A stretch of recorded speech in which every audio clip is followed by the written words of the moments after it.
Legend of the Great Sage Chapter 133 to Chapter 185. When Yansong heard about what Li Qingshan had done in the past 2 days, he became so surprised that his mouth hung open. The organization of the school was so great that it ranked towards the top even within the entire Clear River Prefecture. It was not something that the Green Vine Mountain or the Qian family could rival. Even the Iron Fist paled in comparison. The Sacred Hall, the main building of the school, was located in the Clear River Prefecture.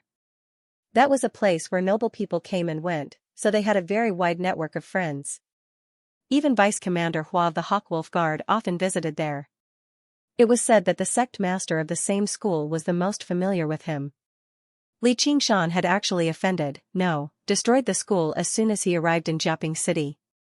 He was absolutely audacious. Li Qingshan said, "I just want justice." He subconsciously pressed down on the hilt of the wind-entwining blade on his waist. He already knew where justice was. There was no moon tonight. In the dead of night, Li Qingshan sat with his legs crossed in a small, pitch-black building with his eyes closed. True qi constantly revolved around his body, circulating through his body according to the third layer of the innate method of practicing qi. Even with the assistance of qi-gathering pills, it grew at an extremely slow rate. The summer ring on his finger did not seem like anything special in the darkness, but it did not respond at all to the pure true qi that Li Qingshan channeled into it. He felt like he was guarding a great treasury, yet he was unable to enter it. All he could do was pace up and down the entrance, trying to guess what was inside. He could resist the temptation from the collection of a golden core master over all these years. However, he could not resist the words that Oxen had said before they parted, "I've left something in there for you." Oxen had casually taught a terrifying ability of the demonic path like the path of white bone and great beauty to little Anne. What kind of secret treasure would it be to tell him about it so seriously? A legendary god artifact? A supreme ability that could overturn rivers and seas? A wondrous pill that could allow one to ascend to beyond the 9 heavens after ingesting it? Normally, he didn't dare to think too much about it. The more he thought about it, the more he felt like 100 claws were scratching his heart. He sighed in his heart, brother Nyo, if you want to give me something, can't you just give it to me directly? Why do you have to make things so difficult for me? Furthermore, you have to use the human method to open the Summer ring. Back then, it was you who wanted to become a demon, so I became a demon. Although he was so emotional, he also felt that there must be a deeper meaning behind the Azure Ox's actions. The Azure Ox must have expected that he would return to the human world as a human. Could it be that the reason why he gave him such a test was because he wanted him to cultivate and achieve success as a human? If he couldn't figure it out, then there was no need to think about it anymore. He needed this identity as a human. He had only been in Jiaping for 2 days, and he had already obtained more than 100 qi-gathering pills. The stronger he was, the easier it would be for him to obtain pills, and the safer he would be. After all, he could not transform in front of others. Most of the time, he still had to rely on the path of qi refinement, and the first layer of qi refinement was indeed too weak. He suddenly stopped cultivating. The essence of the 4th tier of the Xiantian method of training of qi slowly flowed through his mind. Every word and sentence was crystal clear. He was trying to open the Yangheil meridian of the 8 extraordinary meridians, and break through the first layer of qi refinement to the second. This was the first meridian he was about to open. He would knock on the door of the path of qi refinement, and truly enter the next level. It could be said that compared to the first 3 tiers of the Xiantian method of training of qi, it had a completely different meaning. Driven by his will, his true qi flowed like water into his left leg, sinking into his ankle, where the Shunmai meridian was. This was the beginning of the Yangheil meridian. If he wanted to open the Yangheil meridian, this was where the door was. He no longer sat cross-legged on the bed. Instead, he changed into a strange posture. He leaned forward and stretched his left leg, like some kind of yoga movement. Little and was originally squatting by the bed, concentrating on the large pile of Buddhist scriptures that Li Qingshan had brought back. At this time, he also put down the book in his hands and looked at Li Qingshan with concern. What Li Qingshan wanted to do was knock on the door. His true qi rushed towards the Shunmai meridian like a tidal wave, but the door was tightly shut, showing no signs of opening for him. Forget opening the meridian, he couldn't even move it at all. He knew that his accumulation of true qi was still too weak. His true qi reserves had not reached the peak of the first layer of qi refinement. The normal way was to continue accumulating true qi and slowly plan. In a few months' time, the true qi in his body would be able to gather into a large river and break through the dam that was blocking his way. But what he wanted to do now was to use a small stream to break through the dam. The difficulty could not be said to be low. But 10,000 years is too long. Seize every minute. He had to try and gamble before he was willing to give up. He chewed another qi-gathering pill to replenish his true qi. After trying many times, he still didn't gain anything. Finally, he stopped. However, he didn't give up. Instead, he focused even more on controlling his true qi, condensing it again and again.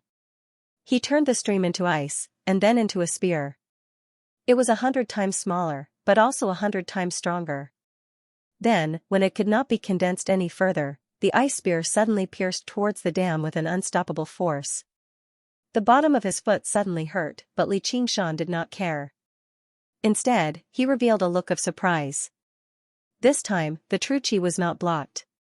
It pierced deep into the Shenmai meridian, and under his urging, it penetrated deeper bit by bit with great difficulty. There seemed to be a soft sound in his body. The dam in front of the stream was pierced through, and the true qi continuously flowed into the Yanghe meridian. A spot of light suddenly lit up in his body, like the first star shining in the endless universe. But before Li Qingshan could be happy, the true qi hit another barrier in front of him, the Pushan meridian, which was also located in his ankle.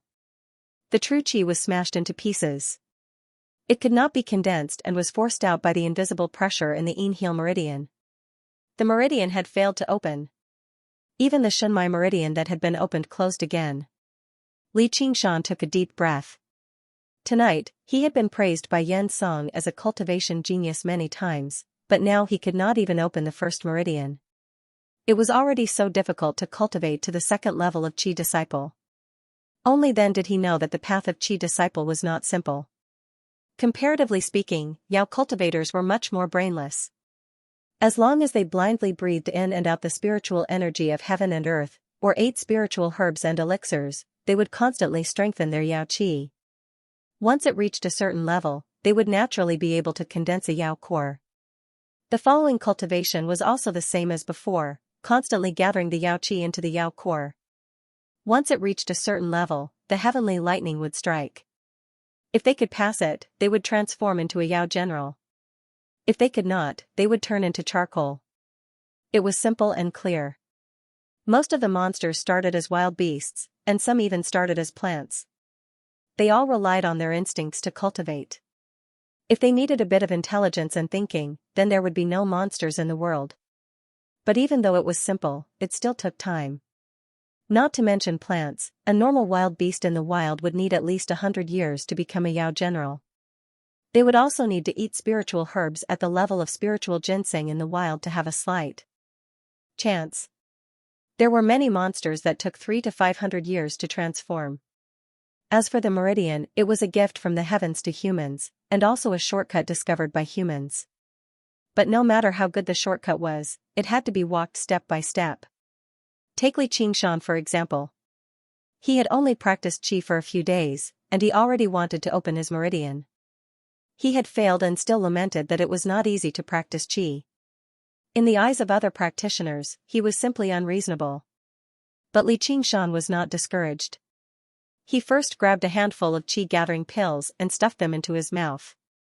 He did not swallow them, and then began to break through again.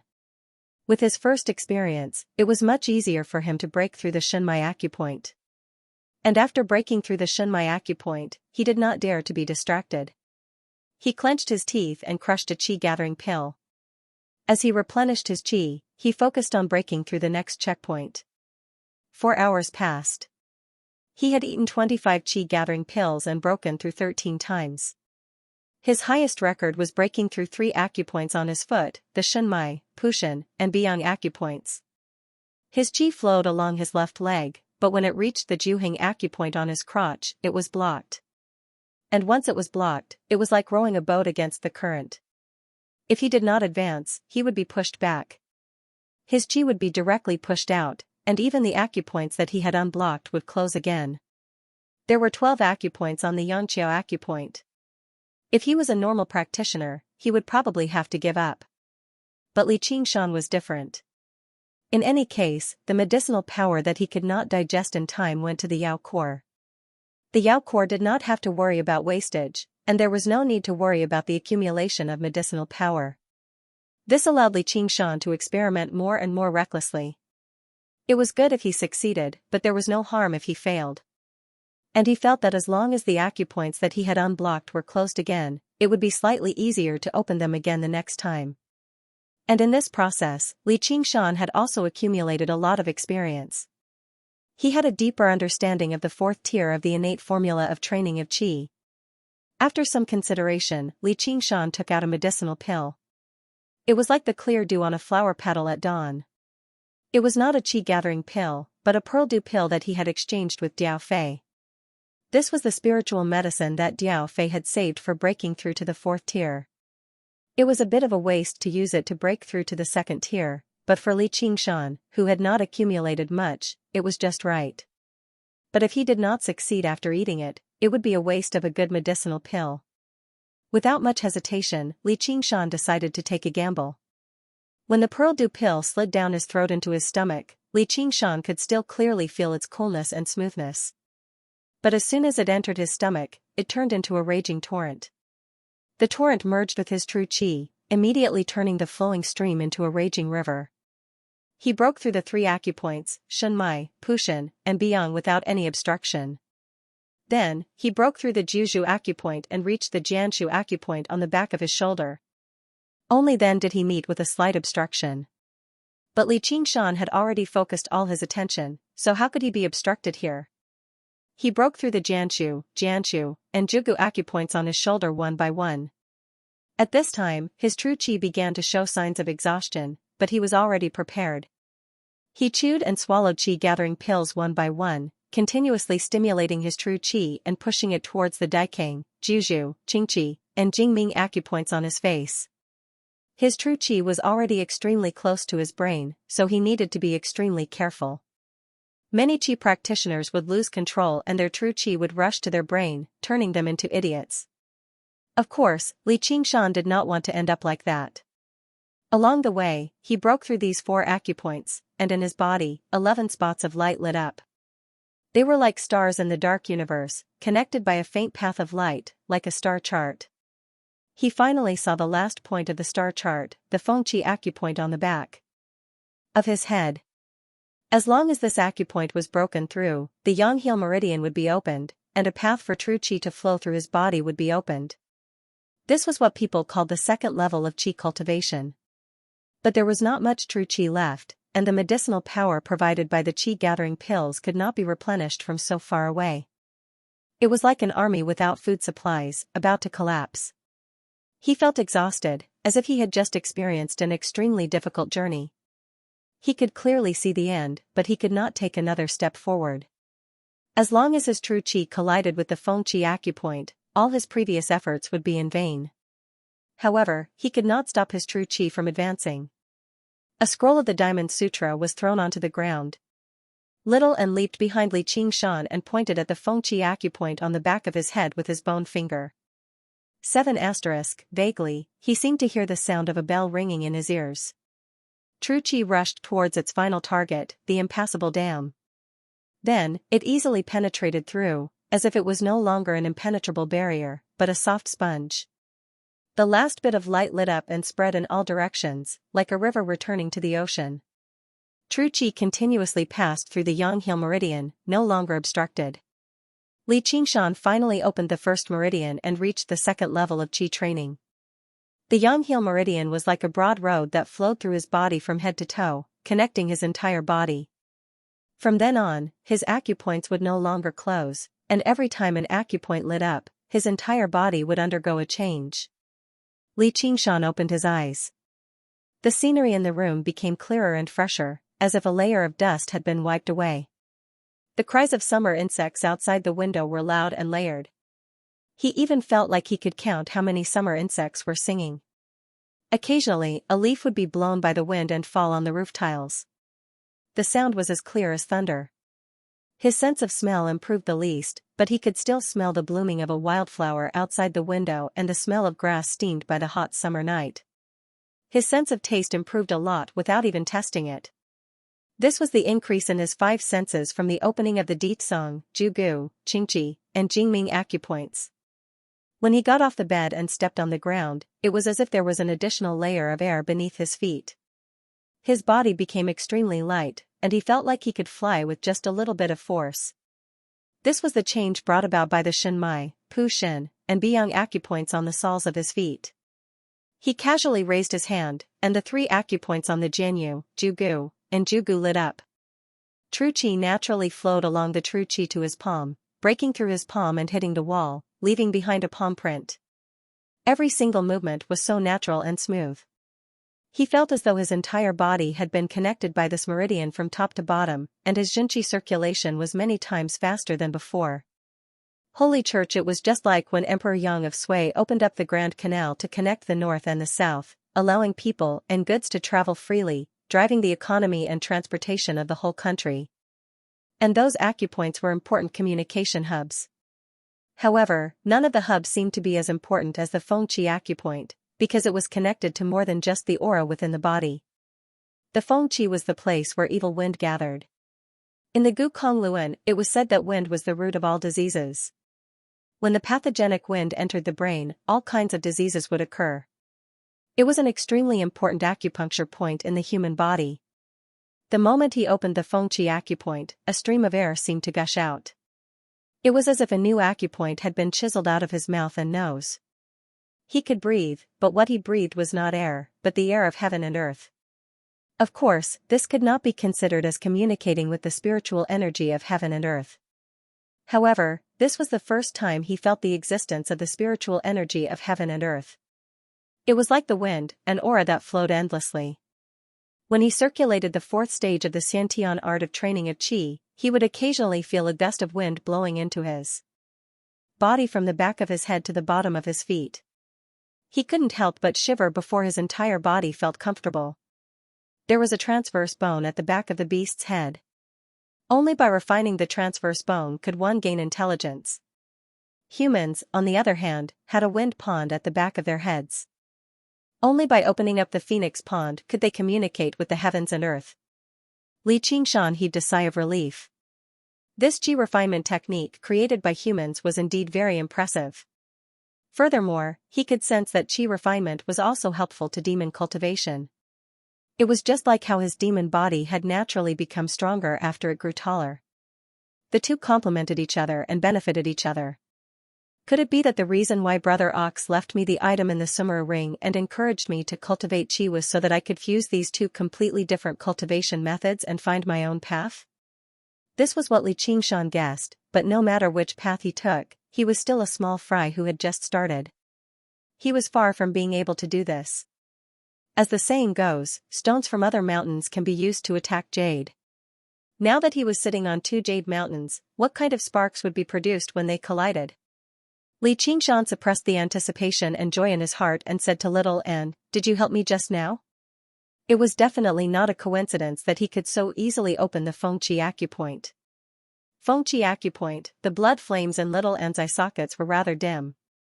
Just now, he had expended quite a lot of effort on that finger. While Li Qingshan was cultivating with his eyes closed, he had been watching closely. Gradually, his gaze pierced through Li Qingshan's skin and muscles. Like modern medical instruments, he analyzed Li Qingshan's body, but it was clearer and clearer than any image obtained by any instrument. He saw the existence of that meridian. He saw Li Qingshan's true qi continuously climbing upwards until it reached the highest point, rushing towards the Fengqi acupoint at the back of his head. However, it clearly did not have the power to open it. As a result, in this critical moment, he tapped the Fengqi acupoint with a finger. The so-called human body was essentially composed of bones and flesh. Even the wondrous meridians and profound acupoints were based on flesh and blood. As for the path of white bone and great beauty, it was an ability that manipulated the two. Little N's current cultivation was still too weak. He had not even mastered the first layer of the path of white bone and great beauty. Otherwise, he only needed to tap casually, and he would be able to shatter his bones and strip his flesh. Although he did not have such strength right now, he could lend Li Qingshan a hand at a crucial moment. He had to be extremely careful with this tap. The back of the head had always been a vital point for humans.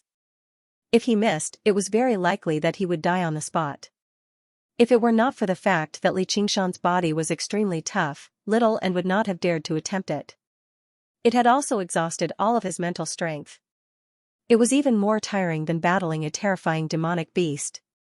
Little and held the weasel brush and finished the final stroke. Only then did Li Qingshan understand the whole story. He could not help but click his tongue. Isn't this path of white bone and great beauty a little too powerful? If I had your help, wouldn't it be much easier for me to cultivate qi? Little and shook his head. He dipped the brush in ink and wrote down 5 words. More haste, less speed. Li Qingshan said, is that so? I just want to finish the innate method of practicing qi as soon as possible and then switch to another cultivation method.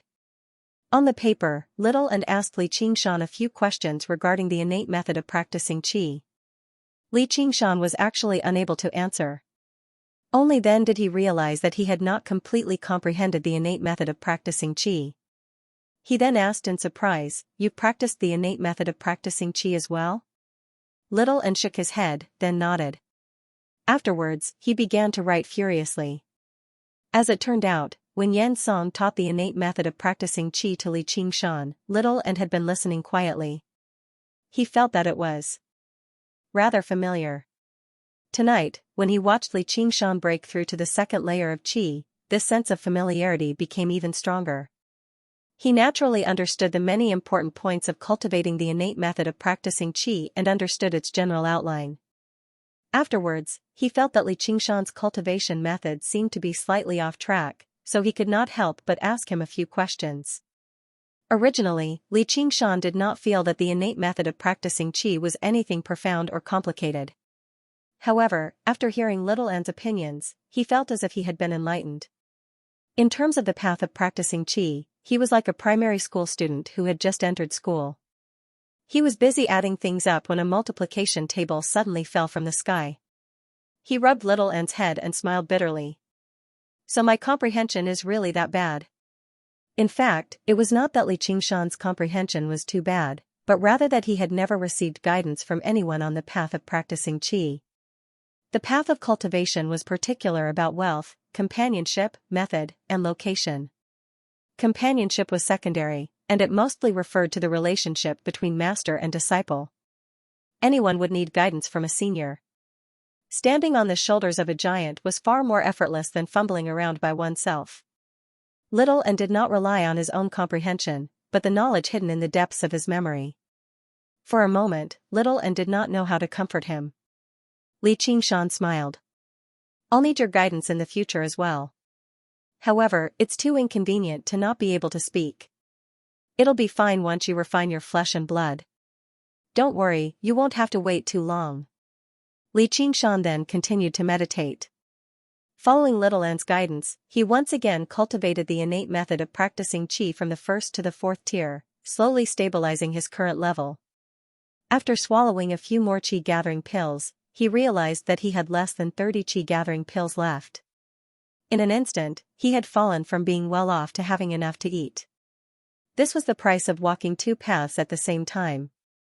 In the coming period, he would probably not have much income. He would have to carefully calculate the remaining qi gathering pills. The sky was bright, and there was a knock on the door. Li Qingshan went downstairs to open the door. He saw Diao Fei and Qian Rongji standing at the door. What's the matter? He asked. Diao Fei and Qian Rongji were just about to speak, but forgot what they wanted to say. They looked at Li Qingshan in shock and said in disbelief, You broke through to the 2nd tier of qi training? Last night, they were still marveling at Li Qingshan's cultivation speed. Today, they were hit in the head again. It was just like how Li Qingshan lamented his poor comprehension to Little and Diao Fei and Qian Rongji could only feel jealousy. Li Qingshan nodded nonchalantly. Yes, it took some effort. If there's nothing else, I'll go back to cultivating. He was about to close the door. Wait, didn't we agree on this last night? The trial. Li Qingshan came to a realization. Oh, I almost forgot. The two of them congratulated Li Qingshan reluctantly. Afterwards, Li Qingshan tidied up slightly and took little and with him before accepting the mission with the two of them. The black wolf guards he came across along the way could not help but be surprised when they saw Li Qingshan. They all congratulated Li Qingshan with various expressions. After all, to cultivators, there was nothing more joyous than breaking through. No matter what they thought inside, they would never lack etiquette. There was also respect for strength. Second-layer Qi practitioners were the weakest in the Hawkwolf Guard. However, Li Qingshan was someone who could easily defeat second-layer Qi practitioners and even kill third-layer Qi practitioners when he was only a first-layer Qi practitioner. Now that he had broken through again, he could be regarded as one of the stronger ones in the Hawkwolf Guard of Jiaoping. Arriving at the main building of the Hawkwolf Guard, Zhuozhibua was waiting there personally. The first trial mission for new people had always been personally handed over by the commander. When he saw Li Qingshan, he was surprised at first before smiling. You've broken through again. You really are young and promising. Your future is limitless. Li Qingshan cut right to the chase. I was just lucky. Commander Zhua, may I ask what our trial mission is? Zhuozhibua waved his hand, and an attendant in black brought over a scroll. Li Qingshan opened it and took a look. Even with his composure, he could not help but be stunned.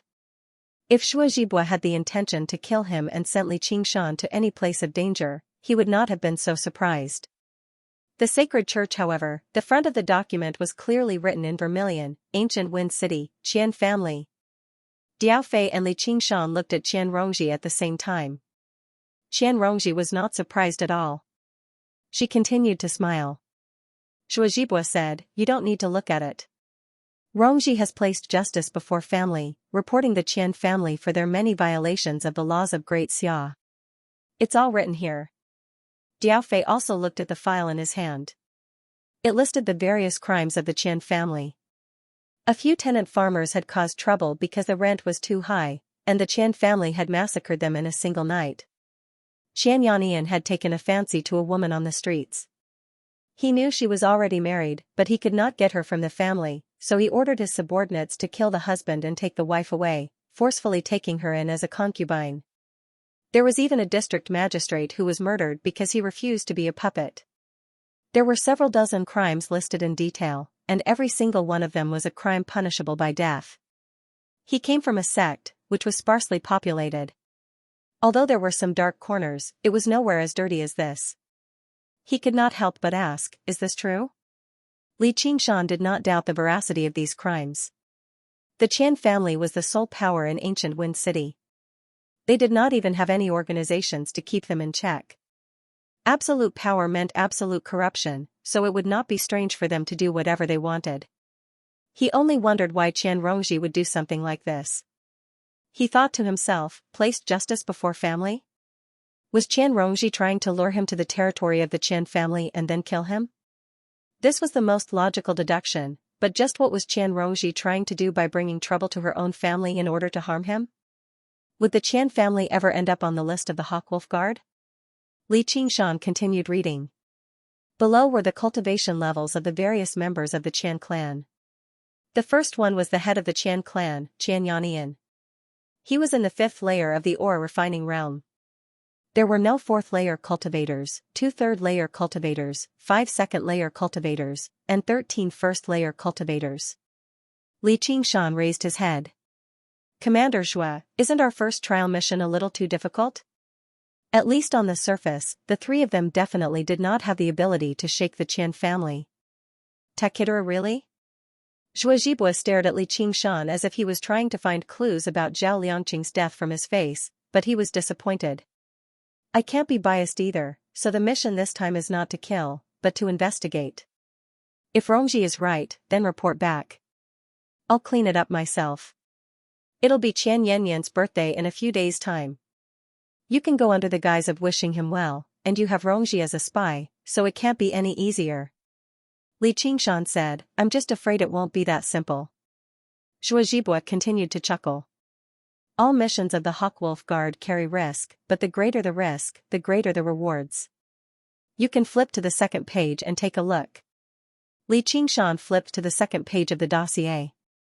It was actually an analysis of his wealth. It predicted the pills, spiritual artifacts, and many other benefits that he might obtain after defeating the Qian family. It even mentioned that it was possible for his harvest to be even greater after the birthday banquet. Unless they were people of the Qian family, it was impossible for them to know so much detail. Shuazibwa said patiently, if the investigation turns out to be true, I obviously hope you can directly end this matter. It'll save me a lot of trouble. Although Qian Yannian is a 5th-layer Qi practitioner, he's already extremely old, so he doesn't live up to his name. And, according to the rules, everything you obtain from the mission will belong to you. Originally, trial missions don't give you any contribution, but if you succeed, I'll give each of you 500 contribution points. Li Qingshan said, it doesn't seem like I can turn it down. Alright, I'll accept it. When do we set off? It was pointless to turn it down anyway. Since Shuazibwa still wanted to maintain peace on the surface, he would keep it that way for now. No matter how many schemes there were, he would use force to overcome them. He would face them head-on and see just what kind of trap could trap a demon like him. Right now, on the surging waters of the clear river, a sailboat that stood 2 stories tall tore through the waves. The white sail depicted a hawk spreading its wings. This was a ship specially used by the Hawkwolf Guard. Its design was intricate, and the workmanship was exquisite. The decorations inside were extremely luxurious, and its performance was extraordinary. As it sailed upstream, it actually moved much faster than when Li Qingshan sat on the dragon boat in the past. Wherever the sacred hall passed by, all ships would avoid it. Even the dragon boat was no exception. A young man sat on the railing of the boat as if he was admiring the steep scenery on the 2 shores. Waves would sweep over from time to time, drenching his clothes. He fiddled around with a few spiritual stones in his hand, completely ignoring them. Li Qingshan was considering his plans for this trip. However, he was clearly not a wise man. He was unable to devise a strategy. All he could do was adapt to the situation. However, there was one thing he was certain about, which was that he definitely could not transform into a demon again. Otherwise, even if he could avoid detection, he would still become a target of suspicion. However, he believed his strength was enough for him to deal with most situations. Sir, the 2 lords have invited you to the cabin. A boatman respectfully stepped forward and said. Li Qingshan returned to the cabin, and Diao Fei said politely, Qingshan, let's discuss our plan. Li Qingshan said, let's just ask her. Qian Rongji, just what are you trying to do? You want to lure me to ancient Wind City and kill me? Avenge your unlucky elder brother? Qian Rongji smiled charmingly. Do you think you're that easy to kill? You finally admitted that you killed Qian Rongming. I originally suspected Diao Fei, but it really was you. However, he's not my elder brother. Li Qingshan said, so what if I admit it? If he's not your elder brother, then could he be your younger brother? Qian Rongji said, he's nothing. We're actually not related by blood at all. I was adopted by Qian Yannian because I had the potential to practice Qi refinement, so we could barely be considered siblings. However, he's dead, and I have no intention of avenging him. So, you don't have to be so guarded against me. The 3 of us came and left on the same ship, so it's fate that we're on the same boat. Now, we should be working together. Li Qingshan was stunned. So you guys aren't related by blood? Is this even considered a family? Qian Rongji sneered. What family? They can only bully ordinary people. I've heard that the real big families are able to concoct medicinal pellets and allow children with no potential to become Qi refinement cultivators. As for families like the Qian family, who can't even maintain their own bloodline, they're just trash. Only then did Li Qingshan know that there was such a saying. Hearing her words, he asked curiously, are you really going to go against the Qian family this time? Didn't the Qian family owe you a great debt of gratitude? Allowing an ordinary person to become a Qi refinement cultivator was practically giving them a new lease on life. However, Qian Rongji's attitude was very strange. Qian Rongji rubbed her cheeks and chuckled. Yes, a great debt of gratitude. Aren't I going to repay it? The sinister expression on her face made Li Qingshan and Diao Fei, who were used to seeing life and death, feel a chill in their hearts. Qian Rongji said, "Don't look at me like that. I've acted and endured for long enough. As long as you help me this time, I'll let you do whatever you want." Not only Li Qingshan, but even Diao Fei was unmoved by this kind of proposal. As long as one was mature enough, there was no way they would be bewitched by mere beauty to the point where they would disregard their own lives, unless they were like Hibiscus who knew the art of seduction. Diao Fei said cautiously, "I don't want to become enemies with a fifth-layer Qi practitioner. Our mission is only to investigate. You come from the Qian family, so you must know where the alchemy room is. There's no need for us to openly oppose Qian Yannian." Qian Rongji cursed, "Coward. Once the pill is refined, it'll be delivered to Qian Yannian immediately and stored in his 100 treasures pouch. You haven't even seen him yet, and you've already been frightened by the name of a fifth-layer Qi practitioner?" You dash. Diao Fei stood up furiously. Li Qingshan extended his arm to stop him. He said to Qian Rongji, "I have no interest in becoming enemies with a Qi practitioner 3 layers above me. If that's your plan, I'd advise you to give up. We'll leave after the investigation." "Do you think that Qian Yannian will be bold enough to make things difficult for the Hawkwolf Guard?" Qian Rongji finally said sternly, "Do you know why the Qian family doesn't have a 4th-layer Qi practitioner? That's because that old bastard is already old and feeble. He doesn't even have the competence to suppress a 4th-layer Qi practitioner anymore. He's afraid that someone will take over the position of clan leader, so whenever anyone tries to break through to the 4th layer, he'll cut off their supply of pills." Li Qingshan and Diao Fei were both shocked. He was willing to go as far as to harm the development of the clan just to protect his own rotten authority. A clan leader like that was basically terrifying. Qian Rongji said, "When the time comes, I'll ambush him first, and we'll kill him in a single strike. The rest shouldn't be enough for the two of you to take seriously, right?" Li Qingshan and Diao Fei exchanged glances. Not only did Li Qingshan look down on 3rd-layer Qi practitioners, but even Diao Fei was confident that with his battle experience, he could not be compared to the trash raised by the clan who had not even experienced life or death battles. In the end, Qian Rongji threw down a heavy blow. "There are at least 300 Qi gathering pills in Qian Yannian's 100 treasures pouch, as well as a few other extremely precious spiritual pills.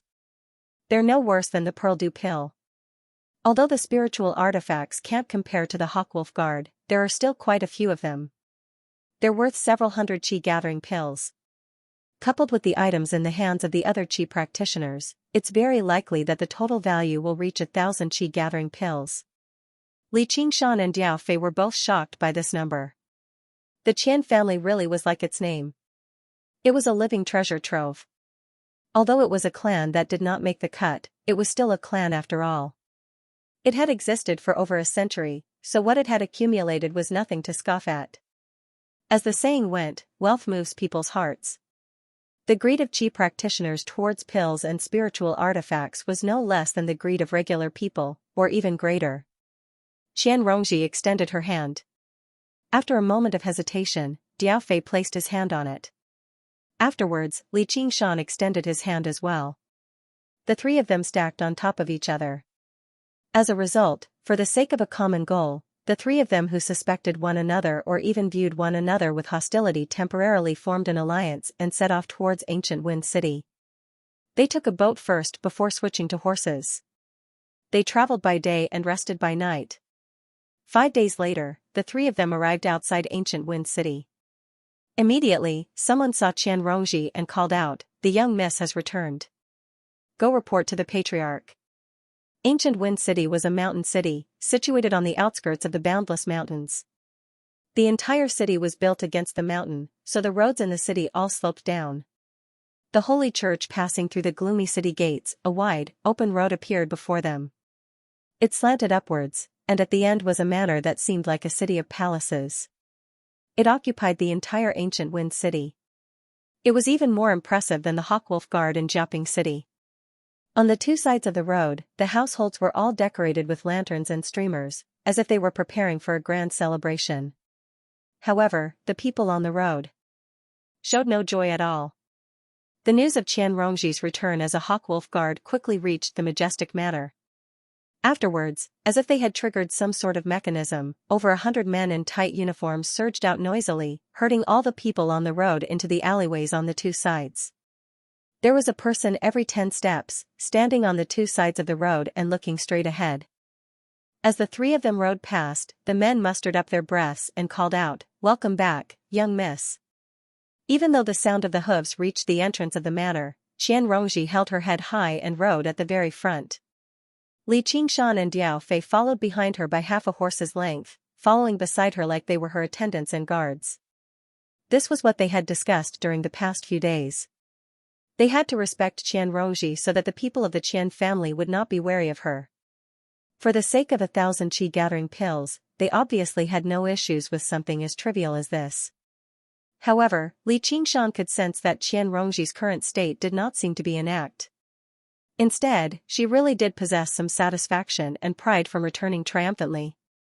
The main entrance of the manor stood several meters tall, and there were several dozen steps at the front, which made it seem even more grand and noble. A pair of stone lions gazed down majestically. In Li Qingshan's eyes, they seemed rather vicious. The vermilion door swung open loudly, and a skinny old man in luxurious robes emerged. He was the leader of the Qian family, Xianxia. He had personally come to receive the three of them.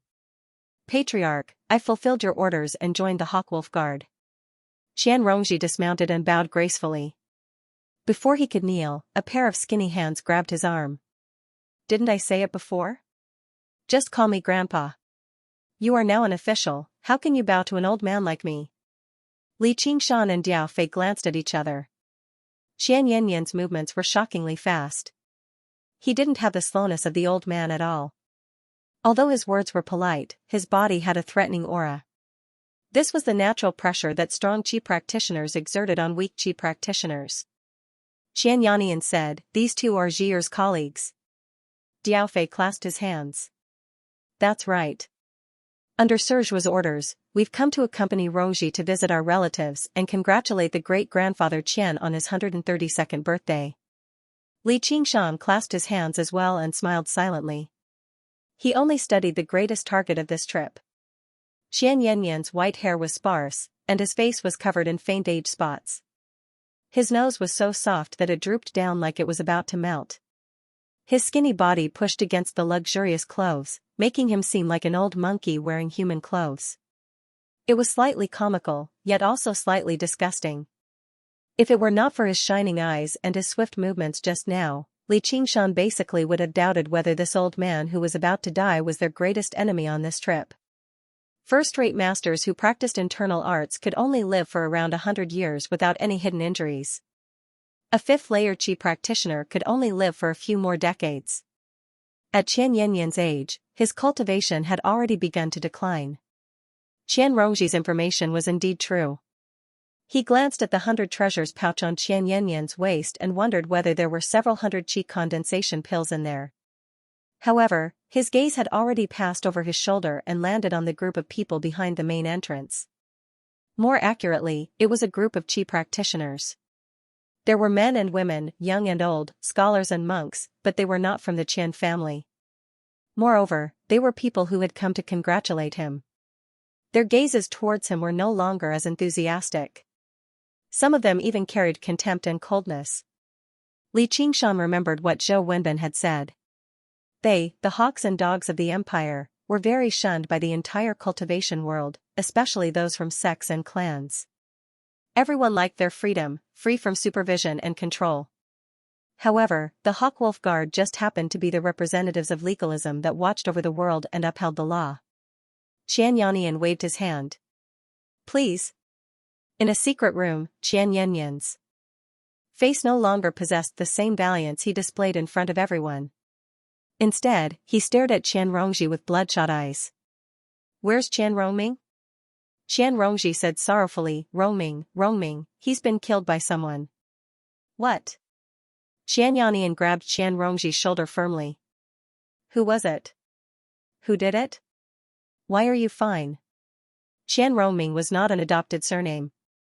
Instead, he was the true bloodline of the Qian family.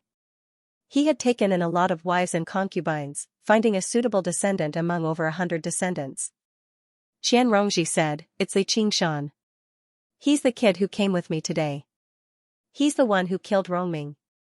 She actually told him the entire story in detail. All Qian Yannian could do was accept this reality. He said viciously, "If he weren't a Hawkwolf guard, I would definitely tear him to pieces." Afterwards, he used his skinny hand to touch Qian Rongji's tender cheek. "But fortunately, you're here." His eyes flickered with an obscene light. Qian Rongji said, "Grandfather, you're willing to spare them, but they're unwilling to spare you." "What did you say?" Qian Yannian was surprised. "We've come on a secret mission from the Hawkwolf Guard this time. We've come to investigate the Qian family." "How is that possible?" "I've managed ancient Wind City like it's an iron bucket. I've never been stingy with what needs to be done. Why would the Hawkwolf Guard target me?"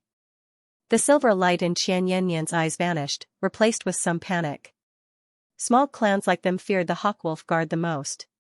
Once they were in the sights of those hawks and hounds, they would be hunted down by the falcons and eaten by the wolves. Qian Rongji said, "It's still that Li Qingshan. He stole Brother Rongming's 100 treasures pouch, and he became greedy. He resented me out of jealousy, so he spoke ill of the Qian family to our commander Xue." Qian Yannian said, "Didn't you speak up for the Qian family? What's the point of having you around? Bitch, have you rebelled against the Qian family?" Qian Rongji said, "How could I not speak up?" However, Li Qingshan even has some background in Clear River City. He joined the Hawkwolf Guard without taking part in the competition. Zhuo Zhibua was afraid of offending him, so he ordered us to investigate. Rongji has only achieved her current glory because of the Qian family's great kindness. Without the Qian family, there would be no grandfather, and there would be no Rongji right now. Why would she betray the Qian family? As she said that, she was on the verge of tears, as if she was tempted to die. Qian Yannian recalled how obedient she had been in the past, and his expression eased up slightly. "Then what do we do now? Why don't we give him some bribes? If not, you'll have to sacrifice yourself for the Qian family." Qian Rongji said, "Grandfather, he's a ravenous wolf who eats people whole. As long as he swallows the entire Qian family, how can they be defeated with just a single bone? If you don't believe me, just watch their reactions carefully." Qian Yannian said, "What do we do? If I hadn't listened to you and sent you to join the Hawkwolf Guard, why would we have attracted such a disaster?" Qian Rongji became vicious. "We can't let them, especially that Li Qingshan, leave ancient Wind City alive." Qian Yannian said, "You want me to kill Hawkwolf Guards? As long as Li Qingshan remains, the Qian family will never be at peace. I'll blame their deaths on something else. Grandfather, this is all for the Qian family." Quite a while later, Qian Rongji emerged from the secret room. The resplendent sunlight seemed to purge the gloom in her heart. As she emerged from the courtyard, a middle-aged man blocked her way. "Big brother." Qian Rongji bowed politely. The middle-aged man reached out to touch her cheek. Qian Rongji turned her head and dodged. "Big brother, don't be like that." The old man was Qian Yannian's eldest grandson, Xianxia. Although he did not have the talent for practicing qi, he had practiced internal martial arts. He was the main caretaker of the entire Qian family. Xianxia was furious. He pinched Qian Rongji's chin. "Stop putting on an act. Just because you've become a Hawkwolf Guard doesn't mean you can act all high and mighty. As long as you're still a part of the Qian family, you have to listen to me. Don't forget about the great kindness the Qian family has shown you." Qian Rongji said, "Yes, big brother." Rongji wouldn't dare. Suddenly, a few servants rushed over from afar. Only then did Xianxia release her. He ordered, "Come to my room tonight." He watched Qian Rongji leave before spitting on the ground. "So what if you're a qi practitioner?" He could not see the sinister smile on Qian Rongji's face. Everyone had to pay the price. Night fell, and lanterns were lit up. Everyone in the hall were important guests who had come to attend the birthday banquet. Although the birthday banquet was only tomorrow, most of them had arrived a day earlier to show their respect. Among them, the most distinguished ones were obviously the dozen or so qi practitioners. Li Qingshan and Diao Fei sat in the seats of honor due to their identities as Hawkwolf guards. Xianxia introduced everyone. When he reached Li Qingshan, he said, "This is the young hero of the Hawkwolf Guard, Li Qingshan, Sir Li." No matter what everyone thought, they all said things like, "I've heard a lot about him" or "I admire him." "You're called Li Qingshan?" A sharp voice rang out. Li Qingshan looked in the direction of the voice and saw a scholar sitting on the ground. His hair was disheveled, and he seemed quite wild. He was also a third-layer Qi practitioner, and he currently looked over with hostility. Li Qingshan said, "That's right. And who are you, sir?" "This is Gong Liangbai, known as the Mad Scholar of the Jianghu. He comes from the Humble Maple Academy."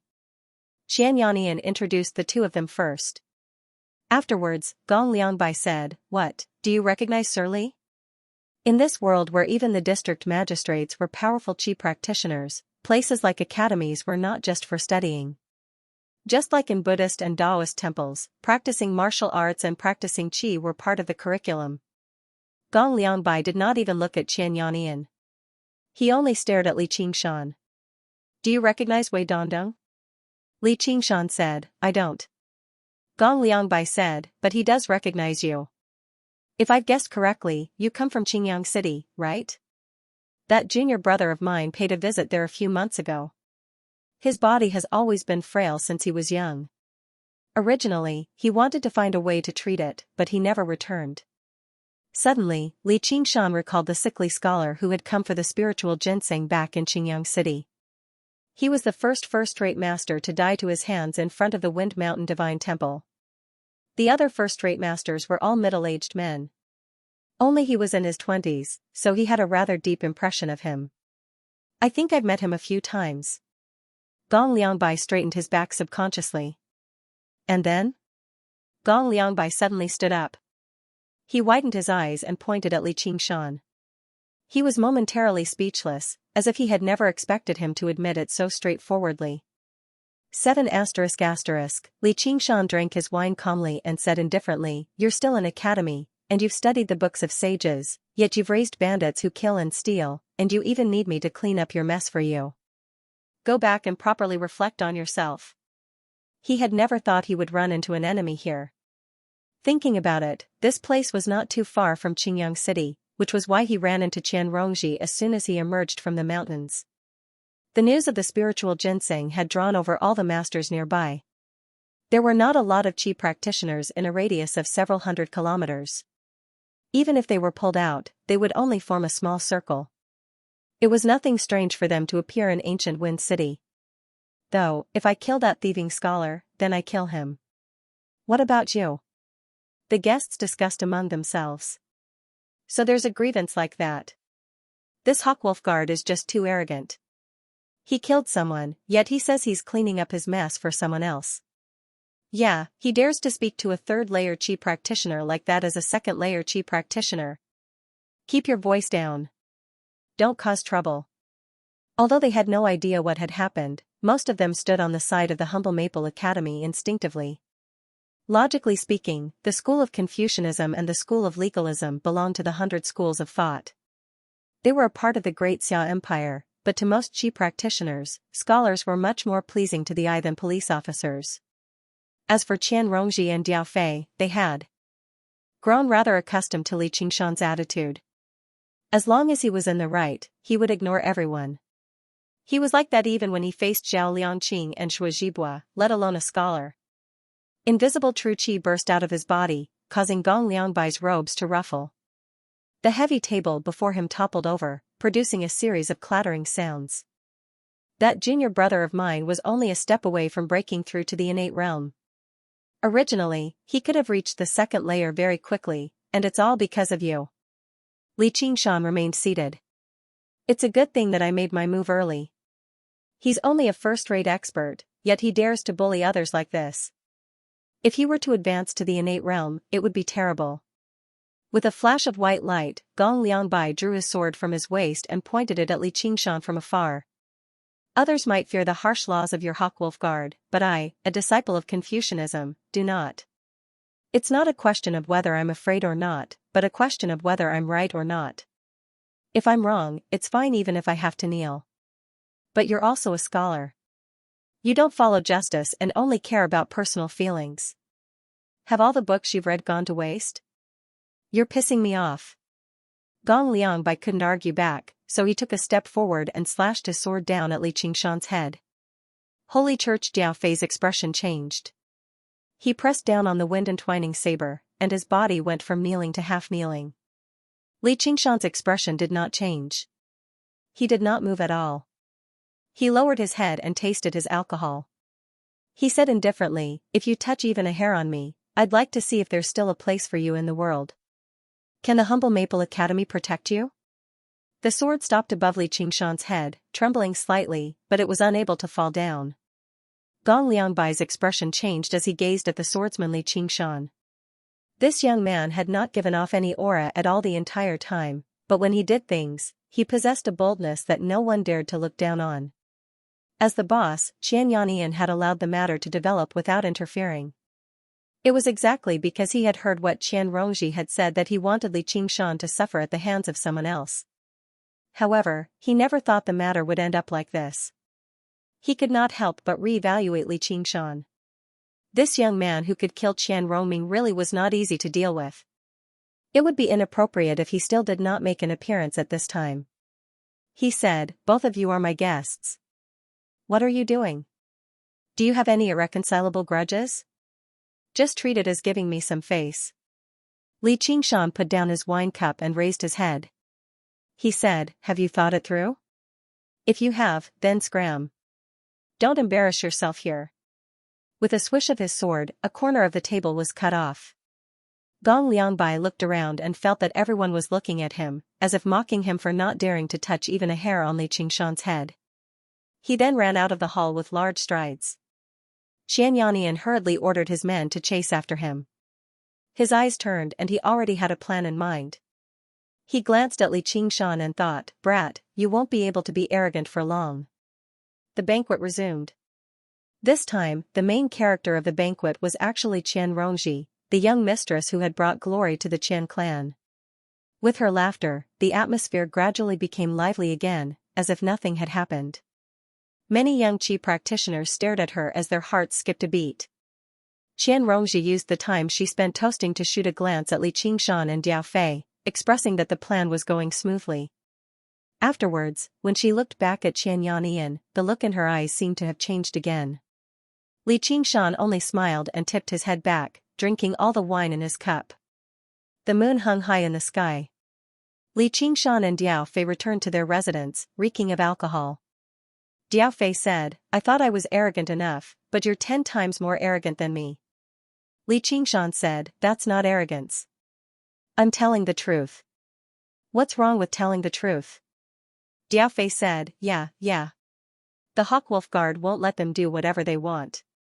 As he thought about the great fortune he was about to receive, he seemed to become even more intoxicated. Li Qingshan said, "I have some things I need to discuss with you." Suddenly, Diao Fei discovered that Li Qingshan's eyes were even clearer than the moon, and they gave off a faint murderous aura. They seemed to shine with red light.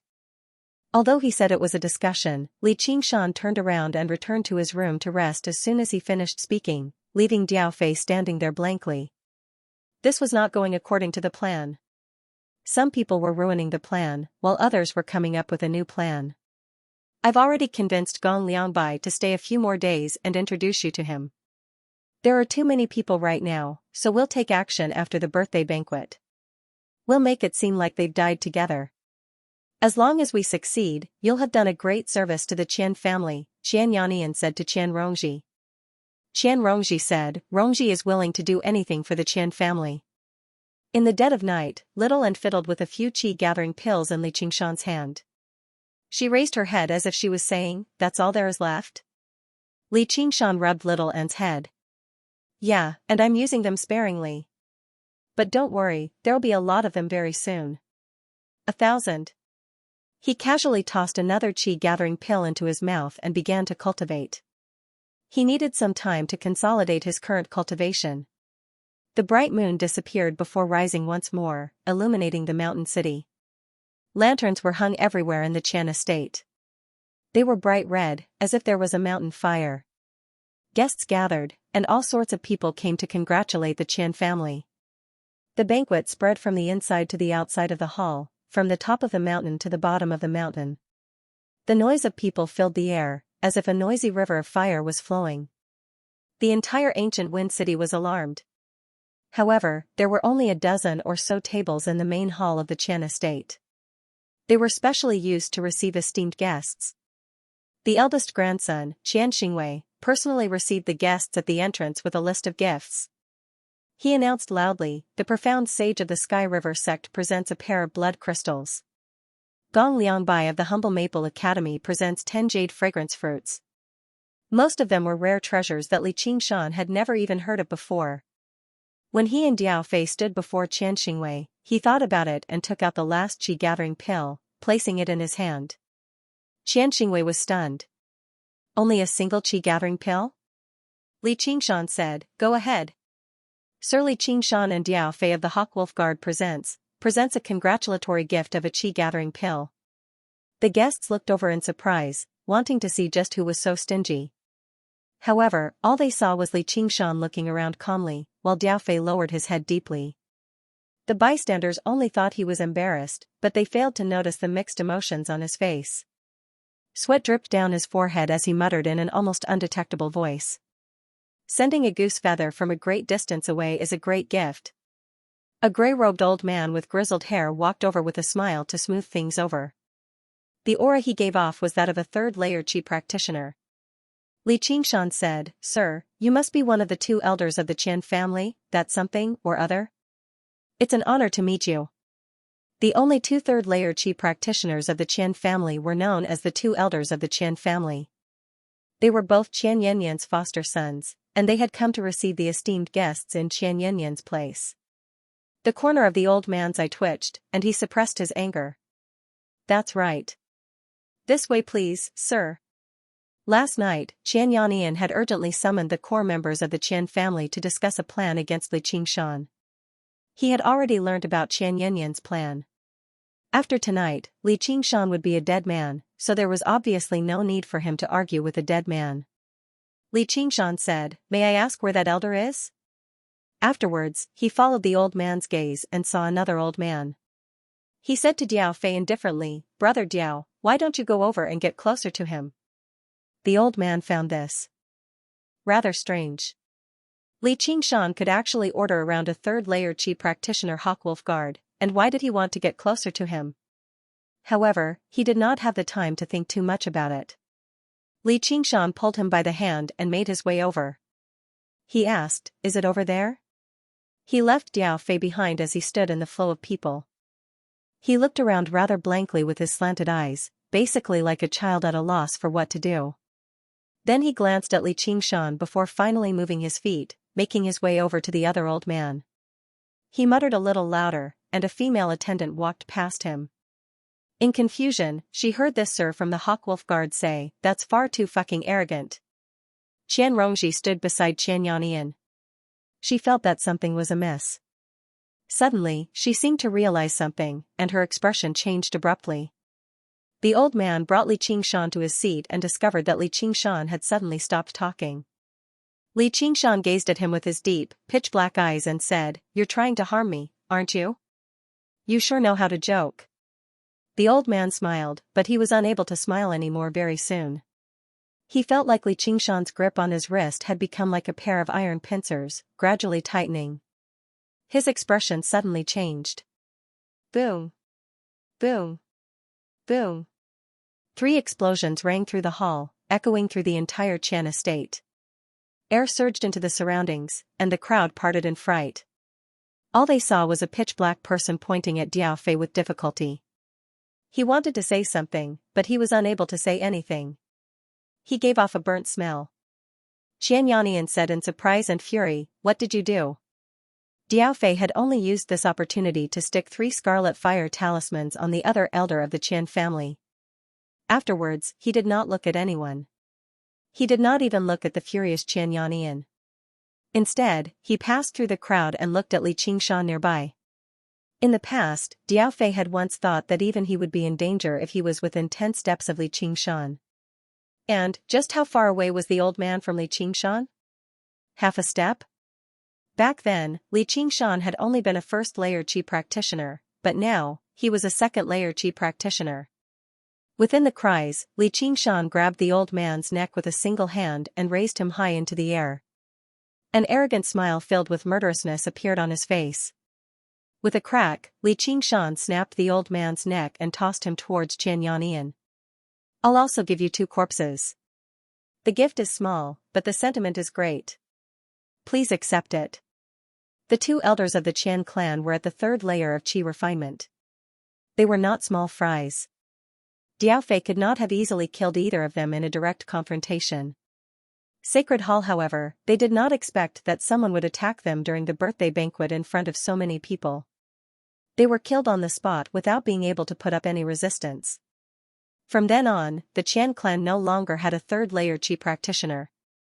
Surrounded by the Qian clan's experts, guests, and dozens of Qi practitioners, Diao Fei nervously approached Li Qingshan. For the first time, he felt a sense of security when he was close to someone.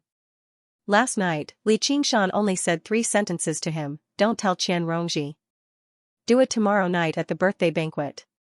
I'll deal with Xianxia." These 3 sentences caused Diao Fei to hesitate for a day and a night. In the end, he decided to go all out. Li Qingshan ignored the dozens of Qi practitioners. He took out a document and read it out loud. According to Qian Rongji's report, the Qian clan has committed the following illegal acts. First, killing the innocent. Second, murdering an official of the imperial court. His voice was filled with true energy. It was even louder than the rumble just now. It even reached ancient Wine City at the foot of the mountain. Everyone stopped eating and drinking and raised their heads to listen. Qian Rongji. This is impossible. Xianxia originally wanted to take action, but when he heard the name Qian Rongji, he became stunned. Out of all the children, the cleverest and most obedient girl who had brought him so much joy, how could she be condemned to him? However, when he turned around, Qian Rongji was no longer by his side. Unaffected. Li Qingshan continued to read. Under the orders of Jiaping City's Black Eagle commander, Zhuozhibua, we are here to investigate. After finding out the truth, we will execute Xianxia and the other criminals on the spot.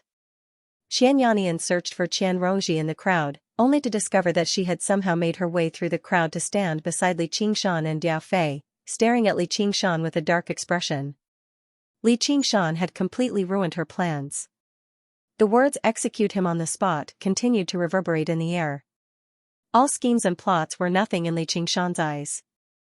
Li Qingshan put down the file and said, "Those who are not involved, feel free to leave and avoid being implicated. If anyone dares to obstruct justice, kill without mercy." Xianxia's eyes widened. "It's really you? You bitch." Gong Liangbai said, "Miss Qian, is this true?" Qian Rongji bit her lips and said, "It's all true. You can ask any citizen of ancient Wind City and they will know.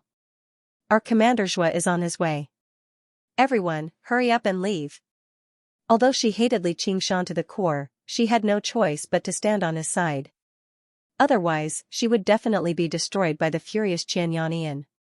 Near Jiaping, there was no one who had not heard of Zhuozhibua's name.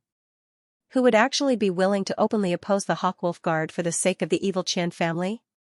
The Qi practitioners all looked at one another. Who knew who moved first, but they all made their way out of the hall. However, their gazes towards Li Qingshan and the others were like they were looking at dead people. They did not plan on staying behind to help the Qian family. Most importantly, the Qian family did not need their help at all.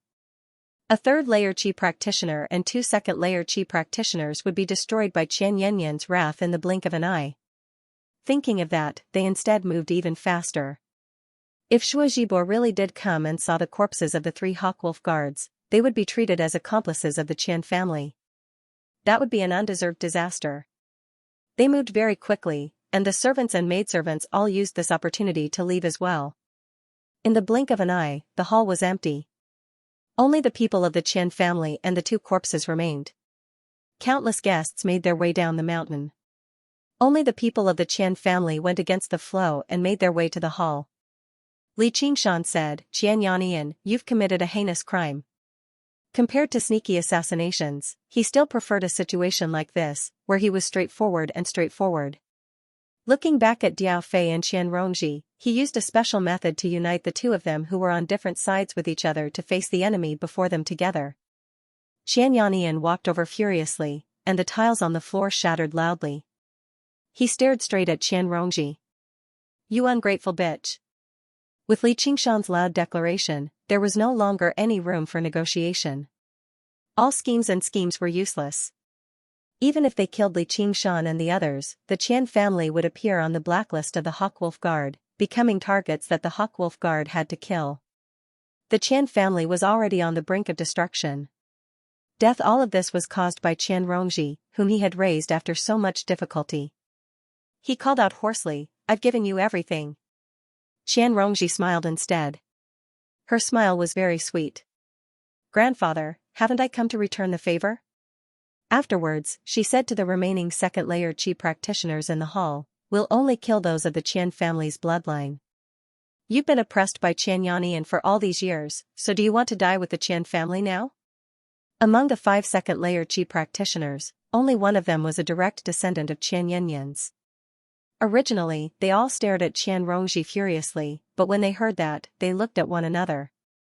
It was impossible for the furious Qian Yannian to let the 3 Hawkwolf Guards leave, but they all understood the consequences of killing a Hawkwolf Guard in public. If they remained here, they would really be implicated in this terrifying crime. They would become criminals hunted down by the world, and they would no longer be able to hide. "Shut up!" Qian Yannian struck out furiously. A hand condensed from true Qi shot through the air towards Xianrongji. With a flash, the blade was drawn from its sheath. It sounded like a tiger's roar. The wind-entwining blade was placed before the pale-faced Xianrongji. The hand of true Qi that had been cut in half landed on the ground and the door beam.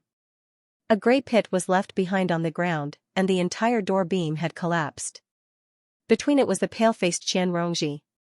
Li Qingshan gripped the wind-entwining blade and said to Xianrongji without even looking back, "Keep going." This woman sure had a glib tongue. It was rather useful. However, Xianrongji's response was to turn around and run. Li Qingshan was taken aback. He really had overestimated this woman. However, he never thought that the second-layer Qi practitioners of the Qian family would all break through the window and flee at the same time. Even the one who was related to Qian Yannian by blood, basically his own son, was no exception. This wasn't just because of Xianrongji's words. It was also because Qian Yannian's rule over the past few years had caused the entire family to fall apart. There wasn't the slightest bit of unity in them. Normally, they could still maintain their unity by relying on their strength and medicinal pills. However, once they encountered a huge crisis, they would immediately collapse into a pile of loose sand. Qian Yannian ignored Li Qingshan and the others. He struck out with his palm again, and a second-layer Qi practitioner was slammed into the wall. All of his bones and internal organs were crushed. He looked at Qian Yannian and said, "Father." He was Qian Yannian's only biological son among these people. Qian Yannian's eyes were bloodshot as he said, "Traitors must all die. I'll leave this place to you. I'll go after them." Diao Fei said and actually followed him out. He didn't have the courage to face a 5th-layer Qi practitioner. Due to different reasons, the Great Hall became a place of disaster that everyone avoided. Only Li Qingshan and Qian Yannian were left. Li Qingshan muttered to himself, "This is good too. All the benefits are mine." Then, he raised his head and said to Qian Yannian, "Today is your birthday. This day next year will be the anniversary of your death." Qian Yannian walked up to Li Qingshan step by step. His skinny, old monkey-like figure seemed to suddenly grow taller, almost casting a shadow over Li Qingshan. Die. 132 years ago, a child was born in ancient Wind City. He was born into poverty, never had enough to eat, and was bullied by others. Until one day, he was noticed by a passing Taoist, who brought him to the mountains to cultivate. 30 years later, he returned. He was already a middle-aged man close to 40 years old. He went to those who had bullied him 30 years ago, and those who were now also close to 40 years old, and killed them one by one. Then, he established the Qian family. He didn't have a woman, so he madly took in wives and concubines, turning all the women he fancied into playthings. He didn't have a decent residence, so he seized the property of a country squire and expanded it into the Qian manor. He wanted to make up for everything he didn't enjoy. Almost 100 years had passed, and the Qian family became the only big family in ancient Wind City. 5 generations lived under the same roof, and there were hundreds of children and grandchildren. He wanted to continue his bloodline of power. Qian Rongji ran out of the hall, her mind racing. She had to leave this place as soon as possible and find a place to hide. After Qian Yannian killed Li Qingshan, she would be his next target. You bitch, bitch. How dare you betray the Qian family? You will die a horrible death.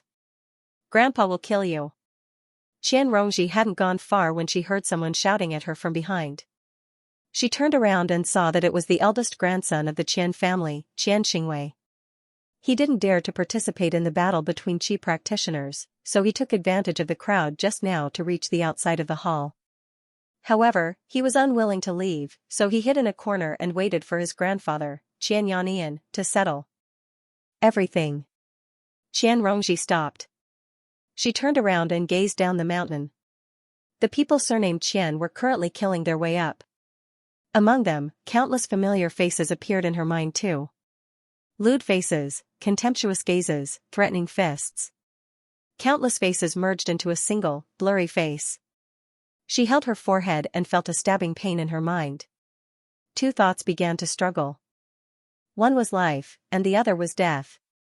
Qian Xingwei saw that Qian Rongji had stopped, lowered her head, and her body was trembling. He thought she was afraid and roared, "You bitch! Slut! The Qian family shouldn't have taken you in. I should have skinned you back then." Qian Rongji raised her head and smiled. She even used her slender fingers to tidy her hair and walked toward Qian Xingwei.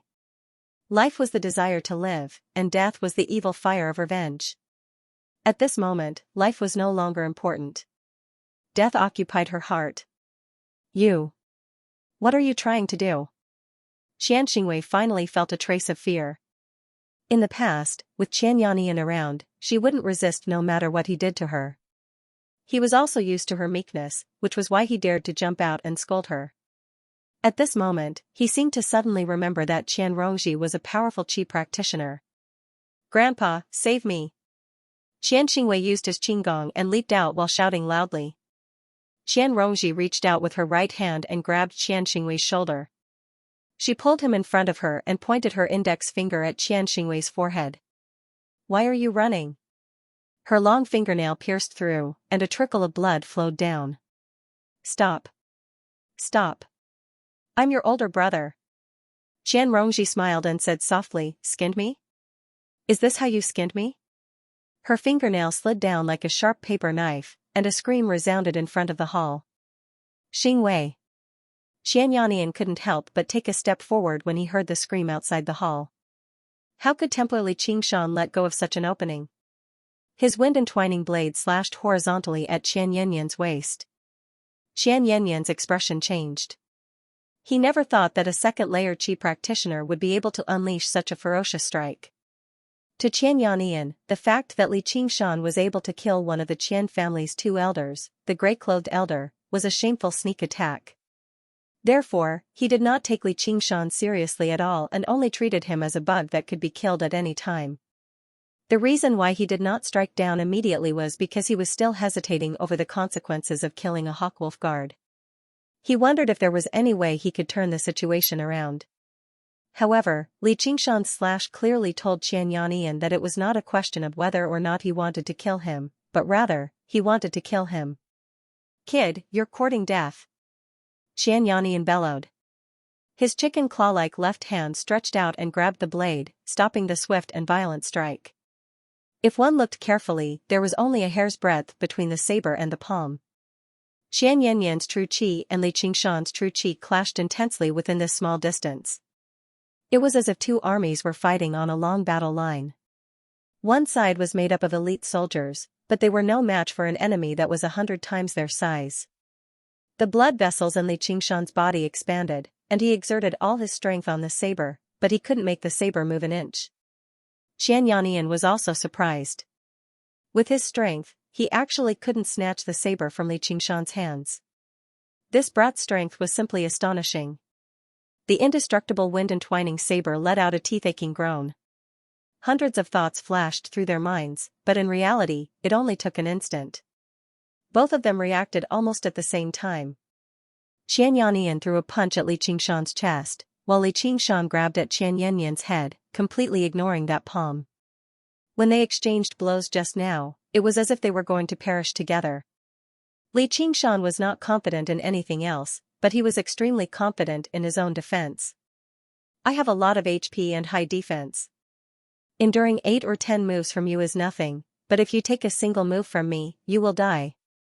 Qian Yanyan felt like if that claw landed, even his head would be crushed. With it. Just when Li Qingshan wanted to take advantage, he saw 17 or 18 fists condensed from his true qi, Qian Yanyan's condense, rush and defend himself. Just when Li Qingshan wanted to use this opportunity to gain the upper hand, he saw 17 or 18 fists condensed from true qi rush towards him. The wind-entwining blade turned into a streak of light, protecting him. Bang! Bang! Bang! Bang! A series of banging sounds could be heard, and a strong wind blew. The huge table was overturned, and all the candles in the hall were extinguished. St. Teet san and st teet. Li Qingshan with the Li Qingshan st Li Li's. He leaped king t his feet to his t. You're a body practitioner. Qian Yanyan exclaimed. If he was an ordinary second-layer qi practitioner, his true qi would have already shattered his lungs. He might even have been torn to shreds on the spot, unless he used a body-tempering technique to strengthen his body. Li Qingshan didn't feel any discomfort. Instead, he felt like he was stretching his muscles and bones. He stared at Qian Yanyan with bloodthirsty excitement in his eyes. Qian Yanyan looked at Li Qingshan. The disdain in his eyes was gone, replaced by a little more caution. However, it was only a little. He had been too careless just now, giving Li Qingshan the opportunity to swing his blade at him. A second-layer qi practitioner was definitely no match for a fifth-layer qi practitioner. This was common sense. Do you really think you can kill me just because you blocked a few of my moves? Since you're seeking death, I'll fulfill your wish. Then I'll go kill that bitch, Qian Rongji. Outside the hall, Qian Xingwei's screams became more and more shrill, but Qian Yanyan turned a deaf ear. Although he liked this eldest grandson, he had many grandchildren. It didn't matter if 1 or 2 died. While Qian Yanyan was speaking, Li Qingshan didn't stay idle. He held his saber with both hands and raised it high. The pure true qi in his body flowed through his yang heel meridian and flowed into the wind-entwining saber. It turned into a layer of bright light on the saber. As he waved his arm, a sharp wind blade whistled through the air towards Qian Yanyan. Holy Hall! Qian Yanyan snorted coldly. He sucked in a deep breath, and a streak of golden light emerged from his nostrils. It pierced through the wind blade and shot towards Li Qingshan, leaving behind a thin, golden line in the air. Flying sword? Wasn't it only available to those in the 6th layer? Li Qingshan was a little surprised, but he immediately realized that it wasn't a flying sword, but some kind of spell. However, it was much more powerful than normal spells. It allowed a 5th-layer qi practitioner to have the skills of a 6th-layer qi practitioner. The information Qian Rongji had given him said that Qian Yanyan was only in the 4th layer of qi practitioner. That was completely false. As a 5th-layer qi practitioner, Qian Yanyan obviously didn't cultivate the innate method of training of qi, which only allowed him to reach the 3rd layer of qi practitioner. Instead, he cultivated the even stronger, gunmetal fiendish qi technique. And this move was the gunmetal sword technique of the gunmetal fiendish qi technique. The metal lungs condensed fiendish qi within. The lungs opened at the nose and came out to form a sword of qi. The sword light pierced through the air, creating a sharp whistle. If it was a normal person, just hearing this whistle would be the end of him. Li Qingshan bent his knees slightly and leapt high into the air. The sword qi brushed past the soles of his feet. Taking advantage of the fact that he couldn't retrieve the sword qi, he leapt towards Qian Yanyan and quickly closed the distance between them. Qian Yanyan looked at Li Qingshan, who was pouncing towards him, and let out another cold snort. His eyes were filled with malice. Suddenly, another sword chi came out of his nostrils and stabbed towards Li Qingshan in midair. At the same time, another sword chi turned around and stabbed towards Li Qingshan's back. There were 2 lungs on the left and 1 on the right. The gunmetal sword chi also had 2, 1 on the left and 1 on the right. Li Qingshan hooked his right foot around the beam and flipped up, avoiding the crisscrossing swords of chi by a hair's breadth. However, in the next moment, the sword chi pierced through the beam. From bottom to top. He abruptly leaned back, and the sword chi brushed past his face, illuminating his eyebrows. Li Qingshan was already prepared. The blade in his hand flashed, and like an antelope hanging its horn, it struck the sword chi without a trace. Clang! The blade and the sword clashed. The wind-entwining blade actually made a small nick, but it also broke the sword chi. However, before he could celebrate, the broken sword chi once again condensed, just that it lacked a trace of fiendish chi. Li Qingshan leapt backwards, and the sword of chi pursued him relentlessly. He constantly leapt and twisted in the spacious hall, avoiding the sword of chi by a hair's breadth every time. He was as nimble as a monkey. When he couldn't dodge, he would use the wind-entwining blade to forcefully strike the sword chi, temporarily blocking it. He realized that although the sword chi was close to a flying sword, it wasn't as agile and fast as Zhou Wenbin's flying sword. Otherwise, he wouldn't have been able to dodge it with his body. However, it must be because Qian Yanyan's strength wasn't there yet. If he had cultivated to the 6th level of chi refinement, this sword chi would definitely be a weapon no less powerful than a flying sword. Qian Yanyan was so angry that his face was pale. He grunted continuously, focusing even more on controlling the gunmetal sword chi to chase after Li Qingshan. However, he was extremely cautious, leaving a sword chi around him. It wasn't just because he was worried about Li Qingshan's golden body assassination, but also because he was too old and his mental state had declined. It was difficult for him to control 2 swords at the same time. However, he believed that with just 1 sword chi, it was enough to kill Li Qingshan. With 1 attack and 1 defense, he was in an invincible position with no openings. Li Qingshan was shocked. So, a 5th level chi refinement cultivator was already so powerful. What kind of cultivation method did he cultivate? Although he didn't know the name of the gunmetal fiendish chi manual, he understood that these 2 swords must be the intrinsic spell of the cultivation method. That was why he could control them so easily. In comparison, the innate training of Chi manual was just like its name. It could only refine Chi and didn't have a proper spell. When he killed the naked man, Zhao Liangqing, he crushed him with 1 move using the absolute difference in strength, so he didn't experience the strength of a 5th level Chi refinement cultivator. Now, although there was no one around, he wasn't in a hurry to transform. It was easy to kill Qian Yanyan in 1 move, but the whole world would know that he was the one who killed Zhao Liangqing. Therefore, he had to think of a foolproof plan. Right now, he would just play with this old man and train his martial arts. In actual combat, he would understand the essence of the 2nd level of chi refinement. Qian Yanyan thought he had the upper hand, but he didn't think that Li Qingshan only saw him as a piece of meat on the chopping board.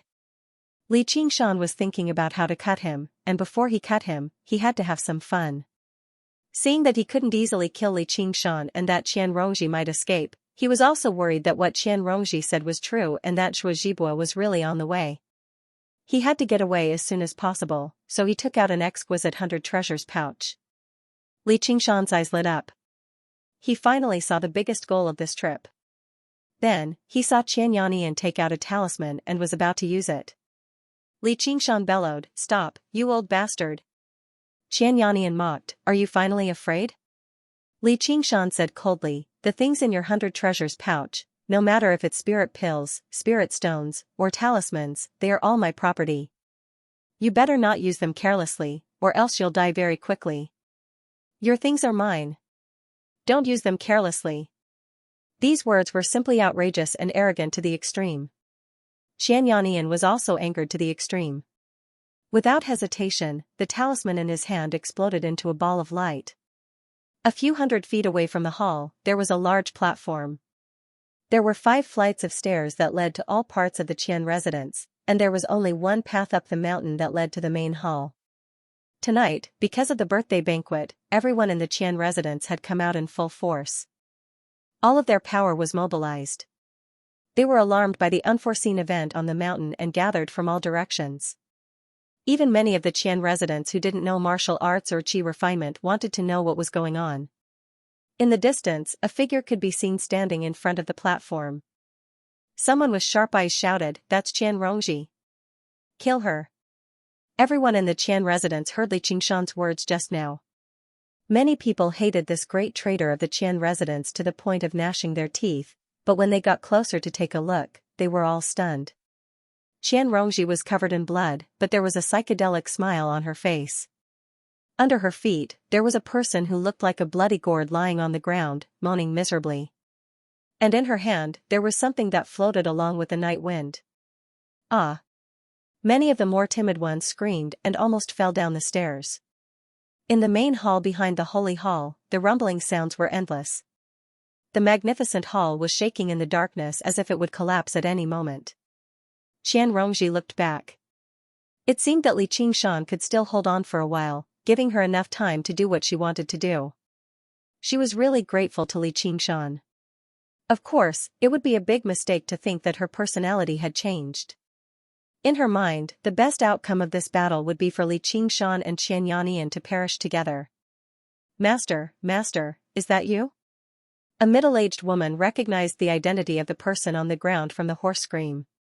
She scolded with a sobbing tone, "Qian Rongji, you slut, you lunatic. What did my master do wrong to you? Not only did you seduce him, you even want to kill him?" "I seduced him?" Qian Rongji licked the blood at the corner of her mouth. "He said he wanted to skin me? I asked him if that was the case, but he didn't say. Do you know?" She kicked the bloody gourd off the platform, causing it to roll down the stairs. As if avoiding the plague, the crowd parted. When everyone's attention was attracted by the bloody body, a wind blade pierced through the crowd, and blood shot up into the sky. The woman who spoke just now had a huge gash from her shoulder to her waist. She looked down in disbelief. This little slut actually dared to attack her? This was the last thought in her mind before she collapsed to the ground. "It seems that you don't know either," Qian Rongji murmured. Dark clouds covered the moon, and the sky was pitch black. Thousands of Qian family members gathered around the platform, and more were coming. The flickering torches illuminated her beautiful blood-stained face, twisting with the flickering light. A luxuriously dressed young man wailed, "Father! Mother!" Then, he looked at Qian Rongji with extreme hatred. "Everyone, kill this crazy woman and help great-grandpa. The Qian family will definitely get through this crisis." Upon receiving the order, over 1,000 people rushed forward together. Their imposing manner was enough to scare ordinary people to death. Even qi practitioners would run out of true qi, not to mention that there were more than a dozen first-layer qi practitioners among them. Qian Rongji was in danger. However, there was no fear on her face. With a psychedelic smile, she opened her red lips and casually called out a string of names, "Qian Ronghui, Qian Rongqing." Among the people she called out, there were big and small ones, men and women, but the one thing they had in common was that they were all qi practitioners. None of them originally had the surname Qian, but they were adopted by the Qian clan because they had the aptitude to practice qi refinement. Startled, they stopped in their tracks. "Haven't you been bullied enough by the Qian clan? They treated us like pigs and dogs, and now we have to die for them? The Qian family is doomed. All of the people of the Qian family will be killed by the Hawkwolf Guard." Qian Xingwei's son, the luxuriously dressed young man, called out, "Don't listen to her nonsense. Great-grandpa will settle everything very soon. All those who betray the Qian family will die horrible deaths." The people with the bloodline of the Qian family all agreed. They pressed forward once again. The forest of blades and spears was less than 10 steps away from Qian Rongji, but due to their fear of Qian Rongji's martial prowess, they could not help but slow down. Before they knew it, the people Qian Rongji had called out had been separated from the crowd. Some of them even looked at them cautiously. Qian Rongji said, "That old bastard Qian Yannian is in the main hall at the back. If he could come out, he would have done so a long time ago. If you don't think for yourselves now, it'll be too late." Rumbles constantly rang out in the main hall. Clearly, an intense battle was taking place. However, the leader of the Qian family who had ruled over ancient Wind City for almost a century, Xianxia, had clearly encountered a powerful enemy. If Xianxia were here, then all of the objections would cease to exist. However, Xianxia was not here. Many people thought uneasily, is the Qian family really going to be destroyed? Just now, the first person to be called out, Qian Ronghui, could not help but ask, "What do you want?" Qian Rongji said, "It's not too late to leave the Qian family right now. Otherwise, when the nest is overturned, no one will be able to escape unscathed." Qian Ronghui hesitated. Many people hesitated as well. The young man called out, "Qian Ronghui, are you bold enough to betray my Qian family?" Qian Rongji said with a demonic voice, "Do you see that? Is this the attitude of the Qian family? Or do you want to die to the wind-entwining blade of the Hawkwolf Guard?" Qian Ronghui glanced at the main hall in the darkness one last time and bellowed out, "All right, I'll leave the Qian family. I have nothing to do with the Qian family anymore." He turned around and made his way down the mountain. He did not plan on getting involved in this mess anymore. He did not resent the Qian family as deeply as Qian Rongji did. With him taking the lead, the others were tempted too. They were about to leave. The people of the Qian family cursed. Many weapons and spears were aimed at Qian Ronghui. Qian Ronghui bellowed, "Move. Did I say you could leave?" Qian Rongji's icy cold voice made Qian Ronghui stop. He turned around and said furiously, "What else do you want?" Qian Rongji said, "If you leave now, you'll be hunted down by the world." Afterwards, she said to everyone, "I know all of you. None of you can just leave like this today. As long as you're not a direct descendant of the Qian family, you can be spared if you offer up the heads of members of the Qian family as proof of your loyalty. Otherwise, only death awaits you." She was in deep danger. Not only did she not beg for mercy in fear, she even threatened everyone fiercely. Everyone panicked. There were only a few direct descendants of the Qian family. Even they did not have the determination to live and die with the Qian family. They were just tied to the Qian family's war chariot. They had no choice but to persevere, not to mention the others. She vaguely understood Li Qingshan's feelings. This feeling was really great. The atmosphere was oppressive to the extreme, and the air was filled with the smell of blood. In this hot summer night, under the illumination of the fire, many beads of sweat rolled down from their foreheads. Everyone looked around vigilantly, trying to distinguish who was not their own kin from the fire and who was a possible proof of allegiance. This century-old clan had a dense web of interpersonal relationships. There were countless grievances and hatred. In the darkness, it was unknown where the first saber fell, but it was unknown where the first scream came from. It was as if a fuse had been lit.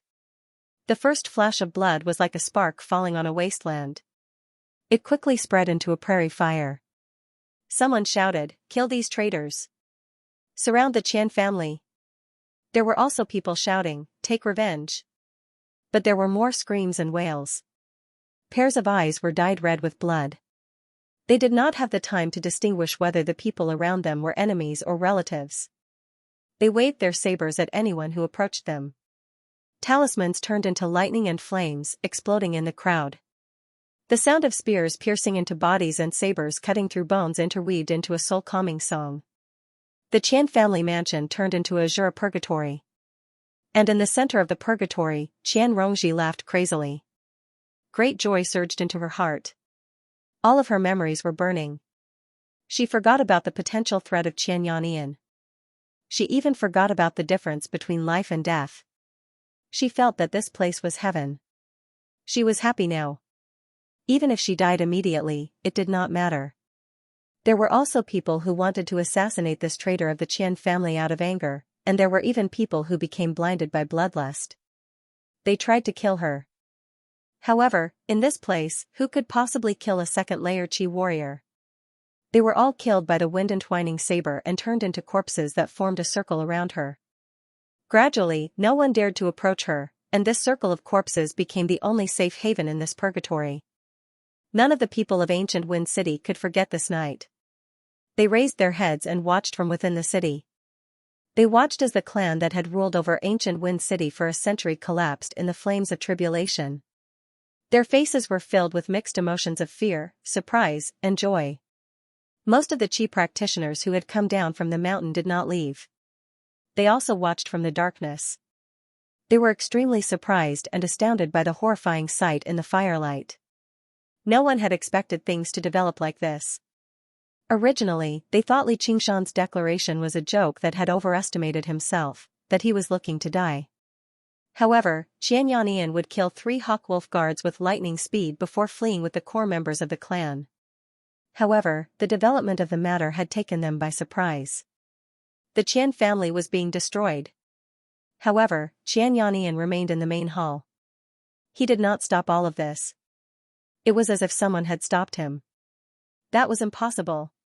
Even if a third-layer Qi practitioner and 2 second-layer Qi practitioners worked together, Xianxia would not be able to kill them with a single hand. Unless the Hawkwolf Guard had someone else, or perhaps Shui Jibua had already arrived in ancient Wine City silently? This was the most logical deduction, and it also explained why Li Qingshan was so arrogant. The Qi practitioners all felt fortunate that they had not remained on the mountain. In their eyes, the Hawkwolf Guard was not an organization that could be reasoned with. As a result, there was even less of a reason for anyone to go up the mountain to save the Qian family. When the flames ran out of fuel, they would be extinguished. The flames of tribulation used people as fuel. Once most people died, they would gradually extinguish as well. In an extremely short amount of time, over 1,000 people were dead or injured. Blood flowed on the mountain steps as corpses littered the ground. In the canopy where no one noticed, little An's eyes flickered with blood-red flames. He had seen all of this horrific sight the entire time, but he did not show surprise or fear like ordinary people. Instead, he seemed to be in thought, as if he had comprehended something. Tonight, Li Qingshan had made up his mind to fight, so he did not take him with him, just in case he was trapped in the jar and could move about freely. He still did not trust Li Qingshan at the end of the day, no matter how powerful Li Qingshan was. As a result, he used the darkness to arrive outside the main hall on the mountain, and when he saw this, he was unable to shift his gaze away anymore. Li Qingshan's aura was extremely powerful, so there was no need for him to worry at all. The path of white bone and great beauty had originally been created by a great figure of Buddhism. The essence within it all originated from Buddhism, so he had read many Buddhist scriptures to comprehend the true meaning within. However, the path of white bone and great beauty completely reversed the scriptures, reversing the meaning of the scriptures. The mysteries within it were something that even he, who had been confirmed by oxen to be extraordinarily talented, often found puzzling. In Li Qingshan's eyes, he could devour flesh and blood easily, and his cultivation could advance rapidly. He did not even need to ingest pills. However, only he understood the difficulties involved. Hiding in the gloomy jar, he had never felt bored for a single moment. As a matter of fact, he had never even thought about being bored. He constantly thought about the path of white bone and great beauty, like an ascetic monk in secluded cultivation. Today, when he saw this, he comprehended something. The spirit talismans transformed into lightning, instantly lighting up the dark hall. However, it couldn't hide the 2 red dots that suddenly lit up. Holy Hall, the blazing white lightning lashed fiercely against the iron-like skin, but didn't leave a mark. Xianxia took a step back. Looking at the tower-like monster in front of him, he revealed a panicked expression. Demon, demon. Although he didn't sense a trace of demonic aura, the enormous, almost tangible pressure still pressed down on his chest, making it hard for him to breathe. His mind was a mess. How could the seemingly ordinary and weak second-layer Qi refinement youth have such a transformation? It was completely beyond his imagination. Li Qingshan unfurled his body. The sharp horns on his head almost touched the ceiling. He lowered his head and looked at Xianxia. He said in a booming voice, "I told you to stop. Why won't you listen?" Xianxia roared. The 2 gunmetal Qi swords turned into 2 rays of golden light and stabbed at Li Qingshan. It was difficult for his huge body to dodge such an attack, and Li Qingshan had no intention of dodging at all. Before the gunmetal Qi swords could touch Li Qingshan's skin, they crashed into the turtle shell-like shield and were countered by the demonic Qi. They turned into powder and couldn't reform again. Xianxia instinctively touched his 100 treasures pouch. There were life-saving talismans and spirit medicines that could be used to turn the tables. The 100 treasures pouch was a chi refinement cultivator's second life. An iron pillar-like index finger shot out a claw that was as sharp as a machete. With a sharp clang, it stopped in front of Qian Yanyan's forehead. Qian Yanyan froze, not daring to move an inch. The speed was so fast that he couldn't react. If Li Qingshan wanted to kill him, the sharp claw would have pierced through his head and taken his life. Qian Yanyan trembled. "What do you want?" "I can give you anything. Don't kill me." Li Qingshan hooked the 100 treasures pouch from Qian Yanyan's hand and held it between his fingers. Then, he picked up the toy-like wind-entwining blade. A complicated expression of flattery, fawning, and fear appeared on Qian Yanyan's face. Then, it collapsed like a mask. Without any hesitation, Li Qingshan pierced Qian Yanyan's chest with his saber. For a fifth-layer Qi practitioner, this wasn't a fatal wound, but it was enough to make him lose most of his battle prowess, especially for a 100-year-old man. Qian Yanyan widened his eyes and opened his mouth, wanting to say something. Li Qingshan flicked his index finger, breaking Qian Yanyan's jaw like a siege crossbow. Then, Li Qingshan unsheathed his wind-entwining saber and took a few steps back. His figure gradually shrunk and finally returned to human form. He said to Qian Yanyan, "Now, let's continue. Pay attention, I'm going to kill my way over." After losing his 100 treasures pouch, 2 gunmetal chi swords, and being stabbed in the chest, Qian Yanyan was like a heavily injured beast that had its claws and teeth plucked out. He let out meaningless roars. As if he knew it was impossible to escape, Qian Yanyan forcibly sealed his wound with true qi, stirred up all the true qi in his body, and pounced at Li Qingshan. Qian Yanyan didn't know who he was, but a gust of wind hit him in the face. A layer of pale golden luster appeared on Qian Yanyan's body. Li Qingshan slashed down with all his strength, but Qian Yanyan didn't dodge. His hands formed pale golden qi blades and stabbed at Li Qingshan's ribs. Clang! The wind-entwining saber, which contained Li Qingshan's true qi and great strength, broke through Qian Yanyan's gunmetal true qi and left a bloody mark on his shoulder. Li Qingshan also turned a blind eye to it. The wind-entwining saber slashed at Qian Yanyan's neck.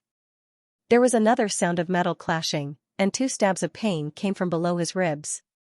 Qian Yanyan's knife hand easily penetrated the black wolf robe, which could withstand crossbow bolts, and Li Qingshan's true qi. However, it couldn't penetrate Li Qingshan's tough day demon ox hide. A series of thunderous sounds rang out. In the narrow space, the two didn't take a step back, and neither did they dodge. They attacked each other for dozens of times. The black wolf robe on Li Qingshan's body was tattered beyond recognition. Qian Yanyan was also covered in blood, and the wound on his chest was constantly oozing blood. Qian Yanyan's eyes were red, and he was like a mad tiger. In the end, he didn't care about any moves, and he grabbed Li Qingshan and slammed into the pillar. Dong, dong, dong, dong, dong, dong. 5 pillars collapsed in a row. The hall shook, and smoke and dust rose everywhere. Li Qingshan's body was covered in dust, and he cut a sorry figure. However, his eyes were still as calm as water. This kind of crazy attack obviously couldn't hurt him, and this kind of earth-shattering battle effect was exactly what he wanted. A 5th-layer Qi practitioner who knew he was going to die and fought like a cornered beast was tenacious beyond Li Qingshan's imagination. Even in a situation where he was heavily injured, he still displayed shocking battle strength. Li Qingshan discovered that with just the strength of a 2nd-layer Qi practitioner, even if his body was strong, it would be very difficult to win. Under the violent bombardment of true qi, Li Qingshan didn't even have the strength to fight back. Finally, a punch landed solidly on his chest. He didn't control his body, and let it fly more than 100 feet away, landing heavily on the platform. He didn't forget to say, "So powerful." Of course, all of this had a purpose. He wanted to kill Qian Yanyan openly, but he definitely couldn't kill him in one move. He wanted to purposely cause a commotion, draw a line between him and Zhao Liangqing's death, and hide his identity as a demon. Not only could he show weakness to his potential enemies to numb their nerves, but he could also confuse some of his potential enemies so that they wouldn't be in a hurry to attack him. This would give him more time to grow. This was a very deep plan. But before Li Qingshan could feel proud of the show he had directed, he was stunned by the scene around him. The thick smell of blood enveloped the entire platform. The wet blood had dried and turned black. Thousands of corpses, men, women, adults, and children, were piled up on the platform and the mountain path. Those who hadn't seen it before would never be able to imagine what kind of tragic scene it was. There were countless hands and feet, countless twisted and hideous faces, and eyes that were wide open, unable to close in peace. Li Qingshan was engaged in a battle to the death with Xianxia in the hall, so he was in no mood to pay attention to the battle cries outside. He basically turned a deaf ear to it. Now that he saw it with his own eyes, even though he had personally killed many people in the past and originally thought he had grown accustomed to blood and death, he still felt greatly shocked.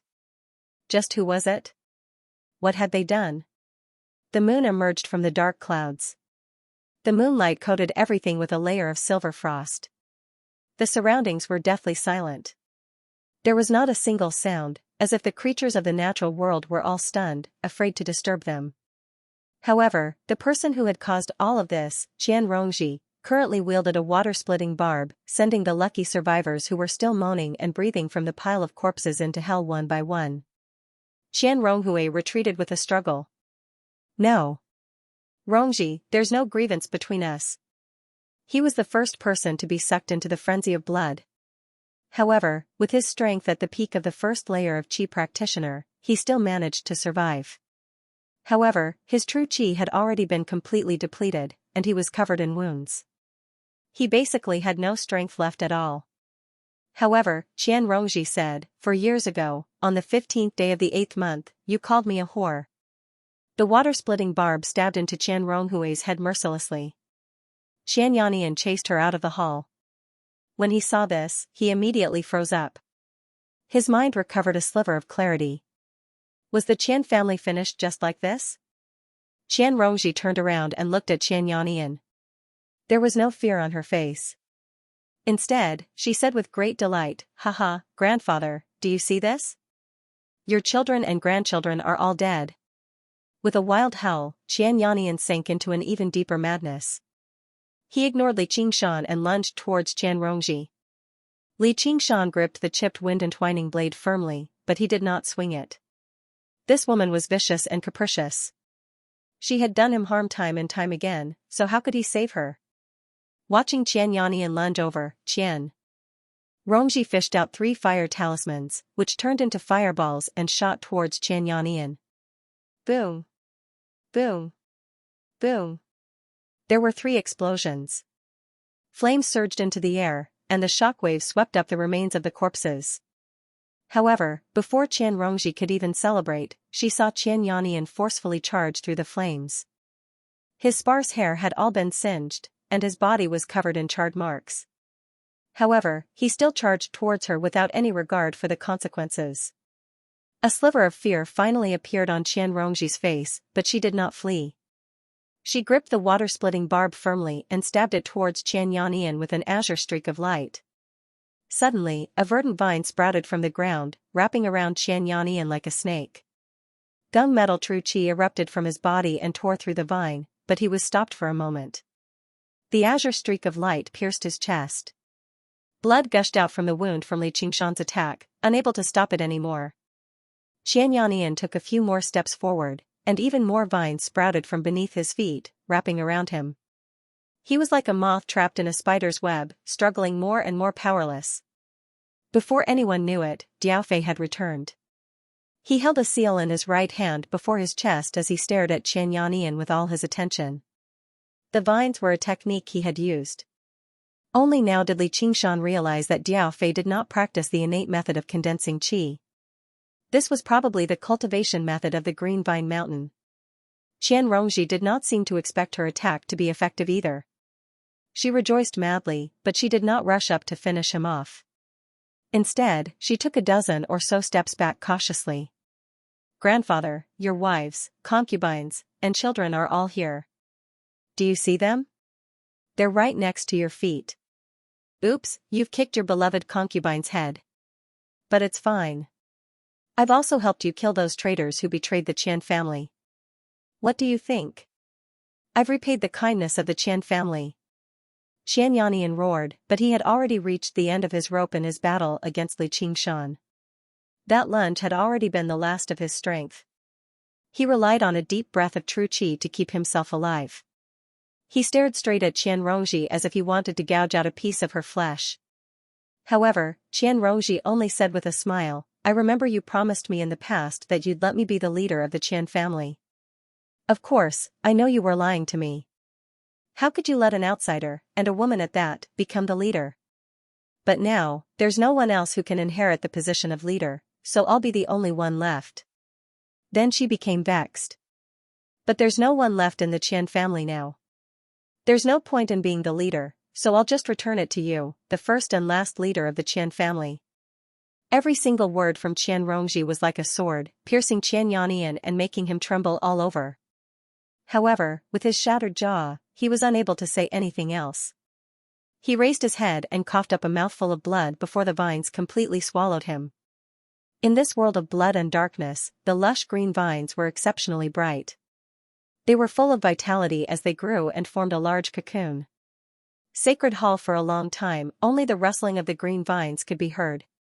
At some point, Qian Rongji had stopped talking and was staring blankly at the large green cocoon. After confirming that Qian Yannian was dead, Diao Fei impatiently walked up and dispersed the green vines. He started searching Qian Yannian's body, but of course, there was no 100 treasures pouch.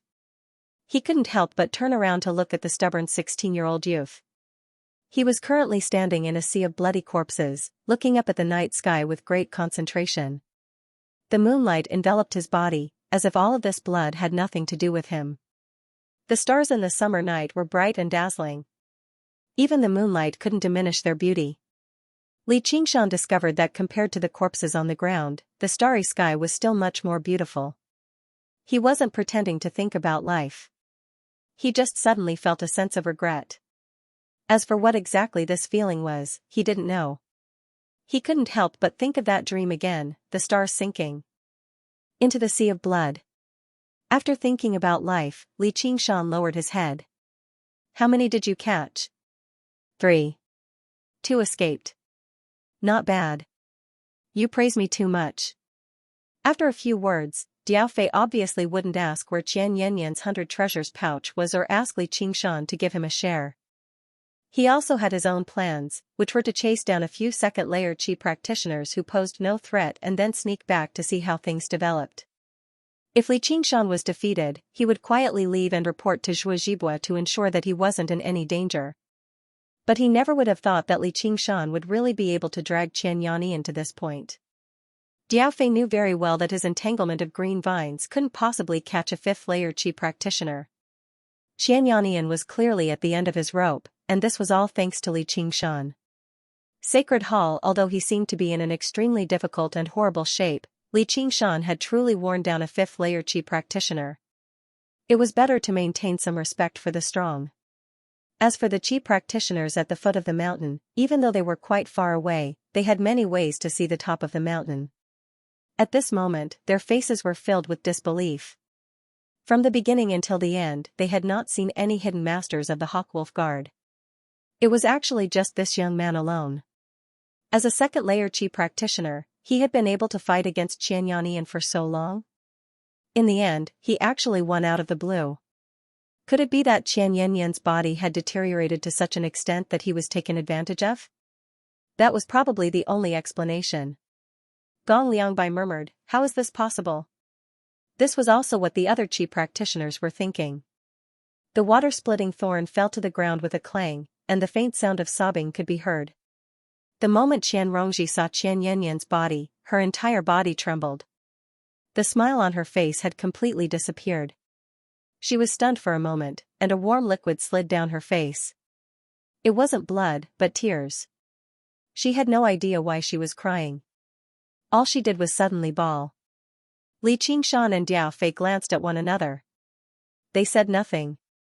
Li Qingshan sucked in a deep breath and said loudly, "Today, Li Qingshan, Diao Fei, and Qian Rongji of the Hawkwolf Guard have executed Qian Yannian in accordance with the law." After a pause, he continued, "And they have annihilated the entire Qian family to serve as a warning to the rest. You qi practitioners are blessed by the heavens, so you should take this as a warning."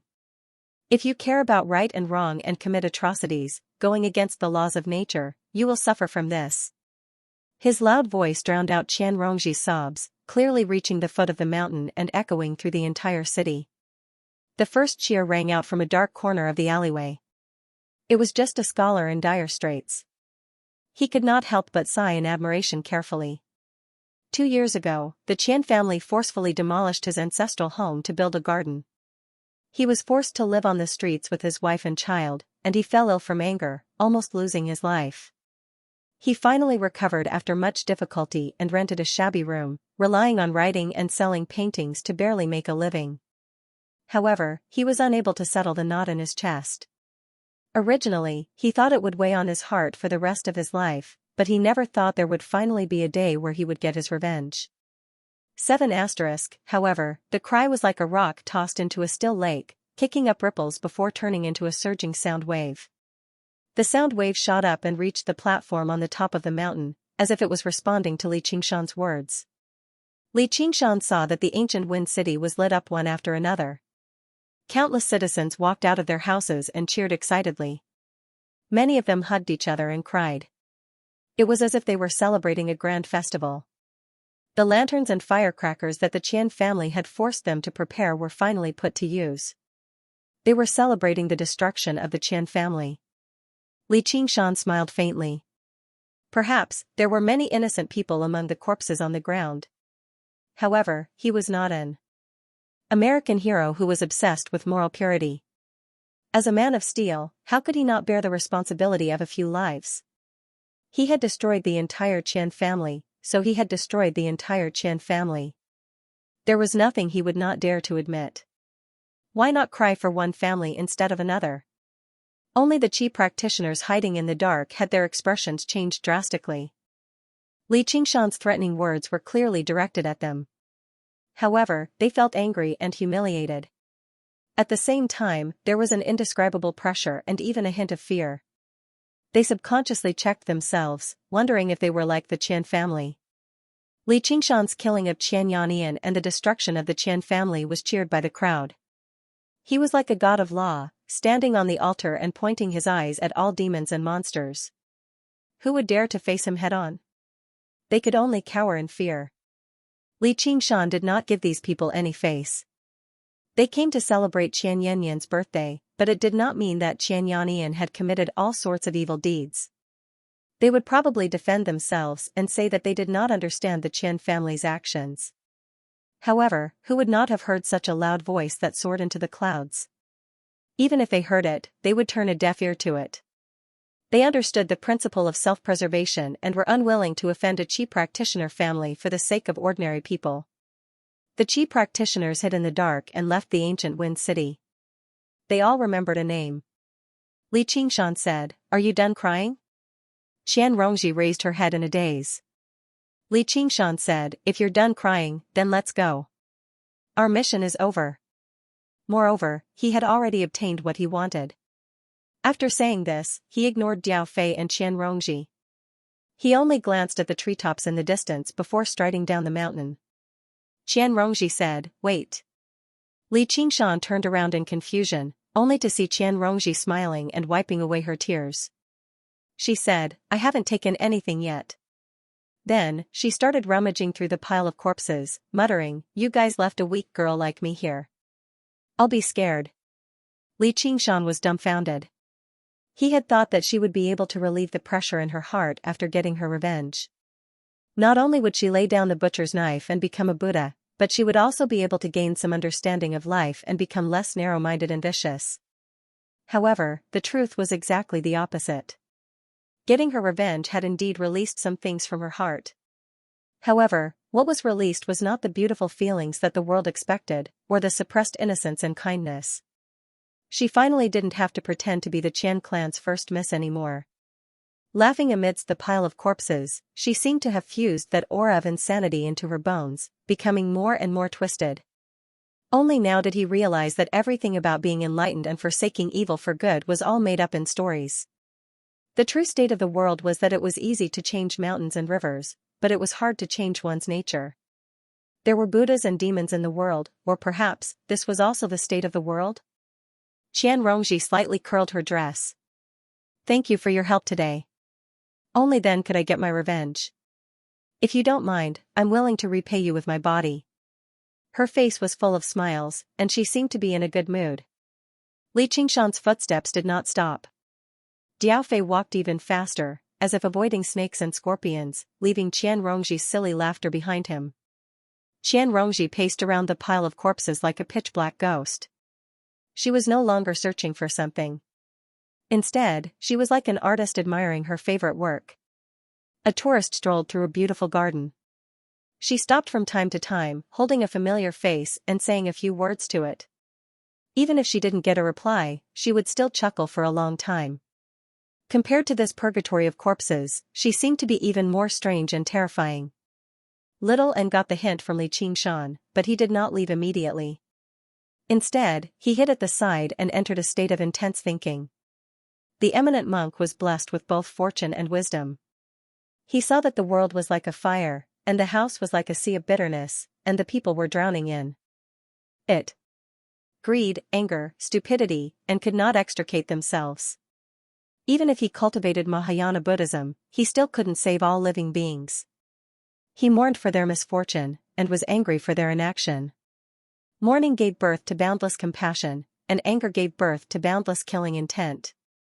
During the great calamity of heaven and earth, at the juncture of life and death, he found that his heart was still hindered. Once again, he saw his heart and understood his nature.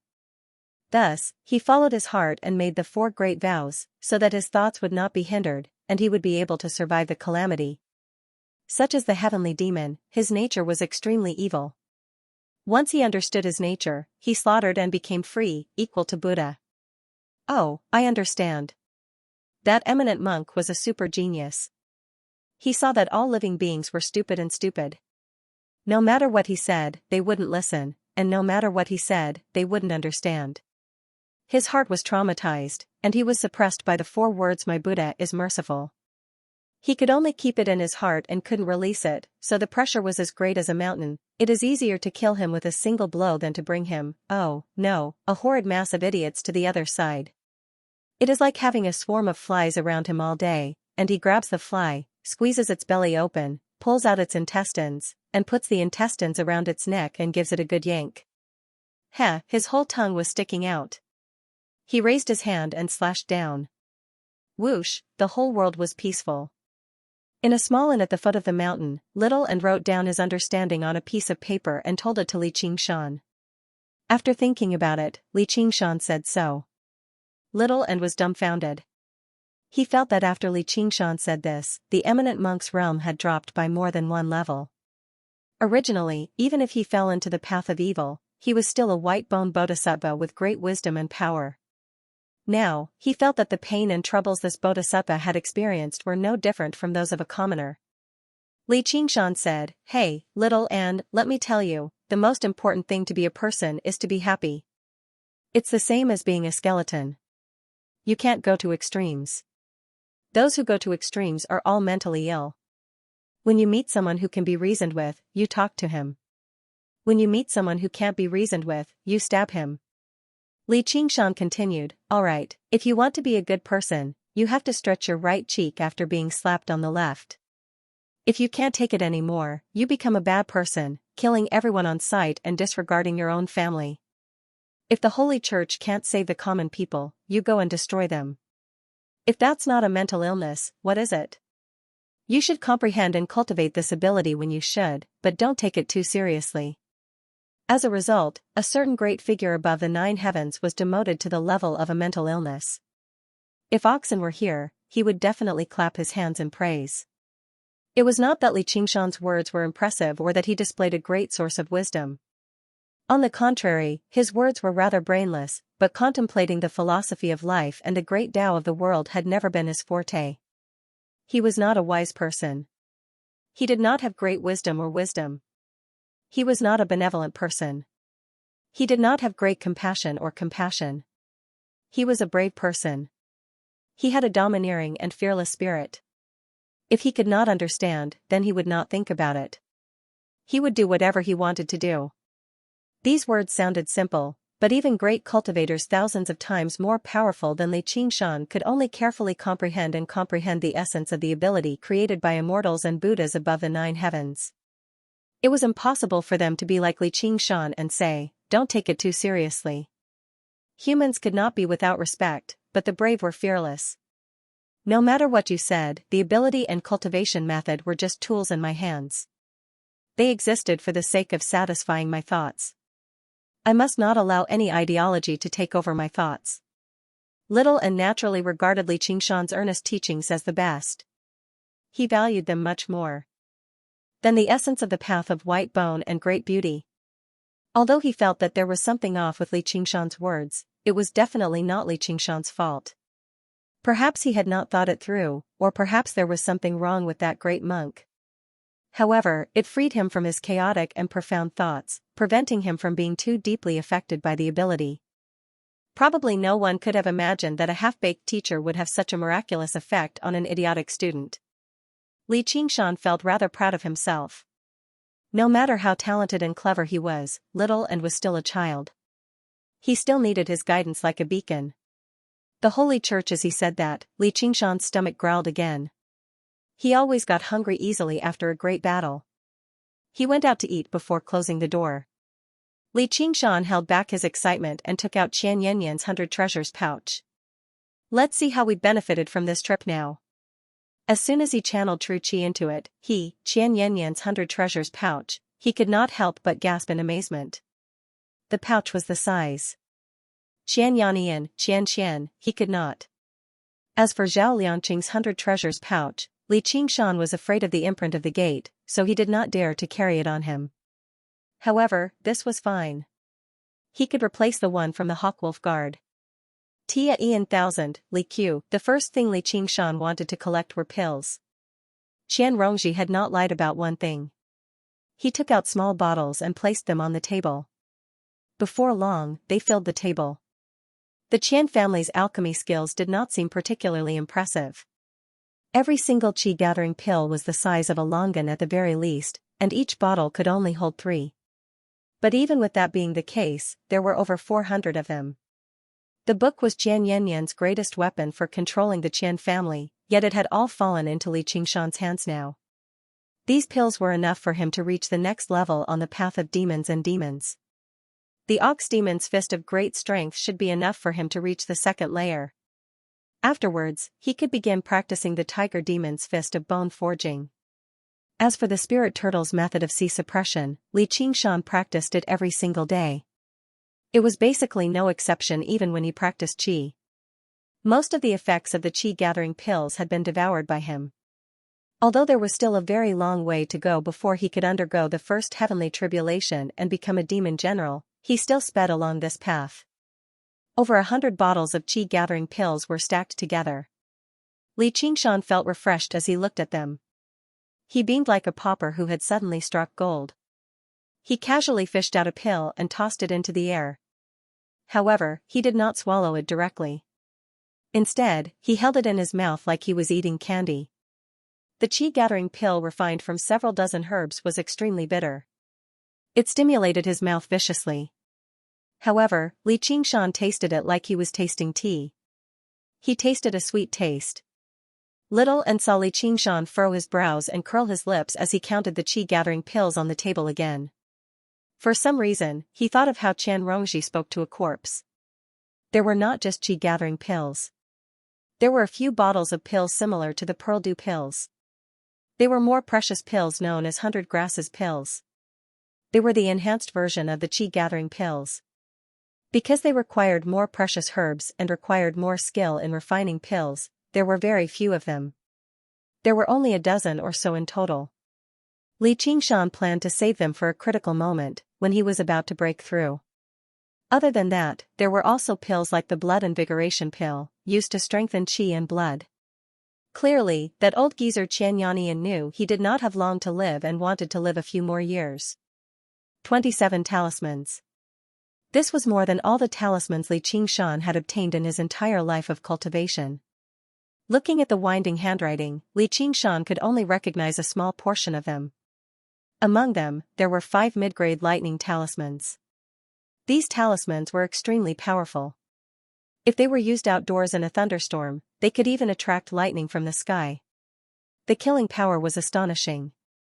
Not to mention the other spirit talismans, just these 5 lightning summoning talismans alone, if Xianxia didn't hesitate to use them all at once, he would be able to instantly kill any Qi practitioner below the 6th layer.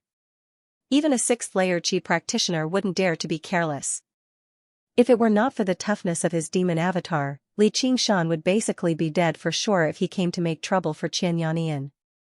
However, to Li Qingshan's slight pity, there were not many spiritual artifacts among them. There were only 2 low-grade ones. Clearly, Xianxia was not skilled in forging artifacts, nor was it possible for him to go around killing Qi practitioners like the Hawkwolf Guard. Among the 2 low-grade spiritual artifacts, one of them was a patterned hidden sword over a foot in length.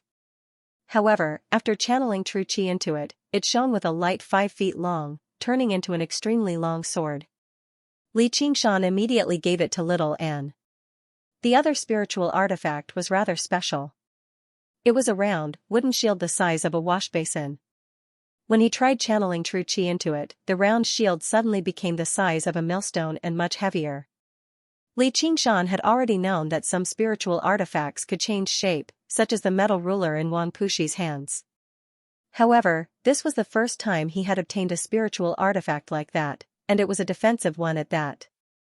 However, this spiritual artifact suited him extremely well. With it, he could wield the huge shield and charge around. If he encountered an enemy, he could just slam down with the shield. Who could stop him? Apart from that, there were some worldly items. The first item was actual gold and silver. 1,500,000 taels of silver notes was slightly less than he had imagined. Xianxia had occupied ancient Wind City for all these years, but his savings were actually not as great as Zhao Liangqing's. It made sense when he thought about it. The Qian family was large, so they had many people to support. Most of the money was probably in the hands of the caretakers below them. However, it was not just the silver notes that were money. There were also a large number of property deeds and land deeds. With a casual glance, the Qian family occupied most of the property in ancient Wind City, as well as several thousand acres of fertile land outside the city. According to the law, everything the Hawkwolf Guard obtained from carrying out a mission belonged to them. As a result, Li Qingshan had become a landlord overnight. When he thought about the days he spent in the cowshed back then, he could not help but sigh. Originally, Li Qingshan wanted to look for the cultivation method that allowed him to emit sword qi from his nostrils like what Xianxia practiced, but he did not find it. However, he did not find it to be a pity. He would earn contribution once he returned anyway, so he could visit the library of the Hawkwolf Guard. And he did not plan on changing cultivation methods before he reached the 9th layer with the innate method of practicing qi. He was in no hurry to find a new cultivation method either. The sounds of celebration outside the window had yet to stop. Gongs and drums filled the air as firecrackers crackled. It actually seemed like it would last for the entire night. Li Qingshan smiled. He ingested another qi-gathering pill and began cultivating. Shaoan also sat cross-legged beside him like an old monk. The next morning, a bitter but smiling district magistrate knocked on Li Qingshan's door. When he saw Li Qingshan, he was surprised. He never thought that the great Sir Hawkwolf Guard who had destroyed the Qian family and shocked ancient Wind City would actually be so young. He almost doubted whether he had found the wrong person. Li Qingshan said, "Sir, what business do you have with me?" The district magistrate was extremely familiar with the voice that rang through the night sky last night. He was certain that it was the person before him, so he told him the reason for his visit. Li Qingshan had no idea how to react. The district magistrate wanted to parade him through the streets in red, saying that the sedan chair was already prepared downstairs. Of course, he turned him down. The district magistrate did not dare to dissuade him. Who would be bold enough to force someone as vicious as him to do so? Li Qingshan said, "Compared to this, you should hurry up and get people to dispose of the corpses on the mountain. The weather is scorching right now, so we can't let a plague spread." The district magistrate said, "You're right, sir. I've already sent people to deal with it. Near the Qian estate, there's a pit at the foot of the western mountain. I've gathered the commoners to move the corpses there for burial, but the commoners find it filthy, and it's the corpses of people from the Qian family, so none of them are willing to help. Li Qingshan sank into thought. There should still be quite a lot of gold and silver utensils left in the Qian estate. Send people to search for them and treat them as wages for the commoners. You have to deal with this matter properly today. You can't make any mistakes. The district magistrate beamed with joy and agreed in a hurry. He thought to himself, this sir sure is considerate of the people. If Li Qingshan did not say anything, who would be bold enough to touch the items in the Qian estate? Li Qingshan had other plans in mind. After seeing off the district magistrate, he returned to his room and said to Little Anne, "Can you really cultivate like this?" Little Anne nodded. Li Qingshan asked, "How long will it take?" Little Anne shook his head. Li Qingshan said, "All right, we'll stay here for a while. It'll be perfect for us to calm down and cultivate for a while. If we return to Jiaping City, we probably won't be as calm anymore." "All right, Li Qingshan." In a small garden in the Hawkwolf Guard's office in Jiaping City, Shuazhibua held a letter. The corner of his eye twitched, and his fury surged. He shattered the stone table with a palm strike. Li Qingshan had no background at all. As a matter of fact, Wang Pushi did not even like him very much, which was why he just sent him under his command. In the sacred hall, if Gu Yenying really cared about this kid, then it was impossible for Wang Pushi to not care about him. It was just like how if Wang Pushi cared about a person, then he, Shuazhibua, would have to serve him carefully. This was the simplest principle, but Shuazhibua had been overly cautious, just in case. What affected him the most was still the kid's attitude. He was just too arrogant, which made him feel like he had a powerful background. When the cruel truth was revealed, all Shuazhibua felt was that he had been viciously toyed with. His face reddened at first before darkening. His fury towards Li Qingshan erupted all at once. "Please calm down, Commander Xue." Gujian persuaded him tactfully. Shuazhibua said frigidly, "As a Black Hawk commander, I stand above 1,000,000 people. Who knows how many lives I've taken? Who knows how many years it's been since someone has been bold enough to toy with me like this?" "Li Qingshan, oh Li Qingshan, you're impressive." Gujian said, "Though, the kid is in ancient Wind City. He probably won't be able to return. Why must you be angry at a dead person, Commander?" Shuazhibua said, "I just hate that I can't kill him myself. And that Zhou Wenbin. He's not a good person either." Gujian said, "He's all alone as the district magistrate. He doesn't even have a single chi practitioner under his command, so why must you put up with him, Commander? Our Hawkwolf Guard is responsible for supervision. Why don't we find some evidence of his crimes and report him as well?" Shuazhibua said, "Shut up. What evidence does he have that you can search for? He comes from the 100 schools of thought, and he has countless classmates. Even the prefect admires him very much. If I fall out with him, I'll only disappoint Commander Wang." Gujian said, "Yes, sir. I've misspoken." Shuazhibua said, "Let's just wait for the news of the kid dying in the line of duty now. Afterwards, he would immediately set off for ancient Wind City and destroy the Qian family, avenging Li Qingshan and demonstrating the might of the Hawkwolf Guard. That old man Qian should have saved up quite a lot over all these years. It was about time for him to use his blade." Takitara, this was Qian Rongji's original evil plan, killing 2 birds with 1 stone. She could eliminate the Qian family and Li Qingshan, and she could also get a generous share of the spoils from Shuazhibua. In the evening, Li Qingshan arrived in front of the sinkhole at the foot of the West Mountain that the magistrate had mentioned. That sinkhole wasn't especially big, but it was more than enough to hold 1,000 corpses. A strong putrid smell came from the sinkhole. Li Qingshan subconsciously held his breath. It had only been a day, but the corpse had already rotted.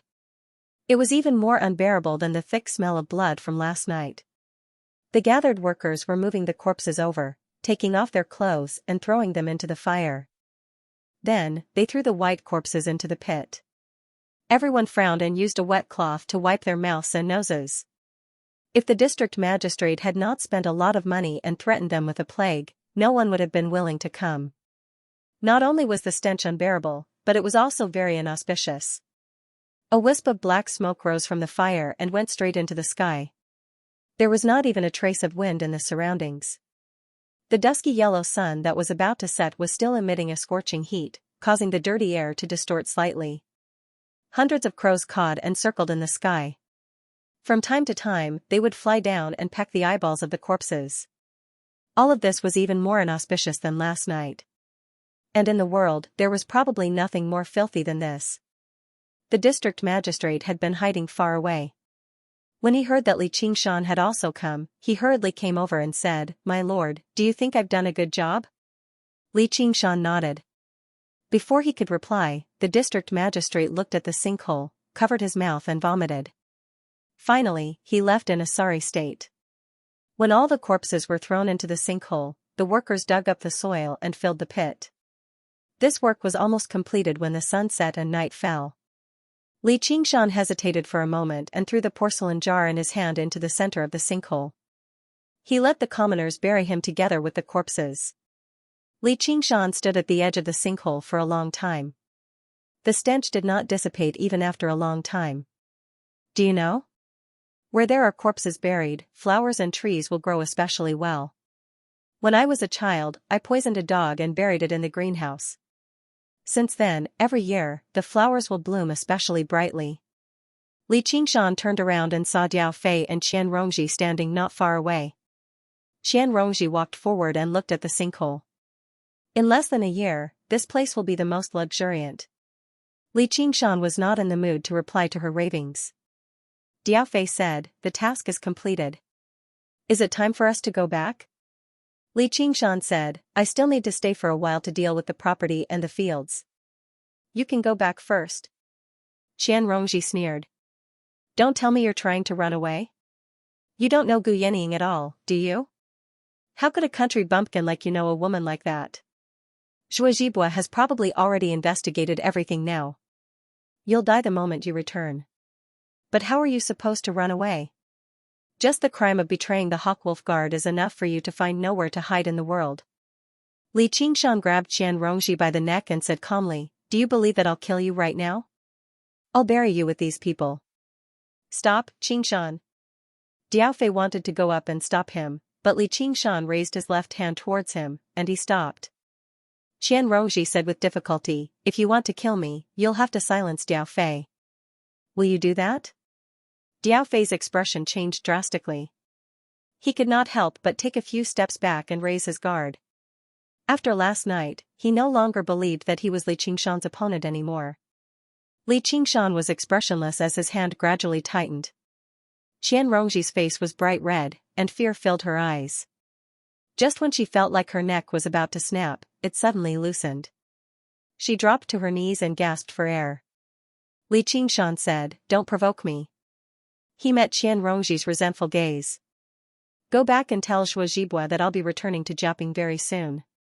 If he can't wait, he can come find me in Ancient Wind City. I'll be waiting for him at any time."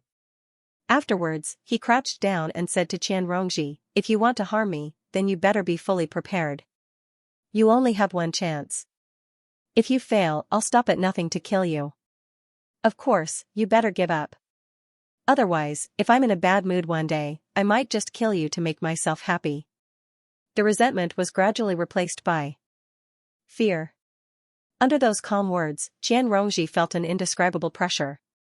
That feeling of suffocation was even deeper than the feeling of her neck being strangled just now. What good will it do for me to harm you?" Qian Rongji avoided Li Qingshan's gaze and said with a stiff expression. "As the saying goes, evil people will be tortured by evil people." When her insidious evil met Li Qingshan's strong and cruel evil, she naturally retreated. Li Qingshan stood up and left the sinkhole, heading for Ancient Wind City. Qian Rongji stood up and dusted off the dirt on her body. She straightened her clothes, and a smile returned to her face. She looked at Li Qingshan's back and said to herself, "One chance?" Diao Fei felt a chill in his heart and asked, "Are you going back?" Qian Rongji smiled and said, "It wasn't easy for me to return to my hometown. How can I leave so soon?"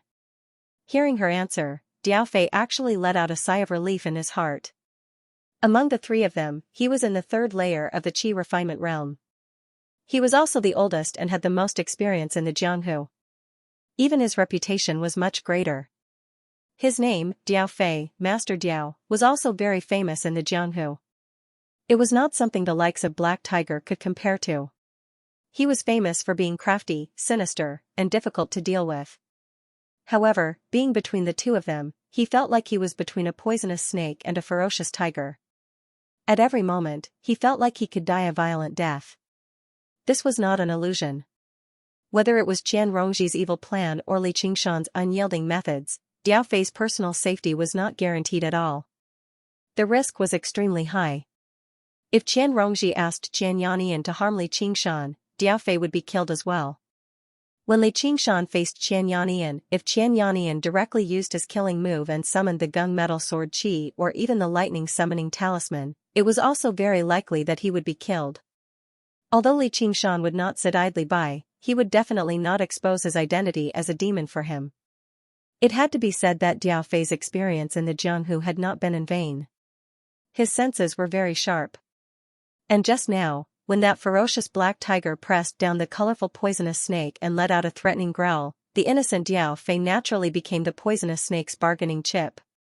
Then, it made the ferocious tiger ponder whether it should be ruthless for once. Diao Fei left in a hurry. In the end, he glanced back at Qian Rongji from afar before completely vanishing into the darkness. He had decided that he would never carry out missions with the two of them again. No, he would maintain his distance from them. The colorful, poisonous snake stood before the pit of 1,000 corpses she had personally created, silently brewing new venom. She even felt rather grateful for the black tiger's threat just now. The moment she revealed her venomous fangs would be her death.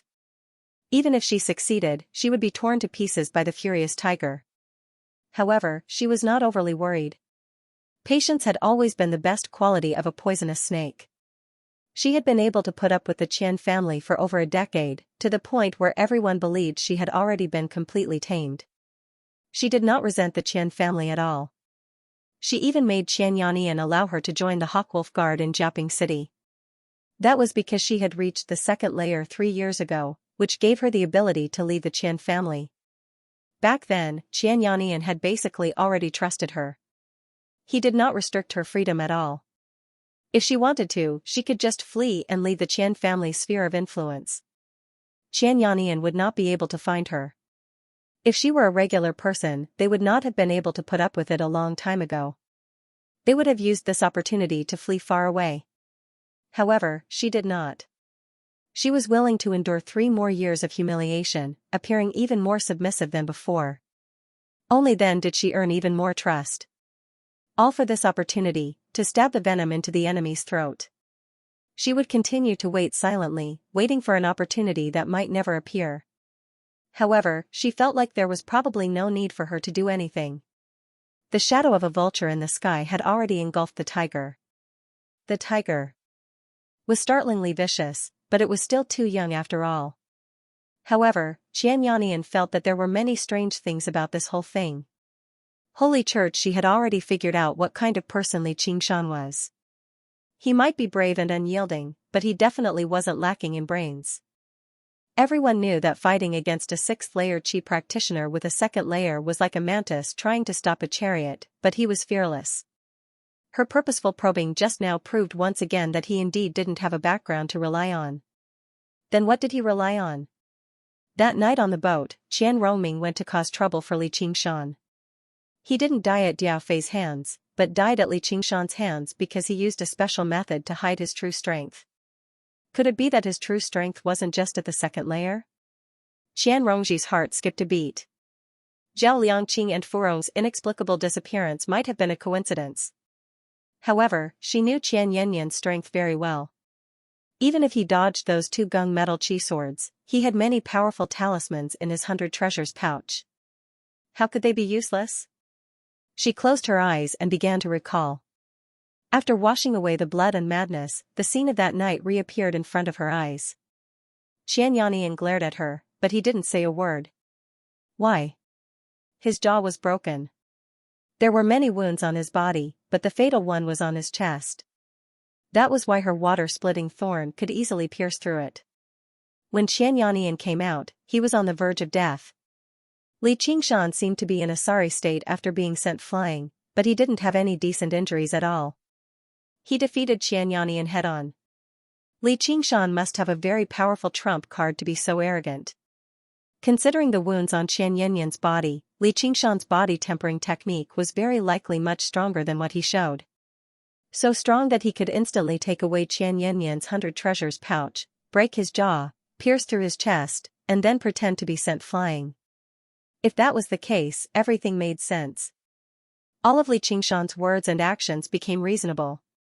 As the saying goes, a thief is a villain, but he is wiser than a gentleman. Li Qingshan didn't expect that his actions would be described in such detail. Qianrongji saw another scene. A fierce tiger crouched in the dense forest, waiting for a vulture to descend from the sky.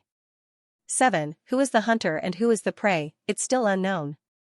Zhuozhibua, that idiot, claimed the word wisdom in vain. He actually couldn't see the danger hidden within. As expected, he was the same as Qianxia. He looked smart and experienced, but in reality, he was rotten and stupid.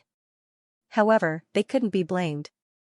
They had been suppressing everyone with their strength for too long. Naturally, they couldn't be bothered to use their brains. Of course, she wouldn't kindly remind Zhuozhibua. She would be happy no matter who died. It would be best if they perished together. For the first time, she felt that Li Qingshan had a higher chance of winning. He was in the dark, and the people in the dark were terrifying. She had experienced this firsthand. If she used this matter to threaten Li Qingshan now, she would definitely die. If she went back and reported this to Zhuozhibua, there wouldn't be any benefits. Moreover, if she lost the bet, she would have to be buried with Zhuozhibua. Li Qingshan's warning was not a joke. Then, if she bet on Li Qingshan, would she be able to get a share of Zhuozhibua's corpse? She seriously considered the various possibilities. Being a cunning villain was indeed much more difficult than being a pedantic gentleman. At this moment, she was absolutely calm and rational. She was even more broad-minded than a gentleman. She completely cast aside her personal honor and disgrace. Everything was for the sake of profit. In the sinkhole, a chilly wind suddenly blew towards Qianrongji, causing her back to feel cold. Unknowingly, it was already very late at night. She turned her head and saw a ball of dark green will-o'-the-wisp floating above the sinkhole. Even regular people would be alarmed, let alone the culprit behind all of this. However, she only scolded with a smile, "Damned ghost." Afterwards, she temporarily set aside the matter regarding Li Qingshan. There were even more important matters waiting for her. Now, it was time for her to really make a trip home. She raised her head and smiled at the starry sky. Father, mother, brother, and sister, you must be anxious from waiting. After Qianrongji left, an astonishing change was taking place under the thick soil in the sinkhole. The porcelain jar cracked like a spider web and shattered with a loud bang. The blood flame of corpse incineration surged like a tide and burned in all directions, devouring all the corpses and filthy flesh and blood, turning them into a part of the blood flame and burning even more fiercely. The dark bottom of the sinkhole turned into a bright sea of fire. The rotten and filthy corpses turned into clear and rising flames. The will-o'-the-wisp on the top of the sinkhole disappeared. Crash, thousands of white bones fell to the bottom of the sinkhole. Little and sat cross-legged in the center of the raging blood flame, manipulating it while absorbing its energy. The skulls at the bottom of the sinkhole opened their dark eye sockets and looked at him silently. Little and pointed his finger downwards and the blood flame split into thousands of flaming snakes and pierced into the skulls. The pitch-black eye sockets also lit up with the same blood flame as his. All of the skeletons were shaking violently and colliding with each other, producing rapid banging sounds. Then, they flew up and pieced their bones back together. Thousands of large and small skeletons jumped at the bottom of the sinkhole and danced wildly in the flames. The sound of bones colliding with each other was like music, and the sound of teeth chattering was like a song of joy. They surrounded Little and in the center, as if they were carrying out a grand memorial service. The blood flame of corpse incineration could split off and reside in other skeletons, resonating with Little and being controlled by his will. He knew this a long time ago. However, this was meaningless. These frail skeletons would probably not even be able to defeat low-level cultivators. A skull flew up and landed in Little Anne's hand. Their eye sockets met, and the blood flame burned together. A hint of paleness gradually appeared within the bright red color of the blood flame of corpse incineration. The light of joy appeared in little Anne's eye sockets. This was a flame that had advanced to the next level of the path of white bone and great beauty, the pale flames of bone incineration. As its name implied, the flame could melt white bones. If it were a regular flame, it would only be able to char white bones no matter how hot it was. However, under the licking of the pale flames of bone incineration, the skull melted like candy. This process was extremely slow and unbelievably slow. After a long while, the skull just now completely melted, turning into a drop of pale white liquid that dripped into his forehead. Then, he raised his hand. A bone arm landed in his hand, and he continued to melt it down. As he refined the white bones, the pale flames of bone incineration grew stronger and stronger. At the same time, it melted little Anne's body of white bones. This process was 100 times more painful than when he used his blood to cultivate. It was like countless steel needles, saws, and grinds his body. Regular people would go mad from the pain in an instant, or even die from it. It would be impossible for them to persevere, but the flames in his eyes burned brightly. There was no fear at all. Every time he felt like he could no longer endure it, a snowstorm would appear before his eyes, and he would return to that windy and snowy night below the ice-sword cliff. Li Qingshan swatted him to the side with a wave of his hand, telling him to leave. Then, he disappeared into the snowstorm, climbing the ice cliff alone and walking the path of death. He stood alone in the snowstorm for a very long time. He did not hide as he had been told. Instead, his entire body was stiff and bone-chilling. He thought anxiously, "Am I going to die?" Then, he knelt on the ground, his entire body in pain. In the end, he caught up.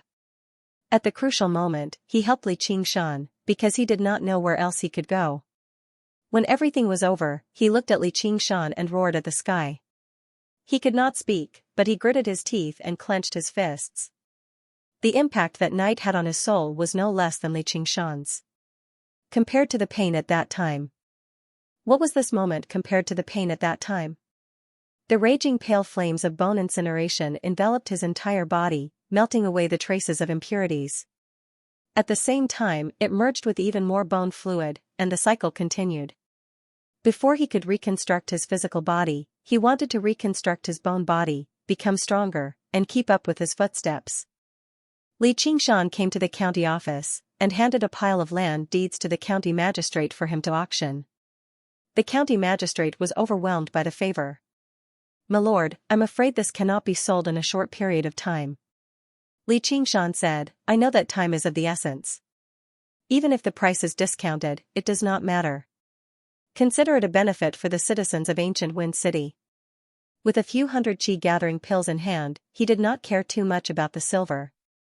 He had thought of burning it all, but that would definitely cause a huge commotion in ancient Wind City. That was why he had resorted to this method. The county magistrate said, "My lord, your merit is boundless. On behalf of the citizens of ancient Wind City, I thank you for your kindness." Merit? Li Qingshan smiled. He did not believe in this. Settle this within a month. Even without a warning, he did not believe that the county magistrate would dare to cheat him. At most, it would be a small profit, and that was natural. The county magistrate said, "My lord, is there anything else?" Li Qingshan turned and walked out the door. "I will stay in the city for a while. Just don't bother me." As the largest landlord in the city, Li Qingshan obviously would not stay in an inn. He chose a small manor halfway up the mountain. It was not far from the Qian Manor, and the surroundings were very quiet. Most importantly, he could see the pit from here. He stood in the courtyard. There were grape trellises in the courtyard, and there was a rocking chair under the grape trellises. There was also a large fire tank to the side. There were a few carps in the tank, swimming freely. A crescent moon rippled on the dark water surface. Although little and did not say it, he could vaguely sense that the path of white bone and great beauty was an extremely impressive ability. It did not require spiritual pills or spiritual herbs, and the cultivation speed was extremely fast. Its power was astonishing as well. However, everything was equal. One needed to possess talent beyond the reach of normal people, and one needed to endure pain that normal people could not. Although little and was only a child, he was a very smart and strong child. There was no need for him to worry too much. The only thing he was worried about was the future, their future. After so many years, little An's family was probably long gone. Perhaps they'll just go back to reminisce about a few graves, and then I'll adopt him. Li Qingshan scratched his head. Haha, it really is a demonic thought, a demonic thought. In the end, he decided not to think too much about it. He just sat on the ground and tossed a chi-gathering pill into his mouth, crushing it. A heavy bitterness spread, but his mind was clear. He then began to cultivate. A ray of sunlight fell on his eyelids. His eyelashes fluttered a few times, and he opened his eyes. Looking down from here, ancient Wind Mountain City was like a flight of stairs. Rows upon rows of buildings were built on these stairs, and they were all coated with a layer of red light. Holy Church, many people surged out from the intersecting alleys and streets. There were peddlers, people selling breakfast, people buying groceries, and there were also early morning merchants. It was a bustling scene. Looking down from here, the view was extremely wide, and the mind was broadened. So the scenery here is this good? Li Qingshan was slightly surprised. He took a deep breath and practiced a set of fist techniques, stretching his limbs. He could feel the flow of true qi in his body. After eating the 9 qi-gathering pills last night, he had grown a little stronger. His cultivation of qi practitioner level 2 was gradually stabilizing. He was not in a hurry to cultivate his demon core and demon body. Instead, he swallowed a large number of qi-gathering pills. He had a feeling that he would be staying here for a while, and the next batch of qi-gathering pills would have to be obtained in Jiaping City. If he took a large number of pills, it would lead to a shortage of energy. It would be better to take it slow like this. The demon core and demon body would naturally absorb a portion of the medicinal effects. He found an old set of clothes that belonged to the original owner of the room and changed out of the black wolf uniform. Then, he opened the door and walked down the stairs. He ate a special snack at a shop with the word tea hanging on it. He felt like his great dream of eating all the delicacies in the world had been realized just a little bit more. Then, he continued walking contentedly. He purposely walked very slowly, admiring the scenery along the street. He did not know how long it had been since he had calmed down like this to do something like this. Ever since he began cultivating, his days had been tense and urgent. Even after returning to the human world and returning to the ancient city of Jiaping, he still had to deal with the endless changes. He had to punish evil, assassinate powerful enemies, and defend against enemies. Even if he had some free time, he had to make good use of it to cultivate, not daring to relax at all.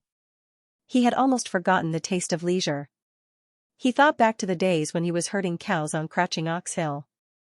He would look at the mountains, play a flute, and avoid the oppression of his brother and sister-in-law.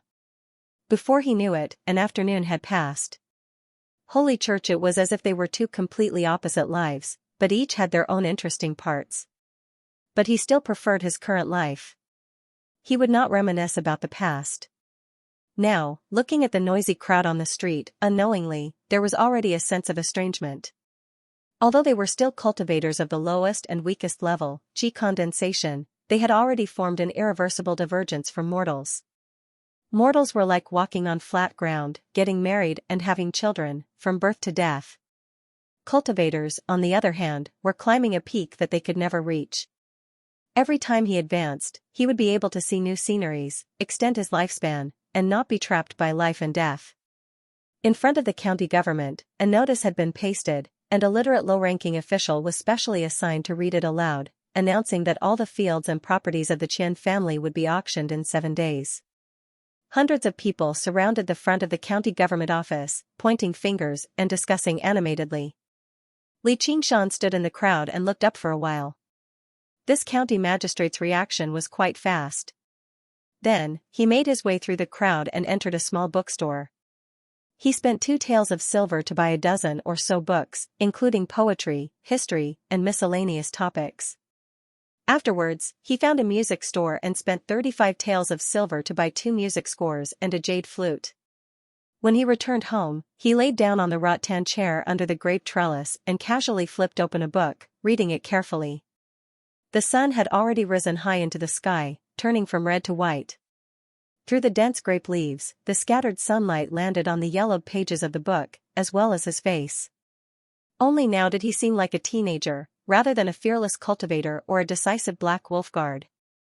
The edges on his face that seemed to be carved from stone seemed to have dulled slightly, while his gaze that had always been as sharp as a sword had returned to its sheath, becoming deep and clear. The spirit turtle's demon core revolved slowly in his body with unprecedented clarity and agility. Water vapor surged over naturally, soaking his clothes. His mind was submerged in a great battle in the history books, so he failed to notice it. The sacred church, it was a state of mind, a form of cultivation. He had to unstring the bow when it was not in use. He relaxed himself from his tense state and nurtured his body and mind, all for the sake of shooting an even more powerful arrow in the future, or perhaps very soon. Not everyone had such leisure. There was a small town several dozen kilometers away from ancient wine city called Xianxia town, as most of the people there bore the surname of Xianxia. Although there were a few surnames, it was not some clan of martial arts. The people there were only the most ordinary of people. There was a clan in the town that went from an ordinary clan to one of the greatest clans in Xianxia town in a single leap because they had a daughter with the surname Qian. Their walls were painted white and their servants were plentiful. They sang happily every day, becoming the envy of the entire town. On the official road from ancient Wind City to Xianxia town, a black-clothed knight was riding a white horse as he slowly moved forward. Qian Rongji gazed at Xianxia town on the horizon from afar. Her heart that had been as still as water suddenly became a mess. She could not help but tighten her grip on the water-splitting barb on her waist. The icy weapon brought her a sliver of warmth. The sun shone brightly, but her eyes carried a sliver of gloom that she could not shake off. She said in a self-deprecating manner, "Qian Rongji, oh Qian Rongji. You've really overestimated yourself." She had been taken away from that clan. After she achieved some accomplishments in cultivation, Xianxia allowed her to return to visit her family. Afterwards, she would return frequently and treat everyone in the clan extremely gently. She wanted Xianxia to believe that she was nostalgic and valued relationships. She wanted the Qian family to believe that these people were enough to control her. But now, she had broken free from her restraints, so there was no longer any reason for these illusions to exist. Her heart gradually grew cold. It was time for her to end things. No one deserved happiness from her misfortune. No one. Xianxia Manor. The vermilion door was wide open. Blood flowed out from behind the screen wall. Behind the screen wall, Qian Rongji held the water-splitting barb in her hand. She frowned and pondered. Around her lay a dozen or so corpses. There were guards, servants, maids, and old maidservants. She could call out each and every one of their names. But now, they were all dead. She continued to walk into the manor. She saw more and more corpses. When she arrived at the inner courtyard, she saw the corpse of a noblewoman lying dead on the ground. She used to be a village woman. Now, she wore expensive beads on her head. She wore the precious silk that she had brought from the south. However, it was already badly mutilated by the blood. She could barely remember this noblewoman's name. She had called her mother for too long. Yet, she felt an indescribable sense of loss in her heart. She took a deep look at the corpse and stepped over it. Then, she saw more familiar people, including her brothers and sisters. Even though it was noon, the ancestral hall was still very dark. In the heavy darkness, there were many memorial tablets, enshrining the ancestors of the Xianxia family. A gray-haired, green-faced old man held a plump, middle-aged man hostage. He stared at Qian Rongji coldly and hatefully as she walked in. He called out, "Xianxia Rongji, I knew you'd return." Qian Rongji said with mixed emotions, "Third uncle." The old man was Qian Yanyan's nephew. He had practiced martial arts for many years, finally breaking through to the innate realm and reaching the second layer of Qi practitioner. He became one of the masters of the Qian family. That night, he had fled from the main hall of the Qian family. Diao Fei did not choose to chase after him, which was why he managed to escape with his life. Qian Rongji said, "Did you do all of this?" Her third uncle said, "That's right." "Xianxia Rongji, you traitor. How dare you mention the word money? You've caused the deaths of everyone in the Qian family. You've destroyed the Qian family. You've destroyed everything I had. I will slaughter your entire family. Rongji, save me. The plump, middle-aged man shuddered. Tears and snot flowed from his nose. Who knew whether he was afraid or sad? It was the person she called father. Qian Rongji said furiously and frantically, Father, I will definitely save you. Qianhao, release my father. Qianhao said, Do you know fear now? You bitch. Throw down your weapons and kneel. As soon as Qian Rongji hesitated, he crushed the man's shoulder. The man shrieked out and ordered, Why don't you kneel? With a clang, Qian Rongji tossed down the water-splitting barb and knelt down. She made her way forward as she knelt. She said sorrowfully, Please release my father. Qianhao smiled madly and complacently. He was reluctant to kill her in a single stroke. Not only did he want to destroy her entire family, but he even wanted to torture the person closest to him before her. Qian Rongji took another step forward and reached backwards with her right hand. Tru Qi swept up the water-splitting barb and returned it to her hand. She leapt up and stabbed at Qianhao as hard as she could. Qianhao pulled the plump man in front of him and used him as a meat shield, blocking him firmly. Then he grabbed the man's other shoulder. Once he forced back Qian Rongji, he would torture him viciously. He would definitely make this bitch regret everything she had done. However, he suddenly felt a chill in his chest. Qian Rongji had no intentions of stopping. The water-splitting barb stabbed deeply into the meat shield, and the tip entered Qianhao's chest. Tru Qi turned into blue light and passed through his body. Qianhao and the plump man both stared at Qian Rongji in disbelief.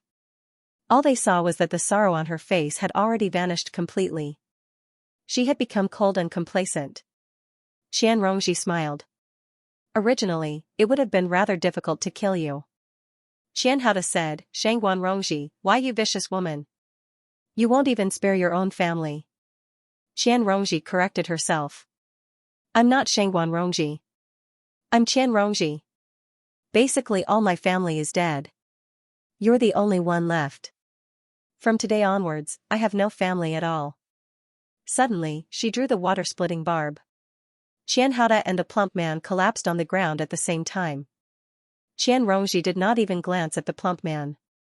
She removed 100 treasures pouch from Qianhao and said sweetly, Thank you, third uncle. She was just like the obedient girl from before. Qianhao raised his hand with difficulty and gathered Tru Qi. The water-splitting barb pierced through the man's head without any hesitation. There's no need to be so polite with Jier. Rongji, save me. The plump man extended his hand with difficulty and grabbed the hem of Qian Rongji's clothes. I'm your father. The plump man spat out blood as he called out. Do you have a daughter? Qian Rongji was surprised. She thought about it seriously. Oh, I did, but didn't I sell it already? Afterwards, I used the money to get a few concubines. The plump man said with difficulty, I did all of that, for you. I gave you a good future. You should thank me. Everything I have right now was obtained through my hard work. Stop taking credit for me. Qian Rongji suddenly flew into a rage and kicked his hand away. The plump man opened his mouth, unable to say anything. Resentment and despair filled his face before he finally breathed his last.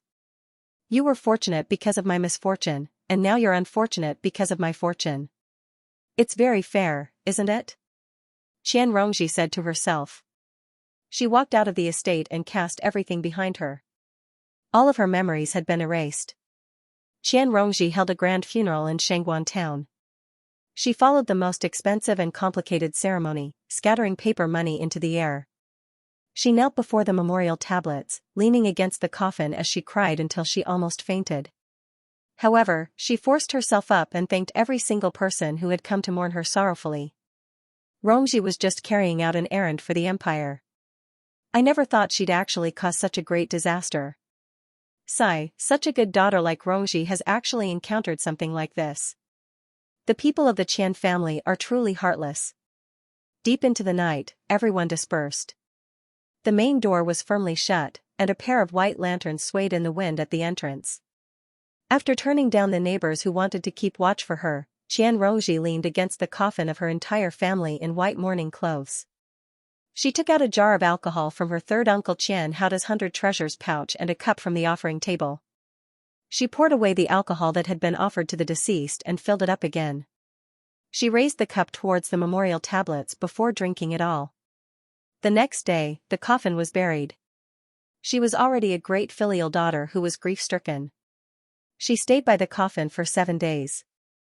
On the night of the first 7 days, a dozen or so wine jars were strewn all over the place. Suddenly, she felt a chill run down her spine. She opened her eyes in a daze. A dozen or so shadows were standing in front of her. They were all extremely familiar faces, and they were staring at her coldly. She laughed drunkenly and pulled out the water-splitting dagger. With a sweep of the dagger, the chilly wind dispersed and the shadow shrieked. As soon as he regained his senses, he took a look at his surroundings. There was no shadow in sight, and he was unable to differentiate between reality and illusion. Bang! The wine jar smashed onto the memorial tablets. The memorial tablets fell to the ground, and the wine spilled all over the floor. She held onto the candle flame and gently let go. The flame quickly spread, engulfing the names on the memorial tablets and spreading to the entire ancestral hall. She walked out of the fiery ancestral hall and disappeared into the darkness without looking back. Behind her, the fire spread to the entire mansion. Who was it that made the vow to never return to their hometown? The sound of the flute echoed in the dusk, and it did not stop for a long time. Li Qingshan put down the jade flute. He felt that the quality and intonation of the flute was much better than the bamboo flute he made years ago. He lived a quiet life. Every day, he would read books and play the flute. When he was free, he would wander around the city for a while and eat some fresh food. His life was very peaceful. Splash! The water in the water jar splashed, and the carp swung its huge tail. Don't be noisy, Li Qingshan said, I'll give you a bigger pool in a few days. The water jar immediately became quiet. A few days ago, he had crushed a qi concentration pill of poor quality and sprinkled it into the tank. The next day, the carp had grown a full circle, and on the third day, it had grown another full circle. Today, the water tank was so narrow that it could not accommodate the carp swimming around. Li Qingshan stood on top of the water jar and looked at the huge red carp. Why don't I just stew you? The carp sank to the bottom of the jar. It's a pity that my culinary skills are average. Li Qingshan smiled and grabbed at the water jar. The demon core rotated, and the water in the jar surged out. It kept changing shape in the air, and the carp swam in the middle. Li Qingshan brought the carp and walked towards the Qian house. There was a big pool in the Qian house that could accommodate the carp. Climbing over the walls and doors, the huge Qian house was empty. It had turned from bustling to desolate, and there was always something strange about it. It had only been 10 days since anyone had taken care of it. Weeds had grown on the small paths, and daughter had climbed up the pillars. There was a sense of decadence amidst the vitality. On the stone steps, the dried bloodstains that could not be wiped clean exuded an ominous feeling. After so many days, no one in the entire ancient Wind City dared to go near this place. They only dared to look at it from afar and sigh. Although this house was auctioned by the district magistrate, Li Qingshan knew that no one would buy it. It would not be long before it was completely abandoned and become a haunted house. In the lotus pond, the lotus flowers had long withered, but the leaves were still dense. No one will come here to eat you. Splash! Li Qingshan threw the carp into the lotus pond. The carp raised its head and bobbed up and down, as if it was thanking him. Then, it opened its mouth. Good. Consider it your good fortune. Li Qingshan smiled and placed a qi-gathering pill in its mouth. Only then did it turn around and swim into the depths of the lotus pond. Li Qingshan was about to turn around and go back when he suddenly saw a flame in the distance. It shone through the shadows of the trees. He walked through the forest and walked towards the flame. From afar, he could smell a thick medicinal fragrance. He pushed the door open and saw a 3-legged cauldron in the room. It was spitting out white steam, and there was a thick medicinal fragrance in the steam. A slim figure sat on a praying mat in front of the cauldron. She stretched out her hands and sent waves of true qi into the cauldron. The steam was sometimes more and sometimes less, controlled by the true qi. Li Qingshan recognized her at first glance. "Qian Rongji, what are you doing here?" Qian Rongji didn't answer. After a while, she retracted her hands just now and slowly played with the true qi. The lid of the cauldron opened with a bang, and steam filled the room. Li Qingshan was extremely familiar with this smell. "You're refining pills." He looked around and realized that this should be the Qian family's alchemy room. It was also the source of the 400 qi-gathering pills in his 100 treasures pouch. He had eaten many qi-gathering pills, but this was the first time he saw someone refine pills. He looked at the cauldron again. Although it was covered in green copper rust, it still shone with spiritual light. It was actually a low-grade spirit artifact. Li Qingshan originally thought that all the decent items of the Qian family would be put into the 100 treasures pouch. He didn't expect that there was another world here. This cauldron was so big that Xianxia would have to empty his 100 treasures pouch to barely fit it. The runes and spells attached to low-grade spirit artifacts were limited. This cauldron could spit out water, so of course it couldn't be big or small. Qian Rongji said with a smile, "This is my home." Li Qingshan said, "It's mine now. I've already bought it. According to the agreement, everything in the Qian family is mine, including this cauldron. I've really profited this time." Qian Rongji smiled as she took out the deed to the house and the land. "Count yourself lucky." Li Qingshan turned around and left.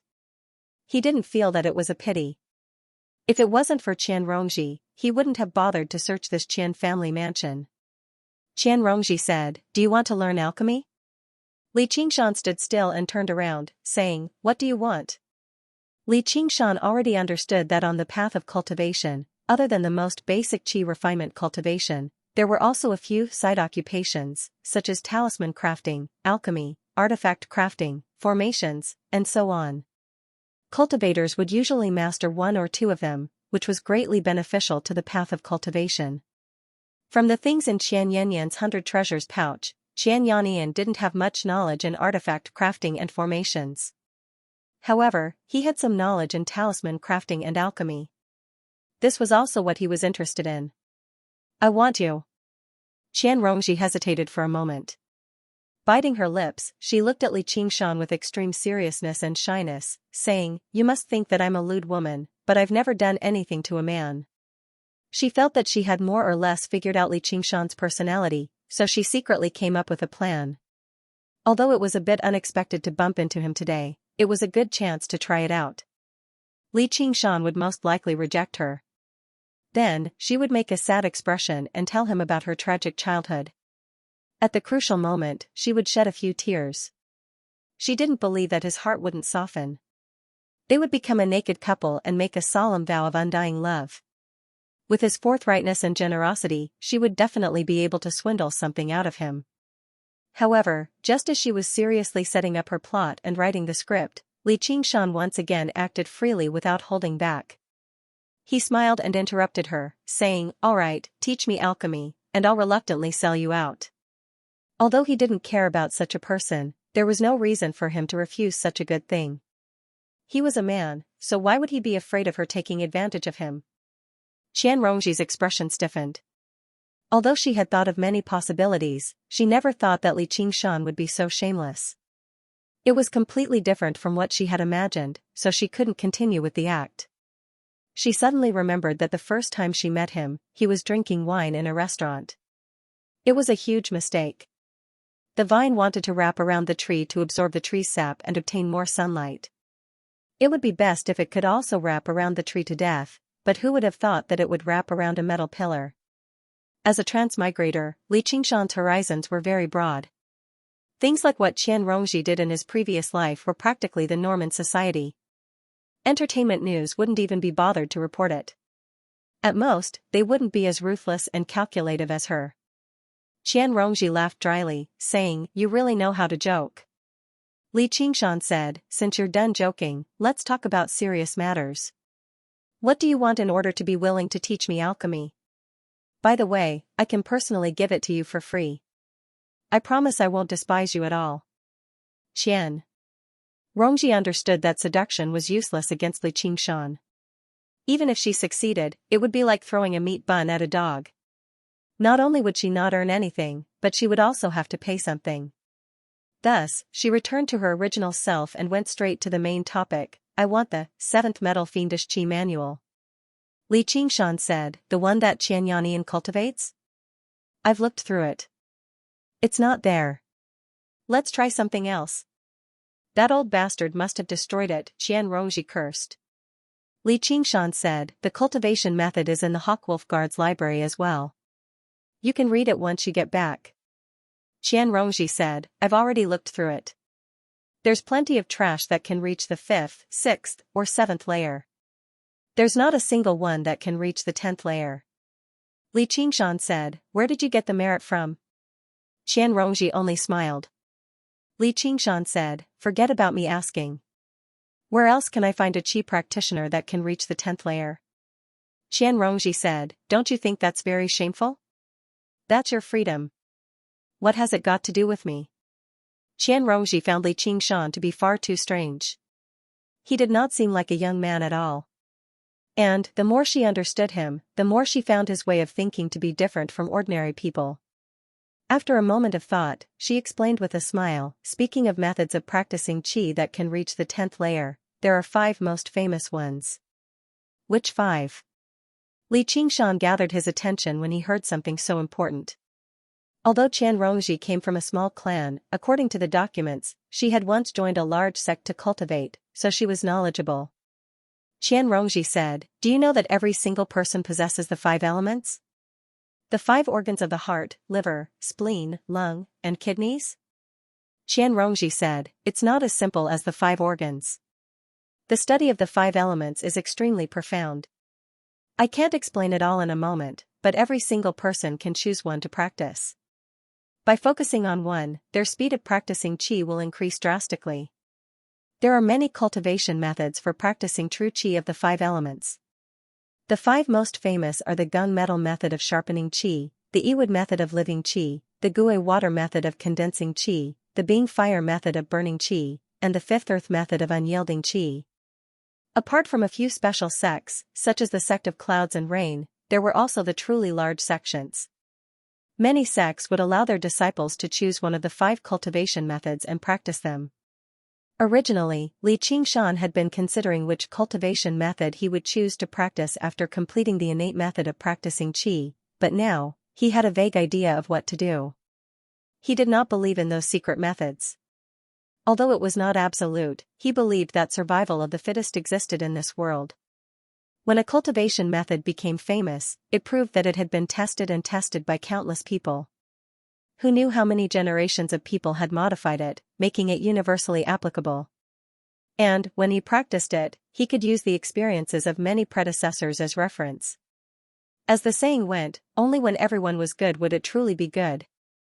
Li Qingshan asked, is it possible to cultivate any kind of Zhenqi? Qian Rongji said, of course not. Everyone has a preference for different attributes. In the big sects, there are ways to test and choose the most suitable cultivation formula for oneself. However, I've heard that there are some talented geniuses who can cultivate 2 or even 3 types of true Qi at the same time. The amount of true Qi they have is far greater than cultivators who only cultivate one type of true Qi. Moreover, it is easier for them to break through realms. Why did you suddenly become so kind? Li Qingshan was surprised that Qian Rongji did not make any requests. I'm not a bad person to begin with. Qian Rongji smiled. Li Qingshan declined to comment. Qian Rongji said, if you don't believe me, I can teach you alchemy. Li Qingshan said, you don't want anything? Qian Rongji said, I don't want anything. Li Qingshan said, that's great. But his face did not show that he was particularly happy. Qian Rongji really began to teach him carefully. There are 3 most basic things in alchemy. The first is the materials, ranging from the most ordinary herbs to the most precious spiritual medicines. There are all sorts of strange and wondrous things, including everything. The second was the pill formula. Every pill had its own concoction method, and there were extremely precise requirements for the ingredients and the time needed to concoct it. The third is the furnace, or the flame. According to the pill formula, refining the materials is the alchemy. Li Qingshan listened attentively. Unknowingly, for hours had passed. Only then did he have a basic understanding of alchemy. This Tao was indeed broad and profound. Even if one spent a lifetime of effort, he might not be able to reach the peak. He could only be considered to have a superficial understanding, not even a beginner. Qian Rongji said, regarding alchemy, "This is about all I know. If you want to continue to study, you can only find another expert." Li Qingshan nodded slightly. Qian Rongji pointed to the furnace beside her. "Do you want to try? There are still many herbs." Li Qingshan was slightly taken aback. He wondered whether she had gone insane or not. However, after hearing so much about alchemy, his hands just became itchy, so he sat down in front of the cauldron and personally controlled it, refining pills under Qian Rongji's guidance.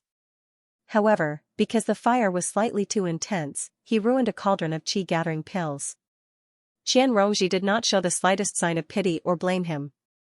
Instead, she encouraged him to continue trying.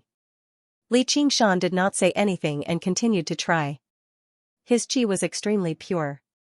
Using it was like using a finger. In the process of alchemy, he used it more exquisitely. After another 2 furnaces of pills were wasted, he finally succeeded. He retracted his hands, took a deep breath, and revealed a smile. Qian Rongji also praised him. Li Qingshan saw that the sky was beginning to brighten. Before he knew it, a night had passed. He stood up, took out a few bottles of qi-gathering pills and placed them on the ground, as compensation for the wasted pills and to pay the tuition fee. After watching Li Qingshan leave, Qian Rongji picked up the qi-gathering pills. Just now, Li Qingshan did not feel happy because of her generosity. Right now, Qian Rongji did not look happy either. Information regarding the qi methods of the 5 elements and basic alchemy were actually not exactly secrets, and the qi-gathering pills Li Qingshan had left behind were even more than the qi-gathering pills he had destroyed. And even if she was the one controlling the furnace, she could not say with certainty that she would succeed every time.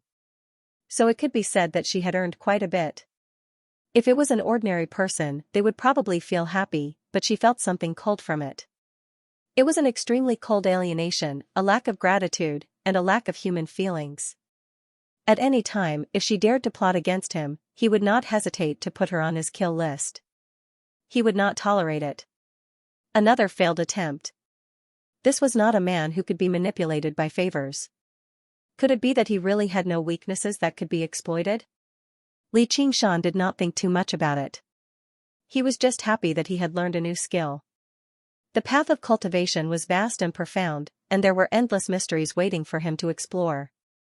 Learning from others was not a bad thing. In the pit, the flames were still burning. The pale bone illuminating flame had already taken up a small portion of it. Little N's bones had become as smooth as jade. He was more powerful than ever before. And the white bones in the pit. The bones all over Yi Lian's body had come to an end, but there were still several hundred white bones in the pit. And Little N did not stop refining white bones. The blood flame of corpse incineration and the pale bone illuminating flame were both basic techniques of the path of white bone and great beauty. Their greatest use was not to kill or injure enemies, but for cultivation. The blood flame of corpse incineration was used to perfectly absorb the essence of flesh and blood without any wastage. The pale bone illuminating flame could refine bone fluid to strengthen the body. Aside from this, there was another use, and that was refining artifacts. Cultivators who cultivated the path of white bone and great beauty were different from other cultivators. The artifacts they used were also extremely unique. The path of white bone and great beauty had a section specifically for refining artifacts, which recorded dozens of unique artifacts. Blood sea banner, human skin robes, skull prayer beads. Little N parted his hands, and hundreds of white bones flew in front of him and gathered into a tight ball. Holy Church! The pale bone smelting flame surged up and swallowed the white bone ball. The surface of the white bone ball gradually melted. Little N put his palms together and looked down. However, everything was empty. He had no eyes, no nose, and no heart. He chanted the Buddhist scriptures, but he could not make any sound. In this extremely strange and terrifying scene, he gave off a dignified and righteous aura.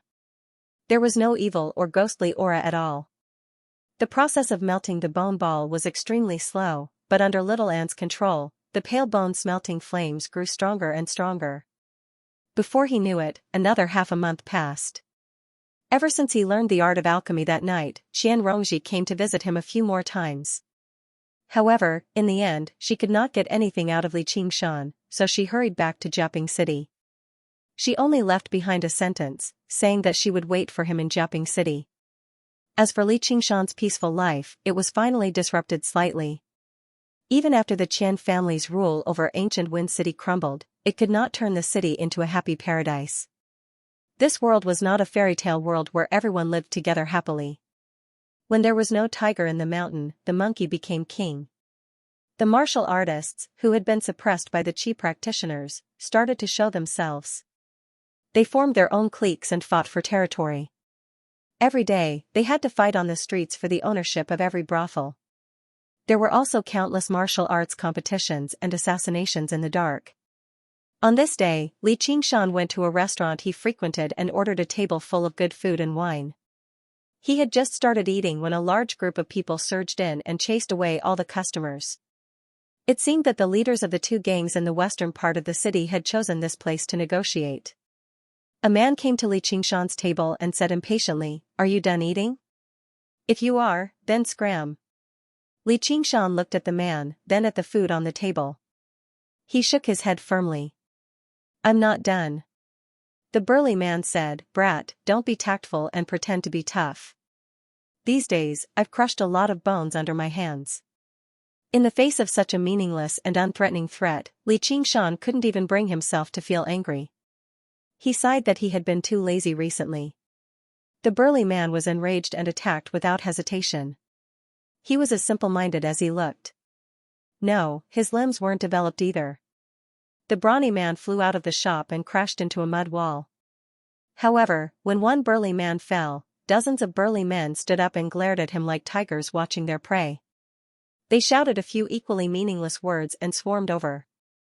Then, all of them flew out. The remaining people seemed to have been enlightened.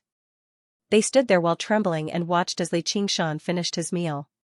He placed the money on the table and walked out of the shop while mumbling to himself, "What do you mean by a peaceful life?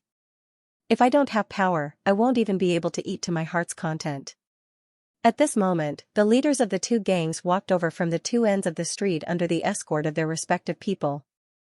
In order to express their contempt for their opponent, they both chose to arrive late without prior consultation, but they just happened to block Xianxia at the entrance, or more accurately, they were blocked by Xianxia at the entrance. Xianxia had just walked down the stairs when he looked up and saw that the sky was hazy. Summer was almost over. "Who are you?" Xianxia thought, he really is a boss after all. At the very least, he can ask about his opponent's origins and name. Of course, it's very likely that I've overestimated him. The several dozen men groaning on the ground should have played quite the role. Xianxia of the Hawkwolf Guard, you're their boss. You've attacked a Hawkwolf Guard in public, so your crimes cannot be forgiven. Today, I'll execute you on the spot. Forget it, I haven't been very murderous lately. You're lucky. With Xianxia's words and his rising aura, the faces of the two bosses paled. Even if another decade passed, the people of ancient Wind City would never forget this name. Just why did they have to run into this person? When Xianxia said execute you on the spot, his knees buckled, and he knelt on the ground. He could not even beg for mercy. He closed his eyes and awaited death. However, Xianxia's tone and aura suddenly plummeted. He was like a singer who could not reach the high notes and had chosen to give up helplessly. Only when the figure vanished did the two bosses rise to their feet with the support of their subordinates. They looked at one another, both feeling relieved that they had survived a disaster. In the end, the two of them let go of their past grievances because of this experience. They drank and chatted merrily, establishing a new gang together. It went without saying. Xianxia returned to his residence and patted his face in the mirror. "I need to buck up, Xianxia." Suddenly, he felt like he understood the mentality of a master, like someone like you isn't worth my time. However, he immediately made up his mind and tossed this mentality aside. You're just a low-level Qi practitioner. You're nowhere close to the level where you can say something like that. Yep, if anyone provokes me in the future, I'll step on their shit. Li Qingshan looked at the pit again. Little Anne, are you still not done? He had already begun to miss Jiaping City. He missed Shuozhibua. Only when there was pressure would there be motivation. Compared to these dull days, he would rather be surrounded by powerful enemies and slaughter his way out with everything he had. However, when he returned this time, he should be able to give him a pleasant surprise. Although he was rather lazy, he did not stop cultivating over the past half a month. He swallowed close to 200 Qi gathering pills. Not only did his demon Qi skyrocket, his cultivation of the second layer of Qi practitioner also completely stabilized. Abundant and pure true Qi flowed endlessly in his Yanghe meridian. He had also touched the edge of the fifth layer of the innate method of practicing Qi. In the pit, the huge ball of white bone had already been completely melted, turning into a pure white, crystalline ball. However, one could vaguely make out that it was an extremely vicious skull. Several hundred skeletons had only been refined into a tiny prayer bead. Xiaoan pinched the prayer bead between her fingers. She would need at least 14 skull prayer beads if she wanted to make one. White bone spiritual artifacts were actually so difficult to forge. This was also the reason why Little Ant had chosen the skull prayer beads as his first spiritual artifact. Every single item recorded in the path of white bone and great beauty possessed immense power. They were not items that he could forge at his current level. However, the skull prayer beads could be forged one by one. There was no need to forge them all at once. He could do it step by step. Little Ant held the prayer bead in his hand and felt that his mind was connected to it. It was as if this prayer bead was not a spiritual artifact, but a part of his body. The truth was more or less the same. The flames in the pit were extinguished, returning to his skull. Only 2 specks remained. He leapt through the soil, following Li Qingshan's aura and leaving the pit. Having lost the support of that invisible power, the soil above the pit immediately collapsed. The next day, someone discovered that the corpses of the Qin family members had disappeared, becoming a mystery. In the darkness, Li Qingshan smiled as he opened his eyes. Little Anne, are you done? A little skeleton that sparkled like jade stood in front of him. The flames in its eye sockets were a mix of red and white. Li Qingshan rubbed his head. You really are much prettier. From the perspective of a skeleton. From the perspective of a skeleton, Little Ant opened his palm and took out a skull prayer bead. Li Qingshan picked up the prayer bead. What is this? The prayer bead suddenly left his hand and flew around the room, drawing out a white blur. With a series of sonic booms, it was actually no slower than Zhou Wenbin's flying sword. Li Qingshan was stunned. This is a spiritual artifact? And it was at least a mid-grade spiritual artifact. Little Ant smiled.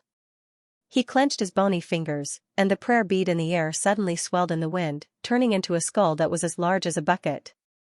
Its teeth chattered as if it was laughing strangely. Its eye sockets shone with the same red and white flames as Little Anne. When a child obtained something good, he obviously had to show it off to the people closest to him. When Li Qingshan understood the cause and effect of Little Anne's artifact forging, he could not help but sigh. This path of white bone and great beauty sure was useful. That white bone bodhisattva sure was thoughtful. If he did not have a weapon, he would still be at a disadvantage against an enemy even if his abilities and techniques were powerful. As these white bone spiritual artifacts were closely connected to his body, he could control them as easily as he wished.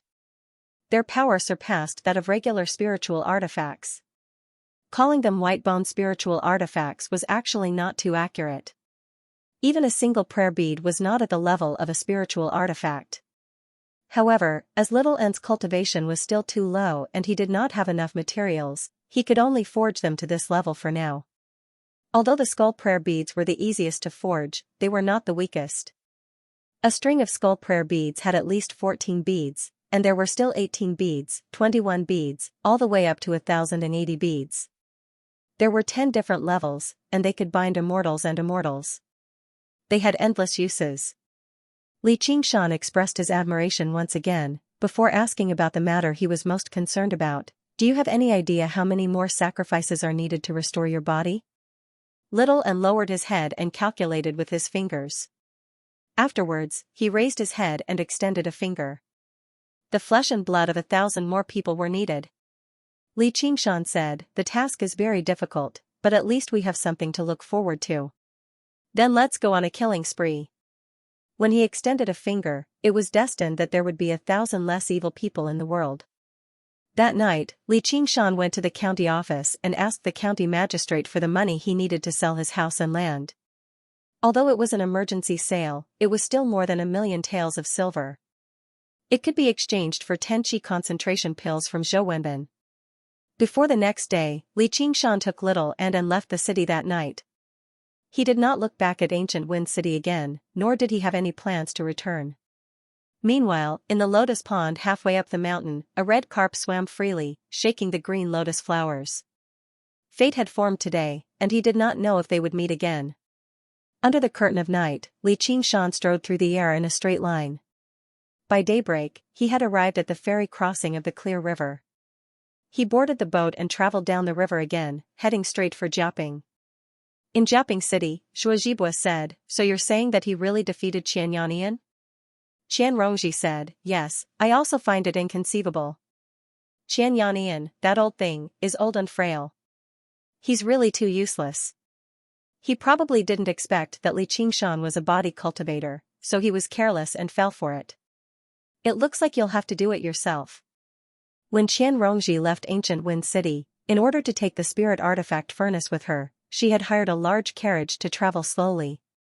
Now, she had just returned to Jiaping. Not only did Qian Rongji not warn Shuozhibua that Li Qingshan might have been hiding his strength, but she even purposefully misled him, as if Li Qingshan's victory was extremely lucky. Even if the Holy Church had no interest in it, she still grew tired of this old bastard. She really hoped that he would die a violent death just like that old bastard Qianxia. This kind of silent method was often more terrifying than straightforward plots and schemes. Sure enough, Shuozhibua followed his usual train of thought and sneered. "It's good that he's alive. It saves me the trouble of making another trip. I can even personally kill him and vent my hatred." "Are you going to kill him once he returns?" Qian Rongji hid her smile in the depths of her pitch-black eyes. She was prepared to watch the show that was about to unfold. Shuozhibua instead said, "We'll have to think about this at length." Although he was a commander, he was not bold enough to kill a Hawkwolf guard so brazenly. Afterwards, he sneered. "Though, do you think he'll be able to do well under my command? I want to show him whether the headquarters of the Hawkwolf guard is surnamed Shua or Li." Qian Rongji said, "On this mountain, in this Jiaping city, is there anything that doesn't belong to you? Even I'm the same." Shuozhibua laughed aloud.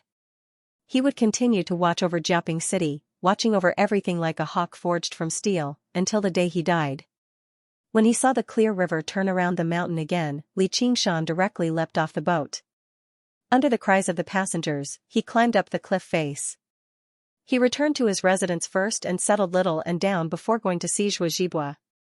He was very interested in seeing how this Commander Shua's attitude would change now. Li Qingshan clasped his hands. "Greetings from subordinate Li Qingshan, Commander Shua." That was what he said, but he stood with his head held high like a javelin. He showed no respect at all. Shuozhibua stopped pretending to be friendly. He asked coldly, "Why didn't you return immediately after completing the mission?" Li Qingshan said in a manner that was neither servile nor overbearing, "I obviously had matters to attend to." Shuozhibua was even more displeased. A person who was about to die actually dared to be so arrogant. "I'll deduct half of your merit points. You may leave." Half of their hard-earned merit points had been casually deducted. That was the equivalent of dozens of qi-gathering pills. Who wouldn't be angry? Li Qingshan suppressed his anger and didn't argue. He turned and left. He also couldn't kill a Black Eagle commander on this mountain.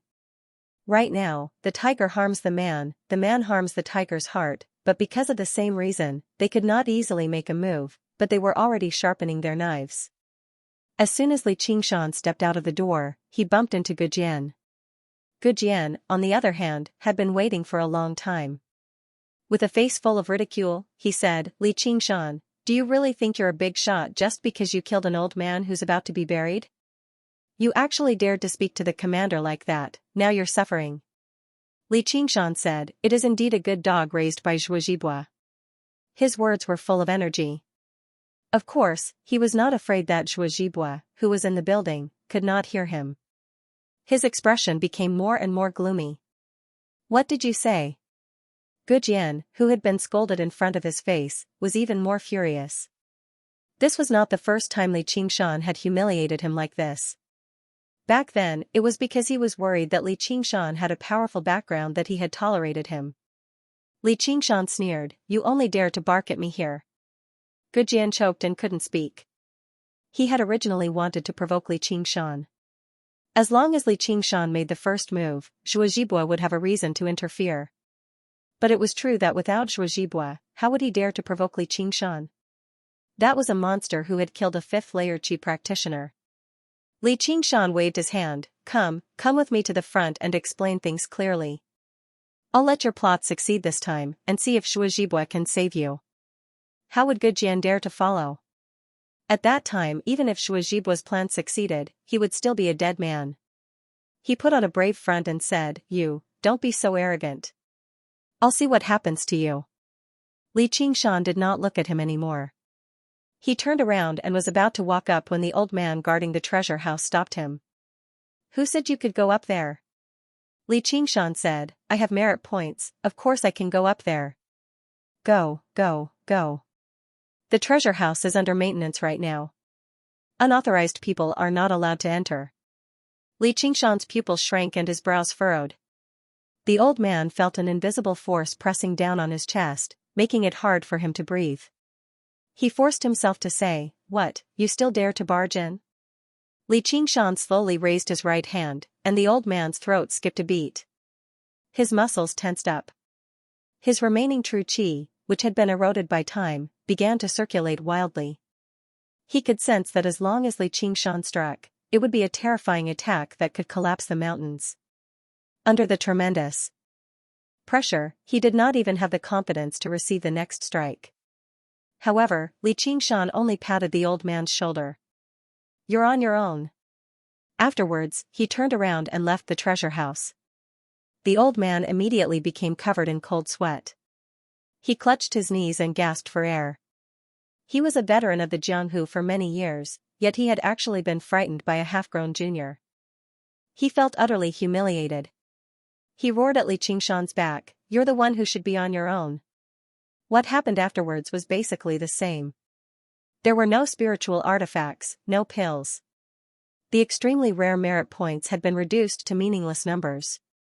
Li Qingshan wanted to exchange for a new wind-entwining blade, but he was turned down. Originally, the weapons damaged by the Hawkwolf Guard during missions could be exchanged for free. These people did not refuse to give it to him, only finding various reasons to turn it down. However, apart from beating them up, there was no other way to make them submit. These important places that were in charge of wealth were obviously all under the control of Zhuozhibua's trusted aides. As a matter of fact, he did not even need to say anything. All he needed was a single gesture, and Li Qingshan would be completely immobilized in the Hawkwolf Guard. In the end, Li Qingshan arrived before an extremely ancient building. The 3 words Eagle Hunting Building were written on it. This was where the Hawkwolf Guard handed out missions. This was probably the only place on the mountain that was not under Zhuozhibua's control. It was not that he could not control it, but because he could not obtain spiritual artifacts or pills from here. He could only obtain a pile of troublesome missions, and he needed Zhuozhibua's permission to exchange the merit from completing the missions for actual items. Li Qingshan smiled. As long as this place was open to him, it was fine. To him right now, whether it be spiritual artifacts or pills, none of them were the items he needed the most. What he needed the most right now was in the Eagle Hunting Building. A few Black Wolf Guards were currently handing in missions in the main hall. As soon as they saw Li Qingshan enter, they immediately fell silent. Their mouths opened and closed silently as they communicated with True Qi, discussing quietly. Li Qingshan walked up to the platform, and the attendant behind it stood up in a hurry. He said politely, "Sir, you've only just returned, yet you're already going out to hunt?" There were no secrets on a small mountain like this. However, although he had heard about the conflict between Li Qingshan and Zhuozhibua, He dared not show any disrespect to Li Qingshan. Li Qingshan said, "Let me see what missions there are." The attendant immediately took out a thick book nimbly. "Please have a look, sir." Book of Life and Death. The book was completely black, as if it had been soaked in countless layers of grease, yet it also seemed like the color of coagulated blood. It gave off an ominous feeling with a single glance, but it gave off a faint glow. Holding it in his hand, it just happened to give off a warm feeling. Li Qingshan said, "This book has probably been around for a long time." The attendant explained obediently, "It's been around since the establishment of the guards in Jiaping City. It's probably over 1,000 years old." Li Qingshan said, "Then it really is quite old. Does this book have a name?" The attendant said, "This is only a low-grade spiritual artifact used to record missions. It doesn't have an official name either. However, the people of the Jianghu call this book the Blacklist." Although he was only an attendant, as the guardian of the Blacklist, he obviously showed pride on his face. Li Qingshan said, "Blacklist? Why is it called that? Is there anything particular about it?" The attendant said, "That's because all names that make it onto the blacklist are certain to die." Li Qingshan smiled. "Birth, old age, sickness, and death are unavoidable. If you don't make it onto this book, you'll definitely die." According to his understanding, the White Lotus Mother who had sacrificed 200,000 people should have made it onto the blacklist as well. She even required a mighty White Hawk commander, a Golden Core cultivator, to personally take action. However, she did not seem to have been apprehended by Gu Yenying. At the end of the day, strength still reigned supreme. In this world, nothing was inevitable. However, to a group of people of the Jianghu, the names written down by Qi practitioners could basically be regarded as a true death list. Afterwards, he thought about it. What he was about to do was rather similar to the White Lotus Mother, except he stood on the side of the law. He was an enforcer, and he was licensed to kill. Although the attendant was displeased with Li Qingshan's joke about the blacklist, he did not dare to argue with him. He guided Li Qingshan on how to use it. Afterwards, Li Qingshan understood why it was called the blacklist. Flipping through the pages, he saw a string of names. There were normal names, as well as strange Taoist or Dharma names. The way it was used was rather similar to a mental map. With a single thought, the list would be arranged according to different standards. These standards included the amount of contribution, the level of danger, the strength of the enemy, and even the estimated benefits and so on. By focusing his mind on a certain name, he would receive a complete set of extremely detailed information, including the cultivation method the enemy practiced, the spiritual artifact they used, the area they were active in. Li Qingshan sighed inside. It really was a large organization that had existed for several millennia after all. It was well organized and well equipped. The information basically simplified the steps of investigation and interrogation, handing over all the work that regular people could do for them to ordinary people. Afterwards, they would confirm the crimes and compile a list. The Hawkwolf Guard would be responsible for killing them one by one. Every single Qi practitioner was an expert who stood above all. They viewed longevity as their greatest goal, and they treated cultivation and practicing Qi as their #1 priority. It was impossible for any Qi practitioner to spend too much time and effort on these miscellaneous tasks. They would be ordered around like miscellaneous soldiers. Otherwise, no matter how great the welfare of the Hawkwolf Guard was, it was impossible for it to be so attractive to Qi practitioners. "Sir, once you've chosen your mission, there will be a document that you can refer to at any time. The information on there is already the most detailed information our informants can obtain, but it cannot guarantee that it's completely accurate. I hope you can adapt to the situation, sir," the attendant reminded him routinely. "Of course," Li Qingshan answered. With a thought, the blacklist was arranged according to strength. He glanced at the name at the very top, Zombie Taoist, 6th layer Qi practitioner. He made it onto the list due to capturing living people on a large scale and refining them into zombies.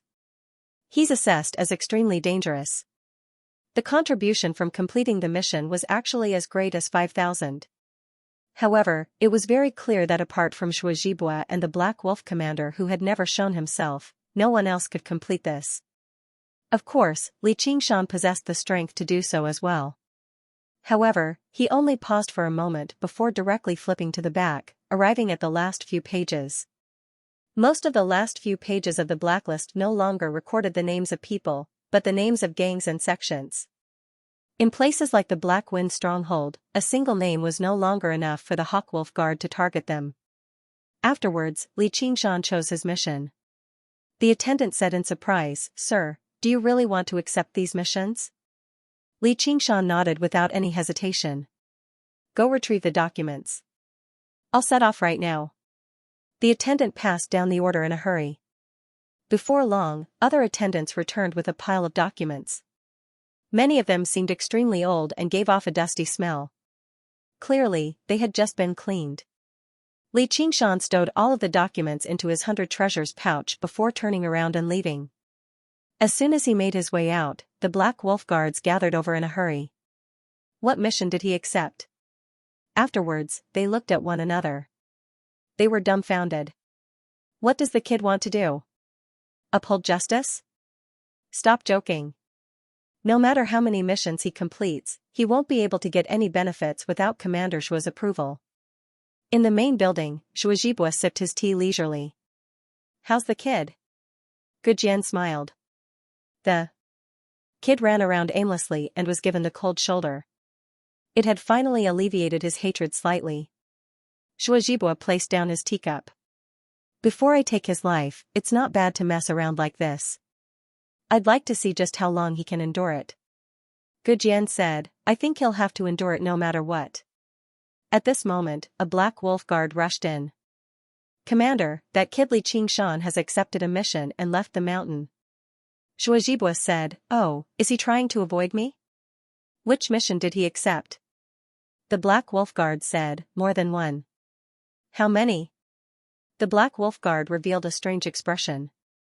He accepted 27 missions. What? Let me have a look. Shuazhibua accepted the mission document. There was a dense list of the missions Li Qingshan had accepted, but the contents of the missions took him by surprise. It was not because they were too difficult, but because they were too simple. The Pirates of the Water Snake Gang, the Horse Bandits of Giant Deer Valley, and so on were all missions that the Hawkwolf Guard had accumulated over the years. They did not even bother to complete them.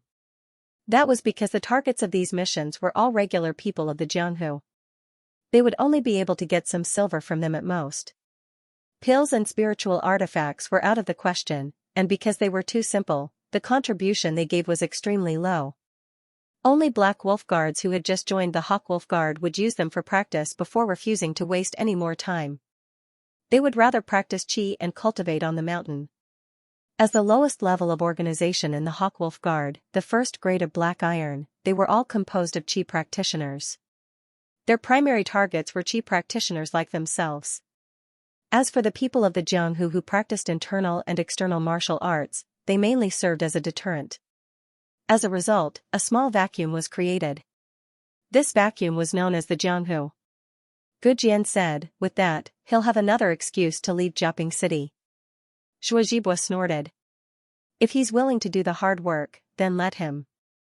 By now, Li Qingshan had already left the mountain.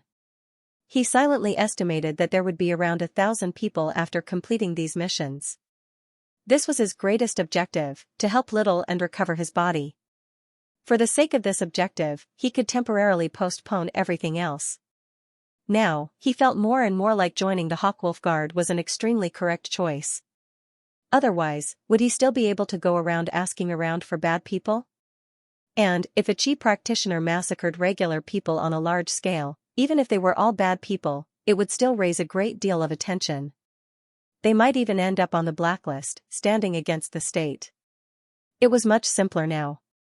The information provided by the Hawkwolf Guard was extremely detailed. Every single person who could make it onto the blacklist of the Hawkwolf Guard through their martial arts was a criminal who had committed countless crimes. And they had all settled down in a certain place for many years, so it was very easy to find them. What he needed to do right now was find them one by one with a license to kill. Then he would kill his way through until dawn arrived. Li Qingshan placed his hand on the jar on his waist and thought to himself, Don't worry, Little, and very, very soon, you'll be able to breathe fresh air, taste delicious food, and feel warmth.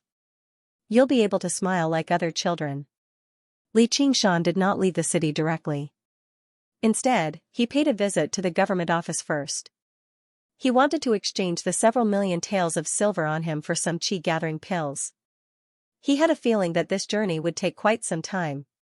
His opponents would not carry 100 treasures pouches on them to provide him with pills for cultivation. He also came to a better understanding of why no Hawkwolf guard was willing to squash these bugs. Zhou Wenbin's eyes lit up when he saw Li Qingshan. You've already reached the second layer. You've progressed much faster than I imagined. Li Qingshan said, thank you for your concern, sir. With a powerful enemy right beside me, I obviously can't afford to be careless. Zhou Wenbin said, as long as you know. I heard you killed Xianxia in a one-on-one duel. Li Qingshan said, it was just luck. Zhou Wenbin said, even if it was luck, defeating a 5th-layer Qi practitioner as a 2nd-layer Qi practitioner is still an unbelievable accomplishment. I need to remind you again that the 6th layer is completely different from the 5th layer. Li Qingshan nodded. Afterwards, he thought about Xiao An's various abilities. According to the standards of Qi practitioners, he was at least at the 6th layer or above. Moreover, he was as fast as lightning and possessed tremendous strength. Even when low-grade spiritual artifacts landed on him, they would not be able to leave a scratch on him. He was much more powerful than regular 6th-layer Qi practitioners. If he actually faced an opponent, there was no need for him to use the skull prayer beads at all. It was a battle between Qi practitioners or whatever. All he needed to do was charge up and forcefully tear through their protective true Qi, gouge out their hearts, and he would be victorious. The Path of White Bone and Great Beauty was a powerful ability that completely surpassed this world. The higher one cultivated it, the more terrifying its power would be. Zhou Wenbin said, although the sect has expelled Zhao Liangqing, they've sent people to investigate. They've probably already targeted you. The people of sects probably have no qualms about what they do, so you need to be careful. Li Qingshan said, thank you for your warning, sir. I will be careful.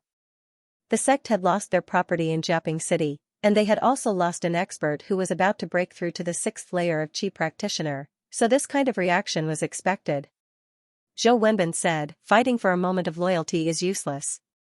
Why don't you listen to me and go to the 100 schools of thought to cultivate for a while and avoid him for a while?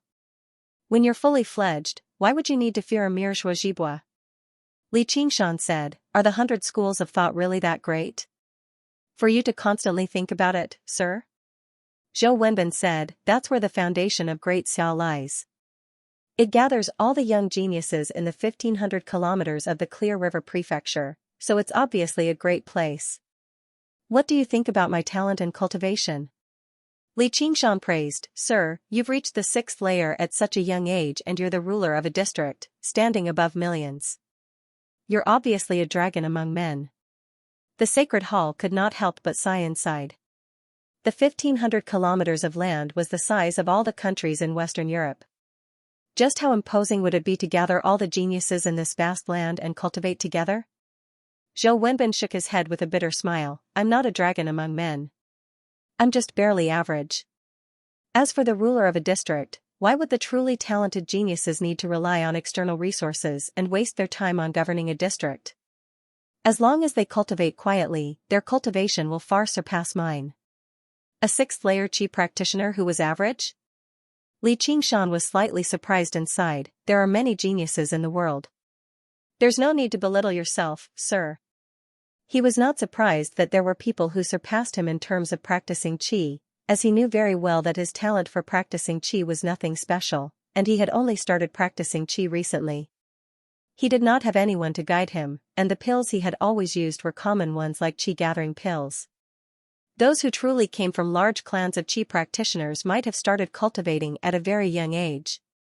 They would have powerful seniors to answer their questions at all times, and they would eat rare pills that he had never even heard of. If their talent for cultivation was just slightly better, they would be geniuses. Whether it be time, resources, or talent, there were plenty of people who surpassed him. There was nothing unfair about those who were stronger than him.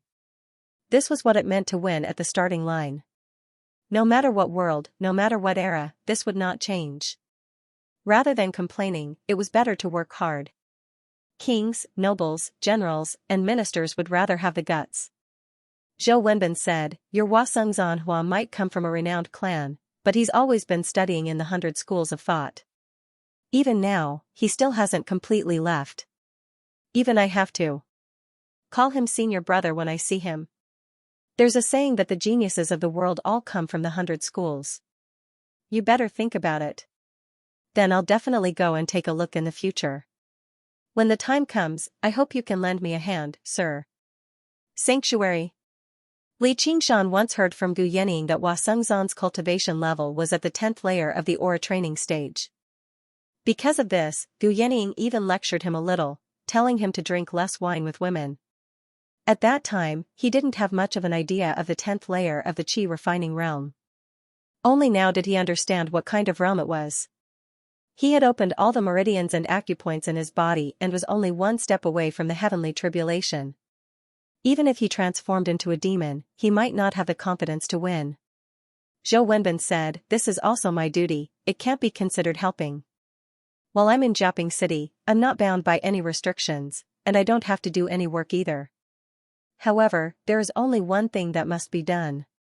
Every year, 100 men and women with the aptitude for cultivation must be selected to study in the 100 schools of thought." The conditions were unexpectedly lax. Li Qingshan said, "It's that simple? As long as I have the aptitude for cultivation?" Zhou Wenbin said, "It's easy to get in, but it's not easy to stay there. How long you can stay will depend on your ability." Li Qingshan pondered for a moment. "That's right, does my lord still need money?" Zhou Wenbin said, "Ever since I became the county magistrate, there has never been a time when I didn't need money." "Looks like you've gained quite a lot from this trip." Li Qingshan took out the several million taels of banknotes he had on him, saying that he got them from the Qian clan, and exchanged them with Zhou Wenbin for more than 50 qi-gathering pills. The number of qi-gathering pills he had on him once again exceeded 300, just enough for him to use for a while. Ordinary qi practitioners had a limit on how many external pills they could take, but for a demon like him, there was no such thing as too many pills. He could only plan carefully. If one day, he could eat as many pills as he wanted, that would be great. Moreover, the qi-gathering pills he got from Zhou Wenbin were of good quality. Each pill was small, and although their medicinal properties were equal, they had much fewer impurities than Qian Yanyan's qi-gathering pills. "Did you refine these qi-gathering pills, sir?" Zhou Wenbin said, "I once studied under a renowned doctor in the School of Medicine in the 100 schools of thought. I specialized in the art of alchemy, so mere qi-gathering pills were obviously nothing to me. The ingredients for qi-gathering pills were relatively easy to obtain too. As the district magistrate, he only needed to give an order, and countless people would gather the medicinal herbs for him." Li Qingshan thought that if he had the opportunity, it would be nice to broaden his horizons in the 100 schools of thought. It was impossible for him to ask for guidance from anyone he saw about alchemy, talisman crafting, and formations. It would be best if he studied them systematically. Wealth, companionship, law, and land. Companionship was something he could not go without. However, now was not the time. There were plenty of powerful foundation establishment cultivators in Clear River City.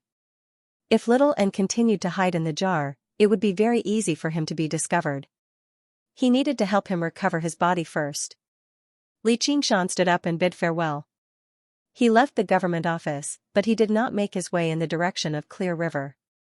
Instead, he made his way to the west of the city, taking the overland route out of the city. 75 kilometers away from Jiaping City, in the auspicious casino of Silver Mountain Town. Silver Mountain Town was only a town, but it was more prosperous than many cities, as it truly was right next to a mountain of silver. Who knew how many silver mines were buried beneath the mountain, allowing countless people to strike it rich overnight and then die overnight? Although the auspicious casino was a casino in the town, it was no worse than any first-rate casino. Moreover, it was open to all, regardless of wealth. It treated everyone equally. As long as you had silver on hand, you could gamble here and try your luck. Whether it was the mine owners who had struck it rich overnight or the miners who were in a precarious situation, they would all come here to try their luck. Under the resplendent lantern light, curses, laughter, and furious roars rang out. The smell of sweat, smoke, cosmetics, and many other smells were mixed together. Everyone's gazes were fixed on the gambling table. They clenched their fists and widened their eyes. Their expressions changed and twisted with the number on the sieve, showing joy, anger, sorrow, or joy. However, the expressions of the gamblers would inevitably end with sorrow and anger. Only Xianxia could remain happy. He was the boss of the auspicious casino. He held 2 large golden balls in his hands, spinning them endlessly. His chubby face was like the Maitreya Buddha, always full of smiles. Looking down from the 2nd floor of the casino, his eyes were filled with compassion. What a bunch of idiots. 2 burly men dragged a man up like they were grabbing a chicken. Boss, we've caught him. The man knelt on the ground, tears streaming down his face. Bossher, Hirosher, Grandpasher, I beg you, I'll give you my mine, my family business, all of it. I beg you to be merciful and let my family go. If I let you go, who will let me go? Then, please give me a few more days. I'll definitely raise the money. Xianxia said, it's only right that you pay your debts. Even your wife and daughter are working hard in the brothel. You're a man, how can you be idling around? Go to the mines and work hard. You actually. Xianxia sighed helplessly. You're dead, but the debt doesn't. You ran away without a trace. What can I do? Xianxia, you bastard, you cheated, you lied to me. I won't let you go even if I become a ghost. The man suddenly lost control of his emotions. He owed a high-interest loan that he would never be able to turn over in this life. He could only die in the pitch-black mines. But before he could finish, he was knocked out by the burly man beside him. Xianxia was furious at the burly man. Who told you to hit him so hard? What if you kill him? Are you going to work for me? TSK, look, what a pitiful person. I can't sleep when I see such a pitiful person. Don't let me see him again. The burly man nodded and carried the man out. Only then did a smile return to Xianxia's face. He loved to gamble and was good at it. With his gambling skills, he had ruined the families of several mine owners. Now, he was the biggest mine owner in Silver Mountain Town. He also had a way to deal with those mine owners who didn't like to gamble. Not only was he good at gambling, but he also had first-rate martial arts. He spent money like dirt and gathered a group of good men who could fight and resist. With these 2 things, he would become the only mine owner in Silver Mountain Town and continue to laugh. This should be the place. At the entrance of the auspicious casino, a youth held a piece of paper and looked at the board above seriously. After confirming the words auspicious casino, he walked in with large strides. The 2 guards sized him up and welcomed him with smiles. They didn't stop him at all. After the youth walked in, they smiled and conversed with each other. His physique isn't bad. He can dig down there for 2 more years. Xianxia liked to eat and drink to his heart's content. He had also had 1 or 2 unsuccessful experiences of drinking with prostitutes, so he could barely be considered as a prostitute. However, this was his first time gambling. Everything was novel to him. He looked around and arrived before a gambling table. It was an extremely simple game of buying big or small. He casually threw down a banknote worth 1,000 taels of silver and bet on big. This shocked the gamblers. However, they had seen bigger bets before. They just thought that he was an arrogant young master from a wealthy family. Once you've made your bet, open. As expected, he opened big. Xianxia accepted the banknote with a smile and bet it all on big. After a while, the clamor gradually died down. The gamblers' mouths were wide open. They looked at the small mountain of banknotes and silver ingots in front of Xianxia with complicated expressions. He had won 16 rounds in a row. The dealer had changed twice, but it didn't stop his winning momentum at all. He bet everything on every round. In the beginning, there were gamblers who followed him and made some money. But now, no one had the guts to follow him. A manservant came to Xianxia's side. Brother, our boss invites you upstairs for a chat. Xianxia glanced upstairs and said loudly, if you want to talk, then come down and talk. What, are you afraid of people winning when you run a casino? He slammed the table and left behind a faint handprint on the heavy, marble gambling table. Xianxia finally couldn't laugh anymore. He gave the order in a low voice to clear the place and gather people. This time, a tough guy came. He was at least a second-rate expert. Looking at his posture, he was here to cause trouble. He couldn't be dismissed with money. Xianxia lowered his head. The corner of his mouth slightly curled. It was best to clear the place. And of course, the more people, the better. If you can gather 1,000 people, I will burn incense on your grave. If you have a grave. A moment later, there were no longer any gamblers around Xianxia. Instead, there were dozens of menacing men with swords and sabers, either sneering or staring at Xianxia viciously. Holy Hall, all the doors and windows were tightly shut, ensuring that not even a fly could escape. Xianxia then slowly walked down the stairs with a calm demeanor, as if everything was under his control. Brother, who are you? Why don't you reveal your identity? Who knows, we might be friends. If you're short on travel expenses, feel free to ask. I, Xianxia, am not a stingy person. Xianxia looked around and said regretfully, is that all? Although he had the intention to eliminate evil, he obviously couldn't carry out another raid in Silver Mountain Town after killing Xianxia. He didn't have the time or energy to do so. There were still 26 missions and more than 900 people. But when it came to something as big as challenging the arena, those who should come should come. Although Xianxia didn't understand Xianxia's intentions, he could feel that Xianxia had no intention of paying attention to him. With an angry expression, he took off his thin shirt, revealing a muscular upper body with a Buddha tattoo. He sat in front of Xianxia. I'll bet with you this round. Xianxia saw him take off his clothes and was about to make a move. Hearing him say this, he was slightly startled, then said, all right. Whoosh. Xianxia shook the sieve fiercely, his beady eyes staring at Xianxia. Meeting those clear black and white, calm eyes, he felt inexplicably uneasy. But he had fought and killed for many years, so his mental fortitude wasn't bad. He forcefully suppressed this uneasiness and slammed the color cup on the table, suddenly shouting, is it big or small? Xianxia casually pushed, still betting all the silver on the table, and still betting big. Holy Hall, Xianxia raised his eyebrows and injected a wave of inner force into it. Then, he immediately opened the color cup and laughed maniacally, 1, 2, 4 points small. You lost? At the same time, he circulated all the energy in his body. The surrounding men all stared at him fiercely, ready to attack at any moment. They were all wary of Xianxia getting angry out of humiliation and attacking them. Xianxia shrugged. And then? Xianxia was stunned. He had thought that Xianxia would angrily accuse him of cheating. What do you mean? I'm willing to admit defeat. Well, I lost. These silvers are all yours. After Xianxia finished speaking, he kicked the marble gambling table.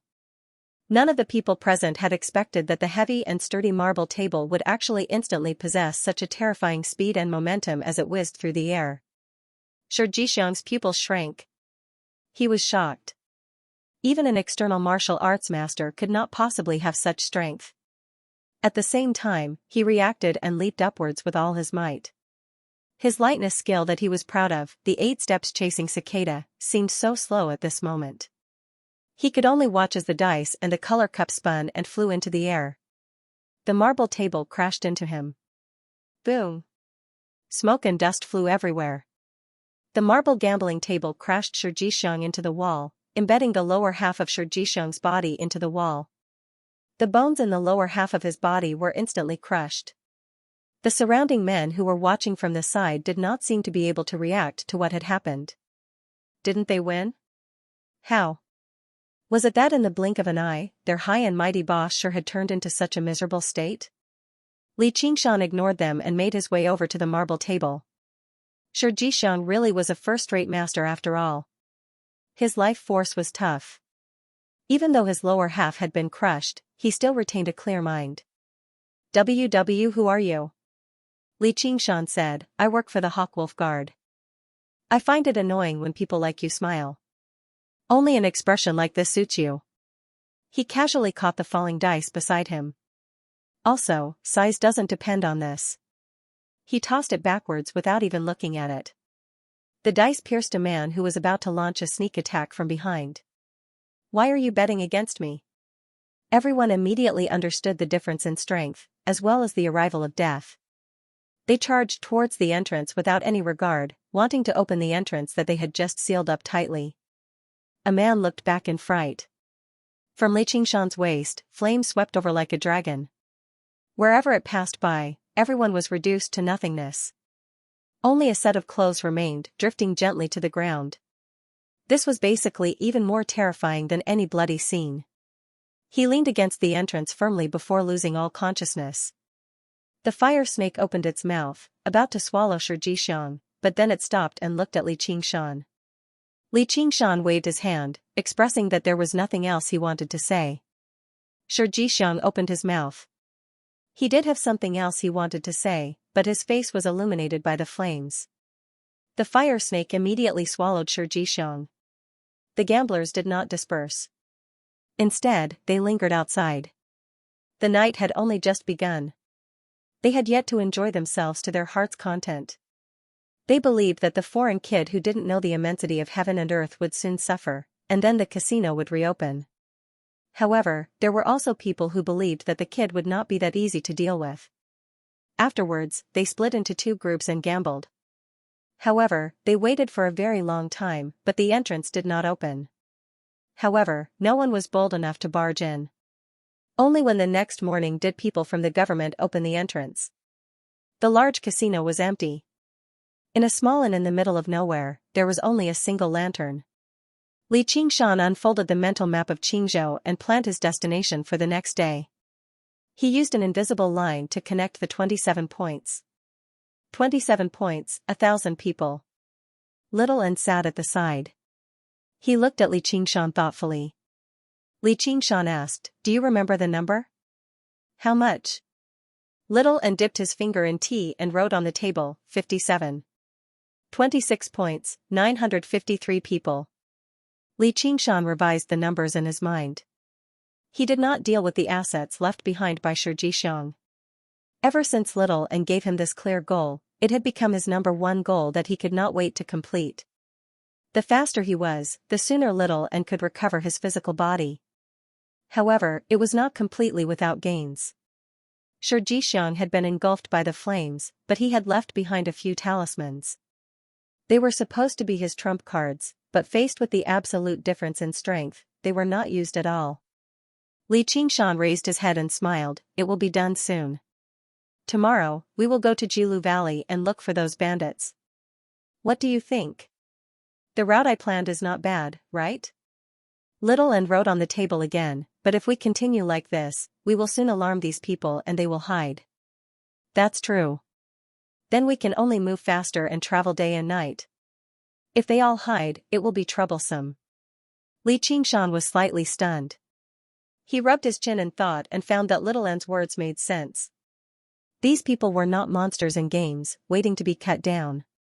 After being cut down, they would respawn again. This was because these people could never be killed. Little and was more than willing to search slowly with him. If they found one, they would kill it. If they could not, there was no need to panic. However, seeing how impatient he was, he did not want him to worry about his matters, so he came up with an idea. "Why don't we find a way to gather them together?" Xianxia sighed in admiration.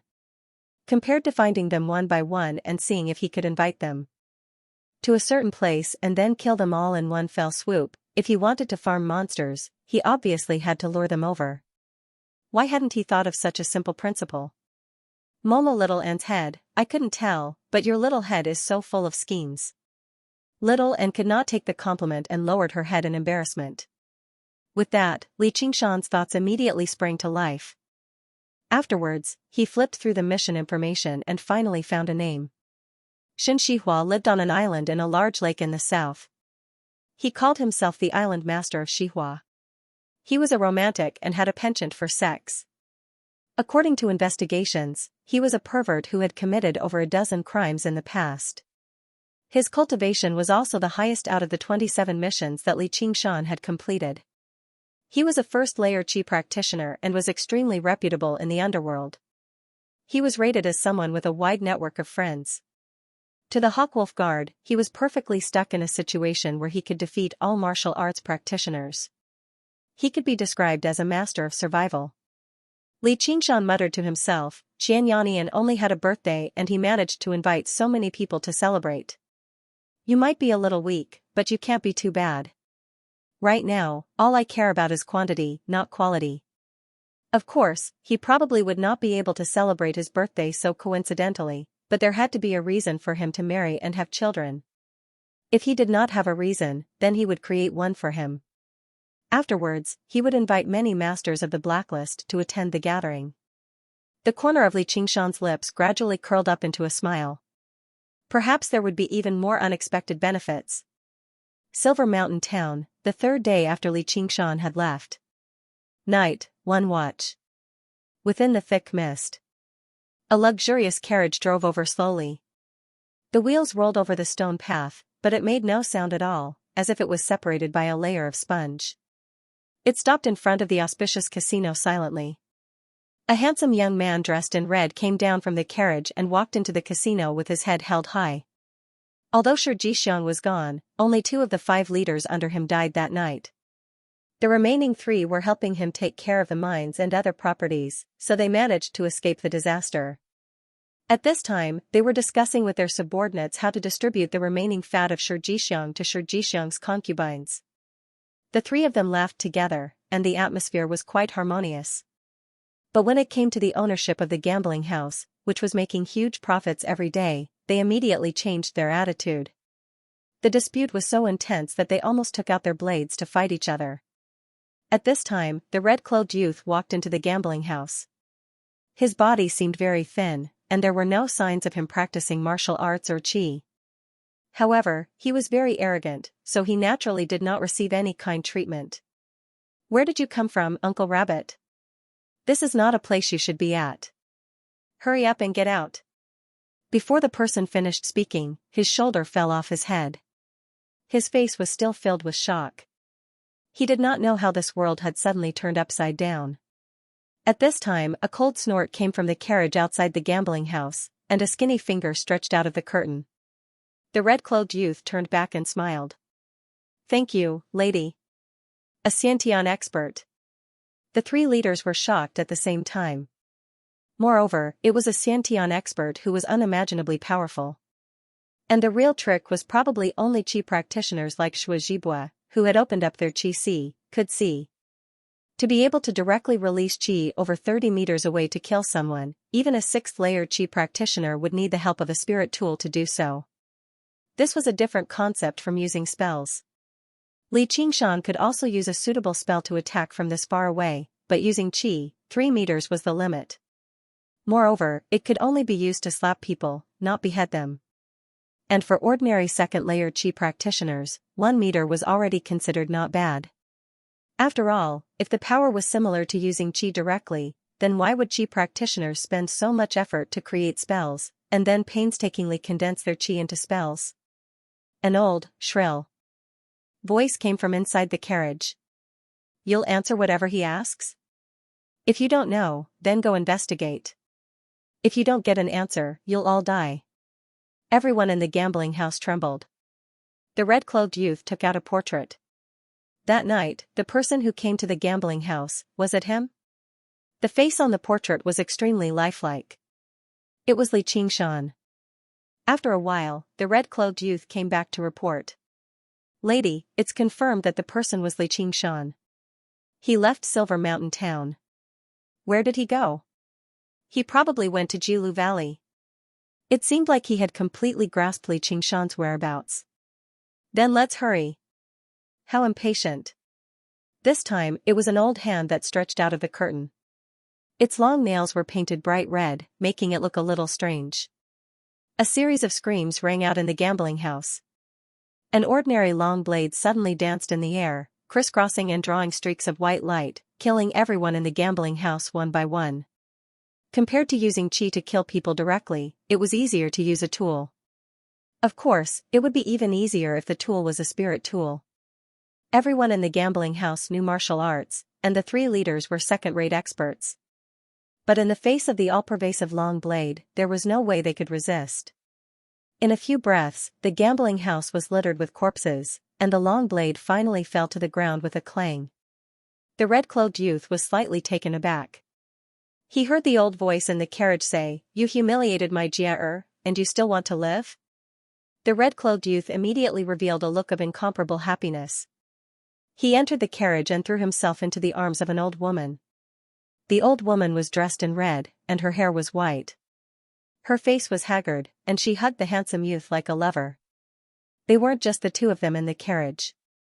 There were 3 other youths in the carriage, and they were just as young and handsome as the red-clothed youth. One of them complained, "Granny is biased. She only loves Jier." Jier said, "We agreed to serve Granny for the rest of our lives. You're not allowed to be jealous. Lady, there's no need for you to personally investigate something like this. You can just send any disciple from the torture chamber.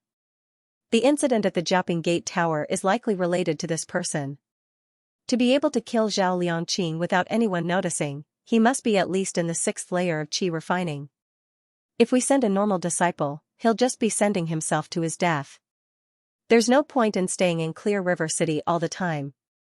Granny's title was Grandma Shiman, but her surname wasn't Shiman, but Gate. There were 4 grannies in the east, west, and west. Each one of them had opened all 8 extraordinary meridians and was a powerful cultivator in the 9th layer of qi refining. No one dared to call her by her real name, and the people outside had gradually forgotten her real name. All that remained was a title of respect, and that was Grandma Shiman. Fang Ben grumbled to the young man. "Could it be that Granny has fallen for Li Qingshan because he's so strong? Granny already has us, so she can't be too unfaithful." It was completely the adoration of a lover, without the slightest hint of reluctance. It was just like the men of ancient Wind City looking at Hibiscus. Hibiscus was only at the 2nd layer, but her arts of charm were already enough to drive ordinary people crazy and strike fear into qi practitioners. Just how powerful would the arts of charm of this 9th layer qi practitioner Grandma Shiman be? How could these mortal youths resist her? All of the qi warriors were doing their best to satisfy their needs. Grandma Shiman said in a doting manner, all right. I'll kill him as soon as I see him. As long as Granny loves us, what does it matter if there are other men? We're all good brothers." With the passionate voices, the carriage moved slowly and silently, rolling over the wet, stone road. Only at a closer glance would one discover that there was an inch of space between the carriage and the stone road the entire time, as if there was an air cushion. It was the same when the horse's hooves landed on the ground. Some runes silently flickered. The horse that was driving the carriage was originally a fine horse that was used to drive the carriage during the day. However, when it pulled the magnificent carriage, it seemed as if it wasn't affected at all. It galloped forward at an inconceivable speed. The auspicious casino was littered with corpses. Afterwards, the minor caretakers of the minor leaders would gather over and engage in a new round of debate. They would grow endlessly like weeds. Perhaps outsiders would join in, and then there would be killing and conflict. This was the so-called Jianghu. In the end, Li Qingshan still went to Giant Deer Valley, as it was unlikely for the horse bandits to receive the Island Lord of Cherishing Flowers' invitation. According to the information, the horse bandits were composed of people with the bloodline of barbarians. Every single one of them had a purple beard. And even if the Island Lord of Cherishing Flowers invited them, it was unlikely for these barbarian horse bandits to ride to the island. As a result, he wanted to deal with them along the way. The horse bandits galloped through the vast wastelands. Giant Deer Valley was only one of their habitats. When Li Qingshan arrived, he missed. He did not give up. Instead, he lay on the ground and twitched his nose to carefully identify the traces on the ground, like a sharp and vigilant beast. As his demon body gradually grew stronger, the world in his eyes also became more and more colorful, full of three-dimensional and layered feeling. This kind of tracking ability was almost instinctive. The smell and marks on the ground were still fresh. They hadn't gone far, and the marks on the ground showed that there were at least 200 horse bandits, which made Li Qingshan's eyes brighten. Then he immediately went on his way. True qi gathered under his feet, he stepped over weeds that were as tall as a man and galloped under the amber night sky. In an hour, he had chased for 100 miles and finally found the group of horse bandits. Amidst the smoke and dust, the horse gang shouted as they charged towards the caravan. The merchants barely managed to put up a defense, but in the face of the rumbling hooves of the horses, they could not hide the fear in their eyes. Their scimitars reflected the sunlight, dazzling white. Suddenly, someone asked, "What's that?" A cloud of smoke and dust came from the northwest direction and pierced into the group of horse bandits. A figure jumped high out of the smoke and landed on the horse bandit leader's carriage. Xianxia stood on the saddle, pressing down on the bandit leader's head with one hand and grabbing the reins with the other. He forcefully turned the horse around and brushed past the merchant group. The moment the merchant group brushed past them, the merchants all raised their heads. The expression on the young man's face in high spirits gave them the impression that he was not grabbing the bandit leader's head, but a huge piece of gold. Someone murmured, "That's a person." The horse bandits scolded and hurriedly chased. They did not care about the caravan and went to save their leader. From then on, no one ever saw the infamous giant deer-mounted bandits again. Galloping into a boundless wilderness, Xianxia slapped down with his right hand and slapped the head of the horse bandit leader into his stomach. The huge force passed to the horse and it fell to the ground. The horse bandits caught up, but Xianxia's figure had already disappeared. They suddenly raised their heads and saw flames falling from the sky, filling their eyes. The numbers changed. 7:55, on the second day after Xianxia had left the Jutong Valley, the carriage arrived. It was the young man in red again who got off the carriage to investigate. "Granny, he's not here. That kid sure is fast." Grandma Ximen unfurled a mental map and pointed at a point on it. "Let's go to the next place." This was the route that Xianxia had planned out in the beginning. She knew the mission that Xianxia was about to carry out like the back of her hand. They complained that the journey was just too boring. They were used to having fun in the Clear River Prefecture, so they did not like traveling such a long distance.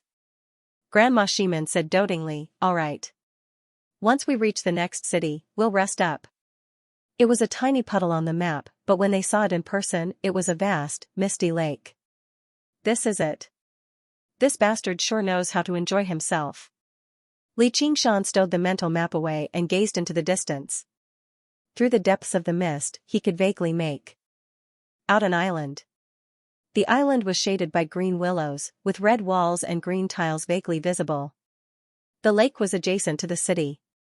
The scenery was pleasant, and it was extremely convenient. It was indeed a good place to live out one's days in peace. However, when he thought about how people like that actually had to live out their days in peace, Xianxia felt extremely displeased inside. Afterwards, he licked his lips, imagining their faces when they lost their smiles with devilish malice and delight. Using the darkness of the night, he entered the lake before making his way up from the other end of the island. Just now, he could see the luxurious manor clearly. Outside the manor, many armed guards patrolled the area. The security was tight, but to Xianxia, this level of security was basically non-existent. Xianxia leapt off the ground gently and arrived on the eaves several dozen meters away. Afterwards, he rushed towards the largest house. In the tent, breasts rippled and moans and teasing constantly rang out. "Master, you're so powerful." Xianxia rubbed his nose. He seemed to always end up ruining other people's plans.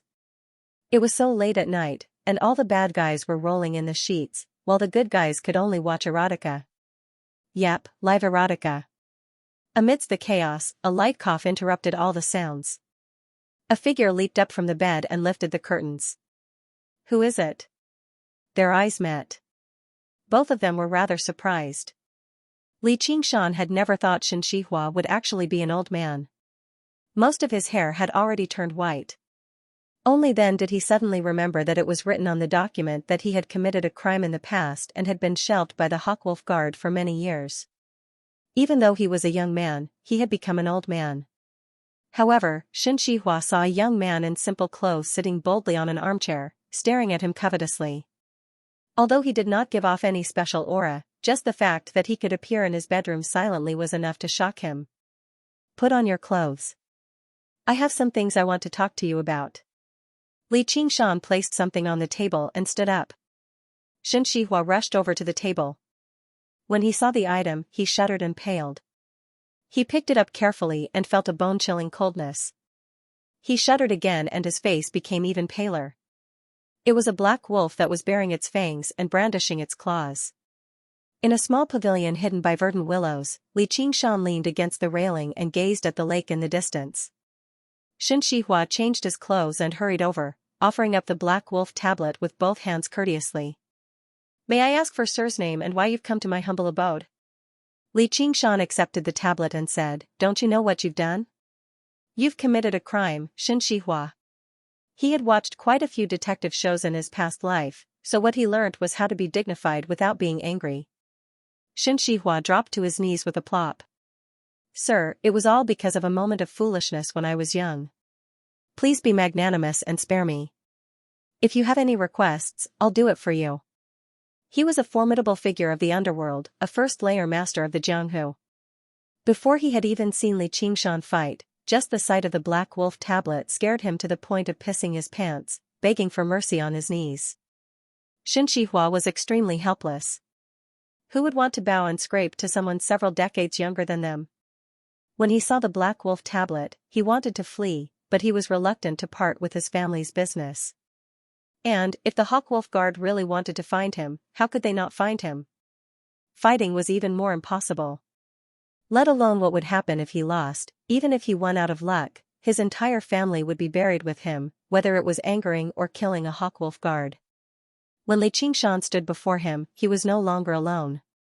Instead, he faced an organization of violence that the so-called people of the Jianghu feared. Of course, it was impossible for him to understand the hostile relationship between Li Qingshan and Shuozhibua. To him, that was already a struggle between the upper echelons.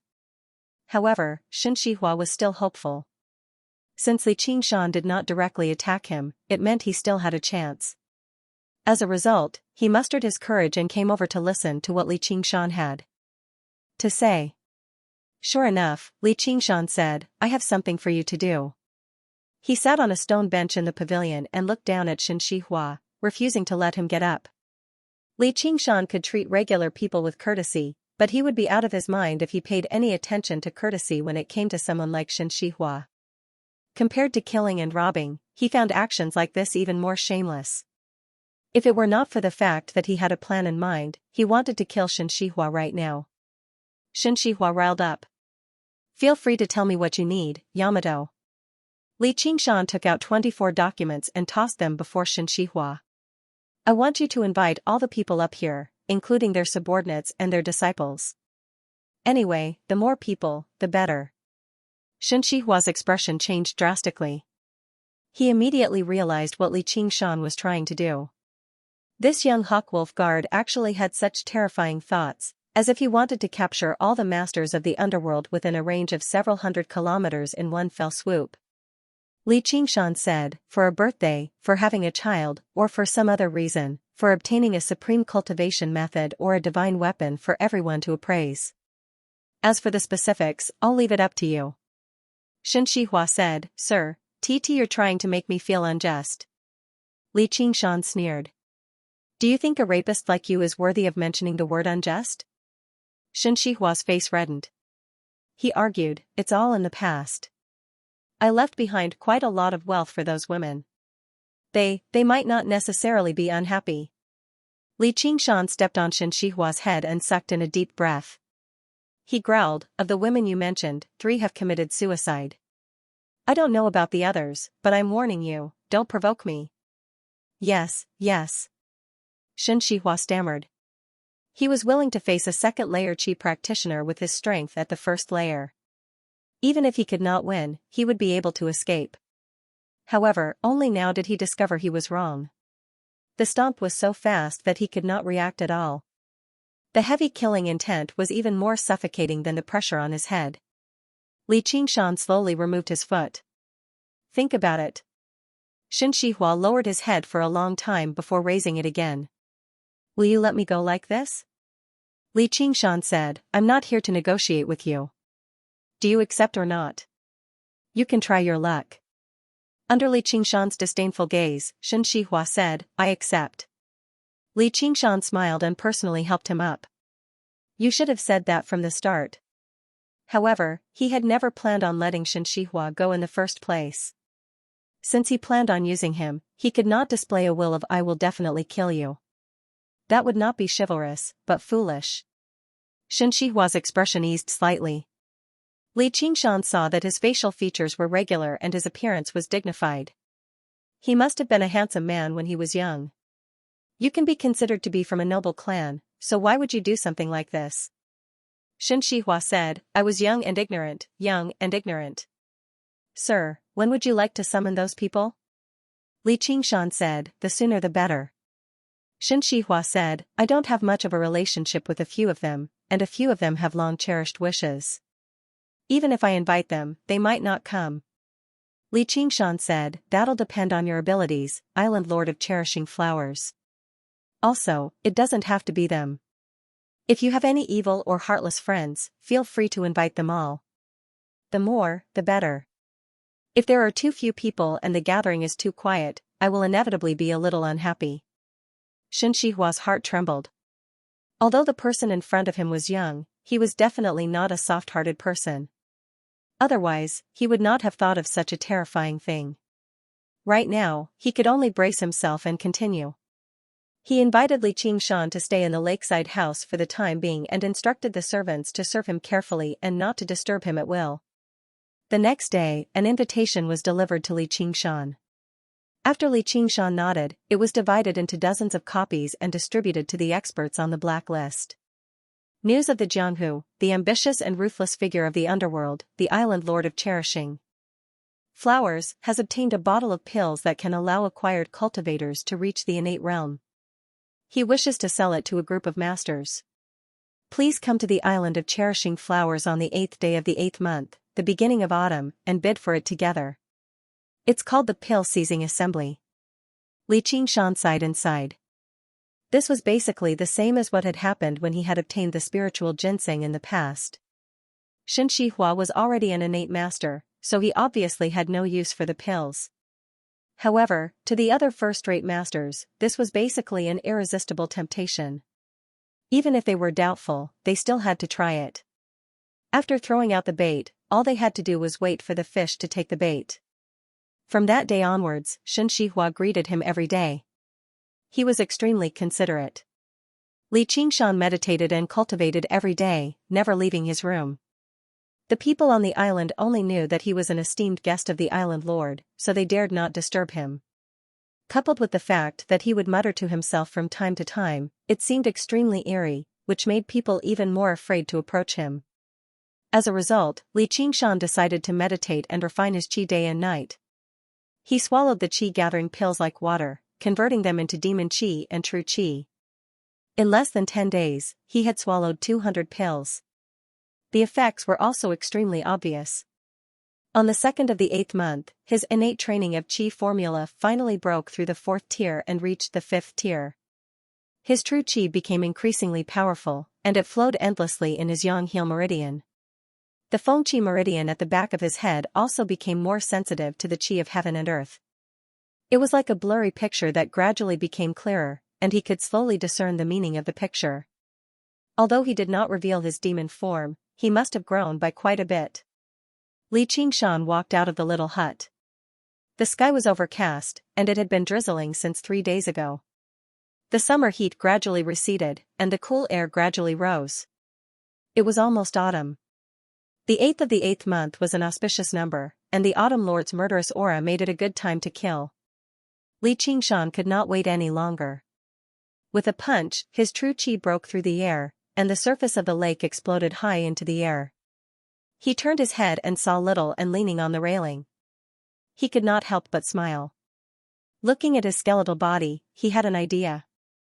Before this, he still had to make some preparations. On the morning of the 3rd of the 8th month, Xianxia came to pay his respects again. Li Qingshan said, "Can you prepare some clothes?" Little and had reconstructed his body, but of course he could not reconstruct clothes as well. He needed clothes to cover his body. Although Xianxia was puzzled, he did not dare to ask, "Clothes?" What size do you want? A boy or a girl? A boy, about 7 or 8 years old. The size is fine. As Li Qingshan spoke, he felt a little excited. He felt like a father welcoming his child into the world. The next day, Xianxia sent over a dozen sets of clothes. They were all of different colors and styles, and they were all made of the highest quality silk. There were even many children's toys. Li Qingshan smiled. He thought, it's not like Xiaoan is a regular child, so why would he play with these pieces of wood? He did not say anything more.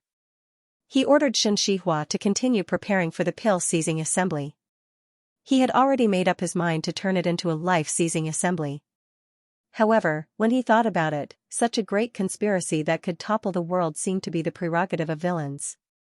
His idea of killing everyone in the assembly really did make him feel like a great villain. However, he felt that it was wonderful. In this beautiful moment where Little and was about to obtain a new life, he sighed emotionally like a poet, death is new life. Then, he gained some understanding of the true meaning of the path of white bone and great beauty. After Xianxia left, Little and walked out from behind the curtains. His bony fingers caressed the beautiful silk, imagining himself wearing it. He raised his head, and his eyes met Li Qingshan's. They were momentarily speechless. There was only the sound of rain outside the window, but there was a quiet joy flowing in their hearts. Then, Little and happily played with the toys, the windmill, the spinning top, the bamboo dragonfly. This left Li Qingshan rather stunned. Then, he reflected on whether he did not care enough for Little Anne. If he thought about it more carefully, ever since he was with Little Anne, it seemed like the thing he did the most was kill people. Killing people was not a bad thing. In this cruel world, it was probably a necessary skill. There was a need for adult beasts to teach their young how to hunt. That was how Li Qingshan comforted himself so that his conscience would not suffer too much. Then, he sat there and propped his head up with his hand. He began to think deeply about the problem of Little Anne's education. In the future, he would bring him out to sightsee and experience nature more often. Then, he could not help but smile. He felt warm. Although this world was very cruel, he was not alone. Even a lion would use its full strength to capture a rabbit. On the day before the 8th of the 8th month, Li Qingshan finished all of his qi-gathering pills, adjusting his body to its peak condition. Tomorrow, when those bastards gathered together, what would he say as a prelude? For the sake of the beauty in my heart, I ask all of you, ugly ones, to die. He seemed more and more like a great villain. Do I look good? Grandma Ximen asked. Yes, you look good. The man with the 9 dragons tattooed on his body lowered his head and said in fear. His companion's blood had just spread to the soles of his feet. Just because he saw this ugly old woman, he smiled and then split into pieces. Then why don't you look at me? Grandma Ximen said darkly. The man slowly raised his head and then was stunned. He had never seen such a beautiful woman in his life. Cold eyes, noble, it made his heart beat faster and he could not control himself. Suddenly, a man's portrait appeared in front of him. That sweet voice, like the singing of an oriole, asked, "Have you seen this person before?" He shook his head blankly, blaming himself for not being able to help her. Then die. His shriveled lips spat out cruel words. The man immediately smashed the top of his skull with a backhand. Before he died, he looked at Grandma Ximen in a daze, a smile still on his face. Originally, he thought he would only be a pirate for the rest of his life, but he never thought he would be able to die for the person he loved. He felt happy from the bottom of his heart. My life was worth it. Leaving the water snake gang, Grandma Ximen said furiously, "Just where did that brat run off to?" In the past few days, she had searched according to the best route that Li Qingshan should have taken, but there were no traces of Li Qingshan at all. She had completely lost track of Li Qingshan. In the end, she could not hold it in anymore and went on a killing spree. Behind her, the corpses of the good men of the water snake were strewn across the ground. They could no longer cook dumplings in the river anymore. They all smiled happily, dying for love. The red-clothed young man found a vermilion invitation card from the gang leader's bosom and handed it to Grandma Ximen. Grandma Ximen looked at the invitation card and thought for a while. She smiled eerily, "I see. this brat does have some brains. I've underestimated him. Come, let's go to Lakeside City. The 8th of the 8th month, Lakeside City, island of cherishing flowers. Li Qingshan tidied himself up and took out the chipped wind-entwining blade, hanging it on his waist. Looking out from the window, he saw many small boats sailing over in the wind and rain. They stopped at the dock, and many people emerged. Most of them carried weapons, and their faces were ferocious. He could tell with a single glance that they were not good people. They matched the information on Li Qingshan's documents. These unorthodox masters were worried that this was a trap, so they were on guard against one another. They all gathered their best subordinates, just in case. However, they had no idea that there were people counting like sheep in the shade of the willow trees. 281. 342. 557. By nightfall, the number had already surpassed Li Qingshan's expectations. The island was decorated with lanterns and streamers, and a great banquet was held in the hall. Under Xianxia's hosting, the unorthodox masters all gathered together. It really was a grand banquet.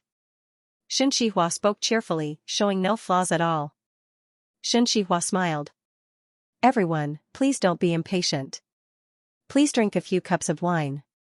I'll go get the pills. Retreating into the darkness outside the hall, his smile immediately disappeared. It was obvious that he had a lot on his mind. Sir, Island Master invites you to the back hall. A servant respectfully said outside Li Qingshan's door. Li Qingshan followed the servant down the long corridor. Two swift and fierce men jumped out of the dark thicket and blocked their way. Who are you? The servant hurriedly said, Two heroes, are you our Island Master's guests? The two looked Li Qingshan up and down. How come I've never seen you before? Li Qingshan said, It's not like they're all people you can see. What did you say? The two were furious and wanted to draw their swords. With two muffled thuds, the two fell back into the dark thicket, turning into two corpses. Go see the King of Hell. Li Qingshan said to the servant. Continue walking. The servant trembled and hurriedly complied. In the study, Xianxia rubbed his hands uneasily. Suddenly seeing Li Qingshan come, he quickly invited him to a seat and poured him tea. Li Qingshan said, Island Master Shen, what do you want to say? Hurry up and say it. I can't wait any longer. With his hearing, he could clearly hear the clamor in front of him. His blood was faintly boiling. Xianxia lifted his lapel and knelt in front of Li Qingshan. I've already done as Sir instructed. I beg Sir to let this lowly one go. Over the past few days, Li Qingshan had never been willing to promise him that he would spare his life, which made him unable to eat or sleep well. Li Qingshan said, How do you know I'm going to kill you? Sir, are you really going to kill me? Xianxia raised his head in shock and stared closely at Li Qingshan. His gaze faintly showed the determination of a cornered dog jumping over a wall. Li Qingshan said, It's not that I don't want to spare you. It's that what you've done cannot be forgiven. Xianxia said in a hoarse voice, But this lowly one has already turned over a new leaf. Li Qingshan said, Turn over a new leaf? 6 months ago? Where are you? Do you think the Hawkwolf Guard can't find out? The Hawkwolf Guard did not have many core members, but as an organization of cheap practitioners that did not care about money, they had countless informants and spies in the various major cities. Although no one had asked about the mission to kill Xianxia for all these years, the information had never stopped changing. This was to ensure that any Hawkwolf Guard who thought of him would know where he was and what he was doing on any given day. Xianxia suddenly recalled that half a year ago, he drank some wine and saw a beauty passing by in Riverside City. He brought her to the island and forced himself on her, reminiscing the romantic days of his youth. He argued, But I've already taken her as my concubine. Then how many more concubines do you want to use this method? Why don't you tell us about it? Li Qingshan's tone was very calm the entire time, but his anger was like scorching lava flowing beneath a frozen mountain, ready to erupt at any time. Xianxia's expression changed again and again. He pressed down, and a tile sank in. A series of springs rang out from the ground, and a huge metal cage sprang out, trapping Li Qingshan inside. The place where Xianxia had invited Li Qingshan to sit was actually a trap, and it was extremely well designed. From the moment Xianxia pressed down on the tile to when the mechanism was activated, only the blink of an eye had passed. Xianxia barked, "Li Qingshan, you've gone too far. Since you won't give me a way out, then I'll die with you." The bars of the cage were as thick as an adult's arm. They were forged into a single piece, and there were many inscriptions carved into them. When Li Qingshan's fingers touched the bars, he immediately felt as if he had been pricked by a needle. At the top of the cage, there was a strange beast that looked like a tiger, but wasn't. Xianxia said, "This was made by a Mahist mechanism master. It's called the Bayan Demon Trapping Gate. Even a powerful demonic beast can't easily escape. Just give up. I'll ask you again, are you willing to give me a way out? If you agree, I'll let you go, and I'll even help you kill people. If I say I'll let you go, you'll believe me?" Xianxia was also struggling. "I'm willing to gamble. I believe that you're a man." Bayan Li Qingshan was silent, and he slowly shook his head. Xianxia shrieked, "Don't refuse a toast only to drink a forfeit. You're currently in my hands. As long as you nod, we can all sit down and make friends. Although your cultivation is high, there might be a time when you need me." Li Qingshan laughed loudly, and his voice shook the entire room. It was as if a gust of wind had swept through the room. The calligraphy and paintings were swept to the ground, and the porcelain shattered.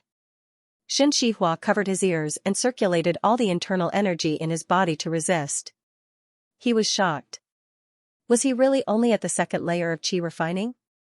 The underworld experts in the front hall only stared at the wine cups on their tables. They couldn't stop trembling. The entire hall seemed to be swaying slightly, alarmed by the noise. What happened? Who's laughing? What a powerful internal energy. It came from behind. Didn't Island Master Shen go to the back to retrieve the pill? Could it be that he's here to steal the pill? As soon as he said this, no one could sit still. Let's go and take a look. Let's see who's blind enough to dare steal food from the tiger's mouth. Li Qingshan stopped laughing and said to Xianxia, "You're just a pig and a dog. Do you think you're worthy of making friends with me? Even bad people had dignity." Xianxia said, You're going too far." A group of underworld experts rushed over and asked in shock, "Island Master Shen, what happened? Who is this person?" Those who could enter the study were all first-rate masters. Those with weaker martial arts, including their subordinates, could only watch from outside. "You forced me to do this." Xianxia's face twisted. He said to everyone, calm down. I want to talk about something that concerns everyone's lives." Everyone fell silent. Xianxia said, "This person was sent by the Hawkwolf Guard to kill us." Everyone paled in fright when they heard the 3 words Hawkwolf Guard. Although they regarded themselves as masters of the blacklist and acted as if even the Hawkwolf Guard could do nothing to their subordinates, they actually feared the terrifying organization that controlled the blacklist the most. In other words, there aren't any pills. Damn Xianxia, you've actually worked with the Hawkwolf Guard to screw us over. Everyone began to consider retreating. They looked at Li Qingshan like he was a man-eating tiger. The young man sat boldly on the armchair. His hair draped down, obscuring his face. Even though he was trapped in a cage, he gave off a terrifying sense of dignity. Xianxia tossed down a stack of papers. "Take a look. These are the official documents of the Hawkwolf Guard. He's come this time to kill us. Which one of you doesn't know what happened to the auspicious casino in Silver Mountain Town? It was all because of this kid. Do you want to be next?" They all picked up the papers on the ground and found their names. Afterwards, they trembled in fright. The honor of being a master of the blacklist had now become a life-threatening talisman. "Island Master Shen, what do you want us to do?" "In for a penny, in for a pound. Kill a Hawkwolf Guard." "You're mad. If we don't kill him, he'll kill us." Just as everyone engaged in an intense discussion, Li Qingshan coughed gently and attracted everyone's attention. He said, "Those who should be here are all here." Tian Zhonghao. A short, coarse, middle-aged man shuddered. "What do you want?" "In the past, you learnt martial arts under the tutelage of the Fist Master Wang of Bamboo Willow Village. It's all because he found you to be devious and refused to pass on all his martial arts to you, so you poisoned him, stole his secret manual, and became a bandit. Over all these years, you blocked roads, killed people for their goods, and feasted on the hearts and livers of living people, isn't that right? Under everyone's gazes, and with Li Qingshan in the cage, Tian Zhonghao refused to lose face. He said rudely, "So what?" Li Qingshan ignored him. He continued, "Zhao Ruyong, you like to kidnap the children of wealthy families the most and then force them to pay ransom. If they dare to report you to the authorities or refuse to pay the ransom, you'll cut off their ears or fingers and send them back. Am I right?" Zhao Ruyong's eyes and ears were sharp. His expression was cold as he sneered, "Those little bastards were born luckier than others. Of course, they deserve to suffer." Li Qingshan did not speak further with him. He continued to call out names one by one until the end. Those whose names have not been called out, have joined the bandits, done evil deeds, committed countless crimes, or conspired against the law. According to the laws of Great Xia, their crimes cannot be pardoned and will be executed on the spot. And you, Shen Shihua, pay the price for what you've done. Everyone laughed. You? Is he crazy? Yes, we have to kill him. The laughter gradually faded. Li Qingshan stood up from the armchair. He grabbed the railing of the Bayan demon trapping lock with both hands and pulled forcefully. His blood and qi surged, his muscles bulged, and his clothes were torn. The railing flowed with a blue light that resembled electricity, all concentrated on Li Qingshan's hands. He felt as if hundreds of needles were pricking him. Of course, he did not care about such a small matter. However, under his enormous strength, the railing did not move at all. Shen Shihua was shocked, but he relaxed. It's useless. You can't break my Bayan demon trapping lock. A mocking smile appeared on the blacklist expert's face. He looked at Li Qingshan as if he was looking at a stupid beast. Li Qingshan's long hair was scattered, covering his face. The corner of his mouth curled into a sinister smile. This is... Shen Shihua was the first to sense the change in Li Qingshan's aura. This kind of change was something that only he, a qi practitioner, could sense. However, immediately after, everyone saw the change in Li Qingshan's body. Li Qingshan's originally tall and sturdy figure seemed to have grown a bit taller. His jet-black hair flashed with a hint of scarlet under the light. His bronze skin seemed to have darkened. His arms, in particular, had actually become as black as iron. Creak. The metal cage let out a painful squeak. The blue electricity became more and more intense, but it could not stop the arm-thick railing from being pulled apart. Shen Shihua took a step back. This is impossible. You are. Then he shouted, "Everyone, attack together and kill him." Ships of all sizes were docked at the docks. A light drizzle continued to fall, creating thousands of ripples on the surface of the lake. A thin layer of fog appeared on the surface of the lake. The light from the glass cover of the boat illuminated a faint yellow circle. Everything appeared to be extremely calm. Many of the experts had been left behind to guard the ships in case someone cut off their escape route. They were all discussing in their cabins. Just now, a loud laugh came from the island. With a loud boom, a two-masted ship seemed to have been hit by something. It shook, and then began to sink at an extremely fast speed. The experts who had stayed behind all heard the commotion and walked up to the deck. They saw that the sinking ship belonged to the Green Wolves gang. Other than the Green Wolves gang members who were flustered and exasperated, everyone else stood on the deck and laughed, watching the show. But then there was another loud boom. Another ship began to sink, and then a third. Everyone felt that something was wrong. They shouted, "What's going on? Not good, water ghosts are sinking the ships. Those who can swim, go down and take a look." The water ghosts they were talking about were obviously not real ghosts, but people who had dived into the water. Immediately, more than a dozen vigorous figures jumped into the water. Their eyes tried to adapt to the darkness at the bottom of the water, and then they revealed astonished expressions. They saw that in the pitch-black and ice-cold water, there were actually two large flames burning, red with a hint of white. No one had ever seen such bright flames that were full of life. The flames quickly grew larger, and they could finally see where the two balls of fire came from. They couldn't help but stare in shock. It was a giant skull taller than a human. It looked like the skull of a giant, but at this moment, it seemed to have come alive from the abyss of hell. Its eye sockets were bursting with vitality as it looked at them with a burning gaze. Then, it opened its mouth and swallowed them.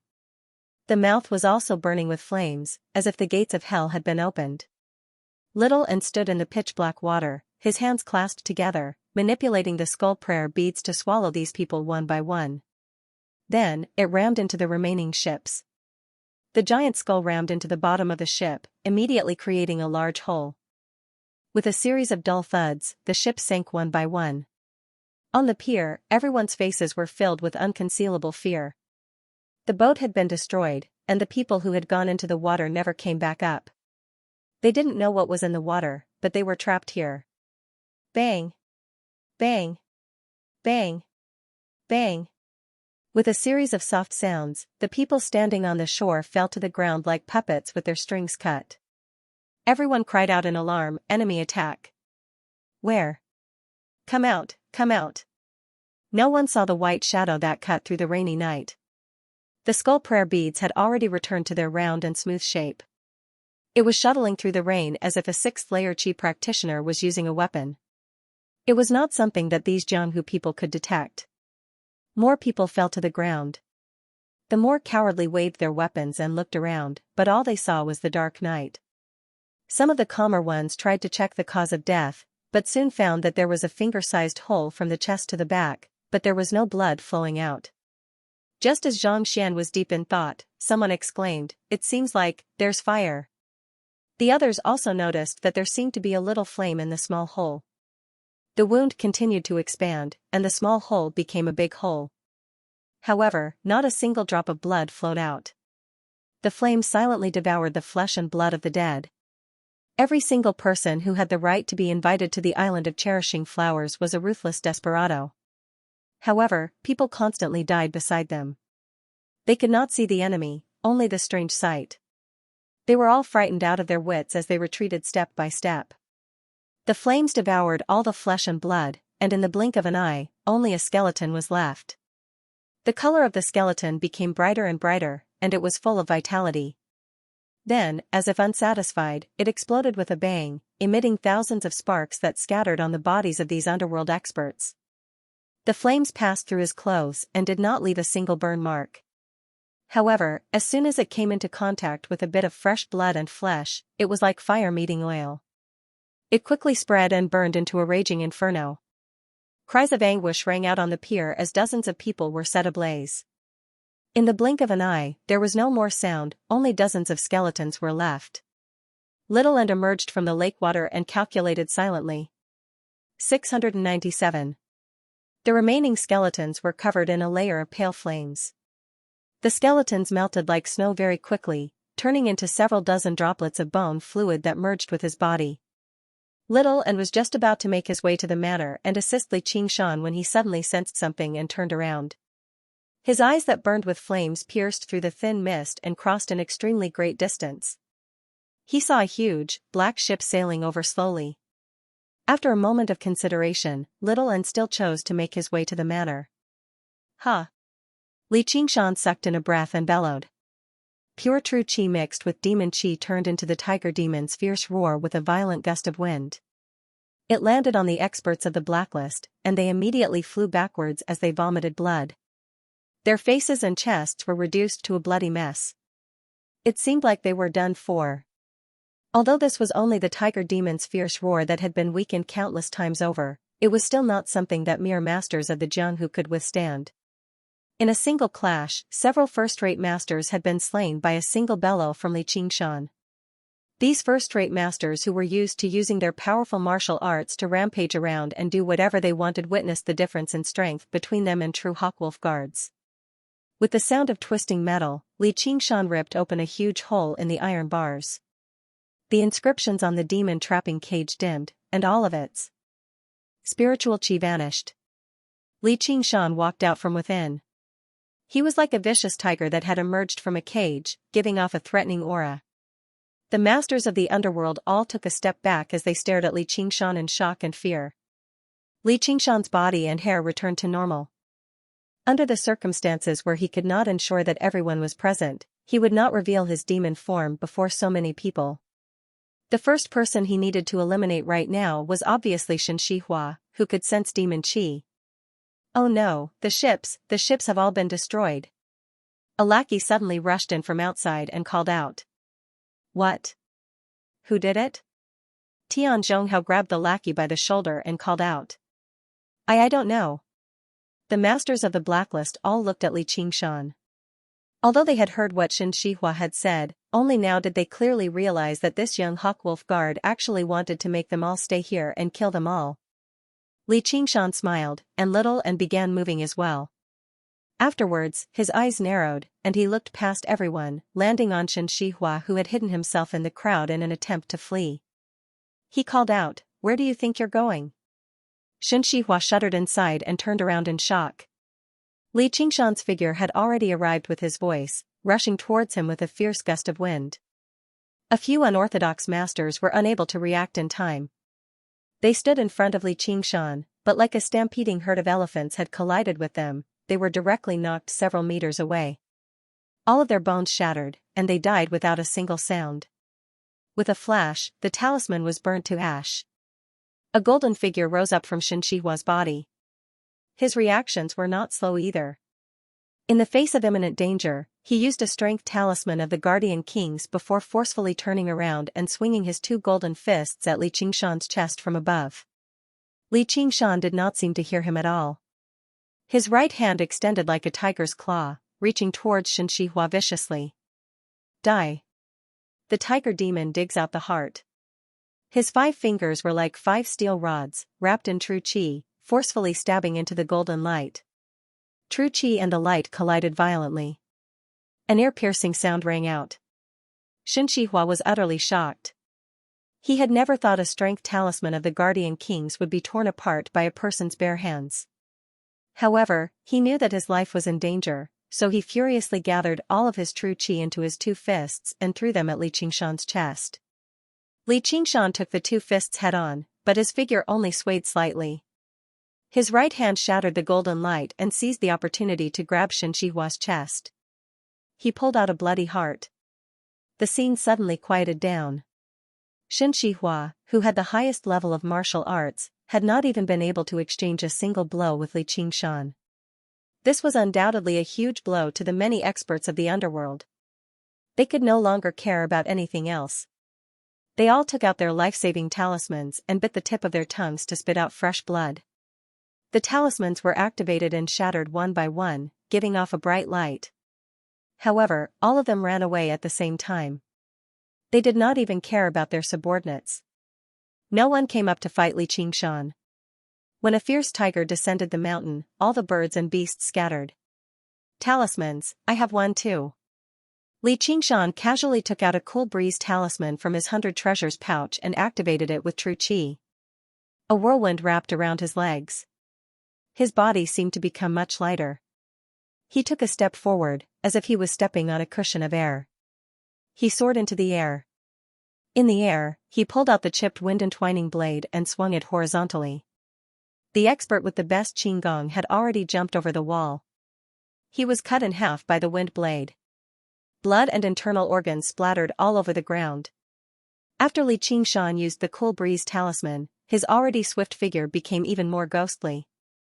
A string of figures flashed out and blood splattered everywhere. A tiger entering a flock of sheep was not enough to describe its might. This was no longer a battle, but a one-sided massacre. Under the absolute difference in strength, techniques were meaningless. He only needed to wave the wind-entwining blade lightly, and heads would fall to the ground. With every step he took, he killed from the study to the courtyard, and then to the main hall. It was as if Azura had appeared in the world. The experts of the underworld fled in all directions like a swarm of bees. They hated their parents for not being born with 2 more legs. In their hearts, they cursed Xianxia's parents 1,000,000 times. One of them turned around and saw Li Qingshan's figure flashing towards him. He knelt on the ground and shouted, "I'm a spy from the Yamen." In the blink of an eye, he saw Li Qingshan standing in front of him. The long, jagged saber stopped in front of him. In the blink of an eye, Li Qingshan was somewhere else. His whole body was exhausted, and he collapsed to the ground, rolling and crawling to hide in a corner. Many people followed suit and knelt on the ground, shouting, "I'm also a spy." For a moment, there were spies everywhere as far as the eye could see. Li Qingshan did not have accurate information about these minions, so he was hesitating. On the distant surface of the lake, dozens of sparks lit up in the thin mist. A mournful cry sounded in the air as it rapidly approached. Boom! Boom! Boom! Boom! Within the deafening booms, the island of cherishing flowers immediately became a sea of fire. Quite a few people stood on the deck of the ship. There were both monks and Taoists among them. They gazed at the island of cherishing flowers in the distance with worried expressions. Part 2. If the people of the Jianghu were present, they would definitely cry out in surprise, as basically all the decent masters of the orthodox path within several hundred kilometers of Jiaping had gathered here. There was black and white in the world. The so-called orthodox path was not necessarily pure, flawless, and chivalrous, but they were a group of people who obeyed the law and maintained order. There were quite a lot of people who treated benevolence and etiquette as their family rules. You could call it hypocritical, but most people in the world still liked to stand in the sunlight. This was the principle of humanity. The hypocrite Yu Buchuan had done many good deeds like purging evil and helping the weak at the end of the day, while the true villain Tian Buiguang had truly harmed countless ordinary people. However, the conflict between the orthodox path and the orthodox path had never stopped for a single day. To put it simply, from the very beginning, if a martial artist wanted to live a luxurious life of luxury, the simplest and most direct way was to become a thief, steal money, and steal women. There were also many people who were unwilling to do this, but they also wanted to live a luxurious life of extravagance. They wanted to become young heroes, so killing a nest of mountain bandits was obviously a good choice. They would have money and women, and they would gain something else as well, fame. If a young hero managed to kill countless mountain bandits without dying, he would become a great hero, while a petty thief who managed to steal countless money and women without dying, he would become a great thief. The two of them obviously had a lot of enemies, but that did not matter. They had quite a lot of friends too. With this, they formed two groups of people who constantly fought with each other. To put it in simpler terms, there were countless grievances between generations. The grievances could go back several lifetimes. Every single one of the unorthodox masters who came to the island of cherishing flowers had enemies on the ship. When the news of the pill seizing assembly spread, not only were the unorthodox masters restless, but the people on the ship became restless as well. When they thought about how their enemies would break through to the innate realm and appear before them, kill them, and then steal their money and women, they could not just stand by and watch. And, if there were such great pills, who would want them? Thus, they secretly planned this operation. However, this group of orthodox experts was vaguely led by a little girl, and they respectfully surrounded her. The little girl was only about 13 or 14 years old. She stood at the bow of the ship, dressed in plain clothes that fluttered in the wind. Her face was calm and mature, but because of her baby face and her young age, she looked a little funny. An old monk with white hair and brows bent down and said, "Miss Hua, do you think so?" The little girl stared at the island of cherishing flowers in the mist like a general. She did not respond at all. The old monk raised his head and looked at the others helplessly. Then, they all looked at the young lady in purple beside the little girl. They were all renowned figures of the Jianghu, yet none of them could do anything to this little girl, as not only was she a second-layer Qi practitioner at such a young age, but she also came from a renowned clan. When she went out for training, she became acquainted with great hero Yu's daughter, Yu Zijian, who was also the girl in violet, which was why they agreed to assist her. As soon as they arrived by the lake, she took out a small boat from her 100 treasures pouch and tossed it into the water. It turned into a huge ship, which left everyone amazed. With her assistance, the operation this time was basically in the bag. The evil followers would definitely die a horrible death. Yu Zijian said, "Qinglu, say something." Hua Qinglu raised her hand with composure, telling Yu Zijian not to say anything more. Afterwards, she waved the small flag in her hand and ordered, "Turn the ship around and prepare to fire." The ship slowly turned around, facing the island of cherishing flowers on the port side. Afterwards, several dozen small wooden doors opened, and several dozen pitch-black cannons extended out. However, because the ship was a mechanical puppet, it was not controlled by the crew at all. Instead, it was completely controlled by the flag in her hand. As a result, the mighty order did not seem as mighty anymore. Instead, it was rather comical. Everyone revealed strange expressions. Yu Zijian whispered, "Qinglu, are the fire dragon cannons really that powerful?" Due to being doubted, Hua Qinglu's composed face became furious. She pointed at the island of cherishing flowers. "Watch me flatten this place." Afterwards, she ordered loudly, "Fire." The pitch-black cannons sprayed with several dozen sparks, like the roars of fire dragons. They planted several dozen mushroom clouds on the island of cherishing flowers in the distance, destroying most of the structures on the island in an instant. The island of cherishing flowers, the magnificent hall collapsed, and the small, exquisite building burst into flames. The island of cherishing flowers that Xianxia had managed for so many years was reduced to ashes with his death. The orthodox masters on the deck were all shocked. They believed that even if they were on the island, they would not be able to escape alive. Compared to true innate abilities, acquired cultivators were just too weak. Yu Zijian murmured, "So powerful." A sliver of complacency appeared in Hua Qinglu's eyes, but she did not show it on her face. Yu Zijian asked in worry, "Qinglu, are there any innocent people on the island?" Hua Qinglu lectured earnestly, "Zijian, those who want to achieve great things shouldn't be bothered by trifles. You're still too young." The other orthodox masters all felt that this little girl truly was the descendant of a renowned clan. They did not take Yu Zijian's words seriously. As long as they could blast these bastards to death, who cared if they were innocent or not? Standing on the boat from afar and watching their enemies turn to ash, there was nothing more delightful than that. "Great hero," Yu smiled warmly and generously. "Zijian, even if there are innocent people, they've sacrificed themselves for the sake of the martial arts society. The people of the underworld are all cruel and cunning. If we can't be more decisive and smarter than them, how are we supposed to defeat them? You need to learn more from Miss Hua." Yu Zijian curled her lip. She dared not argue back. She only felt like her father had changed. In the past, great hero, you would have scolded her sternly and scolded her if she dared to speak like this in front of the other members of the martial arts society in the past. If she dared to disobey him again, he would directly draw his sword. Although he had never actually cut her down, he was nowhere near as gentle as he was right now. Because of his daughter's acquaintance with Hua Qinglu, great hero, you received the respect of the other members of the martial arts society. He basically laughed even in his dreams.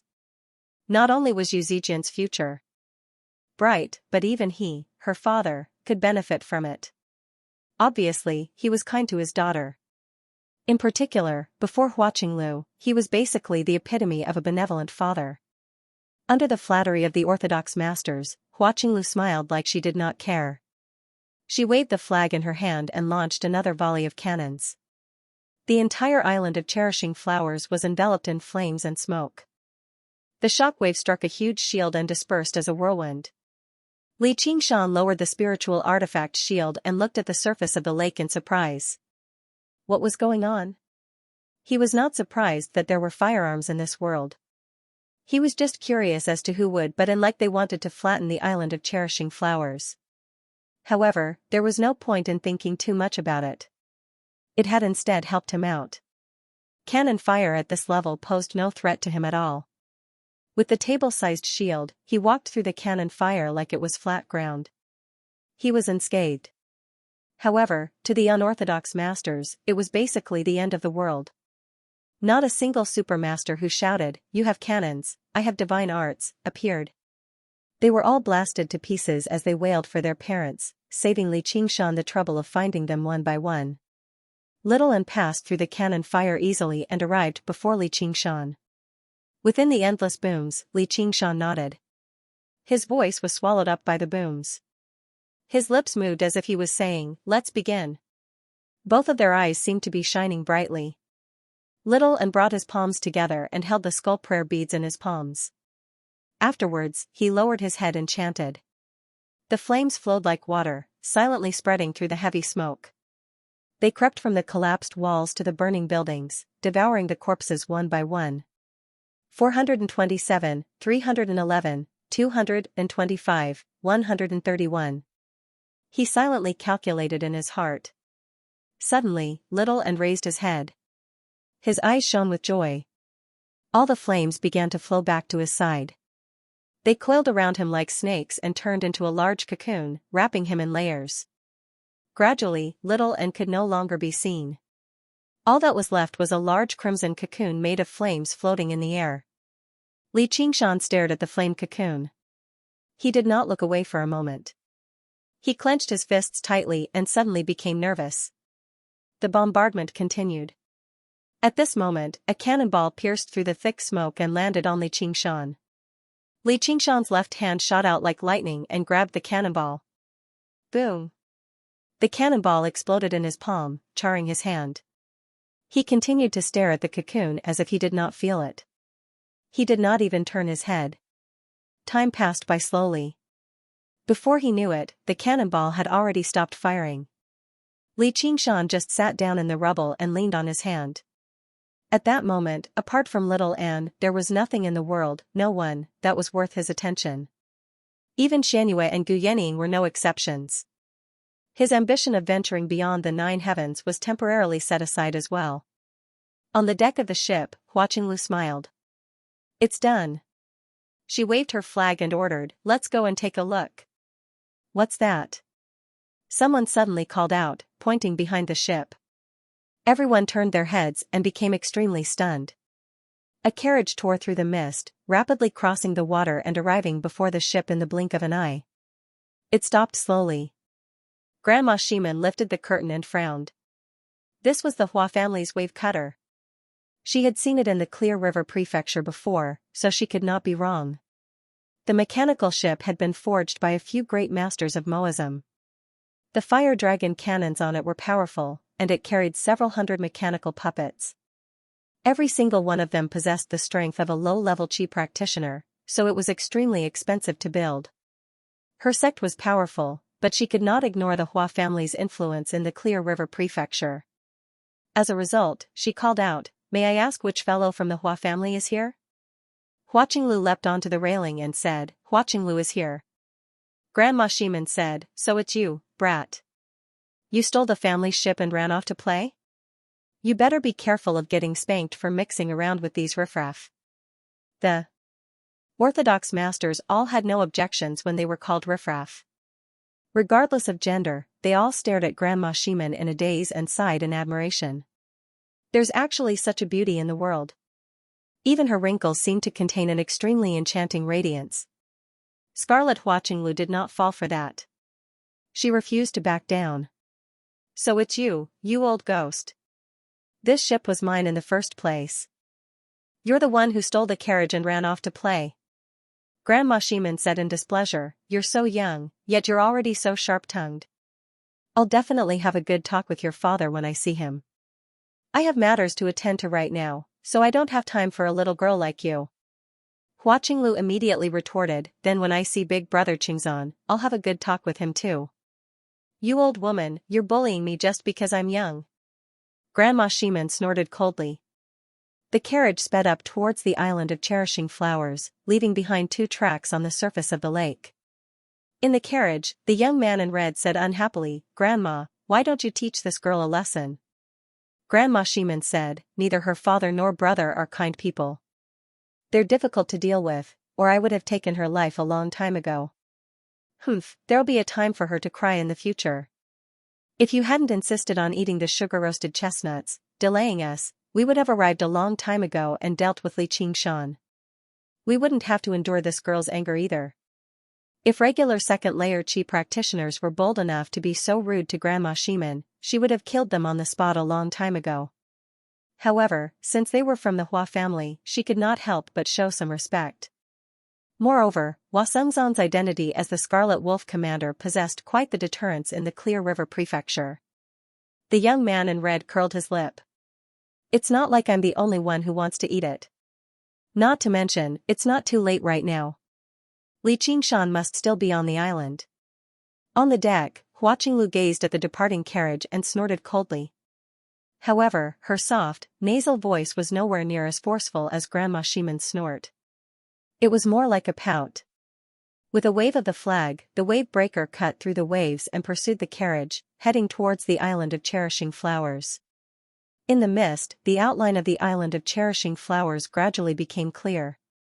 The flames from the cocoon grew weaker and weaker, like the setting sun. Only a scarlet sphere remained, and it grew smaller and smaller. Rain fell from the sky and landed on the cocoon, causing white mist to rise. The cocoon was filled with red light. Little N's body was curled up. Just now, he was in his mother's womb. The flame was no longer a flame, but a viscous liquid, like the amniotic fluid in the womb. Moreover, it contained a tremendous amount of life energy. Bit by bit, it completely soaked him. He had already comprehended a little of the essence of the path of white bone and great beauty. At this moment, he wanted to turn the dead back to life and enter a state that was neither dead nor alive, turning white bone into great beauty. His bony fingers formed a Buddhist seal, and a mysterious secret was triggered. Flesh grew from the bones, and the flesh was reconstructed. Li Qingshan held his breath. With a crack appeared on the cocoon and spread in all directions. Li Qingshan's heart was in his throat. A tender little hand stretched out from the cocoon. It was white with a tinge of red, as if it was carved from blood jade. One could almost see the veins and arteries within. Li Qingshan shot to his feet, but he did not dare to disturb it. Gritting his teeth, he suddenly felt his eyes turn moist and red. He had personally witnessed Little N's soul turn into white bone, and then to the rebirth of flesh and blood. His heart was enveloped by great joy.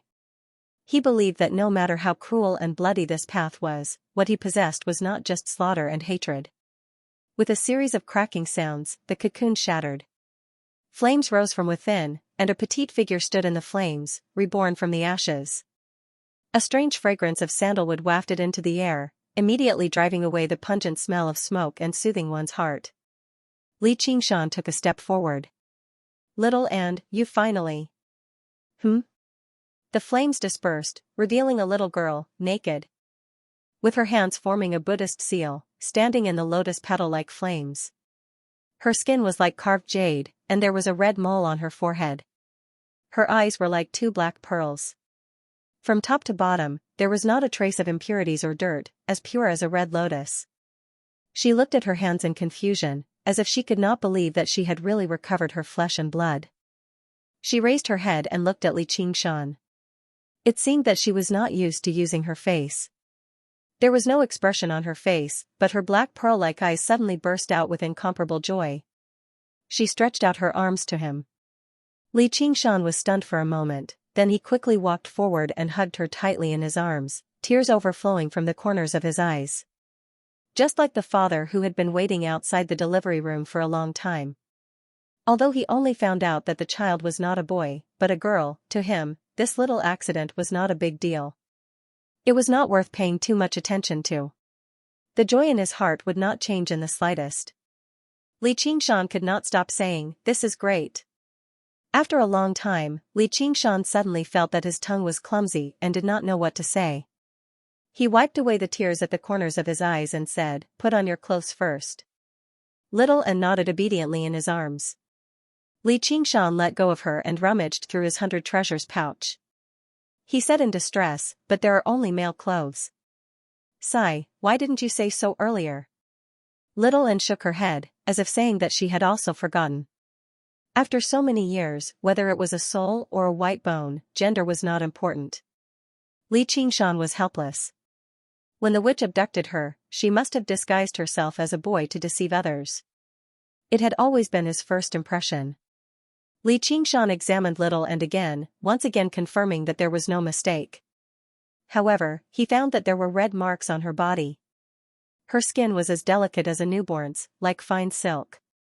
Even she would be scratched, not to mention his rough embrace. He asked with concern, "Did I hurt you?" Little and shook her head. Compared to the pain of the blood flames burning her body and the blue flames burning her bones, this kind of pain was simply the most blissful. Li Qingshan carefully helped her change her clothes as if he was holding a fragile rare treasure. Little and opened her eyes wide. She wanted to say that she was not that weak, but she also enjoyed the care she was receiving at this moment. Li Qingshan could not help but pinch her cheek. It felt very good to the touch. It was so delicate that it seemed as if it would turn into water and slide down his fingertips. Touching the red mole on her forehead, he vaguely remembered that this was the mark left behind by the ginseng liquid. Could it also appear on the body? Little and was like a doll, obediently not moving at all. She let him pinch her. Feeling the warmth from his fingertips, her heart skipped a beat. Li Qingshan rubbed her smooth head and said with a smile, "It's a pity that you don't have hair, but it will grow back soon." Little and blinked her eyes and suddenly took a step back. She clenched her fists and held her breath, gathering all her strength. Then, her black hair grew out crazily. Not long after, it fell from her shoulders to her waist. Li Qingshan hurriedly said, "It's done, it's done." Only then did Little and stop exerting strength. Her long hair had already grown to her knees. It was moist and lush like water plants, with natural curls. It was so dark that it did not reflect any luster. It was very special. He saw that she was wearing a gorgeous lake silk gown, like an extremely handsome young master.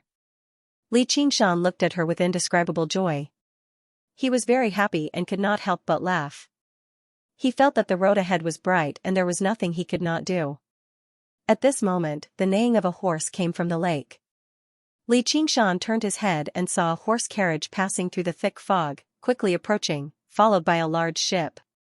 Li Qingshan frowned. If his guess was correct, the cannons just now were fired from this large ship. And on the horse carriage, there seemed to be a strong aura, and it carried hostility. This was not the ability of a chi practitioner, but purely the instinct of a demon. The horse carriage sped up the shore and quietly stopped in front of Li Qingshan. Li Qingshan saw an old woman wearing a large red robe getting off the carriage. Her whole body was emitting a threatening aura. Even Zhuo Zhibua had not felt such a strong aura. Among the people he had met, the only one who was close to it was Hua Sengzan, but he was much weaker than Hua Sengzan. The person who came was a 9th layer chi practitioner expert. The West Gate granny disembarked from the carriage, but her gaze slid past Li Qingshan and landed on Shaoan beside him. Afterwards, she was unable to shift her gaze away anymore. Her face was filled with shock as she murmured, "Radiant like the flowers of spring, flowing with light, skin of ice and bones of jade, and makeup of jade. How can a single person possess so many aspects of beauty? Hold on, is this the legendary heavenly fragrance and nation beauty? This is impossible." Grandma Shimen was experienced and knowledgeable. Of course, she would not be shocked by a child's appearance. The words she said were not just simple words of praise. These were the standards and names used in the sect to judge a person's physiognomy. There was the flower moon physiognomy, the peach blossom physiognomy, the fragrant jade physiognomy, and so on. Some were high, some were low, and they were carefully divided into 9 grades. If one had any of the physiognomy, they would be able to cultivate the sex charm arts with half the effort. If one had a higher physiognomy, they could easily achieve extraordinary results. The current sect master had the peach blossom physiognomy. He had been valued by the previous sect master and taken in as a disciple, which was why he had his current achievements. As for Grandma Shimen, she had the red flying physiognomy of the dancing red emerald physiognomy. She had also stood out and become one of the 4 great grannies of the sect. As for Jiaping City's top courtesan, Hibiscus, although her appearance was ordinary, she had been taken in as a disciple because of her graceful appearance. Among the various physiognomy, there was one physiognomy that only existed in legends. It was the physiognomy of national beauty and heavenly fragrance. The physiognomy of national beauty and heavenly fragrance was a combination of various physiognomy. It was the head of fragrance and the crown of all physiognomy. As soon as Grandma Shimen saw Little Anne, she gave out the name of the physiognomy, and then finally came to this result that even she herself did not dare to believe. Rumor had it that once this physiognomy appeared, it was a sign that the world would be in chaos. Although it might not be accurate, it was said that this physiognomy's charm was a femme fatale, capable of causing the downfall of countries and cities. Grandma Shimin instantly cast Li Qingshan aside, completely forgetting about the disappearance of her outstanding disciples, Zhao Liangqing and Hibiscus. She stared fixedly at Little and walked over step by step. She was almost even more excited than Li Qingshan. Too beautiful, too good. If she was taken in as a disciple and brought back to the sect. Li Qingshan blocked Grandma Shimin's way with a swoosh, interrupting her reverie. He asked, "Who are you? What do you want?" Grandma Shimin raised her head in displeasure and looked at Li Qingshan, who was much taller than her. The arrogant expression on her face made it seem as if she was looking down on him. "Oh, you're Li Qingshan? Who are you to her? P.S. Little and has appeared out of nowhere. Everyone, give her a warm round of applause and welcome. I don't need to say more about asking for votes, right?" Grandma Shimin had wanted to kill Li Qingshan the moment she saw him. It did not matter if Li Qingshan had anything to do with Zhao Liangqing and Furong's disappearance. She wanted to put an end to this matter. Soonest update, but seeing that Little and was so close to him, it was not convenient for him to kill him, lest he formed a grudge with this good disciple. As for trash like Zhao Liangqing and Furong, it didn't matter if they died. They weren't worth Grandma's attention. Li Qingshan was stunned. He couldn't tell what kind of relationship he had with Little Anne, so he asked, "Who are you? What does this have to do with you?" "She's Grandma Shimin." The ship reached the shore, and Hua Qinglu leapt off, landing gracefully on the ground. With a great movement technique, she arrived before Li Qingshan in just a few leaps. The group of Orthodox experts also jumped off the ship and prepared to search for the elixir that could allow people to directly advance to the Xiantian realm. When Li Qingshan heard the word gate, he was shocked. Although Zhou Wenbin had warned him, he didn't expect that the gate would directly send such an expert to deal with him. It was really unexpected. It seemed like he wasn't the only one who understood the principle of a lion hunting a rabbit. The sect wouldn't be so stupid as to send their men down one by one for him to practice. Hua Qinglu saw the black wolf tablet on Li Qingshan's waist and asked in surprise, "You're a hawk wolf guard. What are you doing here?"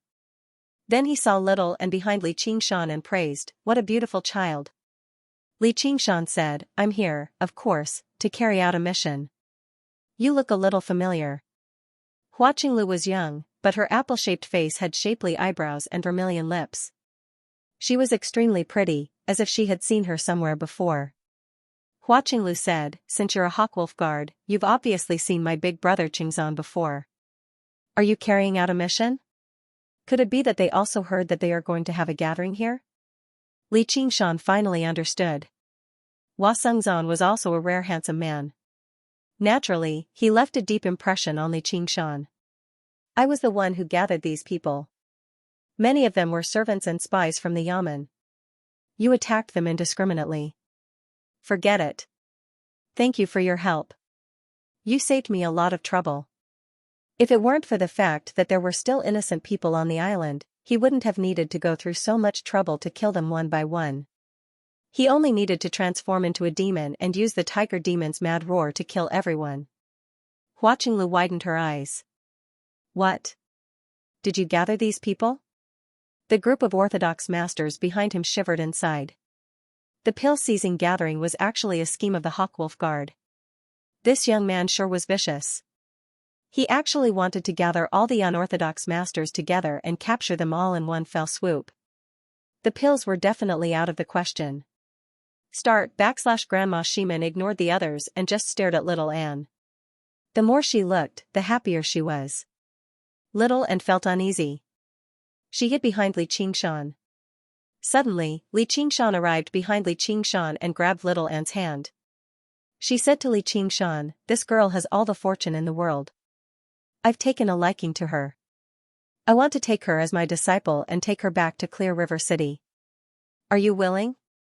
She unleashed her arts of charm. In a daze, Li Qingshan saw a great beauty pleading beside his ear. He could not turn down any of her requests. However, when he realized she wanted to take Little and away, he immediately shuddered. He bellowed out, "Don't even think about it." When he looked at Grandma Shimin again, she no longer possessed any beauty at all.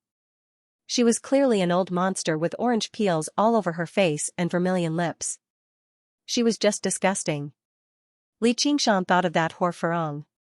He wanted to know why this old hag wanted to take little and to a place like the gate. Fury surged into his head, and murderousness immediately erupted. Red light flickered in his eyes. He was tempted to immediately kill Grandma Shimin on the spot. Even if you've been a benevolent person for 10 lifetimes, and ba, I'll still tear you to pieces for making a request like that to vent my hatred. In fact, he even had the thought of turning into a demon to kill the old hag before silencing everyone present. However, he gave up on it in the end. He was unwilling to slaughter the innocent, nor was he confident in killing Grandma Shimin.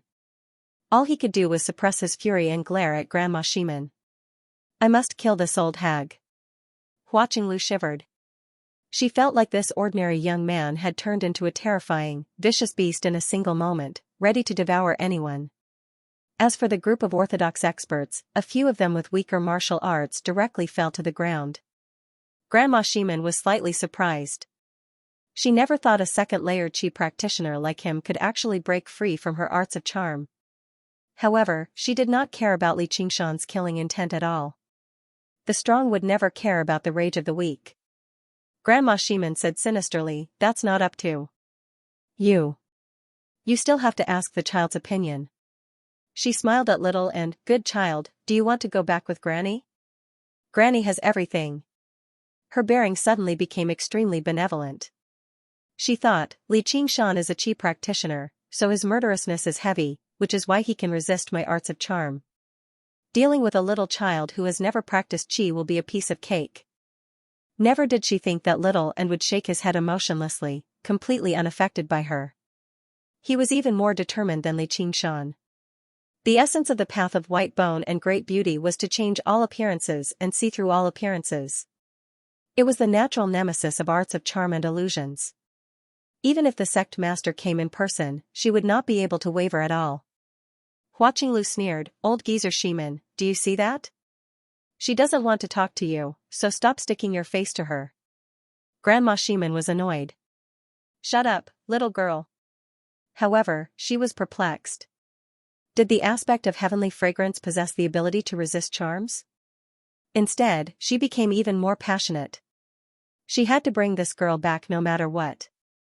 Hua Qinglu was furious after being scolded by Grandma Shimin in front of everyone. She came from a renowned Hua family, and she was even a direct descendant.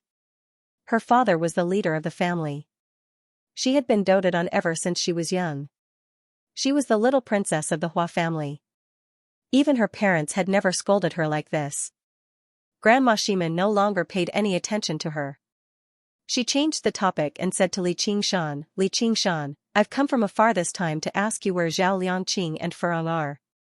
Li Qingshan said indifferently, the two great disciples of your esteemed sect committed crimes and gave themselves away, fleeing in fear of punishment. How would I know where they are? If you know, you can tell me. I'll definitely bring them to justice. Grandma Shimin said sternly, don't you try to quibble. How dare you say you have nothing to do with this? In my opinion, you were the one who did it. Don't think the sect will let this go so easily. Li Qingshan said, Zhao Liangqing is a 5th-layer qi practitioner, while I'm a mere 2nd-layer qi practitioner. How can I be his opponent? Old woman, don't even think about pinning the blame on me. However, if I see them again, I'll definitely kill them. That'll be a great service to the Hawkwolf Guard, worth several hundred points of merit. Grandma Shimin and Li Qingshan's conversation was hurried and quick, so Hua Qinglu was unable to butt in. However, she saw how Li Qingshan was neither servile nor overbearing when faced with Grandma Shimin, who was much more powerful than him. He even stood up to her, angering the old woman until she paled. Only then did she let out a small sigh of relief.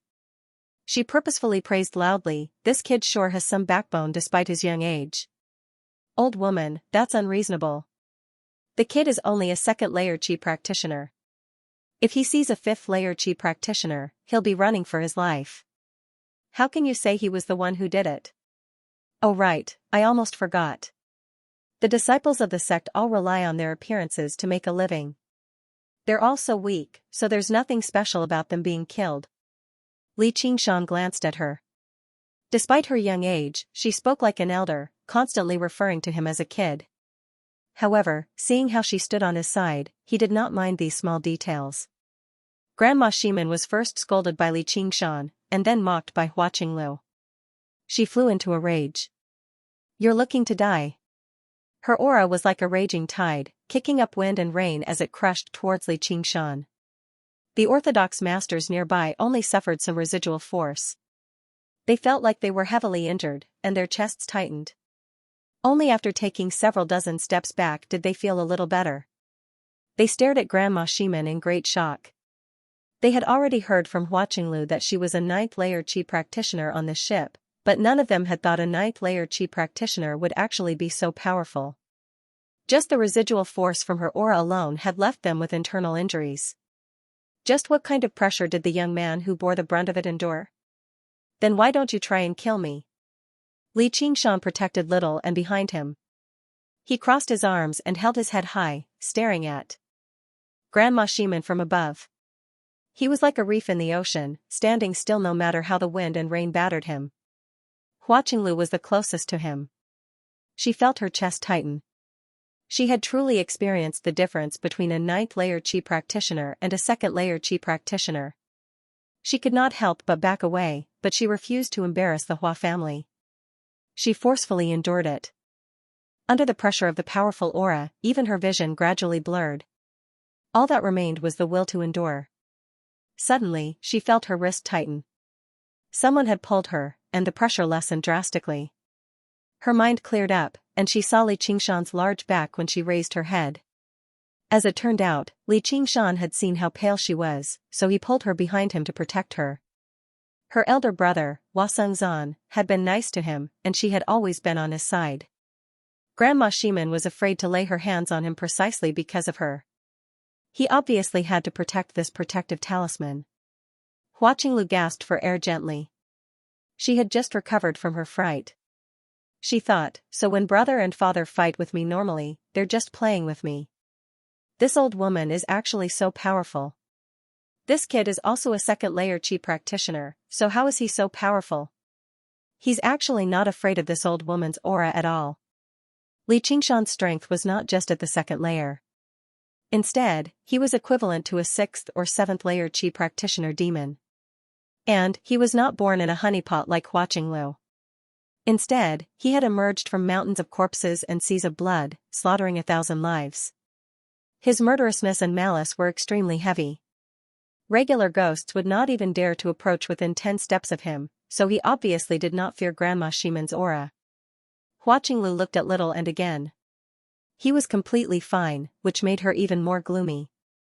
She called out from behind Li Qingshan, "Old woman, do you really want to become enemies with the Hawkwolf Guard and the Hua family?"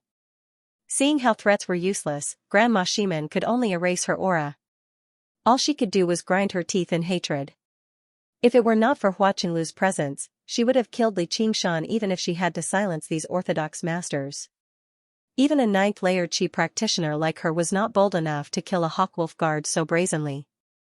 Forcing the west gate back, monthly vote, Grandma Shimin waved her hand. "Miss Hua, I'll show some respect to your Hua family, but you better not be stubborn. This is an important matter for our sect, so it's best if you don't interfere. Take these people and leave." Hua Qinglu would never fall for that. She said, "Since he's a Hawkwolf Guard, he's under my elder brother's command. I definitely won't turn a blind eye to this. If you have the ability, then kill me too. Only then will no one accuse you. Otherwise, you'll be the murderer of abducting children and killing Hawkwolf Guards." Grandma Shimin's face became even colder. She had already thought of this many times. If he were a regular descendant of the Hua family, she would have killed him a long time ago. It would be fine as long as she did not leave behind any evidence. However, Hua Qinglu was the little princess of the Hua family. Even without direct evidence, as long as they found out she had come to Lakeside City, the Hua family would never stop until she was dead. Even the sect could not protect her. All Grandma Shimin could do was change her attitude. She said to Li Qingshan earnestly, "Children really don't know anything. A girl with the aspect of heavenly fragrance and beauty is a huge disaster to a weakling like you. Hand her to me, and we'll be able to turn enemies into friends. What do you want? Whether it's pills or spiritual artifacts, I have them all." You can choose whatever you want. Little An grabbed Li Qingshan by the hem of his clothes. Li Qingshan only said one word to Grandma Shimin, piss off. Grandma Shimin was completely angered. She raised her claw-like hand and true qi surged out violently, stabbing Li Qingshan's face from a few feet away. Li Qingshan stamped her foot and called out, piss off. She called out, don't you dare. Grandma Shimin hesitated for a moment before pulling back her hand viciously. Sure enough, she was afraid. This girl, I'm determined to get the sect. I'd like to see if you can keep hiding behind this girl. With that, she boarded the carriage and took off through the mist. Hua Qinglu exhaled deeply, and Li Qingshan also felt relieved. He turned around and said, thank you for your righteous assistance, miss. If it were not for Hua Qinglu, he was confident that he would not have been captured by Grandma Shimin so easily, but his demonic transformation and Little An's abilities would have been exposed, leading to endless trouble in the future. As for killing Grandma Shimin, that was basically impossible for him right now. Hua Qinglu nodded rather generously. Sure. Afterwards, she waved her hand. Let's talk on this ship. Li Qingshan nodded and boarded the wave cutter with Little An. The group of Orthodox masters still rummaged through the ruins of the island, unwilling to give up. Of course, they found nothing. Someone asked curiously, why isn't there a corpse? Could it be that they were all destroyed by cannons? There's no reason to shatter it like that. Li Qingshan became vigilant. Devouring flesh and blood on a large scale for cultivation would definitely raise suspicion. If he caught the attention of someone with ulterior motives, he would be exposed sooner or later. He needed to be even more careful. Fortunately, Little An had already recovered her body, so there was no need for her to search for flesh and blood in a hurry. The path of white bone and great beauty could also be put off for a while. He rubbed Little An's head and thought about how she had been a child. Ever since she had followed him, she had spent all her time killing and arson. Now that she had recovered her body after so much difficulty, it was time for her to enjoy the happiness of an ordinary child. It was his responsibility to seek greater power to protect her. Little An raised her head and looked at Li Qingshan. Li Qingshan smiled, and the corner of Little An's lips twitched as well. She smiled rather unnaturally in response. Li Qingshan pinched her cheek and smiled. You still need more practice. It's better to smile more as a person. Little An lowered her head in embarrassment. Her cheeks reddened. Although Li Qingshan did not know what the aspect of heavenly fragrance and great beauty was, he still found it extremely cute. When he thought back to when Little An was a soul, her face was completely pale. She did not seem to possess such enchanting charm. Little did he know that the body reconstructed by the path of white bone and great beauty could be described as the most perfect body in the world. Even the white bone bodhisattva might not have been able to describe the aspect of heavenly fragrance and great beauty. She only pursued the pinnacle of beauty in the world, and the true profoundness behind it could not be described as the aspect of heavenly fragrance and great beauty. Hua Qinglu called out to the shore, if you still don't get on this ship, I'm leaving. The Orthodox masters gave up on their search in a hurry and returned to the ship. Under the pitch-black sky, rain pattered down. Experts stood on both sides. Please. Hua Qinglu waved her hand and invited Li Qingshan into the cabin. They passed through the brightly lit corridor and arrived in an extremely luxurious hall. There was not a single lantern in the hall, but the cabin was brightly lit. The walls were embedded with semi-transparent crystals that shone with gentle, white light.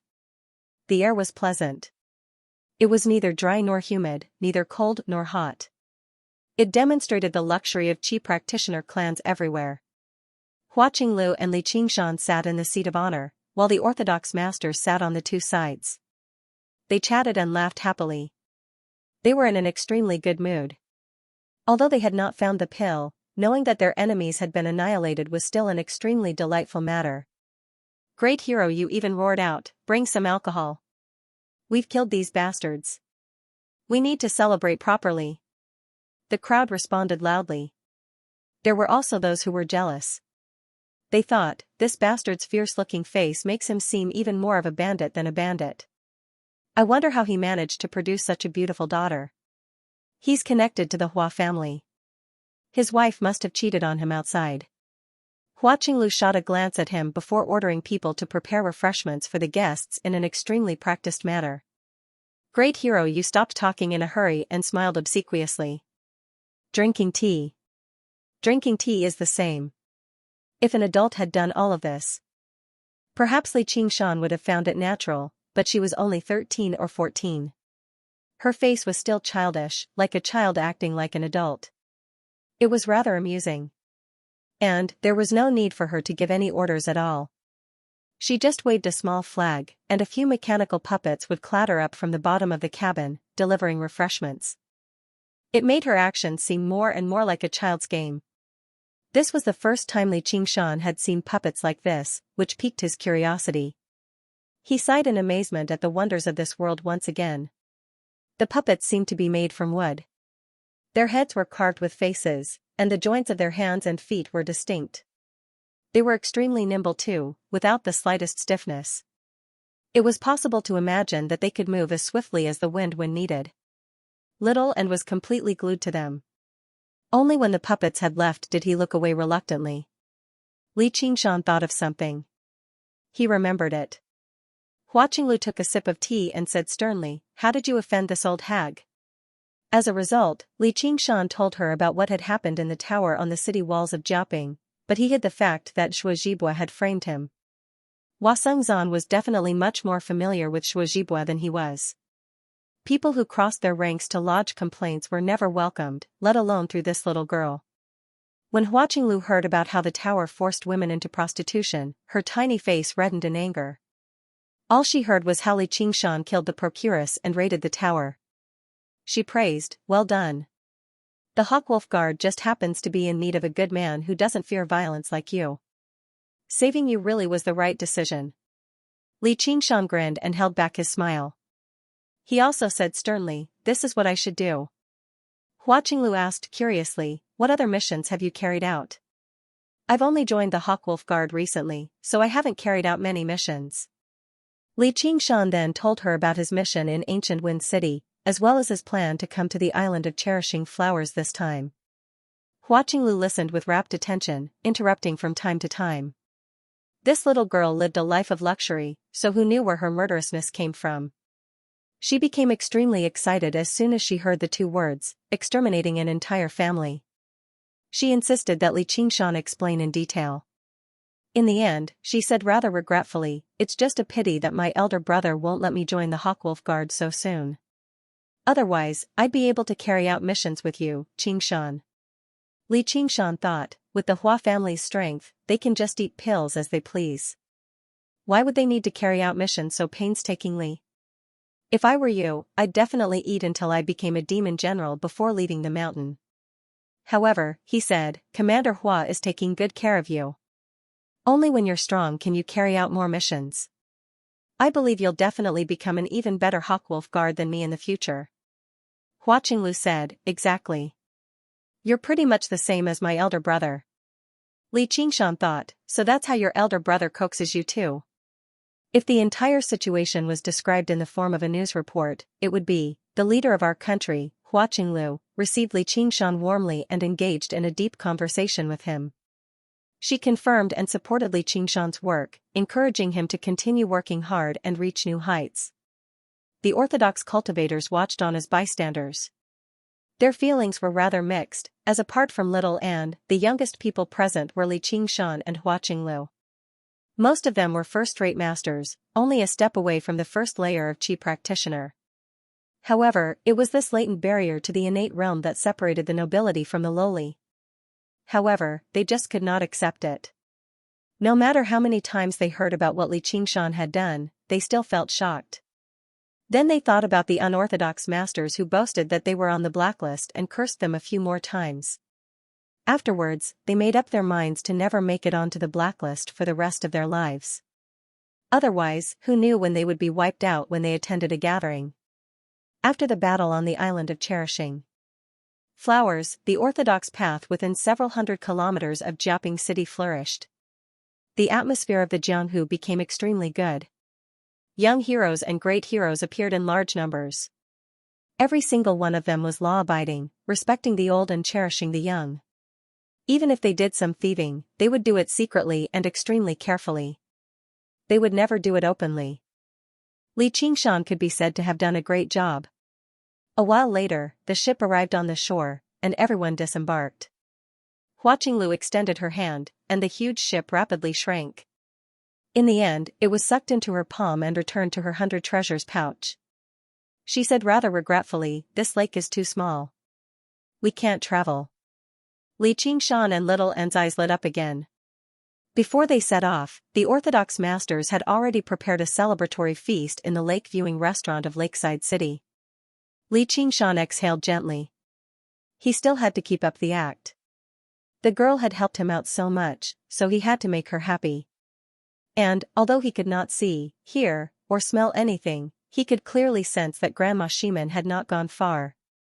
The hostility and killing intent still enveloped him vaguely. He was afraid that as soon as he left Grandma Shimen's side, he would immediately have to fight to the death with her. Putting on an act with the girl was better than risking his life against the old woman. Although he had made up his mind to kill Grandma Shimen, now was not the time. The West Gate Granny was already so old, and it was impossible for her cultivation to improve any further. On the other hand, he was constantly becoming stronger. As long as he could stall for some time, he would be able to kill her without being injured at all. Why should he take the risk now?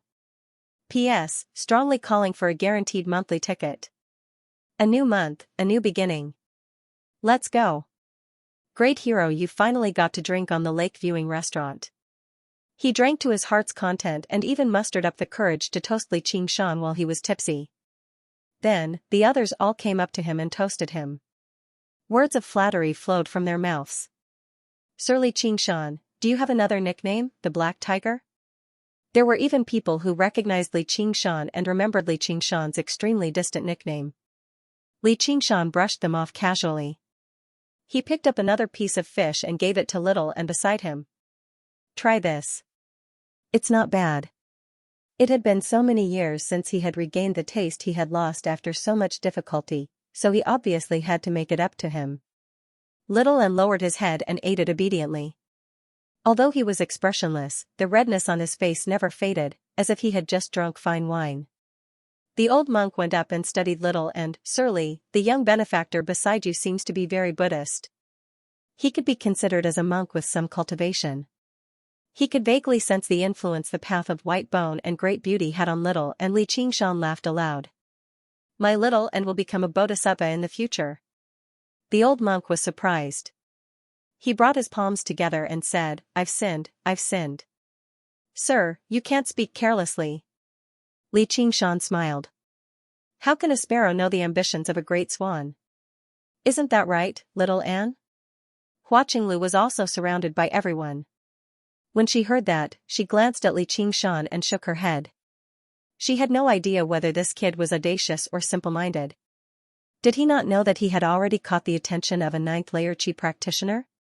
If it were not for her, he would have been skinned alive a long time ago instead of talking about sparrow or great swan. At this moment, a handsome young man arrived before her gracefully. He suppressed his voice and said something deeply. Hua Qinglu's smile gradually turned into a smile as she answered with a question, "Do you think you're worthy?" His voice was not loud, but everyone present at the scene had sharp ears and eyes. They cast their gazes over one after another. Everyone knew what the youth was trying to do, especially the other few young heroes. Their faces revealed a mocking expression. If you want to cling to the Hua family's high branch, you should look at yourself in the mirror. They then rejoiced in their hearts that they did not take the risk.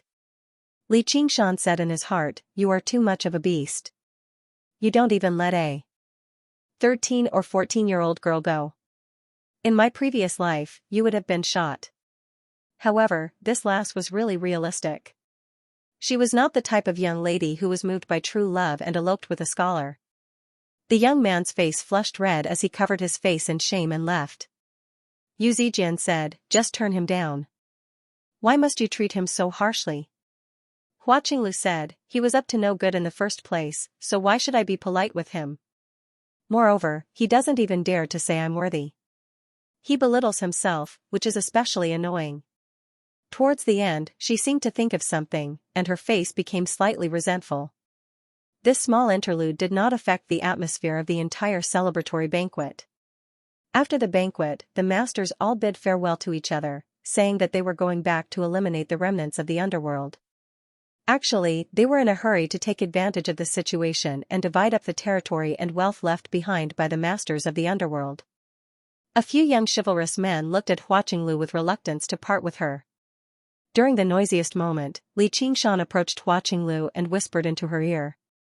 Hua Qinglu had been toasted a few times as well, so her face reddened slightly.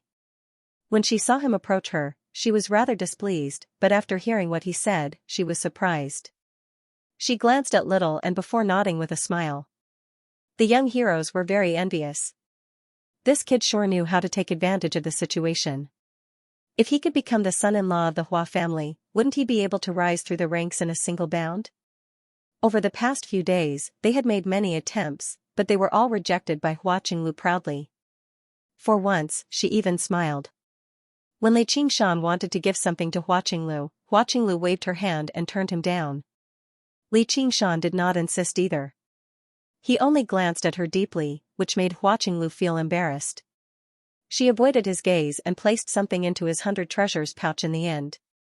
She glanced at him in concern and tried to say something again. When she saw Li Qingshan shake his head with a smile, she finally said nothing more. The Hua family would never stand up for something as small as this, and Zhuo Zhibua of the Hawkwolf Guard seemed to dislike this kid very much too. The school could completely afford this price. When the banquet ended, everyone left the restaurant and mounted their own carriages. Hua Qinglu walked out of the restaurant. Yu Zijian asked curiously, "What were you talking about earlier?" She thought the same as the young heroes. Did she already know about the matters between men and women at such a young age? Hua Qinglu said in thought, "Nothing." Yu Zijian said, "What do you mean nothing? You were very, very nice just then." "He's not bad, but he's too vicious. He doesn't suit you." Hua Qinglu finally understood what she was trying to say. She smacked her head viciously. "You're so young, so what are you thinking about?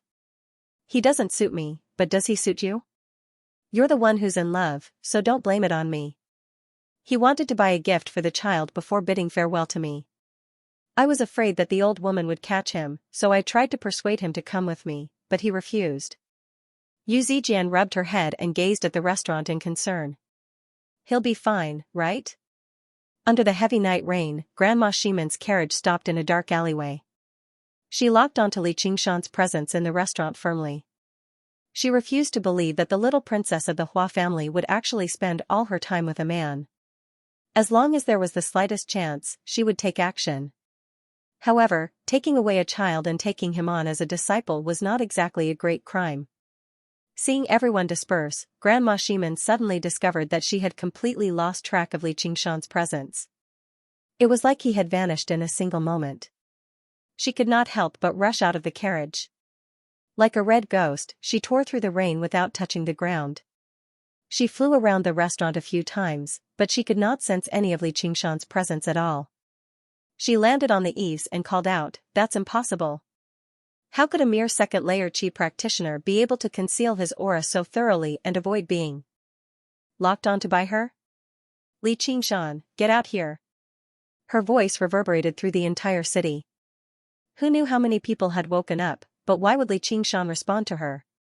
Instead, Hua Qinglu smiled and called out to the eaves, "How's it going, old woman? You can't find him anymore, right?" Yu Zijian let out a sigh of relief and glared at Hua Qinglu. "How can you just hit people?" Grandma Shimon glared at her viciously before taking off again, searching through an even larger region.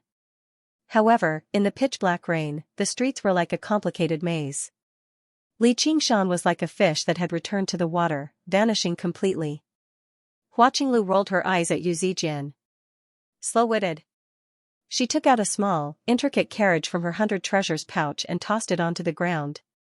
The carriage rapidly expanded like a ship, but it was pulled by 2 wooden horses. The wheels rolled, and the carriage set off into the rainy night.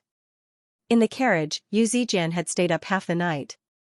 Without the protection of true qi, she was in low spirits, so she fell asleep on the soft, golden silk cushions. Hua Qinglu leaned against the windowsill and thought back to everything that had happened tonight. From bombarding the island of cherishing flowers to hosting the celebratory banquet, who dares to say I'm useless? I've done a lot of great things too. Afterwards, she smiled complacently. Only now did she seem like a child. Then, she thought about what Li Qingshan had said to her in the restaurant just now. Can you sell me one of the puppets? I don't have a lot of items on me that I can exchange for. I only have a few spiritual stones and a few dozen talismans. Will that be enough? That audacious, heartless young man who was so tough that he was almost arrogant even when faced with the pressure of a ninth-layer chi practitioner was extremely sincere when he said that. He even seemed to be pleading a little. It made her think of another person. That person would also lower his proud head for the sake of a little girl, doing everything he could to make her happy. Sorrow that did not match her age appeared on her face, but she was no longer pretending to be mature. She sighed. Big brother Qingzhan. At this moment, her eyes lit up. Outside the window, Li Qingshan stood in a straw cape with Little and beside him.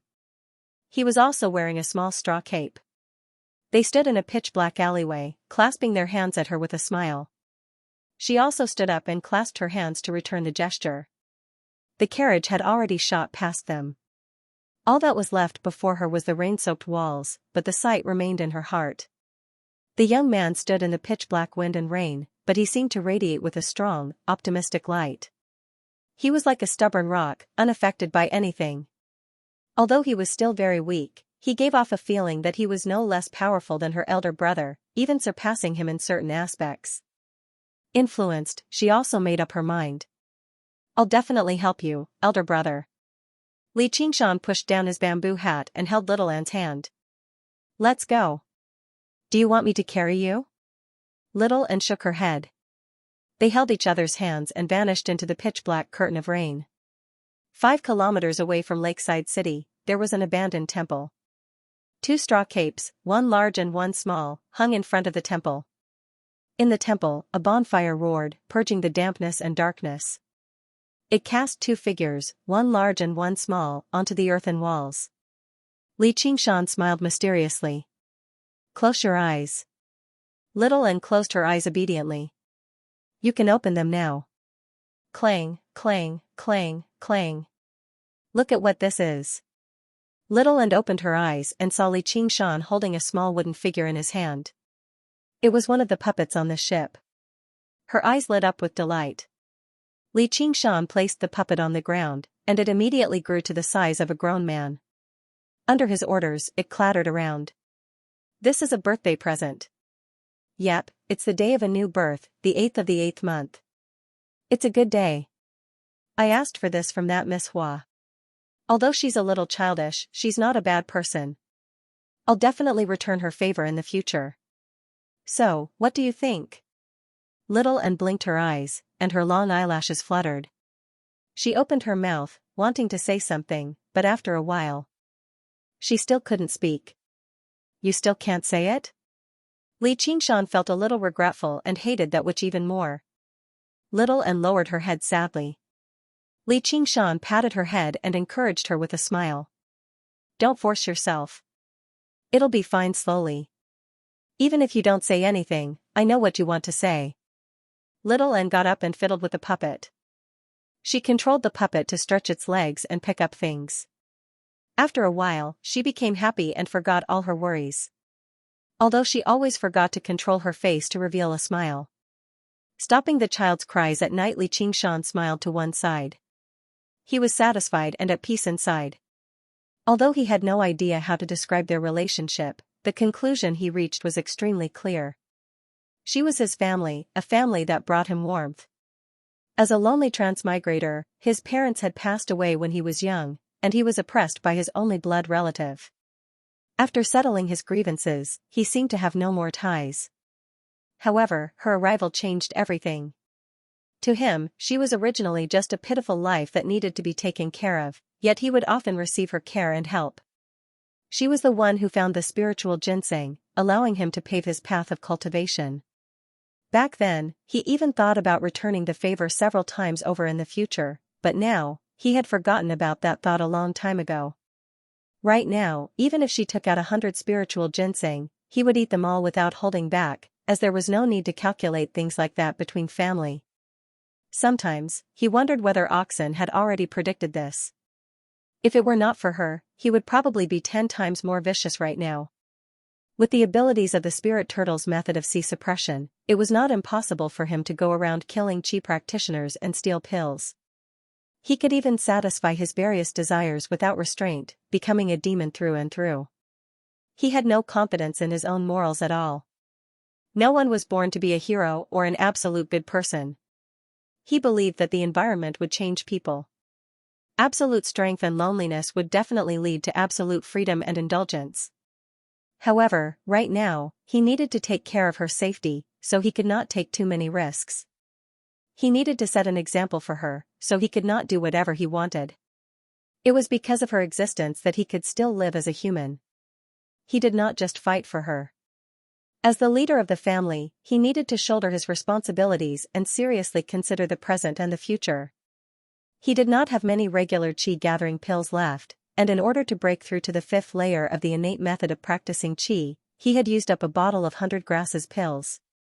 He needed to find new pills as soon as possible so that he could maintain his cultivation speed and deal with the great threat that was the door. The simplest and most direct method was obviously to obtain them from the Hawkwolf Guard. There were 27 missions this time. Although a few people were absent, only 21 of them had been completed, and the contribution from each mission was very small. It still amounted to over 300 points of contribution in total. 5 merit points could be exchanged for a single Qi gathering pill. Added to his original 250 merit points, he could exchange for over 100 Qi gathering pills. However, Zhuozhibua was stuck here, which made Li Qingshan very uncomfortable. No matter how many missions he completed, he couldn't get what he deserved. Originally, he had been wholeheartedly focused on helping Little and recover his physical body and had not been in the mood to deal with Zhuozhibua's provocation. Now that he had accomplished this goal, it was time to crush this obstacle in his way. Thinking of this, his heart was filled with murderous intent. Zhuozhibua, you should just obediently die for me. I can't take care of a 9th layer aura refining cultivator, but do you think I can't take care of you? Little and immediately noticed the change in Li Qingshan and turned around. Li Qingshan laughed and said, "Let's take a stroll outside first to avoid being blocked by that old hag. After a while, we'll go back and kill Zhuozhibua." Little and nodded happily. The next day, the rain showed no signs of stopping. Li Qingshan set off with Little and because there was nowhere in particular they wanted to go, they would stop and rest whenever they came across a place with good food or fun. They would stop and go, just like they were on a holiday. One day, when he was resting in a tea house on the side of the road, he suddenly heard someone at a neighboring table mention his name. He could not help but perk up his ears. That tiger butcher, Li Qingshan, is the reincarnation of a star of slaughter. He began killing as soon as he was born, and he began killing people at the age of 9. Ever since he joined the Hawkwolf Guard, he's gone out of control. First, he destroyed the entire Qian family, slaughtering over 1,000 members of the Qian family, regardless of gender or age. He even laughed as he killed them. There were so many corpses that he couldn't even fill up the pit. As it turned out, a few people of the Jianghu were taking shelter from the rain here. A sallow, skinny man was currently drinking some bad alcohol as he spoke in great delight. Li Qingshan's expression was strange. His nickname seemed to have changed again. The tiger butcher was much more pleasing to the ears than the descending tiger and the black tiger, but since when did he kill the entire Qian family? He had clearly only killed 3 of them. The rest were all the handiwork of Qian Rongji. And he even laughed as he killed them. Why did he make himself sound like a man-killer fiend?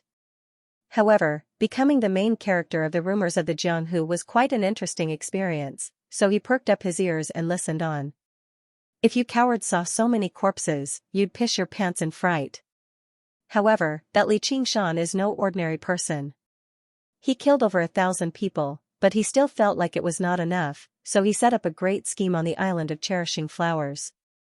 The island lord of Cherishing Flowers, Shen Shihua, the soaring rat, Zhao Ruyong, the iron palms of the mountain splitters, Tian Zhonghao. You've all heard of these people before, right? After receiving confirmation from everyone, the sallow, skinny man continued, he tricked them all onto the island of cherishing flowers and cooked them all in one pot. And he laughed as he killed them. However, someone objected at this moment. I heard that the island of cherishing flowers was flattened by cannons. What do you know? They were all killed first, then flattened. The master of my uncle's friend was on that ship at the time. The sallow, skinny man was proud. He continued, did you know? The pit outside ancient Wind City was dug open later on, but there was not a single corpse in there. It's the same on the island of cherishing flowers. Do you know why? Why?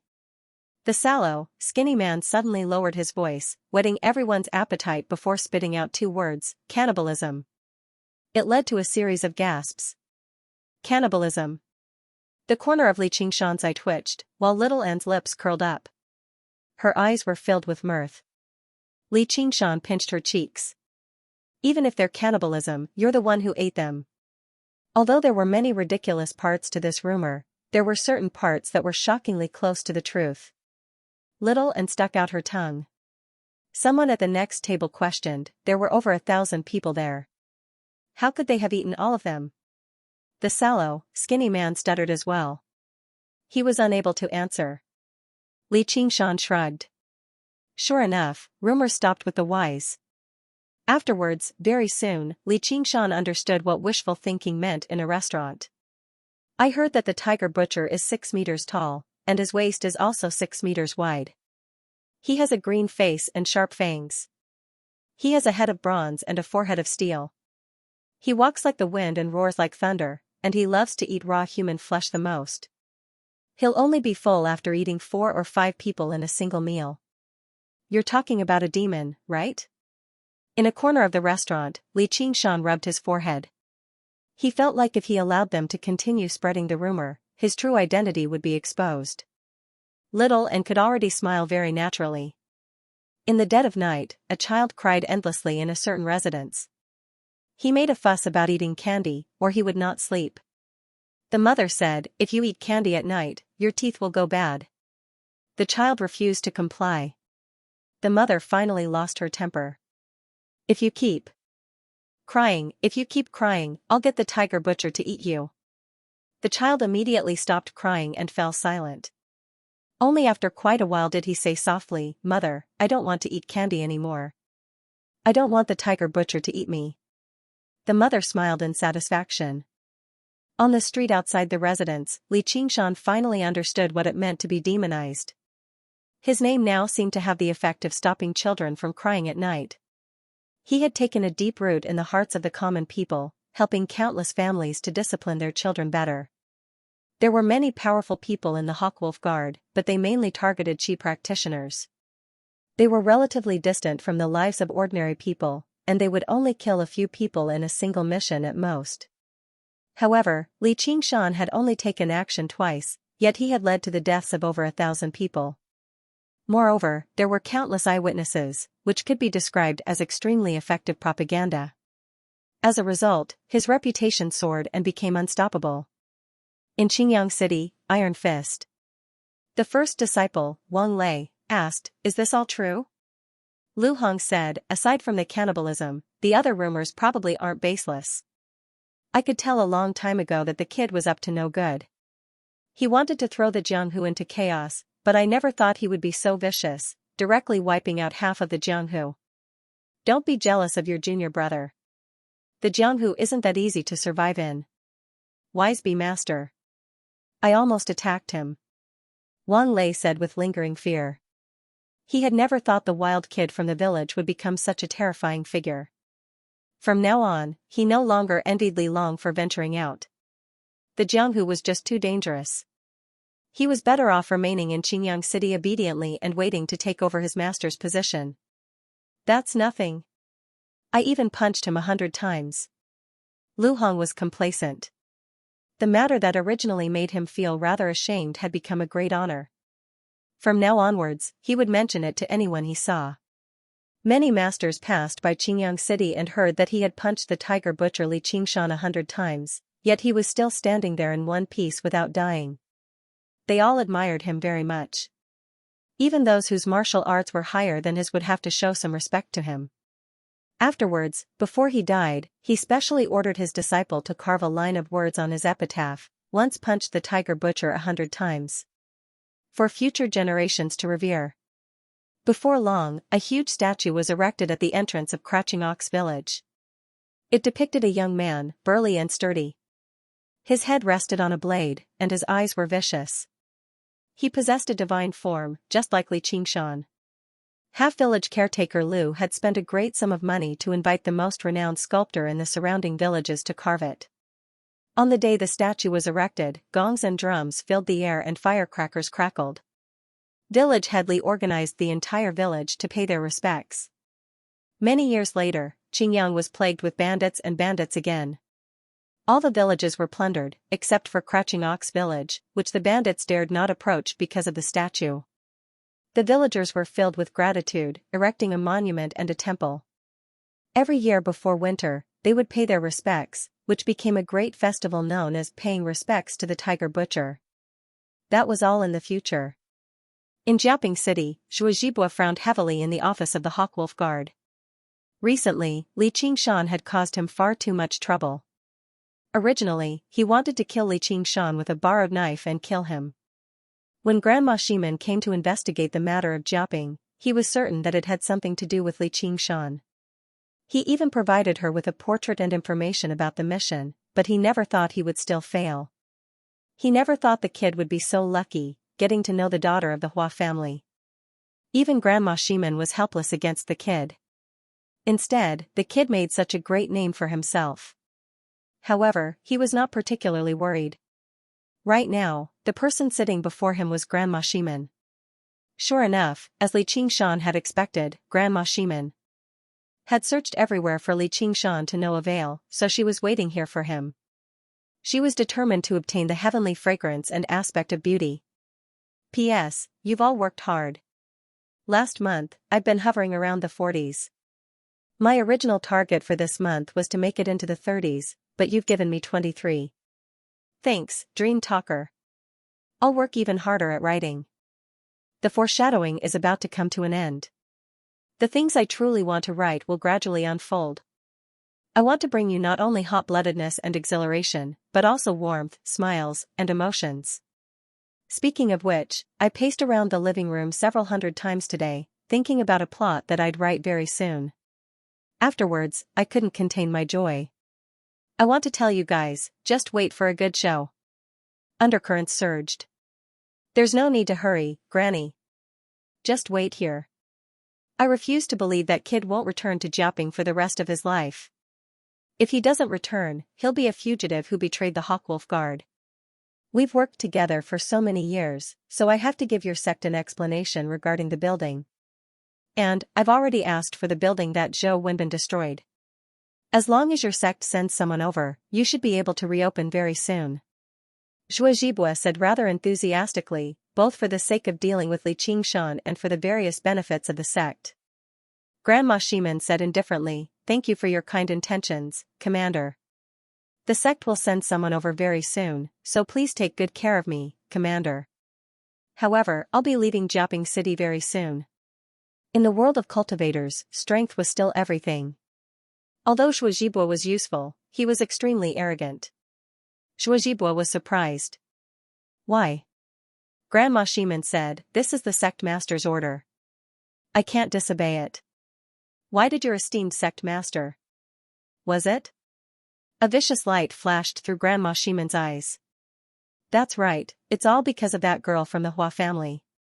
Our sect can't just ignore the pressure from your Vice Commander Hua." "I see." Zhuozhibua was filled with pity. He could not get someone else to do his dirty work now. However, he was not bold enough to complain about Hua Sengzan. Grandma Shimen said, "Though, that kid's a mere second-layer Qi practitioner. There's no need for me to do anything. You should be able to deal with him, Commander Zhua.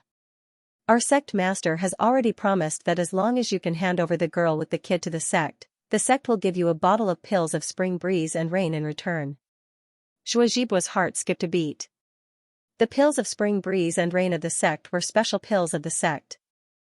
They required extremely rare spiritual herbs and special secret techniques to refine. Although they could not strengthen true qi, they could purge the impurities within true qi, saving a lot of time in purifying true qi. Just a single one of them was worth several hundred qi-gathering pills. The sect had really gone all out this time. He wondered what was so special about the girl that the sect valued her so much. However, his expression did not change. "What are you saying, Grandma? Why would I do anything to my own subordinates? I will pay attention to the girl you mentioned and will not disappoint your sect master."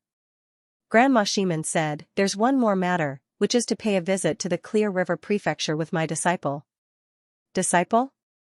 Zhuozhibua felt strange, but then he saw Qian Rongji, who had been serving silently at the side, say sweetly, "Thank you, Grandma." Zhuozhibua's face immediately sank. "Rongji, what's going on?"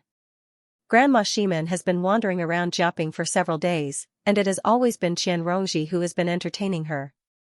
Unexpectedly, in just a few days, she has built a good relationship with Grandma Ximen, who has a weird temper, and accepted her as a disciple. However, he has not received the news until now, as if he has become her springboard. Qian Rongji smiled. "Grandma knows I haven't joined the sect yet, so she has already agreed to accept me as a disciple. She wants me to cultivate in the sect for a while, so I hope the commander will allow it." Her cultivation aptitude was passable, and she was also rather pretty. She possessed a kind of ordinary beauty. Although she was far from the level of the divine incense kingdom's beauty, she still had the qualifications to be noticed by the Westgate granny. Moreover, she was extremely good at reading people's minds. Everything she said and did could cater to Grandma Ximen's strange tastes. It was definitely not a coincidence that she had gained Grandma Ximen's attention and accepted her as a disciple. She was like a poisonous vine, grasping every opportunity and doing everything she could to climb upwards so that she could obtain even more sunlight and rain.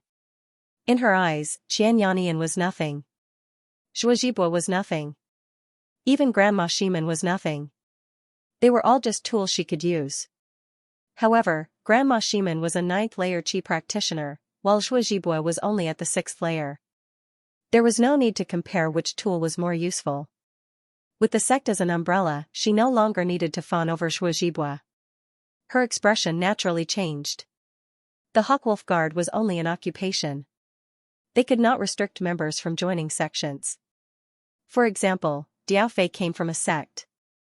Of course, if Zhuozhibua wanted to obstruct Qian Rongji, he would still have many ways to make things difficult for Qian Rongji. However, a sunken Grandma Ximen sat beside him, so he would never be bold enough to do that. Grandma Ximen had only told him that she was taking Qian Rongji away. She was not asking for his opinion at all. Qian Rongji smiled. She was confident. The reason why she had only told Zhuozhibua this news now was so that he would not have the opportunity to obstruct her. If he had the opportunity, Zhuozhibua would definitely do something like that.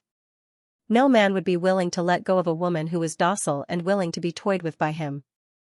Zhuozhibua squinted his eyes. "Rongji, you've managed to climb up the tree. As the commander, I'm obviously happy for you. Only by learning something in the sect can you better complete the missions of the Hawkwolf Guard. I'll allow you a few months of leave, but there won't be any pills. I just happen to be taking you 3 newcomers to Clear River City to see the 2 commanders. You can go first." He finally made up his mind very quickly. Even if he tried to obstruct this matter, there would be no benefit to him at all. All he could do was agree to it reluctantly. Although he knew Qian Rongji's sweet words probably did not come from the bottom of her heart, his dignity as a man still suffered from being abandoned in such a straightforward manner. He developed a sense of resentment towards Qian Rongji. She really was an extremely shameless woman. Before Qian Rongji boarded the carriage, she bowed gracefully. "Thank you, Commander. In the future, Rongji will come and serve the commander again to repay your kindness." She added inside, "if you're still alive." Even if she had already become close to Zhuozhibua, her identity as a Hawkwolf Guard had not changed. Before she had obtained strength greater than Zhuozhibua's, she should not have treated Zhuozhibua with such contempt. She had a vague feeling that Zhuozhibua would definitely die to Li Qingshan's hands. This was a woman's intuition, and it was an intuition built upon a great deal of analysis and speculation. There was obviously no need for her to be too polite to someone who was about to die. Zhuozhibua said, "No problem." He watched the carriage leave and felt like he had nowhere to vent his anger. He smashed the stone table before him with a palm strike. In a small garden in the Hua estate of Clear River City, Hua Sengzan said to Hua Qinglu, "Alright, Grandma Shimin will be returning to Jiaping City for questioning very soon. She won't have the time to make trouble for that kid for now." Hua Qinglu nodded. "That's good." Hua Sengzan said, "It's rare for you to beg me for someone else's matter." "What do you mean someone else's matter?" "This is your Hawkwolf Guard's matter." "I'm not begging you. I'm helping you." "And, don't you know him?" Hua Sengzan said helplessly, alright, you're helping me. We're not exactly acquaintances. We've only met once, but I never thought that kid would actually emerge. His days under Zhuozhibua's command probably haven't been easy." Hua Sengzan sank into his thoughts. Over half a year had passed. Hua Sengzan's memories of Li Qingshan had basically faded away a long time ago. Just now, Hua Qinglu had mentioned it to her. She felt rather emotional. Inside. She never thought he would actually emerge from the mountains and actually become a Hawkwolf Guard under Zhuozhibua's command, and he even fell out with Zhuozhibua. Hua Qinglu asked, "Why haven't they been easy?" "You wouldn't understand even if I told you about the matters of adults." Hua Qinglu hated hearing something like that the most. "What matters of adults?" "Li Qingshan isn't that much older than me, and he's only a second-layer Qi practitioner. His cultivation is even weaker than mine." Her cultivation had already reached the peak of the second layer. She was only a step away from the third layer. "Why don't you go kill a fifth-layer Qi practitioner for me to see?" "Why would I want to kill a fifth-layer Qi practitioner?" A month ago, not only was that kid a Qi practitioner, but he was also a body practitioner. In his first mission for newcomers, he destroyed a Qi practitioner clan and killed a fifth-layer Qi practitioner. The leader of the school is also a fifth-layer Qi practitioner, so it's very likely that he was the culprit. Back then, he was only a first-layer Qi practitioner. This was no longer just the power of cultivators, but also the might of authority. The Hawkwolf Guard had eyes and ears all over the world, but normally, Hua Sengzan was in no mood to pay attention to this. He had several dozen black iron Hawkwolf Guard branches under his command, so why would he pay attention to a measly city like Jiaping? Only when Hua Qinglu mentioned it did he send people to investigate. Very soon, a detailed piece of information was placed on his desk. The information he obtained left him rather surprised. Hua Qinglu was surprised. No wonder Grandma Shimin would go make trouble for him. That guy was actually so powerful. No wonder he was fearless of Grandma Shimin's pressure, as well as easily escaping from Grandma Shimin's pursuit outside the restaurant. Don't think about it so much. You better prepare for the entrance examination in spring. I've seen the girl you brought back. Her character isn't bad, even a little better than you. This is a muscle tendon changing and marrow cleansing pill for her. Once she ingests it, she should be able to directly practice Qi. Hua Sengzan casually passed a pill to Hua Qinglu. Now this was the true strength that Qi practitioner clans possessed. They could overcome the limitations of innate talent through external means. As for Li Qingshan, he was just an interesting subordinate to Hua Sengzan. He was not worth too much attention to. And, as long as Li Qingshan remained alive, he believed he would be able to see him very soon. In a small city near Jiaping City, Li Qingshan gazed at the full moon in the crowd. He thought, it's the Mid-Autumn Festival again. Although he had been frugal, he had still eaten all the Qi-gathering pills he had on him. The effects of several hundred Qi-gathering pills could be regarded as obvious. He secretly transformed once in a place where there was no one around. He had already reached 27 feet, and his strength had increased by quite a lot. He was already close to the second layer of the Ox Demon's Fist of Great Strength. However, once he stopped ingesting pills, his cultivation speed immediately slowed to a frightening pace. It was about time for him to return to Jiaping City. That old granny probably did not have that much patience. He casually broke off a piece of mooncake and passed it to little Anne. Then he carried her through the sea of people and out of the bustling street lights, making his way back to Jiaping City. Returning to Jiaping City, Li Qingshan and Little and both erased their presences and snuck back up the mountain. Li Qingshan's nose twitched, and as expected, he smelled a familiar scent.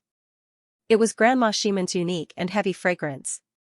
As expected, Grandma Shimon wanted to wait for him here. Cultivators had many ways to hide their tracks, but smell was the easiest to ignore. Li Qingshan followed the trail of the freshest scent and followed it all the way out of the city. Finally, he confirmed that Grandma Shimon had already left Jiaping City. Li Qingshan looked back at the mountain peak, at the huge, black hawk forged from metal, and smiled. Commander Zhua, the pills on you should be able to help me reach the second layer of the Ox Demon's Fist of Great Strength. The first battle against Zhuozhibua, but just what was he supposed to do? Li Qingshan began to consider it seriously.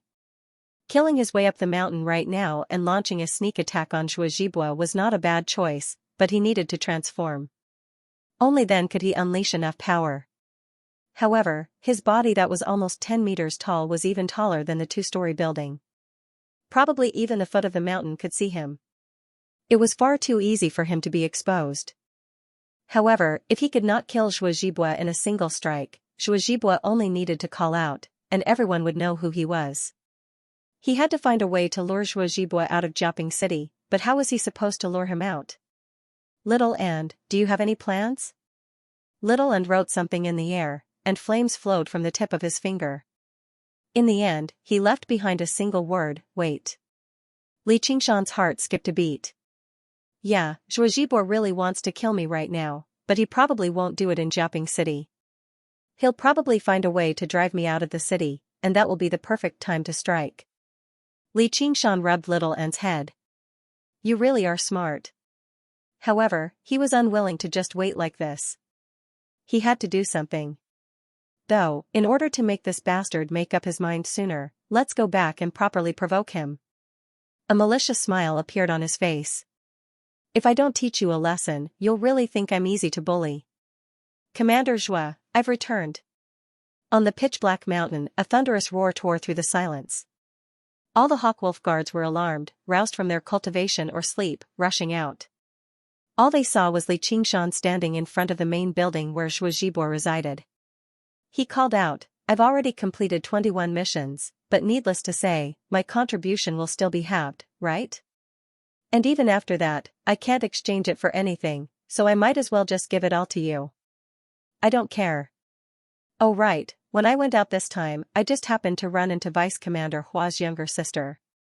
I've got a big mouth, so I couldn't help but tell her everything you did in Jiaping City. I don't think Vice Commander Hua will take it to heart, so please don't take it to heart. Shut your mouth. A figure shot out of the main building with lightning speed, suddenly appearing before Li Qingshan. It was Zhuozhibua. He struck out furiously. His right sleeve was filled with true qi, swinging towards Li Qingshan like a hammer. What are you doing, Commander Zhua? Are you trying to kill me? As Li Qingshan said that, he raised his shield to block. He was only afraid of Zhuozhibua's flying sword. Why would he take a direct clash like this seriously? Dong, the sleeves collided, emitting an extremely dull sound. The sound wave spread out, causing the surrounding leaves to rustle. Thump, thump, thump, thump, thump, thump. He took 4 steps back, each step leaving a deep pit in the solid marble floor. He sighed inwardly at the strength of a 6th-layer Qi practitioner, but he was completely unharmed. He looked at his shield, which was the same. Although it was only a low-grade spirit artifact, it was a purely defensive spirit artifact. It couldn't be destroyed so easily. Of course, that force alone was enough to break the tendons and bones of any 2nd-layer Qi practitioner, but Li Qingshan's body wasn't that weak. Zhuozhibua became even more furious. He formed a hand seal, and his eyes flashed. True Qi surged like hydrogen, illuminating the small square in front of the building. Li Qingshan felt a wave of heat from afar. He leapt back, only to see a fire dragon circling around Zhuozhibua, illuminating his face. His clothes fluttered in the wind, coated in a layer of scarlet light. It was as if a fire god had descended. The marble under his feet began to show signs of melting, showing just how terrifying the temperature of the fire was. A 6th-layer Qi practitioner wasn't just strong in terms of controlling artifacts, but also in spells. Go. Zhuozhibua pointed his fingers at Li Qingshan, and the fire dragon roared as it charged towards Li Qingshan. It was as fast as lightning. Ordinary people could only see a flash of light, and couldn't see the fire dragon at all. Ha! Li Qingshan roared, and raised his shield forward. The shield in his hands was already as big as it could be, and he slammed into the fire dragon with all his might. At the same time, his body shrank tightly behind the shield. Boom, sparks flew in all directions, and the fire dragon directly turned into a sea of fire. This time, Li Qingshan was bluntly sent flying, and only stopped when he crashed into a large tree over 30 meters behind him. Leaves rustled down from the top of his head, but he still loudly praised, "Commander Zhua, good move." Apart from some soreness in his arms, he was completely unharmed. This also showed how important it was to choose a suitable spirit artifact. After taunting, he couldn't do without a shield to absorb the damage. However, he seemed to have gone a little too far with the provocation this time. Zhuozhibua seemed like he wanted to kill him, as if he no longer cared about the occasion. He was far too irrational. Zhuozhibua had commanded the Hawkwolf Guard of Jiaping City for all these years, but he had never been provoked like this before. Coupled with the fact that he had just been made a fool of by Qian Rongji, and now he had been humiliated by Li Qingshan like this, he was utterly furious no matter how rational he was. Zhuozhibua saw how the fire dragon was unable to kill Li Qingshan, so he extended his hand and a small, 7-inch blade appeared in his hand. It spun around constantly, rubbing against the air and producing a buzzing sound as if it was eager to kill and drink blood. Li Qingshan's hair stood on end. He felt an intense sense of danger. The flying blade was several meters away, but it felt like someone was holding it to his neck, ready to chop down at any time. The shield shrank, and he stowed it away in his 100 treasures pouch. At a time like this, a shield that could only block one side was useless. He focused all of his attention on the flying blade in Zhuozhibua's hand. If Zhuozhibua really did use the flying blade, there would only be one thing Li Qingshan could do, which was flee. He had already studied the way of controlling artifacts.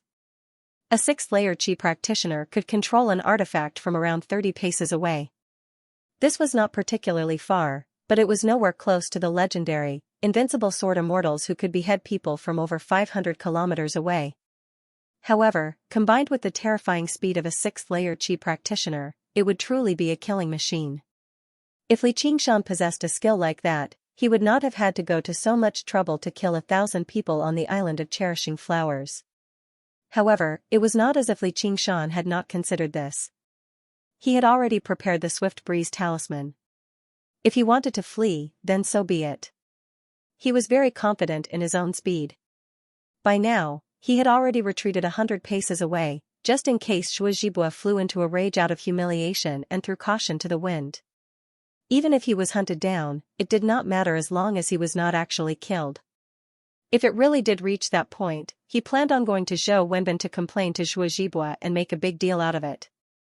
The news of Zhuozhibua deducting his subordinates' merit and even hunting down meritorious subjects would spread wildly. It was not like he, Li Qingshan, would be the one to be humiliated anyway. This was what people called a man with nothing to lose. By then, even the Clear River Prefecture would probably become dissatisfied with Zhuozhibua. He would definitely be judged as incompetent. Gujian called out in a hurry, "Commander Zhua, please calm down." He had never thought Li Qingshan would run so deep. He was afraid that Zhuozhibua would kill Li Qingshan and the Hawkwolf Guard out of anger, and that would be troublesome. The Black Wolf Guards all gathered over. Zhuozhibua forced himself to calm down. He stowed the flying blade away and glared at Li Qingshan viciously. "Greetings, Li Qingshan." Although he had operated in Jiaping City for many years, it was impossible for him to convince everyone and act like they had seen nothing. If he killed someone here, let alone a Black Wolf Guard, even if he killed a regular person, he would be punished by the Hawkwolf Guard if he did not have a suitable reason. As the representative of the school of legalism, the protectors of the law, the Hawkwolf Guard could do whatever they wanted in the dark, but they had to abide by the laws of Great Xia on the surface. Once they crossed the line, there would definitely be no good outcome. 6th-layer Qi practitioners were like gods in Jiaping City, but in the eyes of those above them, they were nothing. killing them would not be a pity at all. Seeing how Shuazibua was indeed afraid of killing him here, Li Qingshan stopped worrying. He brushed away the fallen leaves on his shoulder. There's no need for Commander Zhua to worry. I'm perfectly fine. I drank a little too much earlier, so I said a few drunken things. I hope Commander doesn't mind. Shuazibua left in a huff. He felt extremely gloomy. Never had he felt like his identity as commander was a shackle to him like today. A man harms a tiger, and a tiger harms a man. If it were two regular Qi practitioners, they would have drawn out their arcane treasures and talismans a long time ago. They would have used everything they had and engaged in a great battle. However, it was exactly because of this identity that neither of them had to worry about the consequences. Both of them needed a suitable place to settle their problems. Li Qingshan returned to his residence and smiled brilliantly at Little and, all I need to do now is wait. Afterwards, he took out the bottle of 100 grasses pills. Originally, he wanted to save it for when he broke through, but in order to maintain his cultivation speed, he could not care too much anymore. He believed that Shuajibua's 100 treasures pouch would have even better spiritual herbs, so there was no need for him to be stingy right now. The next day, Li Qingshan went to the government office to find Zhou Wenbin. He wanted to exchange for some more pills. Zhou Wenbin already knew about his crazy actions last night, but he said, but that's fine too. You brought your conflict to the surface, so he won't be bold enough to touch you. Li Qingshan was shocked. Why won't he dare to touch me? He did this so that Shuazibua would attack him as soon as possible. The sooner the better, then he would be able to kill him. Zhou Wenbin said, you've just fallen out with him, and you're about to die. Wouldn't everyone know that he was the one who did it? He must be gritting his teeth and waiting for the right time to make things difficult for you. Li Qingshan felt bitter in his heart. Hopefully, he would not have to wait too long for this opportunity. He was feeling bitter here, but Shuazibua, who was on the mountain, gritted his teeth so hard that his gums were bleeding. He growled, I must kill him with my own hands. I must kill him with my own hands. He did not know when these two would be able to break free from society's view of them and have a vigorous, passionate battle. Li Qingshan flipped his hand and took out all of his spirit stones from his 100 treasures pouch. I want to exchange for some more pills. Even without Shuazibua, he still had to go on. He had finished the remaining bottle of 100 grasses pills last night, so he did not have any pills that could be used for cultivation. Zhou Wenbin said, do you really want to exchange? Spirit stones are much harder to come by than Qi gathering pills. Of course, Li Qingshan knew this. He had almost 1,000 Qi gathering pills, but he had less than 10 spirit stones. Moreover, they were all low-grade spirit stones. Spiritual stones were basically the most stable currency among cultivators. Qi gathering pills could not compare to them at all. Only lowly black wolf guards like him received Qi gathering pills as wages. Shuazibua and Zhou Wenbin both received spiritual stones. Wondrous bookstore. No pop-up window to stronger cultivators. Low-grade Qi gathering pills brought no benefits at all. They might even be harmful. However, spiritual stones contained pure spiritual Qi, so they could always be used. And, spiritual stones had many uses. They could be used for forging artifacts, formations, and mechanisms. The puppet Li Qingshan had given Little and used spiritual stones as its energy source. The most common way to use it was to provide an endless supply of true Qi when fighting. Right now, Li Qingshan mostly fought in close combat, so he did not really need them. Once he reached the 6th layer and could wield artifacts, a few more spiritual stones would be equivalent to an extra life. Li Qingshan had taken out these spiritual stones out of consideration for his current needs. A bird in the hand was worth 100 in the bush. Many of the time, long-term benefits were not as important as immediate benefits. Li Qingshan had no objections, so Zhou Wenbin was obviously willing. In the end, he took out 8 bottles of Qi gathering pills, each bottle containing 12 pills.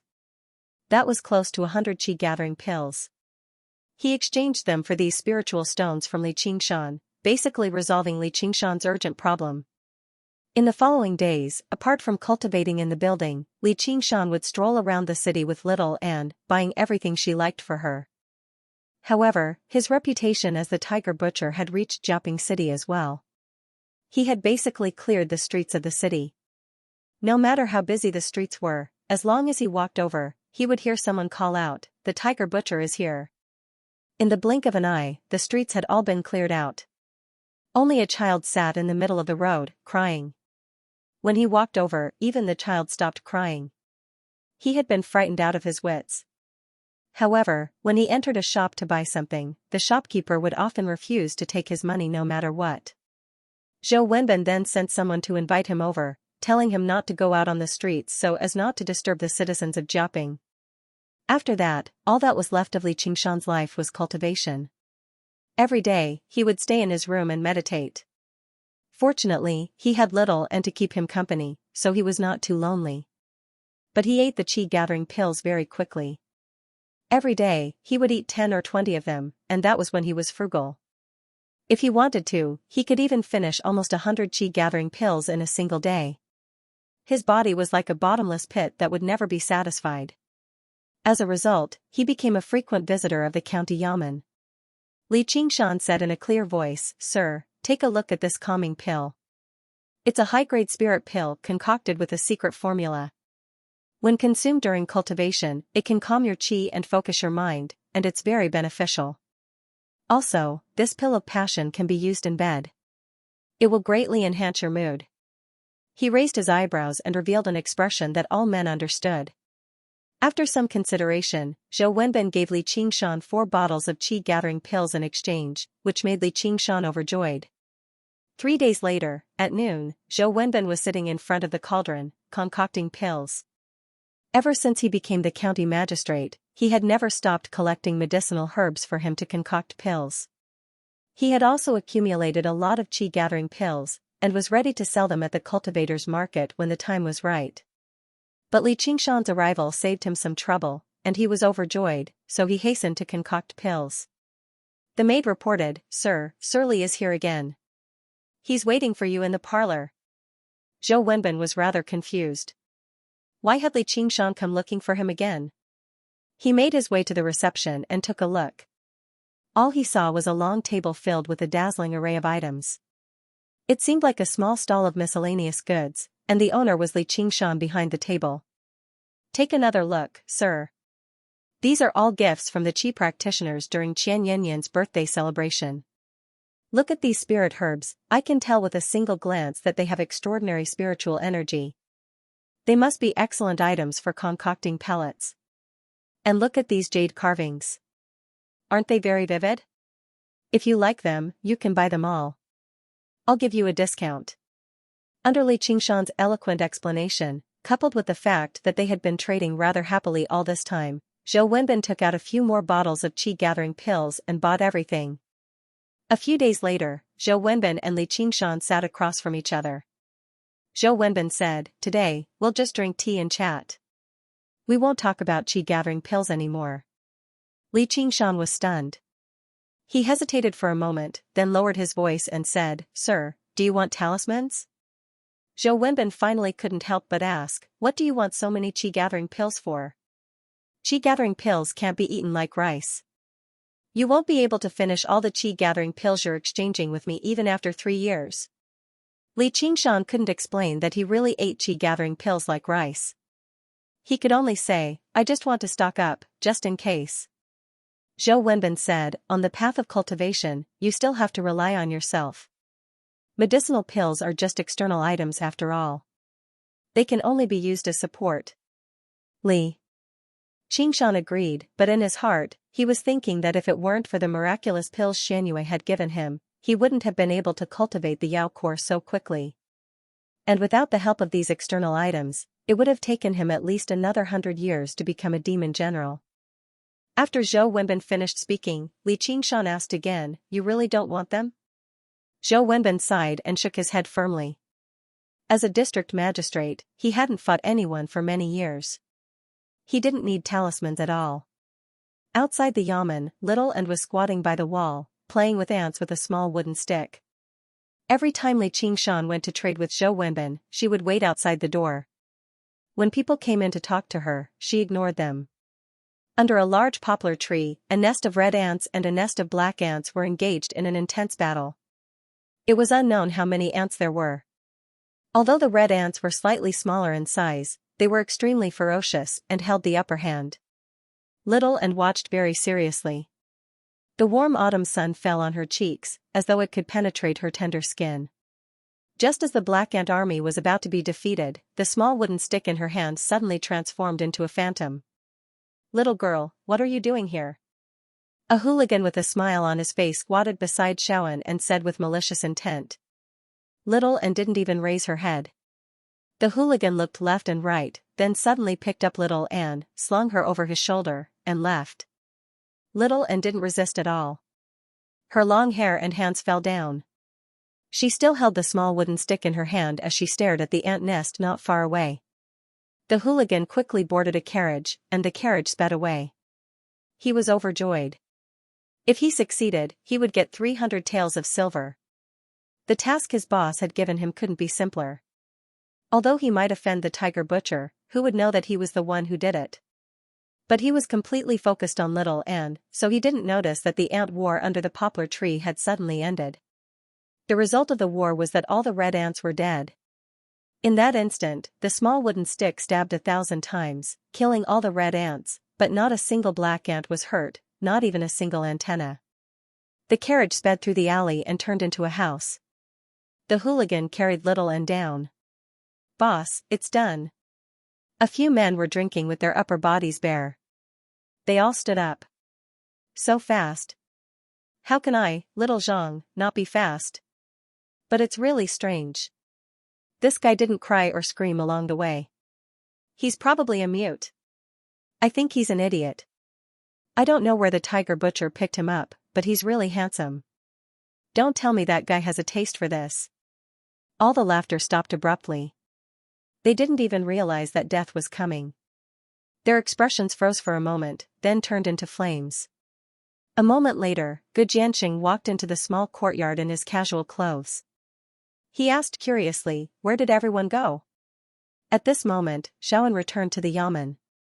He was still holding the small stick, squatting under the big poplar tree. The black ants had yet to disperse, and the small wooden stick had once again transformed into a series of afterimages. The small commotion under the poplar tree subsided. All the black ants were dead. Little Anne seemed to have sensed something and suddenly raised his head. "That's easy." Zhou Wenbin personally escorted Li Qingshan out of the yamen. After a moment of thought, he fished out 2 bottles of qi-gathering pills from his 100 treasures pouch and shoved them into Li Qingshan's hands. He said sincerely, "Qingshan, this is for the sake of our friendship. If you have nothing to do, go shopping. Let me have some peace." The autumn wind swept up the fallen leaves, blowing past Li Qingshan. Who could understand the hardships of dual cultivation as a demon? Little Anne tossed aside the wooden stick in her hand and ran over to grab his hand. Li Qingshan smiled at her and waved the items in his hand. "Let's go back.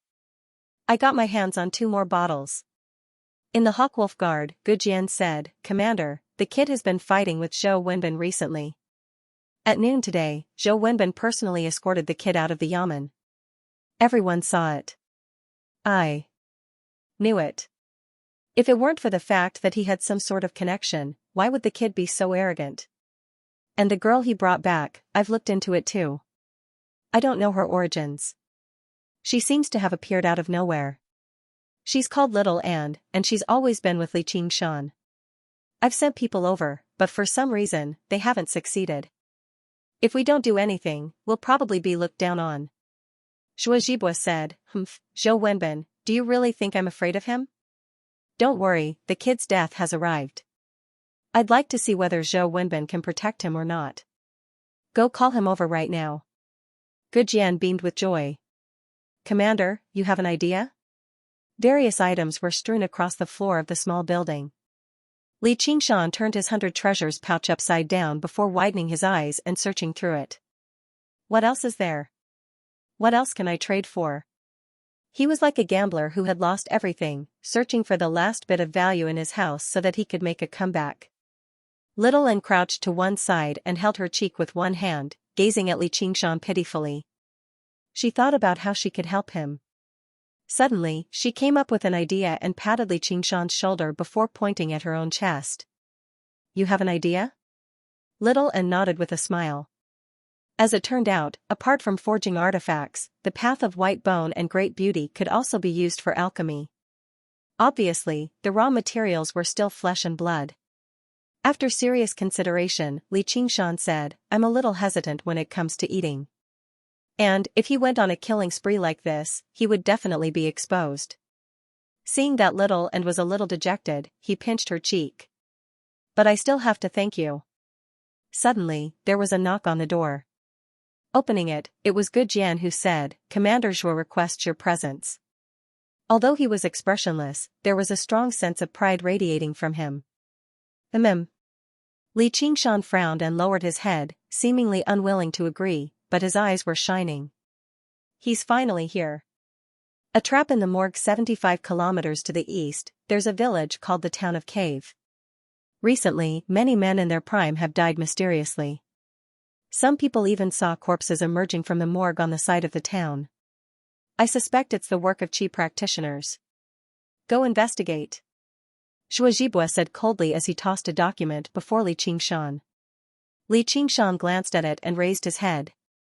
Corpses? Don't tell me it's related to the zombie Taoist?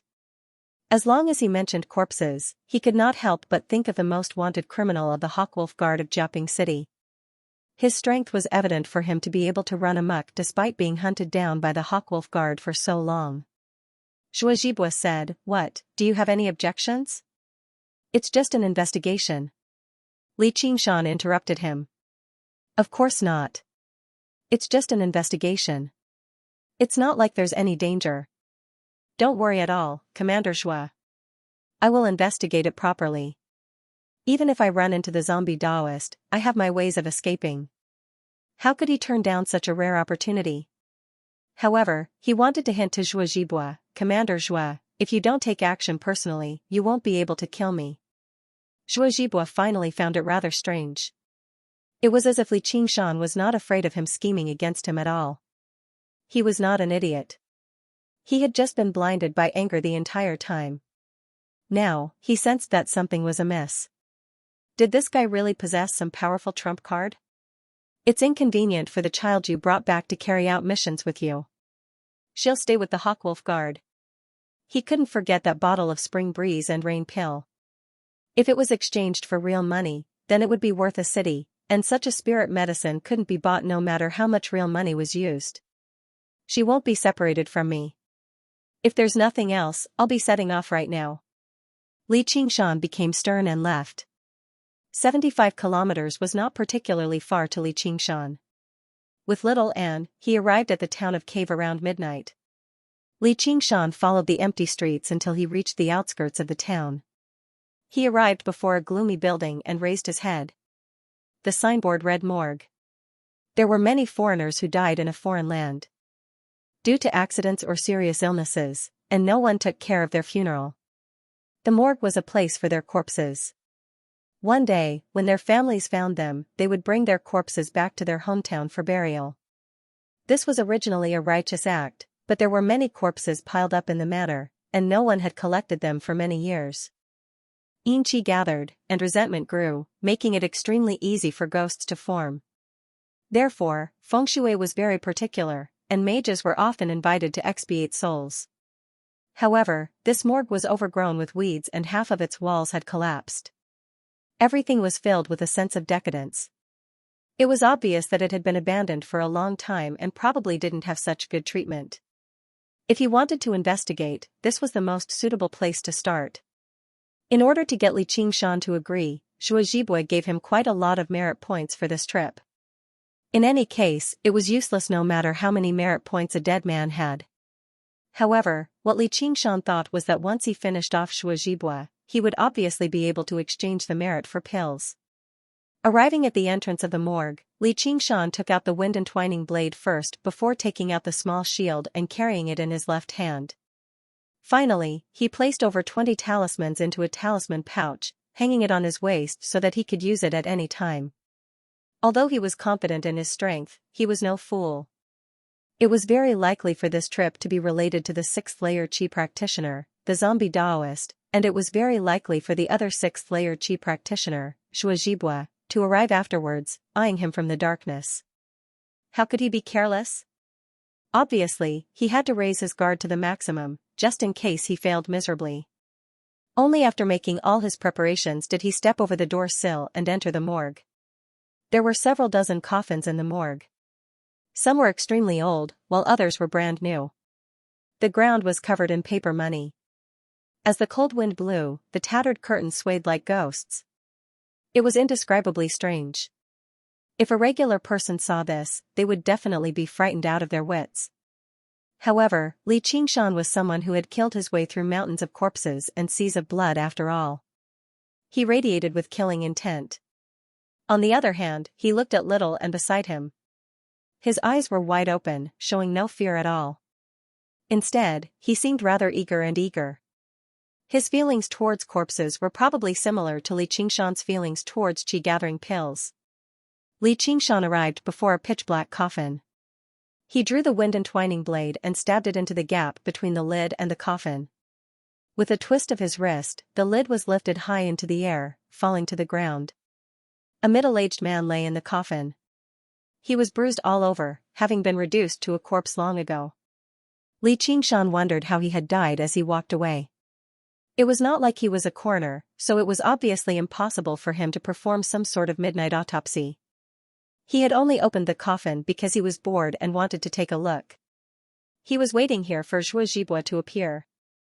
The morgue was located in the wilderness and far away from the town. It was a good place for him to fight Zhuo Zhibua.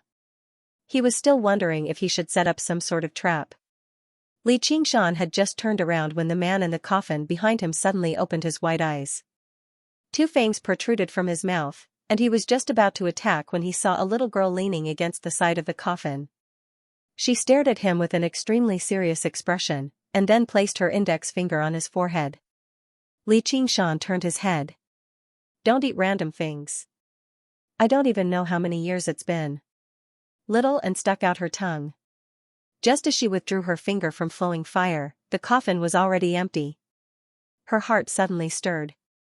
There seemed to be the aura of a living person here. She closed her eyes, and indeed, she could sense that there were living people hiding in the surrounding coffins. Just as Li Qingshan wandered into the hall, runes suddenly lit up beneath his feet. He felt a huge gravitational force coming from beneath his feet. It was as if his body was weighed down by 1,000 caddies, and the circulation of true qi in his body immediately became sluggish. At the same time, the lids of the new coffin suddenly flew open. 5 figures leapt out from within, raising their hands and aiming at Li Qingshan. The springs began to spin, and arrows shot out in a continuous stream. Swoosh swoosh swoosh swoosh. Although there were 5 of them, they were like an army of 10,000 arrows shooting at the same time. Countless arrows came from all directions, and from all angles. There was no space for him to dodge. The shield in Li Qingshan's left hand suddenly grew in size, protecting his entire body. There was a dull thud, thud, thud. Following that, there was a loud explosion. The moment the arrows hit the shield, they all exploded together. The power was astonishing. If they were shot into his body and then exploded, he would definitely die. Behind Li Qingshan, there was also a loud explosion. However, he didn't even turn his head. Little and had already pulled out her hidden blade. Layers of sword shadows appeared, and with incomparable precision, each arrow fell to the ground. But under their feet, there were densely packed runes. More runes lit up, surrounding Li Qingshan and Little and the pressure on their bodies became heavier. The shield fell to the ground with a loud bang. "Senior brother, we caught him," a pleasantly surprised voice said. What responded to this voice was a snow-white blade. After Li Qingshan left, Zhuo Zhibua leaned back in his chair and closed his eyes to rest. Gujian stood to one side, afraid to ask anything. Quite a while later, Zhuo Zhibua's eyes snapped open. "Gujian, go call people over. We're going to reinforce Li Qingshan." Gujian beamed, but he was also puzzled. "Commander, is there a need for such a large group?" If he really was afraid that Li Qingshan would not die, Zhuo Zhibua could just go alone. It would be easier for him to deceive others and draw a clear line between them. "Just call them when I tell you to," Zhuo Zhibua said in displeasure. He felt slightly uneasy inside. He also began to realize that Li Qingshan might not be as easy to deal with as he imagined him to be. Yes, Commander. Before long, Gujian arrived before Zhuozhibua with 6 black wolf guards. Li Qingshan had basically spoken to all of them before. When he wanted to exchange contribution for spiritual artifacts and pills, he had been obstructed by these people. The people Zhuozhibua told Gujian to call were obviously not regular black wolf guards, but his true subordinates. Looking at these people, the sliver of unease in Zhuozhibua's heart gradually vanished, while his hatred towards Li Qingshan intensified. Now that he had reached this point, it was no longer possible for him to reconcile with Li Qingshan. He had to kill him. Zhuozhibua said, "Do you know why I've called you here? Is it for that Li Qingshan?" Zhuozhibua said, "Exactly. That kid has gone too far. If I don't kill him, I won't be able to resolve my hatred. Forgive me for being blunt, but that Li Qingshan might be capable, but he's only a second-layer Qi practitioner. He's not worthy of us working together against him," said a half-bald black wolf guard who seemed to be in his 60s. His name was Xianxia. He was a veteran of the Jiaping Hawkwolf Guard, as well as the strongest among them. He was bold enough to question Zhuozhibua's orders. The others were the same. Zhuozhibua knew he had to give them a reasonable reason. "Old Xia, I've already told the zombie Taoist about Li Qingshan. I said I'd give him a great gift. A body practitioner is great material for refining corpses. I refuse to believe he won't be tempted." A mighty Black Hawk commander of the Hawkwolf Guard had actually colluded with the most wanted criminal, and he had sold his subordinates to the enemy. None of the Black Wolf Guards present found this strange. Xianxia said, "Then there's even less of a need for us to do anything. The old Taoist's ability to refine and nurture corpses is startling. Even regular 6th-layer Qi practitioners aren't his opponent. Li Qingshan is dead for sure." Zhuozhibua said, "The old Taoist has been hiding in the zombie cave the entire time, so we've never been able to do anything to him. If we can lure him out and kill him this time, it'll be a great merit. The old Taoist has quite a lot of good stuff on him. As for killing Li Qingshan, it'll just be a piece of cake." Xianxia clasped his hands. "Commander is wise and far-sighted. I'm nowhere near as good as you, so I'm willing to follow your lead." The other Black Wolf Guards answered loudly as well. The zombie Taoist had a bounty of over 10,000 points of contribution on his head. If it was split among them, it would be no less than 1,000 points of contribution. They could exchange for quite a lot of good stuff. When the sky was about to brighten, a total of 8 Hawkwolf Guards left Jiaping under Zhuozhibua's lead, pursuing Li Qingshan. This was an extremely terrifying force. It was enough to easily flatten many small sects and clans. A few Hawkwolf Guards watched this from the square below the huge hawk as they discussed among themselves. TSK, Li Qingshan is probably done for this time." The Hawkwolf Guard with the bulbous nose shook his head and sighed. "Keep your voice down. Don't talk carelessly," warned a Black Wolf Guard beside him. "What's there to be afraid of? All the snitches have gone with Commander Zhua." The bulbous nose did not care. "What are you talking about?" A cold voice rang out from behind them. A disciple of Moism. Everyone turned around and were all taken aback. When they saw his appearance, they bowed in a hurry. "Commander Lao, you've emerged from seclusion. Why, you've broken through to the 6th layer."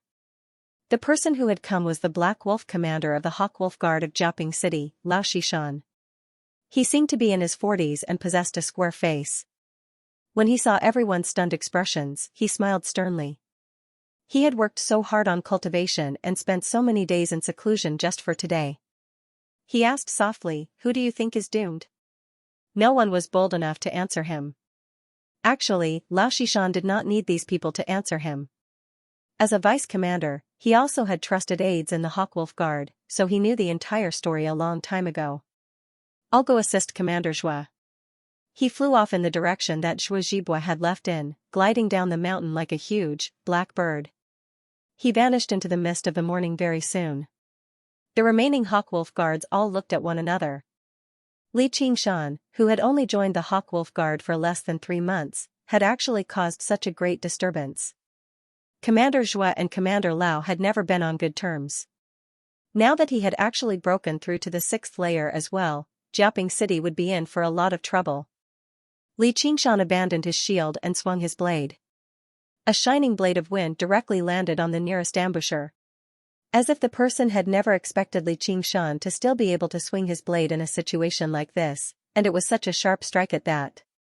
He summoned a puppet soldier in a hurry to block in front of him. With a thump, the puppet soldier was cut open, and its parts scattered across the ground. The person was surprised. He called out, "This guy can still move. Be careful." Li Qingshan had already made out the appearance of the ambushers. They were all young men in their 20s. They all wore tight, navy blue robes, and they each wielded a strange-looking hand crossbow that flickered with light.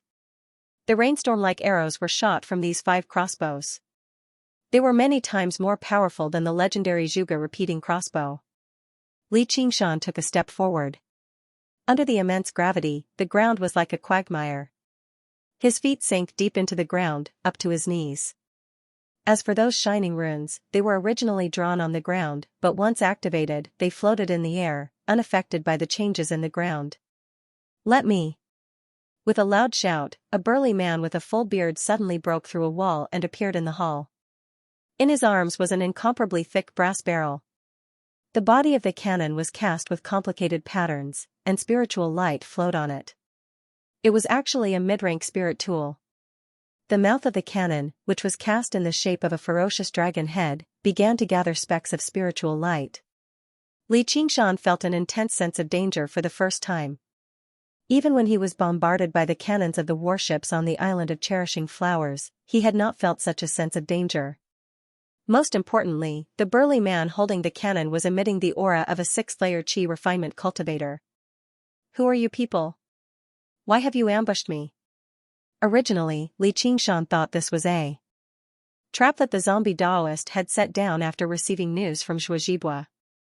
However, this bastard did not seem like the zombie Daoist no matter how he looked at it, and the methods he used did not seem to have anything to do with zombies either. As a result, he held back his plan to transform and asked a few more questions. If these people still did not stop, then he could only demonify and start a massacre. Why is the zombie Daoist so young? The young men in navy blue robes also saw Li Qingshan's appearance. One of them asked in confusion. "Senior brother, stop. That's the uniform of the Hawkwolf Guard." Another person recognized Li Qingshan's black wolf uniform and stopped him in a hurry. The light had already condensed to the limit. An extremely dazzling, scorching white pillar of light shot out from the cannon, piercing through the roof and into the sky. It left behind a streak of light in the night sky. Little and let go of the skull prayer beads in his hand, and the red light in Li Qingshan's eyes faded as well. He gazed at the hole above him and sighed in amazement. Even if he demonified, he would still suffer if he took that shot. He lowered his head and asked, "Who are you people?" He casually sheathed his wind-entwining blade. His actions greatly reduced the hostility of the young men. They also lowered their crossbows. The first young man who recognized the uniform of the Hawkwolf Guard on Li Qingshan said, "We're disciples of the school of Moism. We're carrying out a mission here." "Sir, you must be a Hawkwolf Guard." "That's right. I'm also carrying out a mission. Please show us your tablet." "A disciple of the school of Moism." Li Qingshan understood slightly. He tossed the black wolf tablet to the young man. The young man glanced at it and let out a sigh of relief. He said loudly, all right. It's fine now. Disperse the formation. It's all a misunderstanding." "Sigh, what the hell? Didn't they say the zombie Daoist would come? Why is it a black wolf guard instead?" The disciples of the school of Moism grumbled. One of them stowed away a painting scroll. The scroll was covered in inscriptions, which were exactly the same as the inscriptions on the ground. Li Qingshan immediately felt his body lighten. He picked up the shield on the ground, only to see that it had been charred black. It had just forcefully blocked Zhuozhibua's fire dragon a few days ago, and it had been blasted wildly today. Quite a lot of its spiritual qi had been depleted. Suddenly, a fierce gust of wind blew in his face. The bearded man stowed away the brass cannon and charged over. Little and raised his hidden blade, but Li Qingshan stopped him with a glance. Although he was hostile, he did not have any killing intent. The man grabbed Li Qingshan by the collar and roared out furiously, "Kid, you've ruined my business." He wore the same navy blue robes as the other disciples of Moism, but he was half naked. His right sleeve was tied around his waist, revealing his muscular arms and chest. He seemed extremely fierce. Li Qingshan released his true qi and blocked the incoming attack of spittle. He stared at the man calmly. Before he could say anything, the disciples of Moism had already rushed over. They pulled the man aside and tried to persuade him, "Please calm down, senior brother." The man stomped his feet in frustration and bellowed, "This prison of space formation can only be used 3 times, but it'll be 1 less time every time. My yellow dragon's cannon of devouring light costs the spiritual stone every time it fires. It's all my stuff, so don't you feel the pinch? Our fire crow bolts don't just fall from the sky." Li Qingshan tidied up his clothes. "You better reflect on your actions. You attacked me without any reason. If it weren't for the fact that I'm strong enough, wouldn't I have been killed by you?" The man suddenly glared at Li Qingshan. He almost pulled out the yellow dragon's cannon of devouring light again, but he was stopped by his junior brothers. "It's all a misunderstanding." He thought to himself, "How dare you speak to a 6th layer qi practitioner like that? They say the Hawkwolf Guard is arrogant, and it really is true. It's all a misunderstanding. If we've offended you, please forgive us. I'm Xianxia. This is our senior brother, Hao Pingyang, and our 3 junior brothers, He Yishir, Jin Yuan, and Jin Bao." Xianxia introduced them one by one. Although he was only in his 20s, his face was dark, and his voice was steady. He seemed extremely mature and steady, and his strength was only second to the burly man, Hao Pingyang. He was a 5th layer qi practitioner. As for the other 3, He Yishir was a 4th layer qi practitioner. He was not short, and he had a long head and bulging eyes. He answered casually with a yep before glancing at Li Qingshan and answering reluctantly with a yep. He lowered his head and repaired the puppet that Li Qingshan had destroyed. Jin Yuan and Jin Bao were brothers. The elder brother was at the 4th layer, while Jin Bao was at the 3rd layer. Seeing how Li Qingshan was only a 2nd layer qi practitioner, and how he had destroyed their trap, they completely ignored him. Jin Bao said to Hao Pingyang, "Senior brother, is this formation of yours real? It can't even trap a 2nd layer qi practitioner? If the real zombie Daoist had come, wouldn't he have been able to break through it in a single stroke? You motherfucker. I paid a great price to buy this. It's this kid who's strange." Hao Pingyang calmed down and studied Li Qingshan in confusion. He was trapped in the formation of the prison of the earth and was surrounded by 5 qi practitioners stronger than him with the 1,000 mechanism crossbows, yet he was still unscathed. It was truly extraordinary.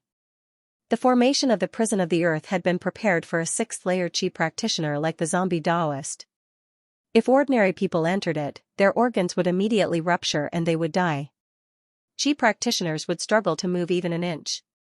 What was even stranger was that the beautiful child beside him clearly showed no signs of practicing qi, yet he was still able to stand in the formation safely. If it were not for the fact that he had already used it once before, he really would have doubted that the formation he had bought was fake. Li Qingshan's pride from wiping out the island of cherishing flowers vanished completely as well. There were many powerful methods in this world that he did not understand. The trap the Maha's disciples had cast down was simple, but it was extremely dangerous. They would first use paper money to hide the inscriptions on the ground, restricting the enemy's movements before unleashing 100 arrows to kill them. If it failed, they would blast them to death. It was all linked together, filled with killing intent. If it were a regular 6th layer qi practitioner, they would probably die a violent death if they were caught in this trap. They would not even have the opportunity to fight back. "Have you come here to ambush the zombie Daoist?" Xianxia said, "Yeah. Are you doing the same?" Hao Pingyang shot a glance at him. "He wants to deal with the zombie Daoist alone?" He pointed at Li Qingshan's nose and said, "Kid, this has nothing to do with you. I'd advise you to piss off." Li Qingshan stuck out his thumb and pointed behind him. "I'm just here to investigate.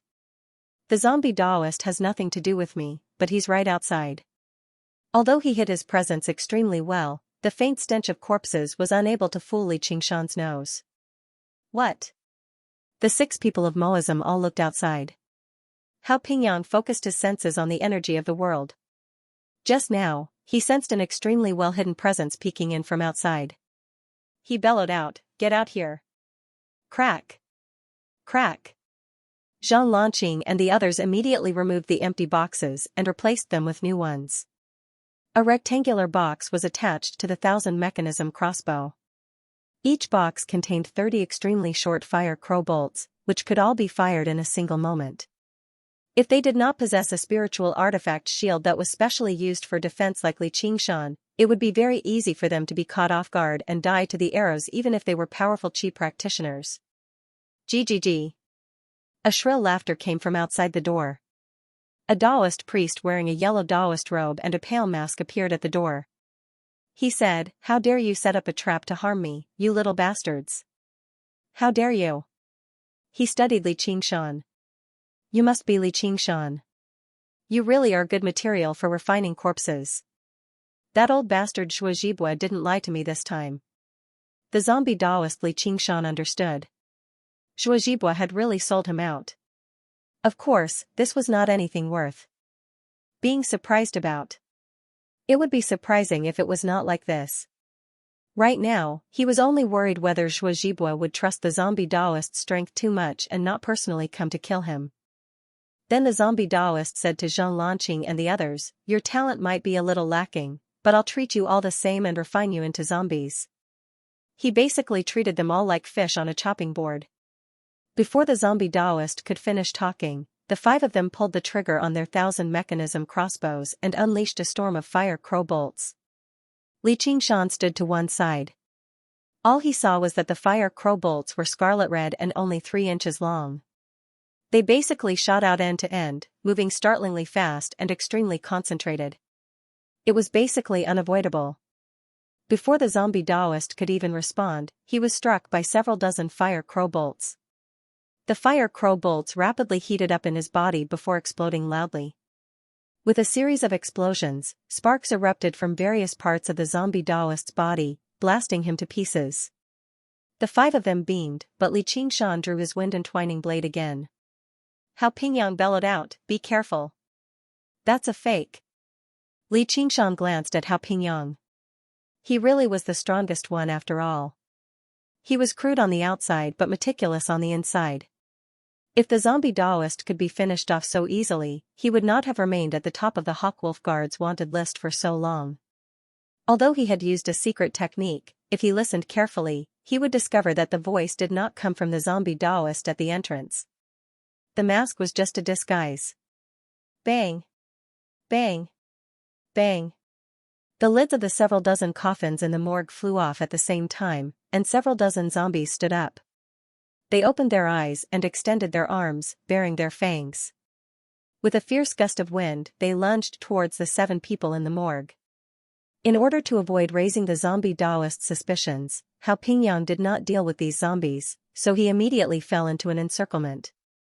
5 zombies lunged towards Li Qingshan, but Li Qingshan was already prepared. The wind-entwining blade in his hand erupted with light, and he swung it around. As the blades cut into the zombies' bodies, the muffled sound of a blunt knife cutting could be heard.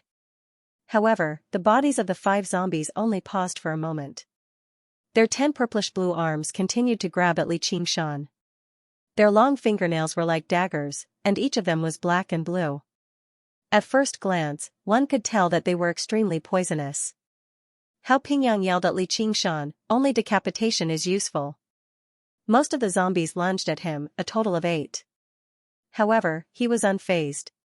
He raised his yellow dragon's cannon of devouring light and smashed the head of a zombie in front of him.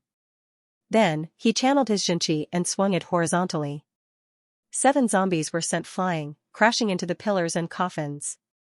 2 of them even smashed through the walls and flew out. His aura was ferocious like that of a god of war. However, other than the zombie whose head had been flattened by him and the 2 zombies whose bones had been shattered by him, the other 5 zombies bounced off the ground and stood up again. They were not afraid of pain or death, and they pounced on him again. Reminded by Hao Pingyang, Li Qingshan thought to himself, "I'm a time traveler, but I've forgotten this common sense. He picked up Little and leaped. 10 arms and 50 fingernails closed in on him like the jaws of a beast. The 5 zombies raised their heads at the same time, their pupil-less eyes looking at Li Qingshan in the air. They leaped high into the air at the same time, their knees not bending, as if springs were installed in the soles of their feet. Li Qingshan stomped down forcefully, crushing the head of a zombie. Then, he used the momentum to break through the roof of the morgue. Dust and debris fell, accompanied by a ray of moonlight that fell like water onto the morgue. In midair, Li Qingshan held Little and with his left hand and gripped the wind-entwining saber with his right. He rested it on his shoulder as he looked down warily at the entire morgue. The 4 zombies that had leaped high into the air could not reach his height in the end, so they fell back to the ground. However, Li Qingshan did not look at them. These zombies were nothing to him from the start. Although the Templars were invulnerable and possessed great strength, they had no intelligence or martial skills. Their reactions were not even as great as those of regular wild beasts. Whether it be strength, speed, or reaction, Li Qingshan completely surpassed these zombies. As long as he was not surrounded by hundreds or thousands of them, it was impossible for him to be injured. He was only wary of a single person, the zombie Taoist who he had only heard but not seen. According to the information from the Hawkwolf Guard, this person knew concealment techniques and wielded a submerged shadow sword. He was extremely skilled in sneak attacks. The desolate autumn wind swept through the vegetation around the morgue, but there was not a single person to be seen. In the end, he locked onto Hao Pingyang. If he were the zombie Taoist, he would have 2 choices if he wanted to achieve victory right now.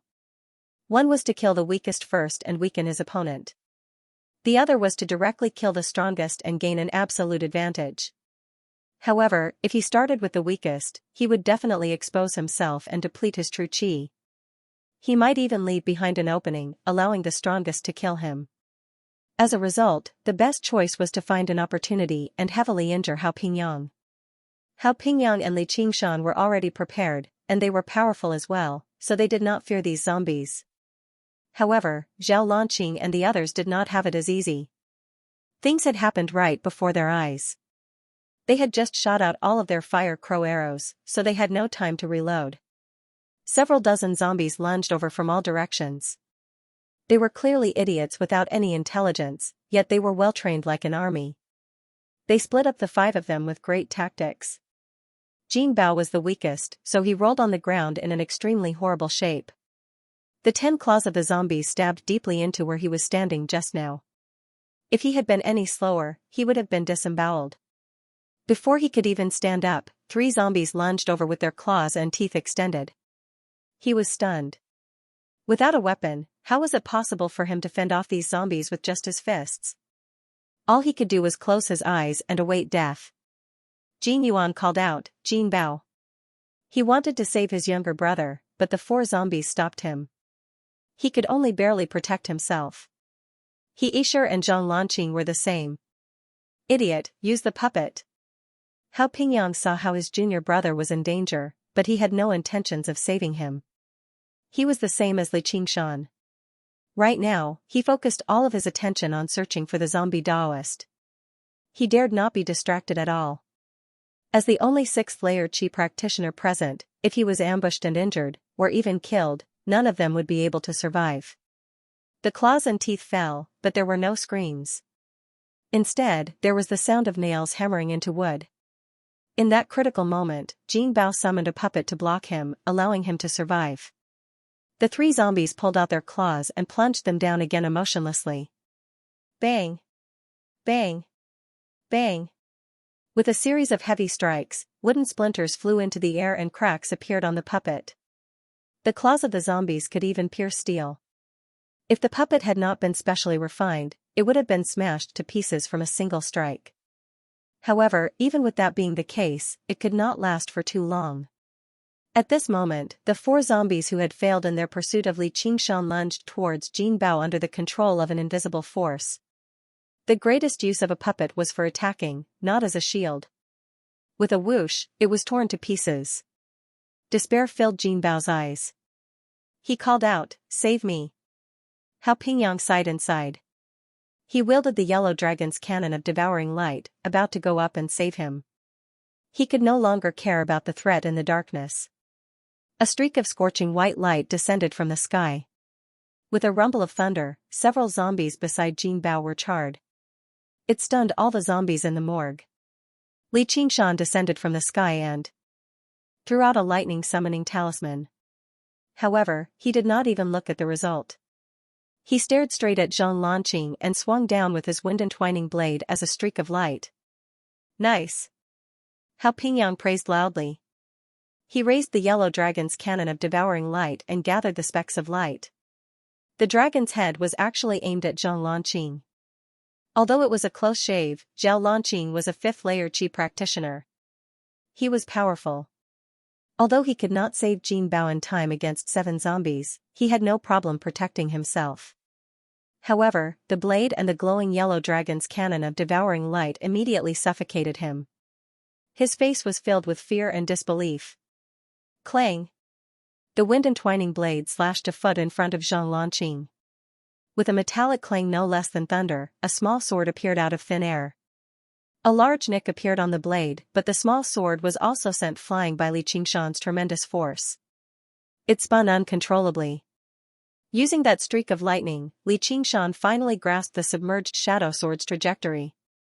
At this moment, the yellow dragon's cannon of devouring light spat out a dazzling pillar of light. It struck the small sword in midair and turned it into a piece of scrap metal, falling from the sky. A miserable cry came from the darkness in the corner. A blurry figure appeared and floated out the door. Li Qingshan and Hao Pingyang turned their heads at the same time and rushed in the direction of the cry. When they reached the door, they saw a figure stumbling away. Come! Hao Pingyang tossed aside the yellow dragon's cannon of devouring light and stomped on Li Qingshan. Go!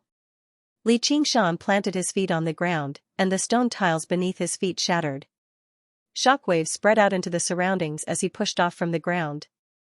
He used all his strength and threw a punch at the bottom of Hao Pingyang's foot. Hao Pingyang flew out like a rocket. He quickly flew across the grassland and quickly approached the silhouette.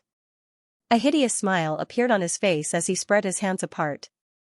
True Qi gushed out from his hands and struck the 2 temples of the silhouette. With a bang, the head exploded. Li Qingshan was disappointed instead. He thought about how crafty the zombie Daoist really was. Hao Pingyang limped over with a headless corpse and tossed it on the ground. Another fake. Even when his flying sword had been destroyed and his mind was injured, the zombie Daoist was still able to think of using a fake body to deceive them while his real body fled. He was well prepared and reacted quickly. Li Qingshan picked up the yellow dragon's cannon of devouring light and studied it. He shrugged and tossed it back to Hao Pingyang. Hao Pingyang caught the cannon and stowed it away in his 100 treasures pouch. He frowned and patted his leg. Kid, that punch of yours was a little too vicious. Li Qingshan said, how am I supposed to catch him if I'm not vicious? Hao Pingyang suddenly said, the submerged shadow sword has been destroyed, so that bastard's strength has been greatly reduced. It's the perfect time to kill him. Li Qingshan said, he's most skilled at refining corpses and controlling corpses, not controlling swords. This is only one of his places of nurturing corpses. Don't tell me you're thinking of going to the zombie cave to find a 6th-layer Qi practitioner who's skilled at invisibility? And you've already said that this has nothing to do with me. The attacks of the zombies were vicious, but they became completely disorderly. The 4 people from the school of Moism stabilized their footing and gathered together again. Zhang Lanqing and He Yishur controlled the 5 puppets to hold off the zombies for a while before suddenly dodging to the side, revealing Jin Yuan and Jin Bao behind them. They held 2,000 mechanism crossbows that had been reloaded, and they pulled the triggers suddenly. 60 fire crow bolts scattered in a circular pattern. Although the zombies' skin was impervious to weapons, they were unable to stop the fire crow bolts. Afterwards, they exploded internally, easily ripping apart their stiff bodies. With just a single volley, a large swathe of the zombies collapsed. They were no longer as ferocious or terrifying as before. The remaining 7 or 8 zombies no longer posed any threat. The puppets shot forward, and sharp blades shot out from their hands, carrying out mechanical and precise attacks. The nails of the zombies only left behind white marks when they scratched the puppets. However, the sharp blades in the puppets' hands could pierce their skulls in a single stroke. Faced with an equal number of opponents, the zombies were not the puppets' opponents at all. They were slain one by one. They all let out a sigh of relief and sat down on the ground. In the 100 schools of thought, the Maha's disciples would send out their puppets to fight against each other. They had never experienced such a dangerous battle before. Jin Bao saw how the zombies that had almost killed him just now had been wiped out so easily. He found it rather unbelievable. Actually, their strength was far greater than the several dozen zombies. If they were on flat ground, they could stand in formation and be prepared. With the 1,000 mechanism crossbows in hand, the zombies would not even be able to touch them before they were killed on the spot. Even the 6th-layered Qi practitioner, the zombie Daoist, would not dare to face 5,000 mechanism crossbows head-on. However, once something happened and they needed to adapt to the situation, they would be unable to unleash their full strength. Hao Pingyang pointed at their noses and cursed aloud, "How embarrassing. How fucking embarrassing. You even dare to look down on him, a 2nd-layer Qi practitioner? If it weren't for him, would you still be alive? With your pig brains, you can't even tell the difference between a real person and a fake one. My formation scrolls will go to waste all the same." Sanctuary. The few of them blushed with shame. Jin Bao said with grievance, "Senior brother, I almost died. Not only did you not come to comfort me, you even scolded me so harshly." Although they scolded fiercely, the few Mo disciples were clearly not particularly afraid of the senior brother. Zhang Lanqing cupped his hands and bowed deeply to Li Qingshan, sincerely thanking him, "Thank you for your help just now." The danger of that sword strike just now still made him tremble with fear. Originally, he had some resentment towards Li Qingshan for destroying their trap, but now, all that was left was gratitude. It was just like what Hao Pingyang had said. Even without Li Qingshan, their traps probably would not have been able to harm the true zombie Daoist. Li Qingshan patted him on the shoulder. "It's good enough that you didn't attack me." Zhang Lanqing smiled awkwardly. "I was scared silly." Li Qingshan could not help but burst into laughter.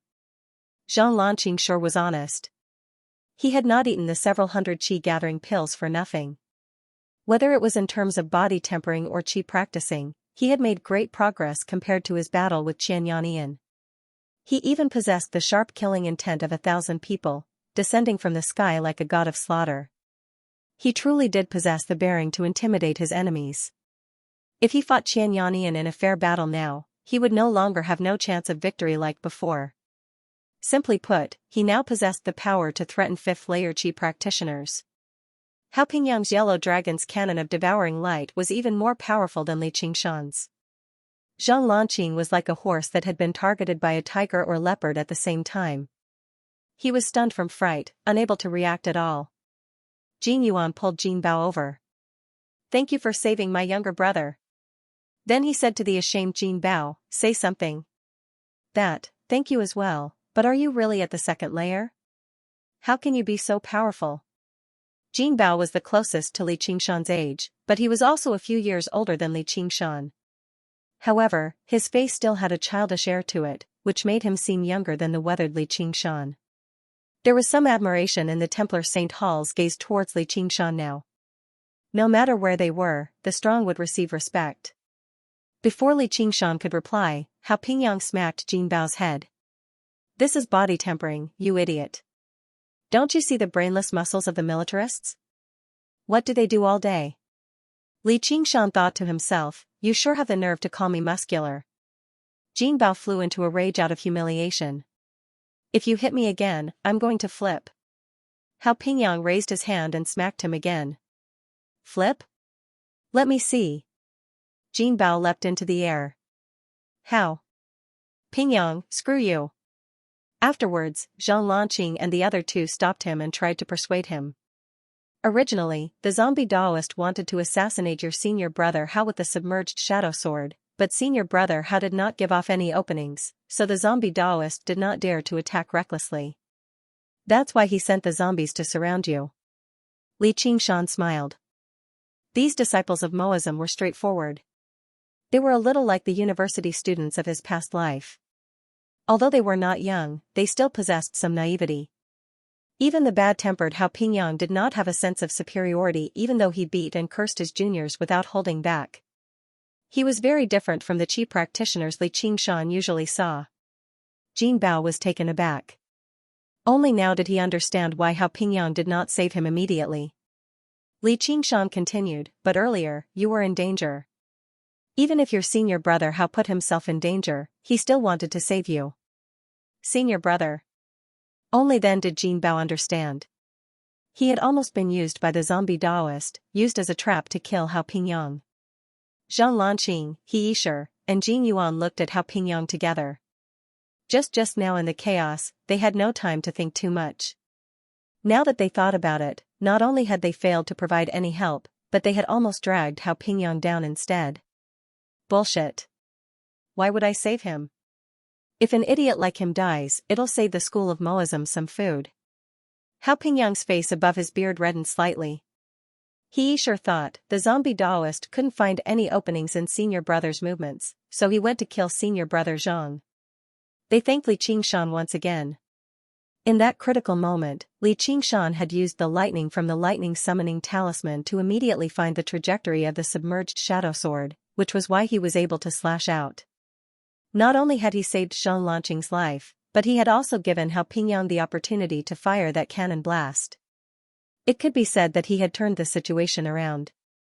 He had played an even greater role than the four of them. Li Qingshan said, we're all in the same boat.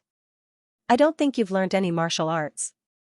Just now, when they fought the zombie in close combat, they basically relied on their instincts and true chi to fight. Their moves could not even match up to third-rate masters of the Jianhu, which was why they were in such a horrible shape. Zhang Lanqing smiled bitterly. We're disciples of the school of Moism. All these years, we've learned how to make mechanisms, puppets, and even how to build cities and buildings. Although we've attended a few lessons in the school of the military's Hall of Martial Arts, how can we compare to true disciples of the school of the military? We definitely need to brush up on our martial arts when we get back. The others all expressed their agreement. Only then did Li Qingshan understand that these people were engineering talents. Fighting was not their profession. Not all chi practitioners had the ability to kill and set fires. Every profession had its own specializations. What do you plan on doing next? Hao Pingyang said, we're obviously going to attack the root of the problem. Li Qingshan said, the zombie cave isn't that easy to infiltrate. The morgue is only one of the places he nurtures corpses. After nurturing them, he'll bring them into the zombie cave. Who knows how many zombies have accumulated in the cave over all these years?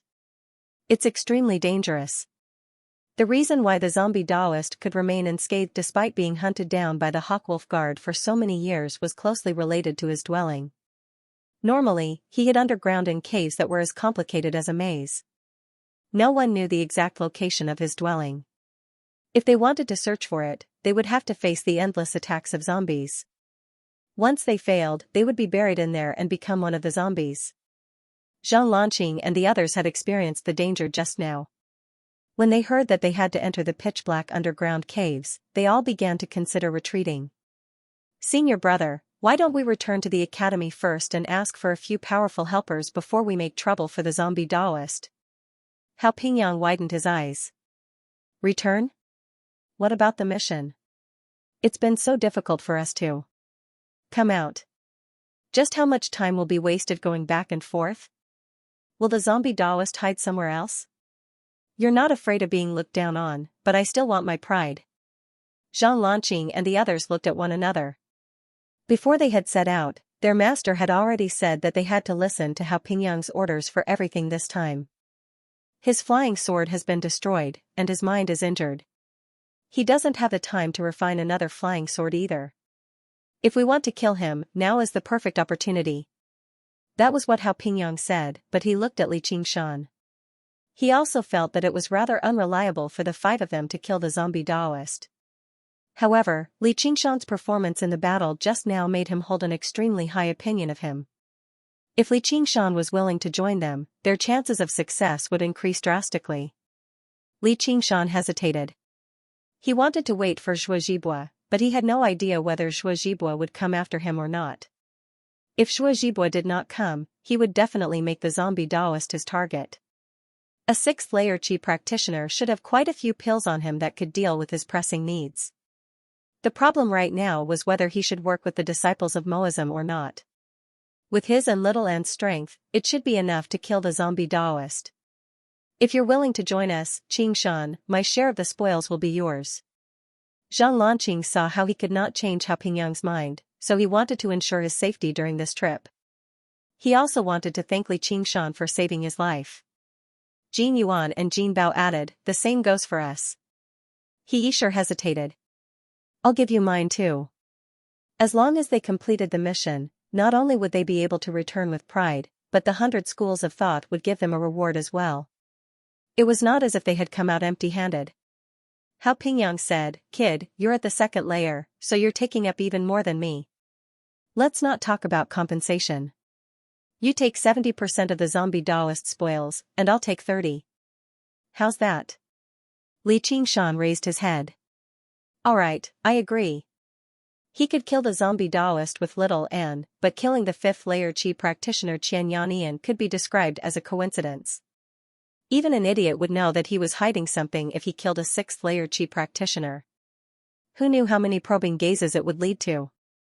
Yet, he just happened to have a secret that he could not afford to look into. And, his gaze was not limited to the items in the zombie Daoist's 100 treasures pouch. The reward that the Hawkwolf Guard had offered to the zombie Daoist amounted to over 10,000 points of contribution. 5 points of contribution could be exchanged for a Qi gathering pill, so that was over 2,000 Qi gathering pills. That was the true bulk of the reward. Working with these disciples of Moism would allow him to obtain these points of contribution in a reasonable manner without raising any suspicion. Zhang Lanqing and the others were all overjoyed, while Hao Pingyang sniggered. Afterwards, Li Qingshan said, though I'm not too satisfied with this split. Zhang Lanqing and the others looked at one another, while Hao Pingyang frowned heavily. He was still dissatisfied with 70%. Wasn't he a little too greedy? Even worse, if Li Qingshan demanded an exorbitant price, he would have to agree to it. Li Qingshan smiled. 30% is enough for me, just like you, senior brother Hao, because I'm confident I can be of no less use than you and ensure everyone's safety. As for the remaining 40%, please distribute it among yourselves. With that, everyone was surprised. They never thought Li Qingshan would just hand over the benefits he had just obtained. 40% of the wealth of a 6th layer Qi practitioner of the sacred grounds. Was there any Qi practitioner who would not be tempted by it? Zhang Lanqing felt rather ashamed over his petty thoughts Qingshan had just now. Qingshan, that's not a good idea. There's nothing bad about it. If you want me to join, then let's split it like this. If you want to repay me for my kindness, how can this measly share of benefits be enough to repay your lives? Li Qingshan had never been a petty person. He had taken a liking to the disciples of Moism, so he would not let them down. This was how he conducted himself. As the ancients said, spread wealth and gather righteousness. Those who haggle over every ounce and only look at the small benefits in front of them will never achieve great things. A generous and confident person doesn't have to worry about not having friends anywhere. Hao Pingyang laughed heartily and patted Li Qingshan's shoulder. Good, I like you. He Yishur was roused by his words as well. He said proudly, our lives are precious. Let alone these few treasures, even 10 zombie Daoists can't compare to our lives. They were not boasting. They were 4th and 5th layer Qi practitioners at such a young age, so breaking through to the 6th layer was not an unreachable goal for them. Their future development would definitely surpass the zombie Daoists. Holy Church as disciples of the school of Moism, they were not suited for battle, but the mechanisms and puppets they created were treasures that all Qi practitioners would scramble for. They were even more valuable than regular spiritual artifacts. Every single disciple of the school of Moism would be respected wherever they went. Their statuses could not be compared to the zombie Daoist who hid underground and refined corpses. Jin Yuan and Jin Bao also revealed looks of excitement. Jin Yuan said, if we work together, what's there to fear about the zombie Daoist? We won't let our gains go to waste either. Jin Bao said, we need to regain the face we've lost ourselves. We can't let others look down on us disciples of Moism. The gloomy morgue was illuminated by the hot-bloodedness of the young people. Originally, killing the zombie Taoist was only a rather terrifying mission, but now, it was an undertaking that required them to work together to complete. Their fear had already vanished. Hao Pingyang extended his hand. Then let's work together and *CK him up. They put their hands together, and they looked at one another and smiled. They all felt much closer to each other, and there was no longer any barrier between them and Li Qingshan anymore. It was as if they had not just met each other, but had known each other for a very long time. Little and held her face and sat on the roof of the morgue. When Li Qingshan rushed down, he left her up there to keep watch. He told her not to use her power carelessly. She watched as the zombie Taoist fled from the morgue. There was nothing special about her eyes, but they could see through illusions. Concealment techniques were a type of illusion, but they were useless against her. She wanted to go down and warn Li Qingshan, but in the blink of an eye, the zombie Taoist had vanished, so she could only give up. If she had caught up earlier, there would probably be a very good chance for her to taste fresh flesh and blood. However, as long as it was Li Qingshan's orders, she would obey them obediently. The cold moonlight landed on her expressionless face. As she listened to the conversation below, she seemed rather cold. As her cultivation of the path of white bone and great beauty deepened, her mind seemed to gradually return to when she was a ghost. However, that was the numbness from being tortured to the point where she had lost her sense of self. Now, it was complete indifference.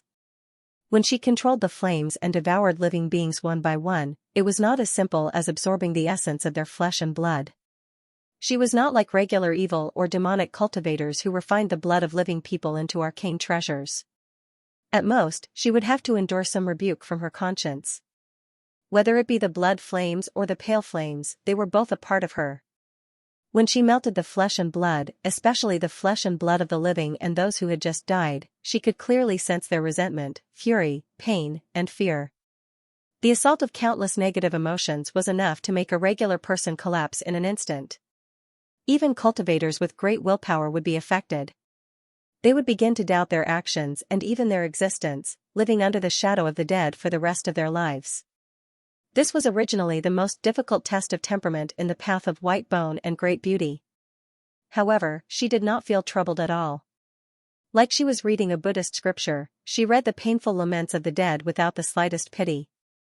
She was like a god seated on a lotus flower, watching as all life suffered. Her heart was clear and indifferent. It was not that she was purposefully suppressing her emotions, but that she was unable to feel them.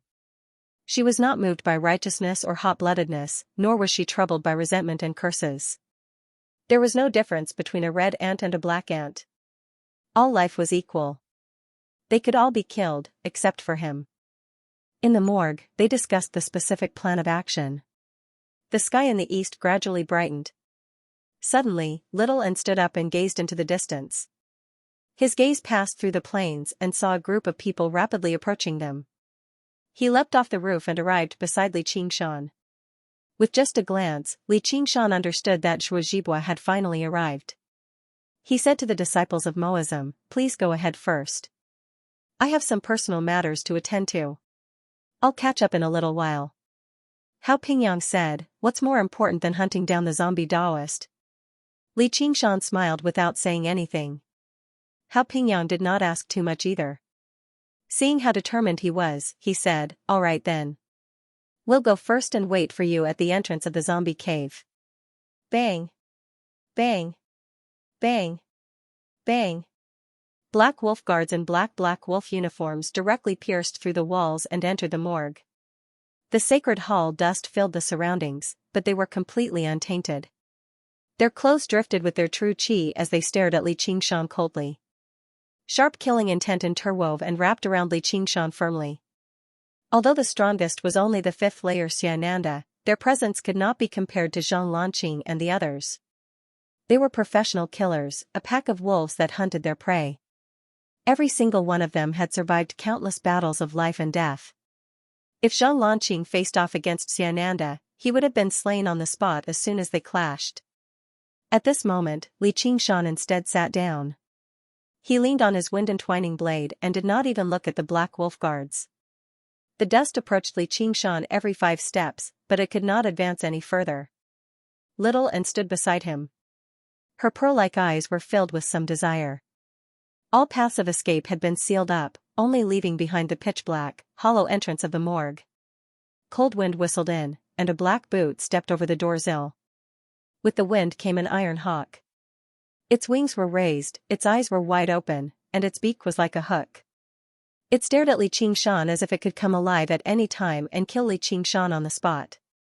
The presence he gave off alone was even more powerful than all the other Black Wolf guards combined. Li Qingshan finally raised his head. "Commander Zhua, what a grand lineup." Zhua Zhibua glanced past the corpses strewn across the morgue and asked in surprise, "Did you do all of this? You repelled the zombie Daoist?" "As you can see." Li Qingshan opened his left hand. Zhua Zhibua sneered, "Then he's still just trash." If the zombie Daoist had been surrounded by the hawks and wolves, he definitely would not have been able to escape as easily as he did against the disciples of Moazim. He would only have been slain and torn to pieces. Li Qingshan agreed. He really is trash. The Sacred Hall. Since they had already shed all pretense of cordiality, Zhua Zhibua no longer concealed his killing intent. "Before you die, do you have anything to say?" Li Qingshan smiled and shook his head. "I won't die." Zhua Zhibua said, "Yes, you won't die quickly. We have the most brilliant interrogators here. We will cut you open bit by bit and not let you die." He really wanted to admire Li Qingshan's expression of fear and despair, but he was disappointed. Li Qingshan only smiled, revealing his snow-white fangs that were longer than a normal person's. Even the child beside him was expressionless. As Li Qingshan and Zhua Zhibua spoke, none of the Black Wolf guards in the surroundings interrupted them. They did not even show any changes in their expressions. Even the weakest Gujian's eyes shone brightly, locking onto Li Qingshan's presence. He refused to lower his guard at all. Although they were facing off against an enemy, Li Qingshan could not help but praise them inside. Now this was a true warrior. As one of the most powerful organizations of violence in the Great Xia Empire, even the weakest Black Wolf Guard possessed such qualities. He possessed absolute confidence in victory. The only problem right now was that he could not let a single one of them escape. Li Qingshan stood up. With a clang, he drew his jagged wind-entwining blade. He extended his left hand into his talisman belt and took out a lightning-summoning talisman. Little Anne wielded his sword in one hand and the skull prayer beads in the other. They did not even look at each other, but they had already decided on a strategy. It was exactly the same as the zombie Daoist strategy just now, which was to erupt with all their strength and kill the strongest Zhua Zhibua instantly. The remaining people could be dealt with as they pleased. Even if they scattered, it would be relatively easy to hunt them down. Zhua Zhibua nodded slightly and drew his 7 wind-entwining blades. The battle was about to erupt at any moment. However, a yell rang out from outside, "Li Qingshan, are you crippled? Why are you so slow?" Li Qingshan was slightly surprised. "What are you doing back here?" Zhua Zhibua suddenly turned around and saw a burly man with a full beard standing several dozen meters away. The presence he gave off and the bronze cannon in his hand made his eyes narrow. Hao Pingyang said, "If I want to come back, I'll come back.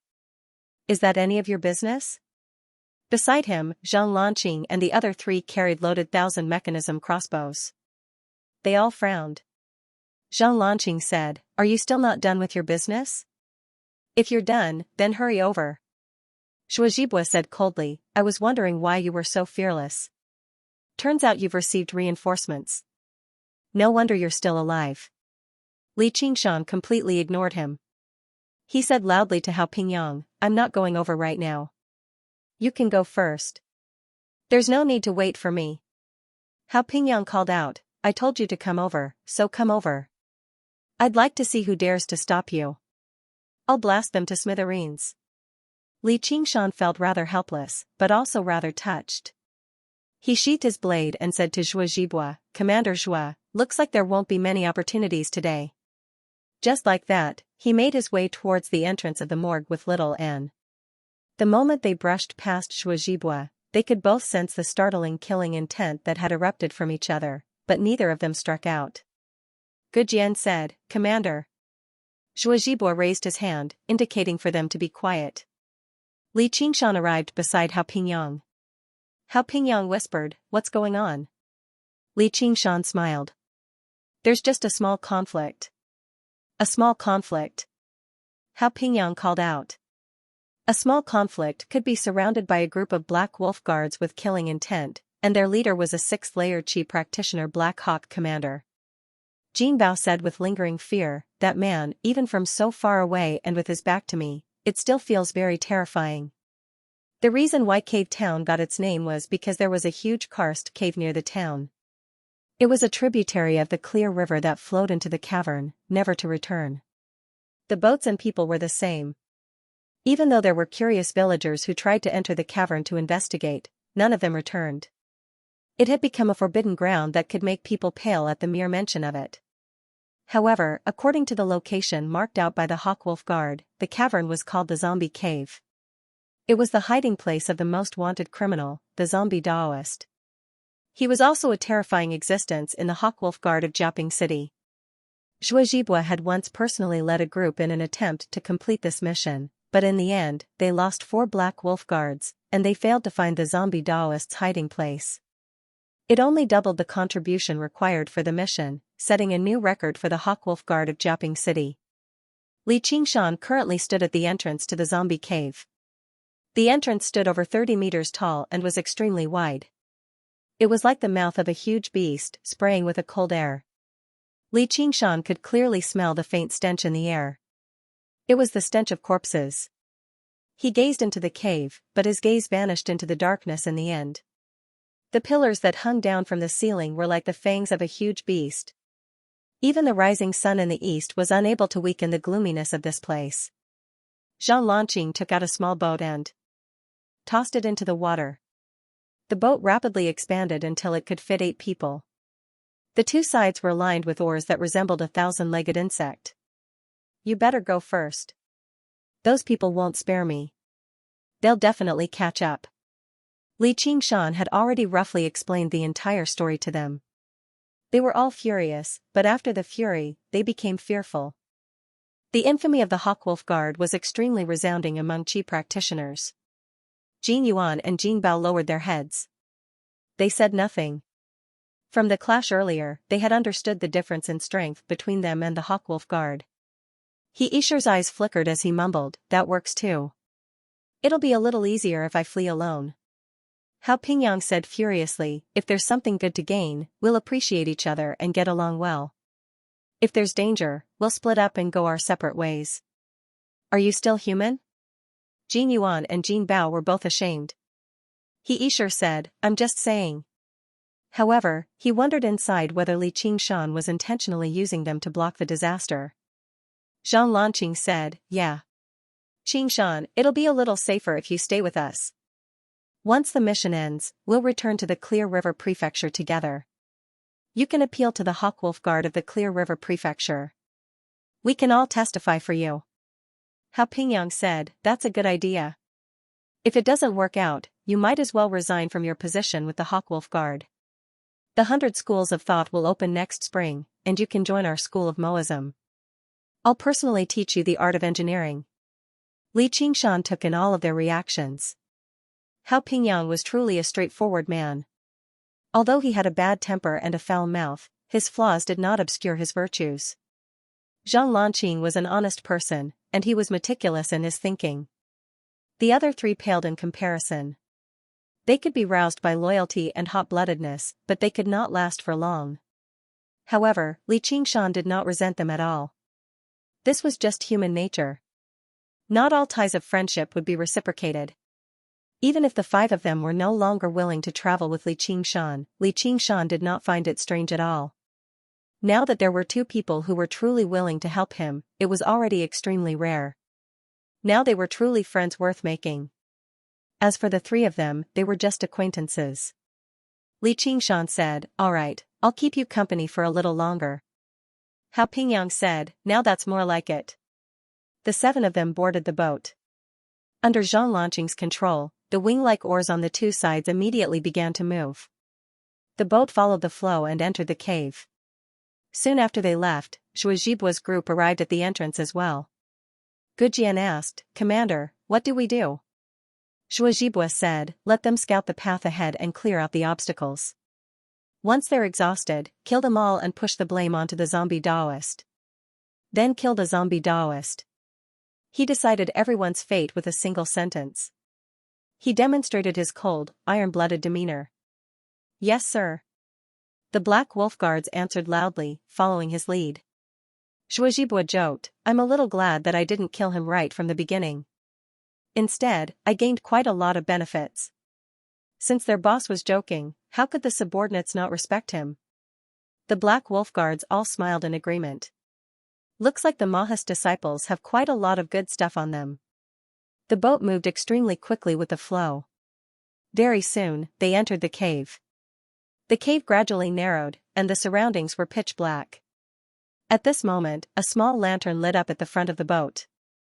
Although Qi practitioners could see at night, their vision would still be affected in the darkness. The one who was truly unaffected was little Anne. The one who felt like he could see even more clearly in the darkness than in the day was Li Qingshan. Li Qingshan said, "This boat is not bad, Little Anne likes it too." Little Anne was lying on the side of the boat, concentrating on the wing-like rudder that was moving in the water. Chapter 72. Zhang Lanqing smiled and said, "I made this myself. This child is called Little Anne. Won't she be in danger if she stays with us?" Li Qingshan patted Little Anne's head and said, "She can take care of herself. Why doesn't she use a propeller?" "What is a propeller?" Li Qingshan explained a little, and Zhang Lanqing understood. He immediately fell into deep thought. This structure is very unique. It seems to be compared to a normal oar. Li Qingshan said, "Be careful." Zhang Lanqing was distracted, and the boat directly crashed into the rock wall. When he regained his senses, he quickly turned the boat around and patted his chest. That was close. Hao Pingyang said, "Clear your head, don't become muddle-headed when you think about machinery." Zhang Lanqing said, "I will definitely test it out when I get back." "Qingshan, you will definitely achieve something if you come to the Mo family." Li Qingshan said, "Maybe. This could also be considered as using other mountain stones to improve one's own jade." In the place where the boat had just passed, on both sides of the cave, where the light couldn't reach, a pair of bright green eyes lit up. It was actually a dried-up corpse. Its entire body seemed to have fused with the rock walls and was covered in moss. After so many years, even the stench of the corpse was gone, and there was no breath. Even Li Qingshan did not notice it. It seemed to have received some order, and struggled to leave the rock wall, but its movements suddenly stopped. It saw a white prayer bead floating not far in front of it. Even after being refined, it only had the consciousness to obey orders, and the desire for flesh and blood, but it still felt an instinctive fear. The skull prayer bead penetrated its head, and a red light shone from its body, turning its flesh into fire, and its bones into water, merging into the small prayer bead. Somewhere in the depths of the cave, a skinny old Taoist opened his eyes. He had just awakened a corpse, but he had lost his sense of it. That feeling was very strange. That slight fluctuation seemed to signify fear. Of course, this was an extremely absurd thing. How could a corpse understand fear? Although the soul was still bound to the body, it had long lost the ability to feel fear. It was just an illusion. Then, for some reason, he recalled his experience at the giant sinkhole outside ancient Wind City. He was a cultivator who chased after corpses. Although he was infamous and ranked at the top of the blacklist, he was not bold enough to go around killing people and refining corpses. Once he crossed a certain limit, the Hawkwolf Guard would send even stronger guards to kill him. The cavern could not stop truly powerful cultivators. Hence, most of the time, he was a gravedigger or a corpse robber. Once he heard about what happened in ancient Wind City, he would immediately set out. There were 1,000 corpses there, and there were even quite a few Qi practitioners among them. He would definitely be able to find the best materials to refine the corpses. However, when he arrived, all he saw was an empty sinkhole. There was only shock and fear in his heart. He rejoiced that he had not arrived in time. Fear was an emotion he had not felt for many years. With a thought, he thought back to the morgue. The body of a body practitioner was quite tempting, but he had never trusted Shuajibua. As a result, he was extremely careful. The traps of the Maha's disciples were childish and laughable to him.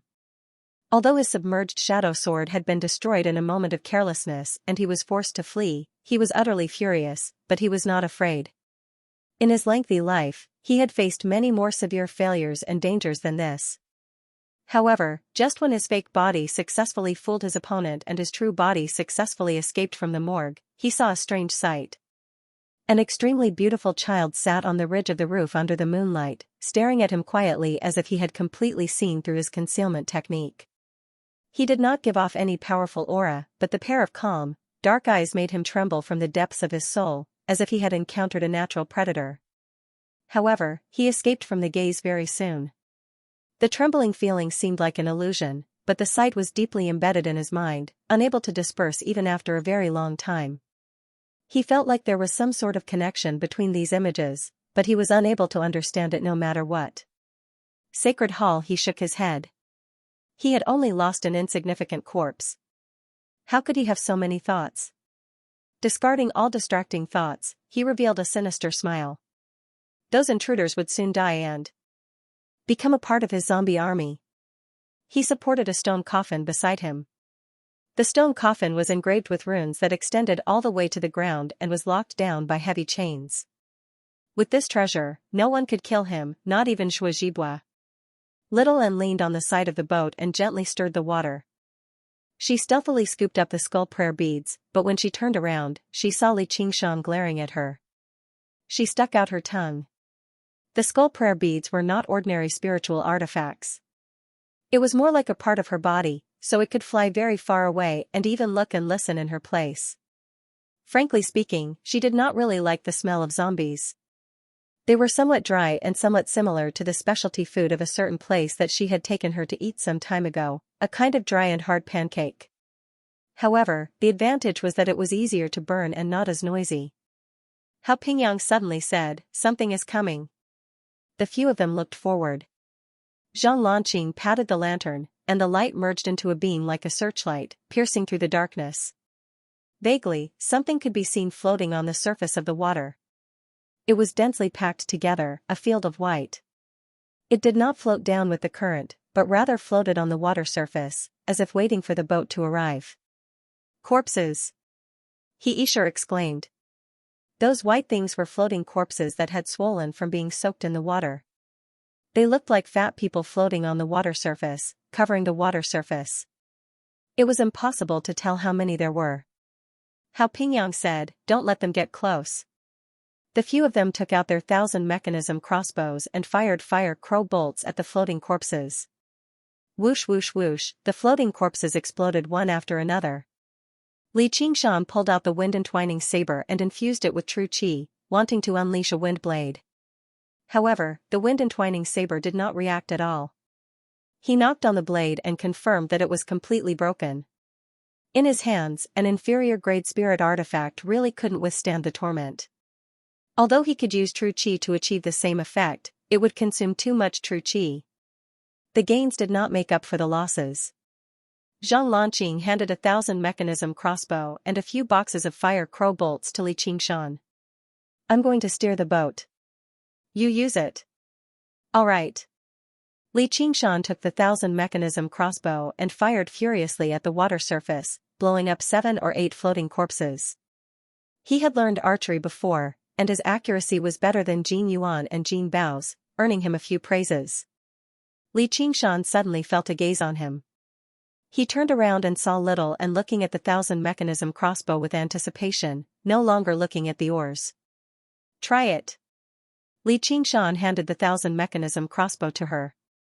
Little and happily took it. Hao Pingyang hurriedly stopped him. "Don't mess around." He complained that Li Qingshan did not know the gravity of the situation. How could he give such a dangerous weapon to a child?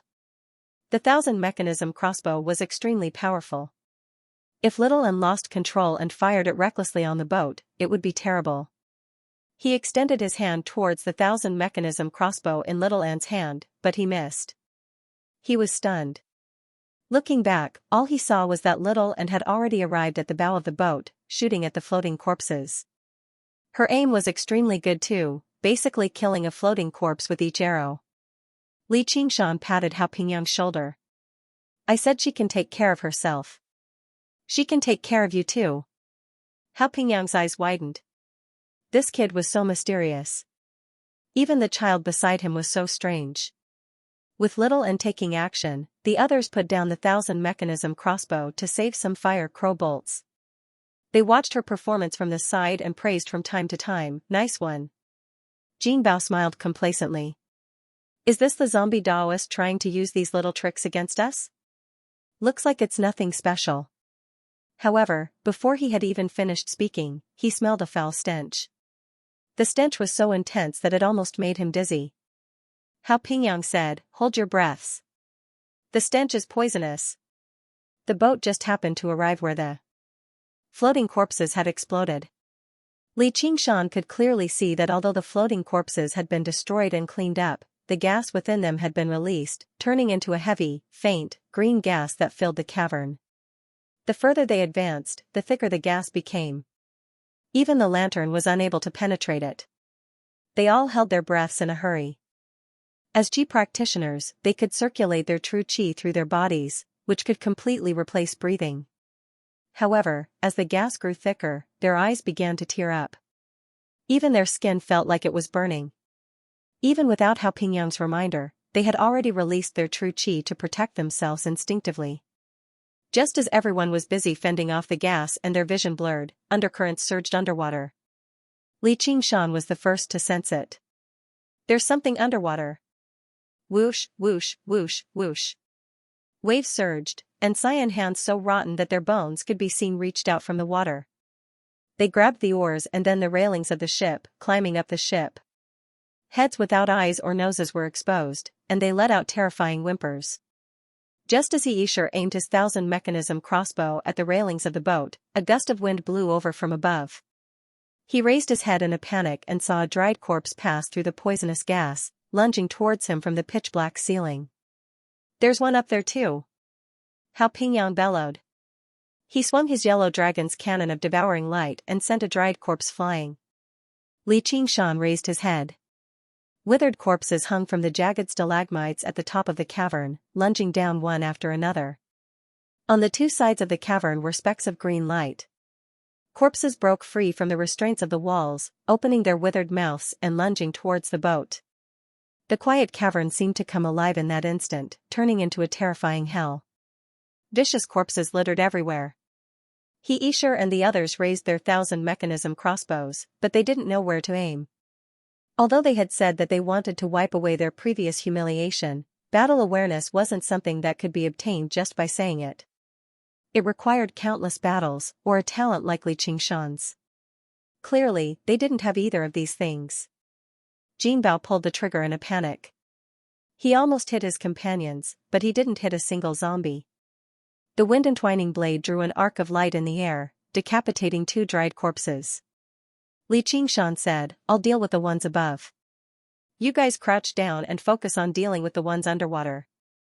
They hurriedly crouched down.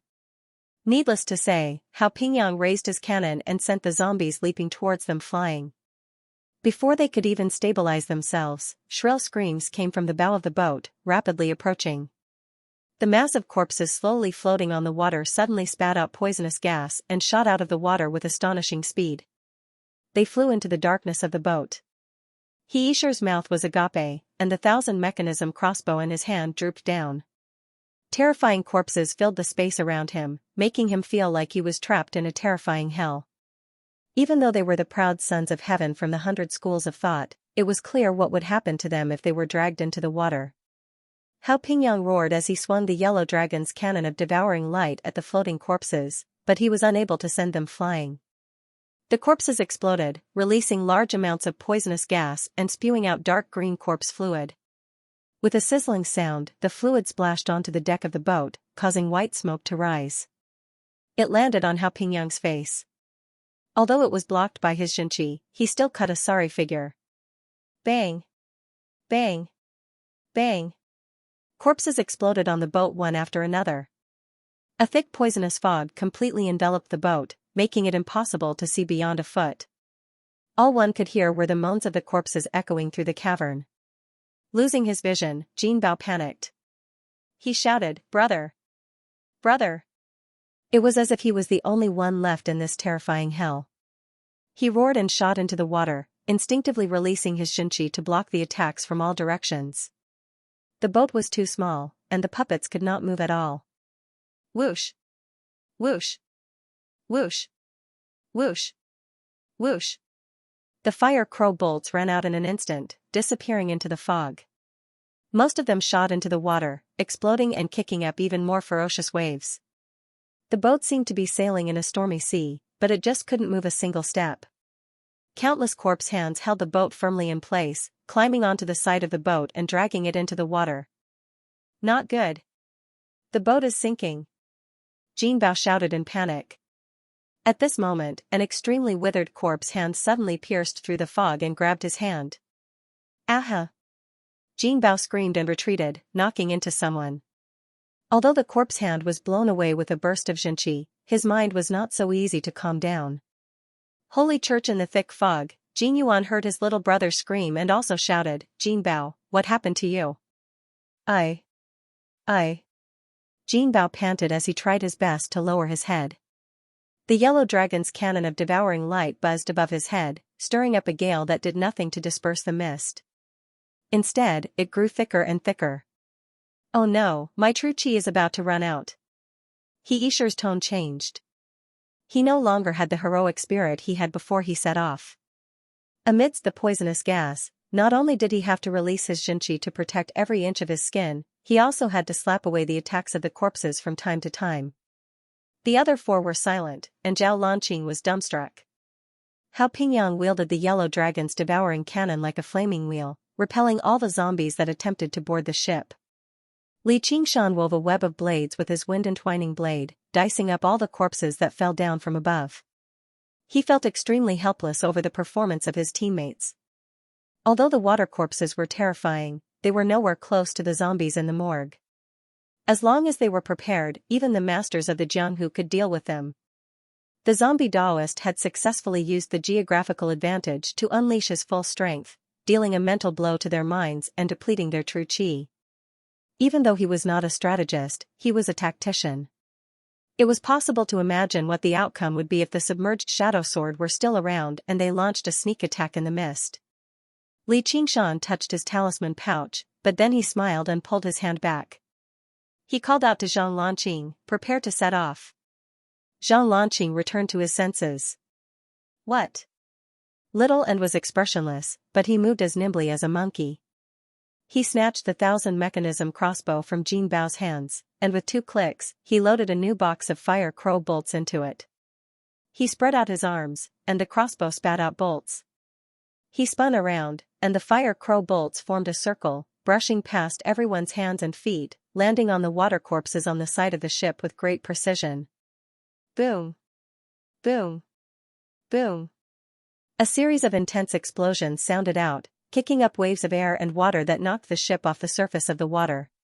Zhang Lanqing called out. He channeled all of his Xianxia into the ship, and a stream of air spurted out from the stern.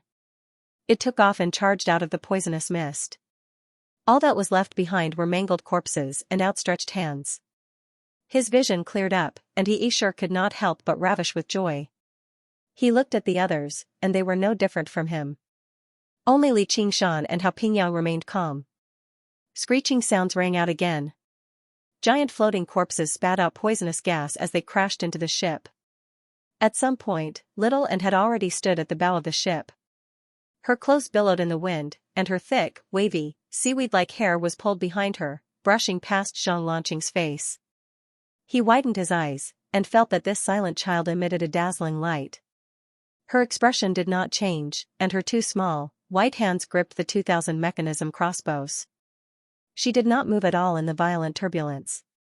The floating corpses exploded in the air, and not a single one was able to get within 10 steps of the ship. Bang! The ship once again landed heavily in the water, sending up countless waves. It sailed forward at full speed, leaving the dangerous waters behind. Cheers rang out from the ship, and Hao Pingyang could not help but let out a sigh of relief. Li Qingshan placed his hand on Little An's shoulder, and smiled approvingly. Even he could not have done a better job while controlling his strength. In the end, it was still his own people who were more reliable. My little and is not a pig-headed teammate like you guys. Little Anne's lips curled into a smile, and she blinked her eyes, which twinkled like stars. Li Qingshan nodded slightly, and the skull prayer beads were thrown into the water once more. Hao Pingyang mumbled, "Is she still a child?" Even as a sixth-layer Qi practitioner, he did not have a better performance.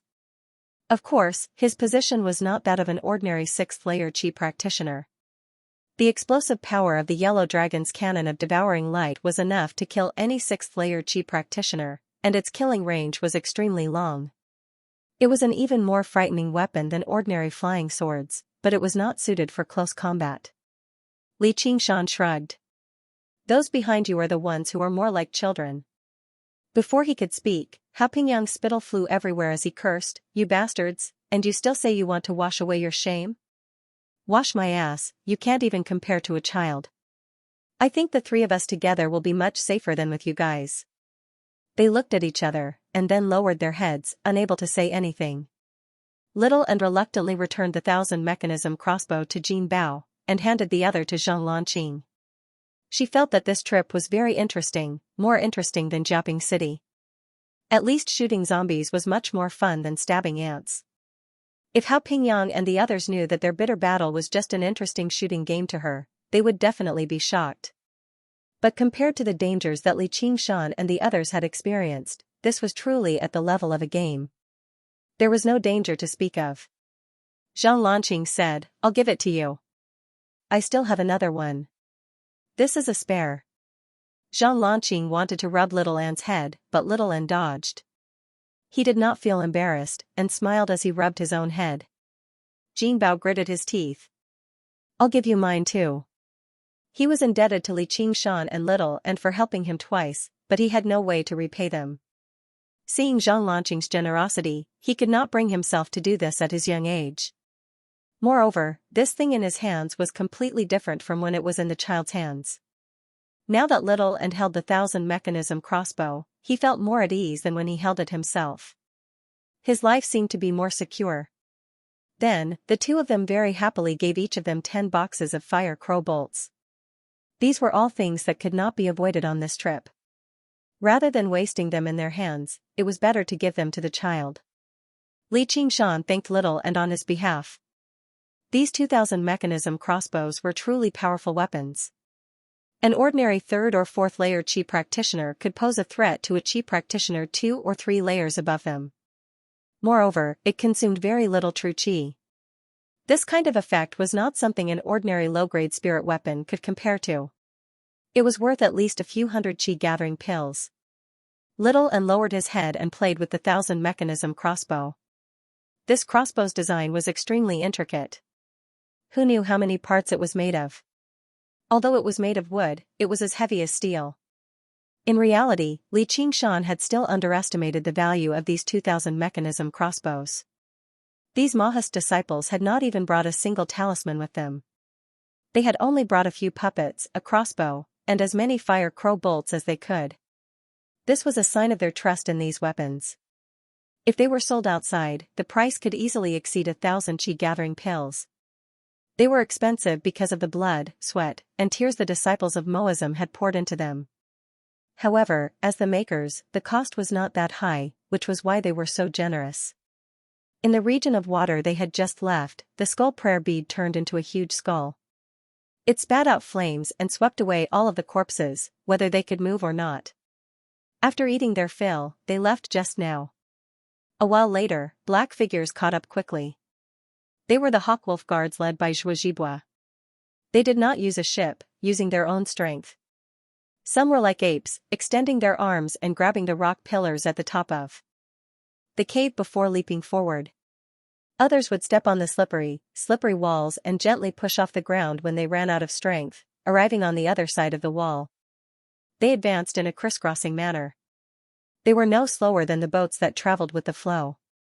Whether it be their reactions or their movement techniques, they were all first-rate. The most graceful of them all was Zhuozhibua. He did not use his legs, but he stood on the surface of the water like it was flat ground, advancing rapidly.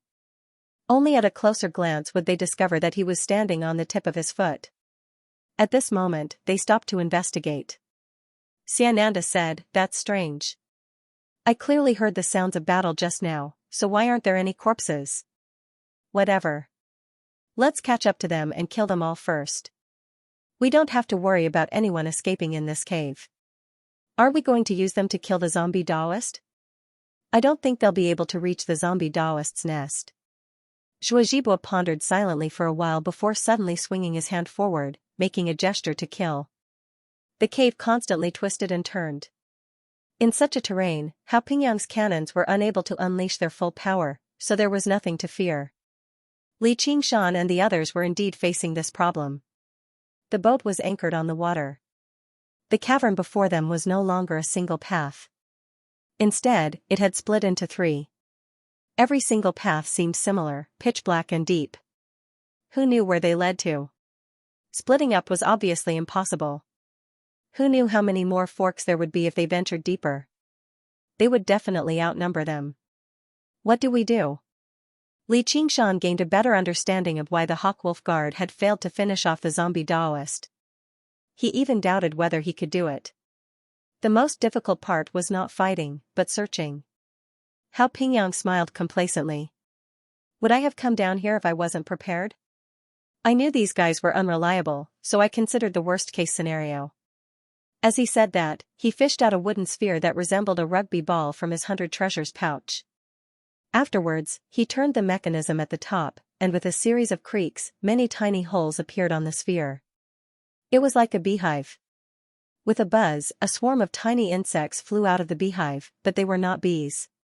Instead, they glowed like fireflies. Little N's eyes lit up again. He extended his hand and grabbed one, only to discover that it was not a real insect. Instead, it was an extremely intricate mechanical insect. There was a green gem on its tail, and every single one of them seemed like a fine piece of art. Li Qingshan asked, "What are these?" Hao Pingyang said, "You'll know once you see." Under his control, the swarm of insects split into 3 groups and flew into the 3 caverns. Hao Pingyang then turned the top of the beehive, and the tip shone with green light, forming a ball in the air. There was a huge speck of light and countless smaller specks of light in the ball of light. The tiny specks of light split into 3 groups, all starting with the huge speck of light. They left behind 3 twisting paths in the ball of light. At a closer glance, they were 3 caverns of different shapes. They actually formed a 3-dimensional map in the ball of light. Li Qingshan immediately understood their use.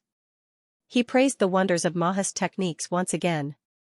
Afterwards, the specks of light began to split up, leaving behind even more paths and creating an even more detailed map. Hao Pingyang said, "I found it in the storehouse. It's a puppet specially used for searching and drawing. Everyone, rest up and catch your breath. Once we find the zombie Taoist's nest, we'll set off." "Seeing your brother is wise indeed," Jin Bao praised. Everyone sat down, took some pills, and harmonized their auras. Hao Pingyang, on the other hand, focused on controlling the puppet insects. After a while, a mechanical insect probed out of a cave that had traces of human carvings. Then, the mechanical insect was destroyed by something and lost all sense of it. Annoying bugs. A withered hand crushed the insect. The zombie Taoist rubbed the stone coffin beside him like he was touching the face of his lover. "Don't fret. There'll be fresh blood very soon. It'll all be the blood of Qi practitioners." Li Qingshan pointed at the ball of light. "Looks like it's here." Zhang Lanqing and the others also revealed excited expressions. The goal of this trip was right in front of them. Hao Pingyang said, "Once we summon the mechanical insects back, we'll set off." When the last mechanical bug returned to the beehive-like wooden sphere, Hao Pingyang got up. He was just about to give the order to set out, but he suddenly frowned and looked towards the cave behind him. Li Qingshan said, "Looks like I can only send you here." At the end of the day, he still had to deal with his own matters. After clashing with Zhuozhibua twice, he could not do it a third time.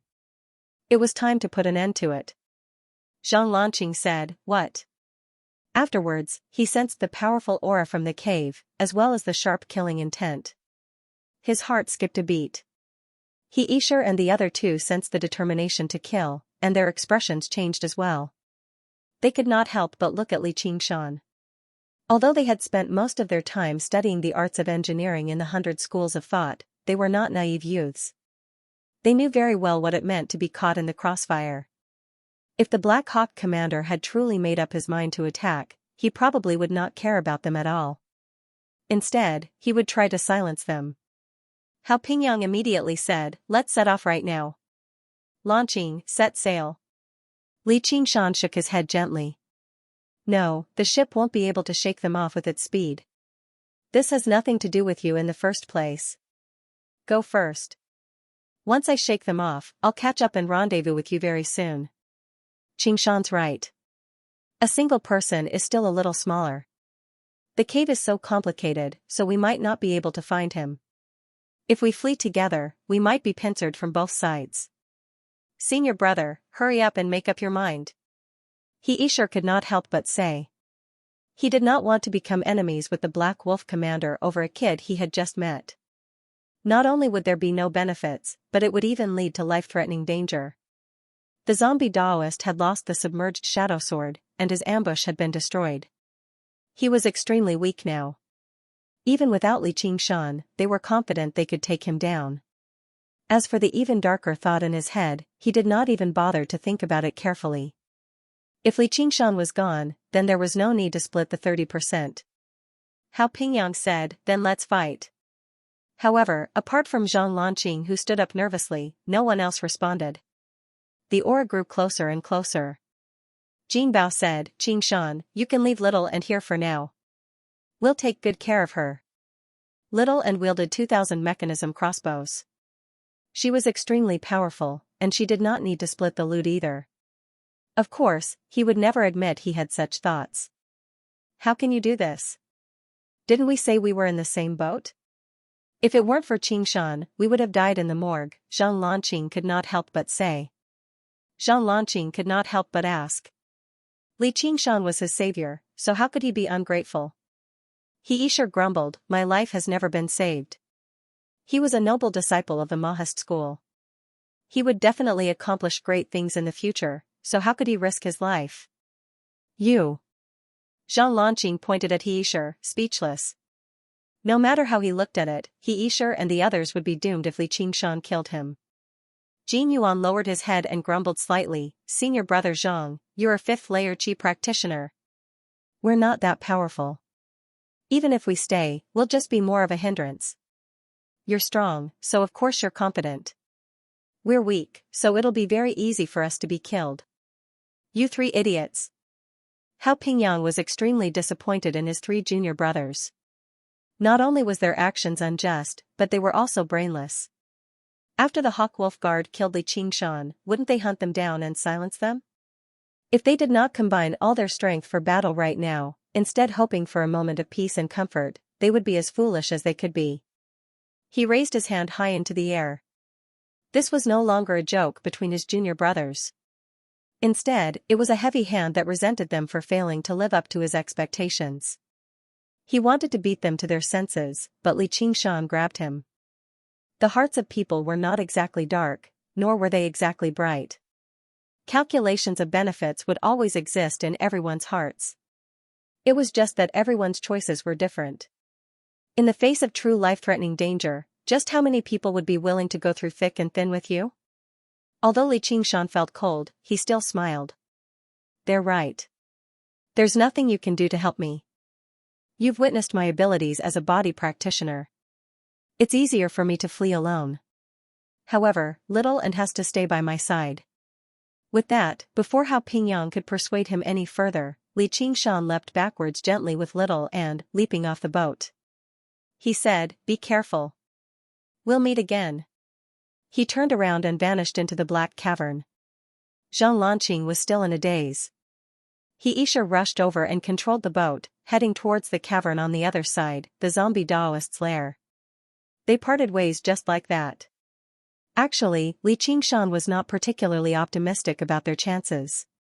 Although he had never met the zombie Daoist before, he knew just how cautious and crafty his enemy was from the 2 clashes he had with him. If he did not have absolute confidence in victory, he would definitely vanish into the web-like caverns. If he was willing to stay behind, it would be quite a terrifying matter. Only people with hidden strength like Li Qingshan could ignore this danger. He had already witnessed the battle prowess of the disciples of Moism along the way. Of course, he would not take pleasure in their misfortune and hope that they would die. He was not that narrow-minded, and Hao Pingyang and Zhang Lanqing were very loyal too. He wished them a safe journey from the bottom of his heart. However, he was not a nanny, nor was he the Virgin Mary. He believed he had a clear conscience and had done everything he could. As for the rest, he would leave it to fate and the hearts of people to decide. Zhuo Zhibua hurried over with a group of black wolf guards. He sensed the two presences in the two caverns. Li Qingshan did not hide his presence. Gujian asked, "Commander, which way do we go first?" Zhuo Zhibua said, "Let's kill Li Qingshan first. We can deal with the disciples of Moism later." This was his main objective for coming here in the first place. As the presences drew closer, Li Qingshan smiled. He used the power of the spirit turtle's Niden to control water to walk on the water and charge forward. The caverns rapidly receded before him, sometimes descending and sometimes turning. It was like there was no end to it. He constantly came across new forks and chose new paths without any hesitation. Suddenly, the sound of surging water rang out from up ahead. Li Qingshan seemed to return to the days when he cultivated under the waterfall in the mountains. This was the sound he heard every day. The sound grew louder and louder, becoming deafening. His vision cleared up. The surging river water suddenly dropped down without any prior signs, forming an underground waterfall. Li Qingshan leapt down over 30 meters and landed on a platform in the water. He looked around, and all he saw was emptiness. It was a huge underground cavern, half the size of a football field. It was enough for him to demonify freely and stretch out his limbs. This was not a coincidence. Instead, he had chosen the battlefield along the path that the mechanical insects had discovered. It was also the graveyard of the Hawkwolf guards. From the outside, it seemed even more perfect than the map that the mechanical insects had discovered. He sucked in a deep breath and gestured towards Little and with a glance. Little and immediately vanished into the water. Without waiting for too long, the murderousness rushed into the cavern very soon. Li Qingshan raised his head and saw Zhuo Zhibua and a group of black wolf guards leap down from the waterfall, landing before Li Qingshan. Afterwards, they quickly dispersed, surrounding Li Qingshan. Zhuo Zhibua said coldly, "I've finally caught you." In the gloomy depths of the earth, the sound of a waterfall rang out endlessly. The underground river surged down, gathering into an underground lake in the large cavern. A small island protruded from the center of the lake. Swoosh! Zhuo Zhibua and the 7 black wolf guards surrounded Li Qingshan in the center of the island. Every single one of them sneered. Gujian said, "Don't tell me this kid has lost his mind from fright. Don't waste your breath on him. Hurry up and kill him." A black wolf guard said impatiently. Xianxia said, "Yeah, Commander. We still have to chase after those Mahas disciples. I have my plans." Zhuo Zhibua seemed to enjoy this feeling very much. He raised his hand to signal the black wolf guards to quiet down. He said to Li Qingshan, "Do you regret becoming enemies with me now? If you had come to Jiaping and behaved a little more politely, I wouldn't have to kill you, right?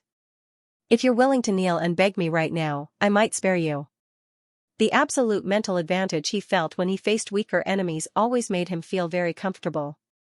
Li Qingshan lowered his head and looked at the insignia on his black wolf uniform. The insignia on this is a wolf, not a dog. Seeing how the 7 black wolf guards were furious, he raised his hand. "Don't be angry. There's nothing wrong with being a powerful person's dog, but I just don't like it." A cold glint flashed across Zhuo Zhibua's eyes. With a casual wave of his hand, the sharp knife was once again held in his palm. "Before I kill you, I have a few things to ask you. If you are willing to answer honestly, I will let you die a little more painlessly. Don't worry. You don't need to say anything. I'll give you a painless death," Li Qingshan interrupted with a vicious smile. The fangs in his mouth seemed particularly long. Zhuo Zhibua suddenly felt a powerful, terrifying demon chi erupt from Li Qingshan, kicking up a whistling gale in the cavern. The black wolf guards raised their hands in fright as they stared at Li Qingshan in disbelief. Li Qingshan tore off his black wolf robe, revealing his sturdy chest. His bronze-colored skin gradually darkened, and there was a hint of steel luster. His eyes lit up with two red lights, and his black hair turned scarlet, draping over his shoulders. It continued to grow downwards, 3 feet, 5 feet, 7 feet, but no matter how hard he tried, he could not touch the ground. His aura also continued to rise until it reached the peak. Li Qingshan looked down and said to himself, "It seems to have grown taller again."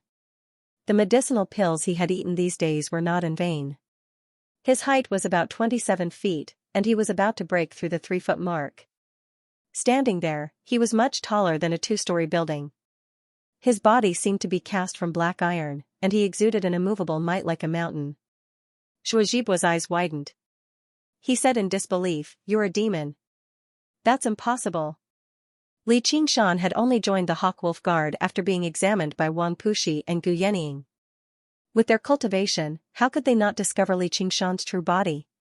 However, he suddenly remembered that the important figure of the Rui Commandery possessed the bloodline of demons in the first place. However, because her bloodline was just too sacred in Great Xia, even more noble than many of the royal clans, many people often forgot about this. Was this part of her scheme? From a certain perspective, his guess was not wrong, but it was not some scheme. Instead, it was just a misunderstanding. He sighed for a moment, but it was all a sudden. If Gu Yenying wanted to set up some scheme, even the current Li Qingshan did not have the right to be a part of it. "Commander, what do we do?" Gu Jian said in a panic. He could clearly sense that Li Qingshan only needed to extend his hand right now, and he could crush him to death. When he thought about how he had always provoked something as terrifying as this, he felt a lingering fear. "I understand now. That's how you killed Zhao Liangqing and Qian Yanyan." As Zhuo Zhibua said that, he had already stabilized his mind. Li Qingshan was not the demon general he originally believed him to be. Although he could assume a human form, he was only a 6th or 7th layer Qi practitioner. He was not completely invincible. Li Qingshan suddenly understood why the great antagonists in stories would always spout nonsense, including Zhuo Zhibua from earlier. It was because the feeling of power that came from grasping the situation in one's hands was just too great. It was easy for him to think clearly. However, with so many counterexamples before him, he still had to hold back his emotions. He said with a deep, metallic voice, "You've guessed correctly." He raised his left foot. Or perhaps his left hoof, in a seemingly unintentional manner before stomping down with great force. The sacred hall has innate ability, the ox demon tramples. Jump. Zhuo Zhibua was the first to sense that something was amiss. He leapt into the air. Most of the other Black Wolf guards were veterans of the Jianghu, so their reactions were not slow either. True Qi surged from their feet, and they all shot into the air like rockets. Only a 3rd layer Qi practitioner Black Wolf guard reacted a little slower. Just when he wanted to leap up, the shockwave had already reached his feet and spread through his entire body. Several hundred of his bones immediately shattered, and his skin became riddled with cracks. He exploded with a bang.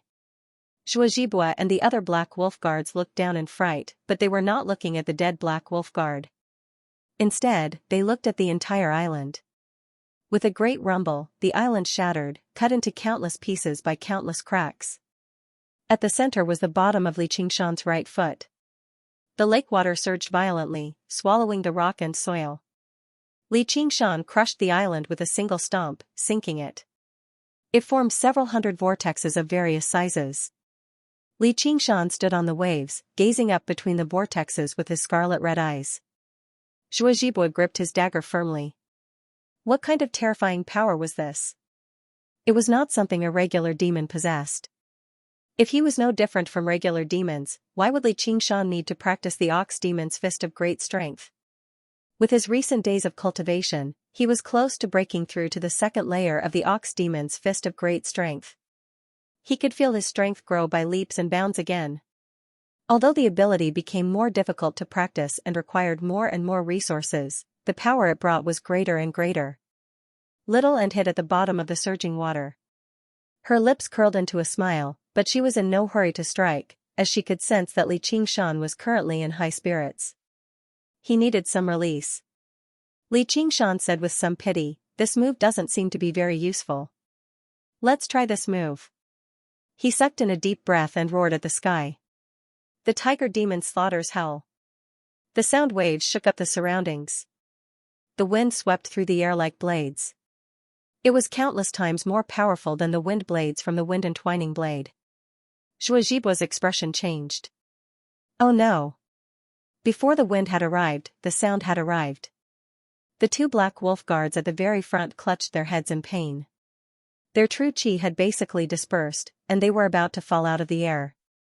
However, in the next moment, they were reduced to a bloody mist by the gust of wind that followed closely behind, scattering through the air.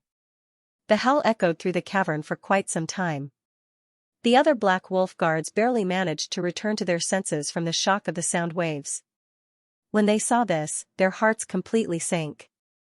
The enemy in front of them was not something that any of the enemies they had encountered in the past could compare to. As long as they were struck by it, they would be smashed into pieces and consigned to eternal damnation. It was impossible for them to even think about getting injured and escaping. Li Qingshan said, "That's not a bad move. It should be described as a good combo." The enemy had been forced into the air by the ox demon tramples. Even chi practitioners would be unable to move, so they could not dodge the tiger demon's slaughter of the tiger demon's howl. Li Qingshan was killing his subordinates wantonly in an almost experimental manner. Zhuojibuo was both surprised and furious, and he even felt a sliver of fear. He had never thought that a hunt he had been so confident in would actually reverse the roles of the hunter and the prey. It had become a one-sided slaughter by Li Qingshan. This kid is even more dangerous than the zombie Daoist. If I don't find a way to turn this situation around, even I'll be in danger today. Zhuojibuo quickly chanted an incantation. He separated his hands and pulled out a ball of fire.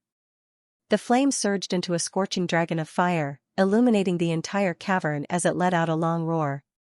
It lunged towards Li Qingshan with its claws and fangs. He had already used his full strength in this strike. It could not be compared to when he was in the Hawkwolf Guard. Even if he could not heavily injure Li Qingshan, he had to turn this situation around and gain the upper hand. Li Qingshan completely ignored the incoming flames. He extended his claws and grabbed the dragon's neck. The dragon's roar came to a halt. Zhuojibuo was not surprised. Instead, he rejoiced. He practiced the Bing fire method of chi of the 5 elements. It could ignite his true chi and turn it into scorching flames. All fire techniques seemed to be assisted by a god of fire. This was true chi that was extremely suited for battle. Its destructive power was only second to the gunmetal method of sharpness, and its destructive power over a large area might even surpass it. The temperature of the flames could even melt steel in an instant. Since he was bold enough to grab it with his bare hands, he'd better leave a hand behind. However, his smile immediately froze. Under Zhuojibuo's control, the fire dragon struggled desperately in Li Qingshan's hand. The flames on its body grew more and more intense, almost to the point where it shone with a golden luster. However, it was still firmly trapped under Li Qingshan's hand. Red light flashed through Li Qingshan's eyes. He closed his hand forcefully, and the fire dragon turned into countless shattered sparks, drifting through the air. The same move is useless against me. However, it did not even leave behind a burn mark on his hand. The 5 elements reinforced and countered each other. His demon chi was of the water element, so it just happened to suppress fire. The demon chi of demons completely surpassed the true chi of humans in terms of quantity, so extinguishing Zhuojibuo's flames was nothing difficult. The 4 remaining black wolf guards used this opportunity to launch their full-powered attacks. They knew they were facing death, so every single one of them used their full strength. Low-grade or even mid-grade talismans turned into flames, wind blades, and lightning as they shot towards Li Qingshan. Li Qingshan said, "Spirit Turtle's profound shell." A faint, blue barrier of light protected him. Not a single attack managed to penetrate the Spirit Turtle's profound shell and reach him. All of the black wolf guards despaired. How were they supposed to defeat an enemy that they could not even touch? Zhuojibuo was filled with regret. He did not have any irreconcilable grievances with Li Qingshan. If he had known this earlier, why would he have turned against him in a moment of anger? Gujian called out, "Commander, let's retreat." The turtle shell is quite effective, but I wonder if it can block the assassination of a mid-grade spiritual artifact. Li Qingshan muttered to himself. He raised his head and looked at Zhuozhibua, waiting to continue experimenting with his moves. However, Zhuozhibua ordered firmly, retreat. As a matter of fact, Zhuozhibua was not even bold enough to try using his flying blade. The range of his artifact was 30 steps. To regular people, that was quite a distance. However, with Li Qingshan's terrifying physique, he only needed to take a step and extend his hand to reach him easily. Swoosh! Zhuozhibua had not lost his mind when facing an enemy like that in close combat. He would probably die to Li Qingshan before his flying blade could pierce through the barrier around Li Qingshan. He could not die here. As long as he returned and exposed Li Qingshan's true face, powerful masters of the Hawkwolf Guard would come to deal with him. How could the Hawkwolf Guard allow demons to mix with them? As Gujian fled out of the cave, he looked back and discovered in fright that Li Qingshan had vanished from where he was. The colossal figure had instantly appeared before him with unbelievable, terrifying speed. Before he could even respond, he felt his body tighten and ache, and he lost consciousness. Li Qingshan grabbed Gujian and casually tossed him towards another Black Wolf Guard. The Black Wolf Guard cried out in surprise. The wind whistled past his ears, and he suddenly looked back.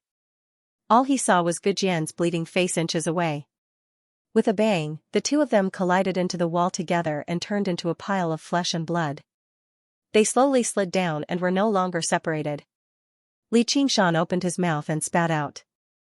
The spirit turtle's demon core shot out, piercing the other fourth-layer Black Wolf Guard and reducing him to a corpse. In the blink of an eye, only Zhuozhibua and Xianxia remained. The unstoppable Hawkwolf Guard had basically been wiped out. While all of this seemed to take a long time to describe, it actually happened without the slightest hesitation. Zhuozhibua fled the fastest. He had already arrived at the entrance of the waterfall, while Xianxia treaded on the water as well. When he reached the end of the waterfall, he suddenly saw the demon core turn around in the air and fly towards him. He cried out, "Save me, Commander!" Zhuozhibua would never stop. Xianxia bellowed out and unleashed his full strength. The true qi he had cultivated for all these years surged towards the incoming demon core like the tide. However, before an absolute difference in strength, any resistance was pointless. The demon core only paused slightly before suddenly accelerating, piercing Xianxia's head and leaving behind a tiny hole. Holy Church, whether it was a 5th-layer qi practitioner or a 4th-layer qi practitioner, it was no different from killing a regular person to Li Qingshan. Zhuozhibua didn't care about what was happening behind him and rushed straight to the entrance of the cave.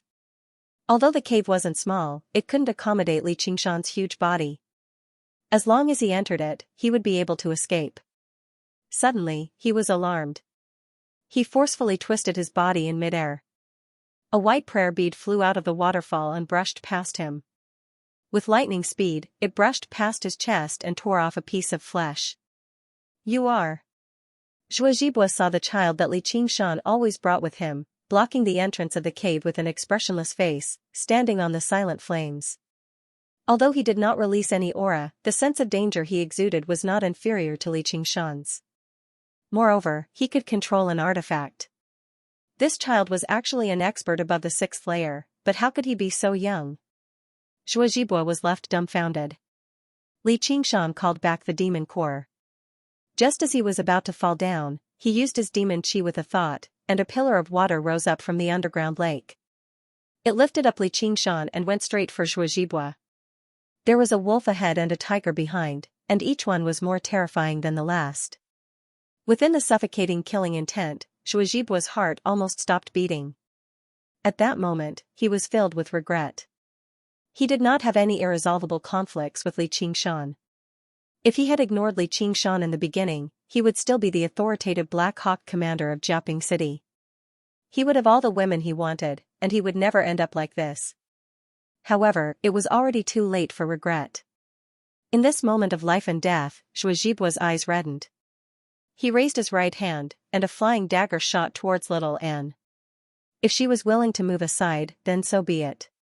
If she was unwilling, then he would drag her down with him even if he had to die with her.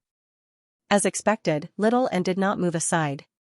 Forming a seal with her hand, the skull prayer beads also flew towards Shuozhibua. Li Qingshan called out, "Little Anne." He watched helplessly as the flying dagger pierced Little Anne's chest. At the same time, the skull prayer beads struck Shuozhibua's body, but they were blocked by a layer of protective true qi. They failed to pierce through Shuozhibua in a single stroke, but they still sent him flying towards the waterfall. Li Qingshan's huge tiger claw carried a strong gust of wind as it clawed towards Shuozhibua. Shuozhibua's body lost balance, and his true qi was injured, so how could he avoid this claw? Li Qingshan immediately used all his strength, and with his unparalleled divine strength and enormous demonic aura, he crushed the layer of protective true qi on Shuozhibua's body. Then, he did not stop. With the sound of bones breaking, Shuozhibua violently spat out a mouthful of blood. Most of the bones in his body were broken, and he could no longer use any tricks. Li Qingshan rushed in front of Little and, "Are you alright?" Shuozhibua knew that he was going to die after being held in Li Qingshan's palm. He spat out a mouthful of blood and laughed wildly. "He was hit by my spiritual flame saber. He's definitely going to die." Little and shook her head, indicating that she was fine. Li Qingshan was still worried. As if he was picking up a doll, he picked up the little girl in his palm and examined her. Her skin was as smooth as jade, and she was completely unharmed. There was only a small hole in her clothes. How? How is this possible? Shuozhibua's eyes widened in disbelief. Even if he was a qi trainer, he would definitely die if his vital organs, such as his heart and head, were pierced. The outer layer of Little Anne's flesh and blood, including her vital organs and heart, were all condensed. It was the appearance of her skin. Her real body was a skeleton. Even if her physical body was completely destroyed, she was still alive and kicking. Something like the heart could be repaired after being pierced. It wouldn't take much effort for her to do so. That was why Xiaoan didn't dodge. Instead, she took Shuozhibua's attack head-on. Shuozhibua suffered a great loss because of the information asymmetry. If he had not been so cruel, he might have been able to jump between the gaps of Li Qingshan's fingers for a while. Li Qingshan raised Shuozhibua in front of his eyes. "You are much weaker than I thought." Shuozhibua said, "Don't kill me. I can give you great benefits." At the same time, he focused all his attention on the spirit flame saber, looking for an opportunity to give Li Qingshan a fatal blow. "Keep it for yourself." Li Qingshan tightened his grip. He did not listen to Shuozhibua's nonsense and crushed him to death. The best way not to be bewitched by the enemy was to not give him a chance to speak. The spirit flame saber fell into the water silently. Shuozhibua had seen Li Qingshan's true form, so Li Qingshan would never allow him to continue living in this world.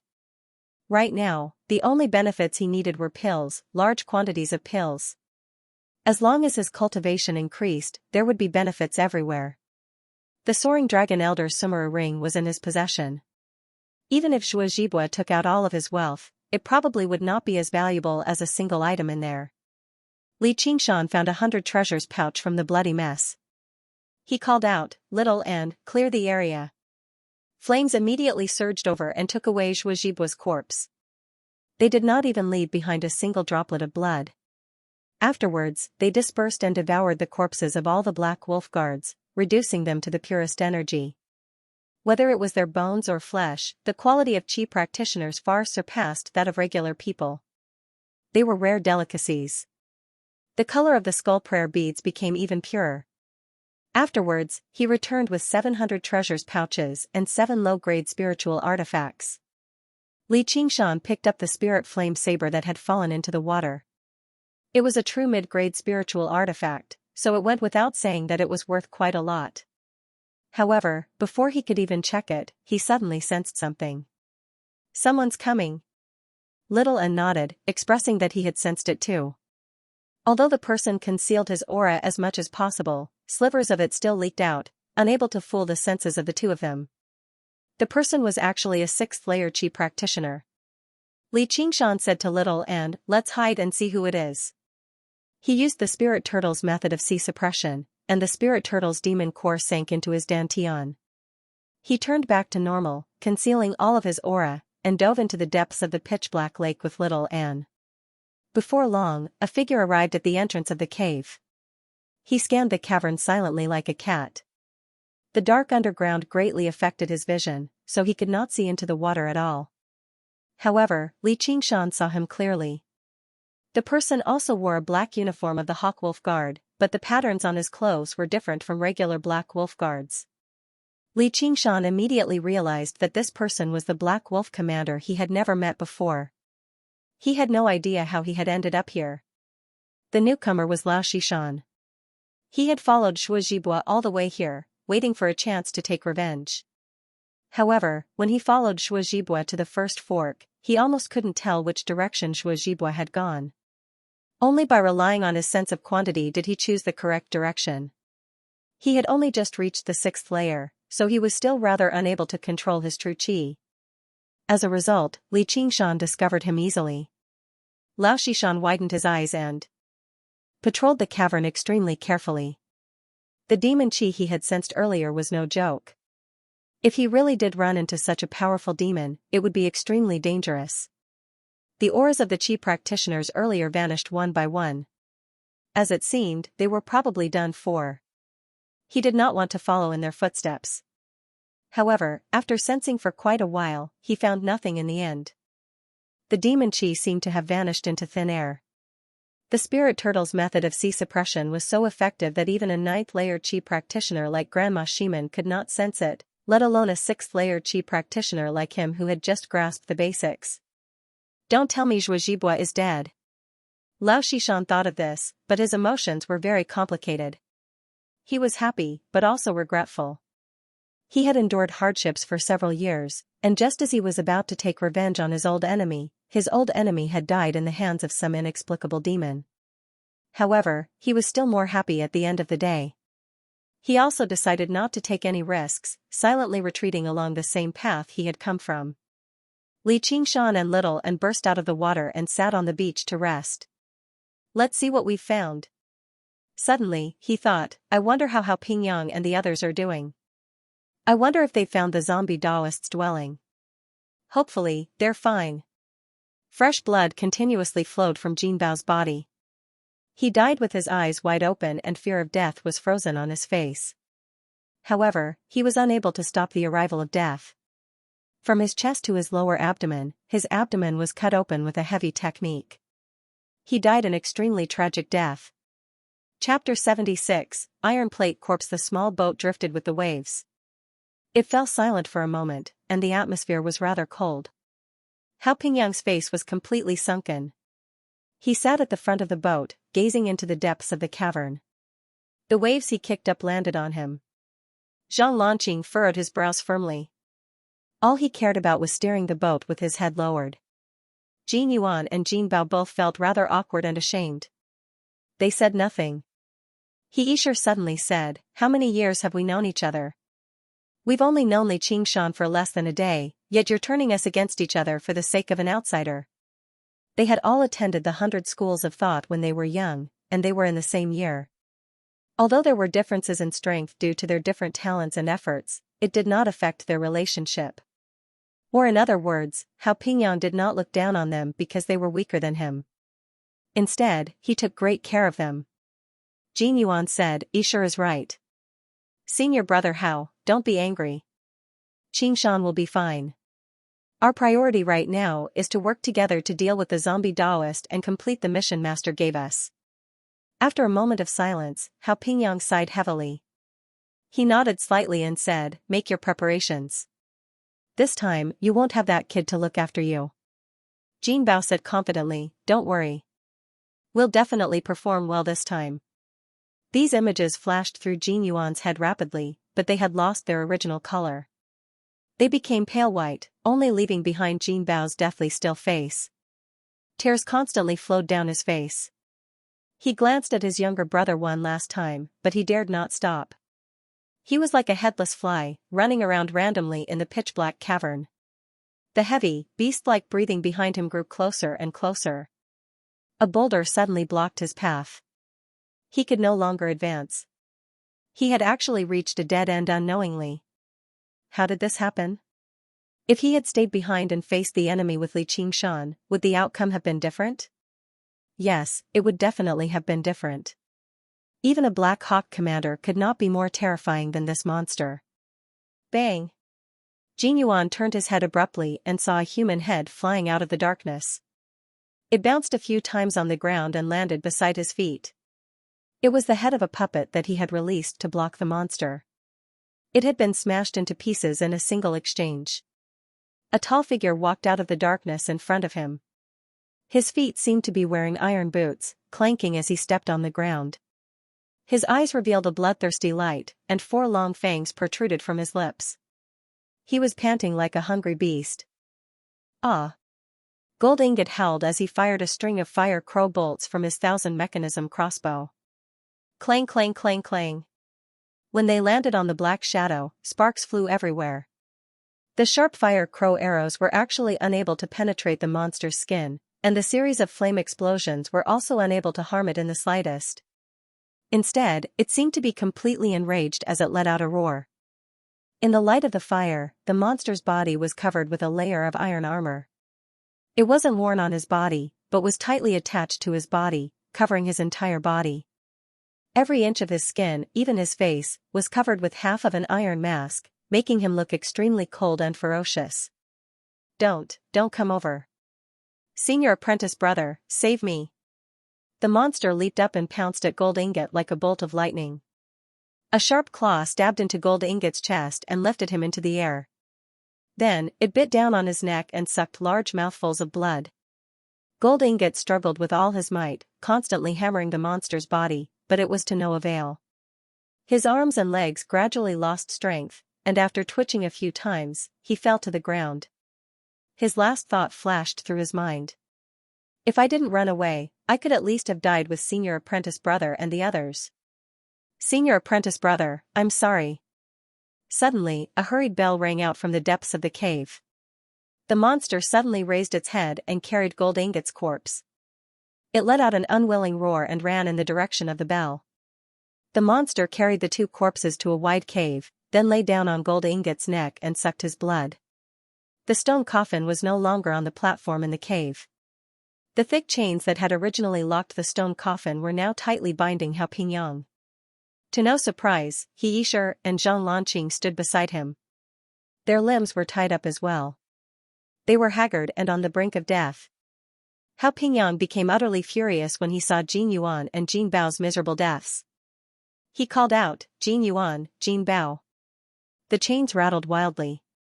Zhang Lanqing and He Yishur were devastated as well. Cuckoo. The zombie Taoist laughed madly. You want to deal with me with just a bunch of trash? Have you witnessed the power of an iron plate corpse? He had spent all these years hiding underground and studying corpse refinement painstakingly, but he had not only refined a bunch of useless corpses and zombies. These things could only be regarded as rudimentary items in the path of corpse refinement. They could be used to bully the weak, but they were basically useless against powerful chi practitioners who were skilled in battle. Only by refining an iron plate corpse could he claim to know how to refine corpses. The zombie Taoist said, Do you know just how much effort I spent to refine this iron plate corpse? Hao Pingyang and the other 2 cursed aloud. The zombie Taoist said to himself, I spent several years digging up graves and corpses everywhere. Who knows how many people I killed, but I only found 12 suitable corpses out of over 1,000. Afterwards, I refined a lot of refined metal into molten iron and poured it over these corpses layer by layer, dissolving and replacing their original flesh and blood. Just this process took me another 3 years, and I lost over half of the corpses. Afterwards, I constantly watered them with fresh blood and refined them with corpse refinement. Only then did the corpses gain intelligence and come alive. This took me another 3 years, but only this one succeeded in the end. The owner of this corpse was a top expert who practiced external martial arts. I poured molten iron on him and used true chi elixirs to keep him alive. I didn't let him die until he had accumulated enough resentment and hatred before I started to refine him. Sure enough, this is the only one that was successful. I really can't be merciful. He Yishur shuddered all over. Having scorching molten iron poured over him was a terrifying form of torture. The zombie Taoist's words chilled his heart even more. The zombie Taoist laughed madly.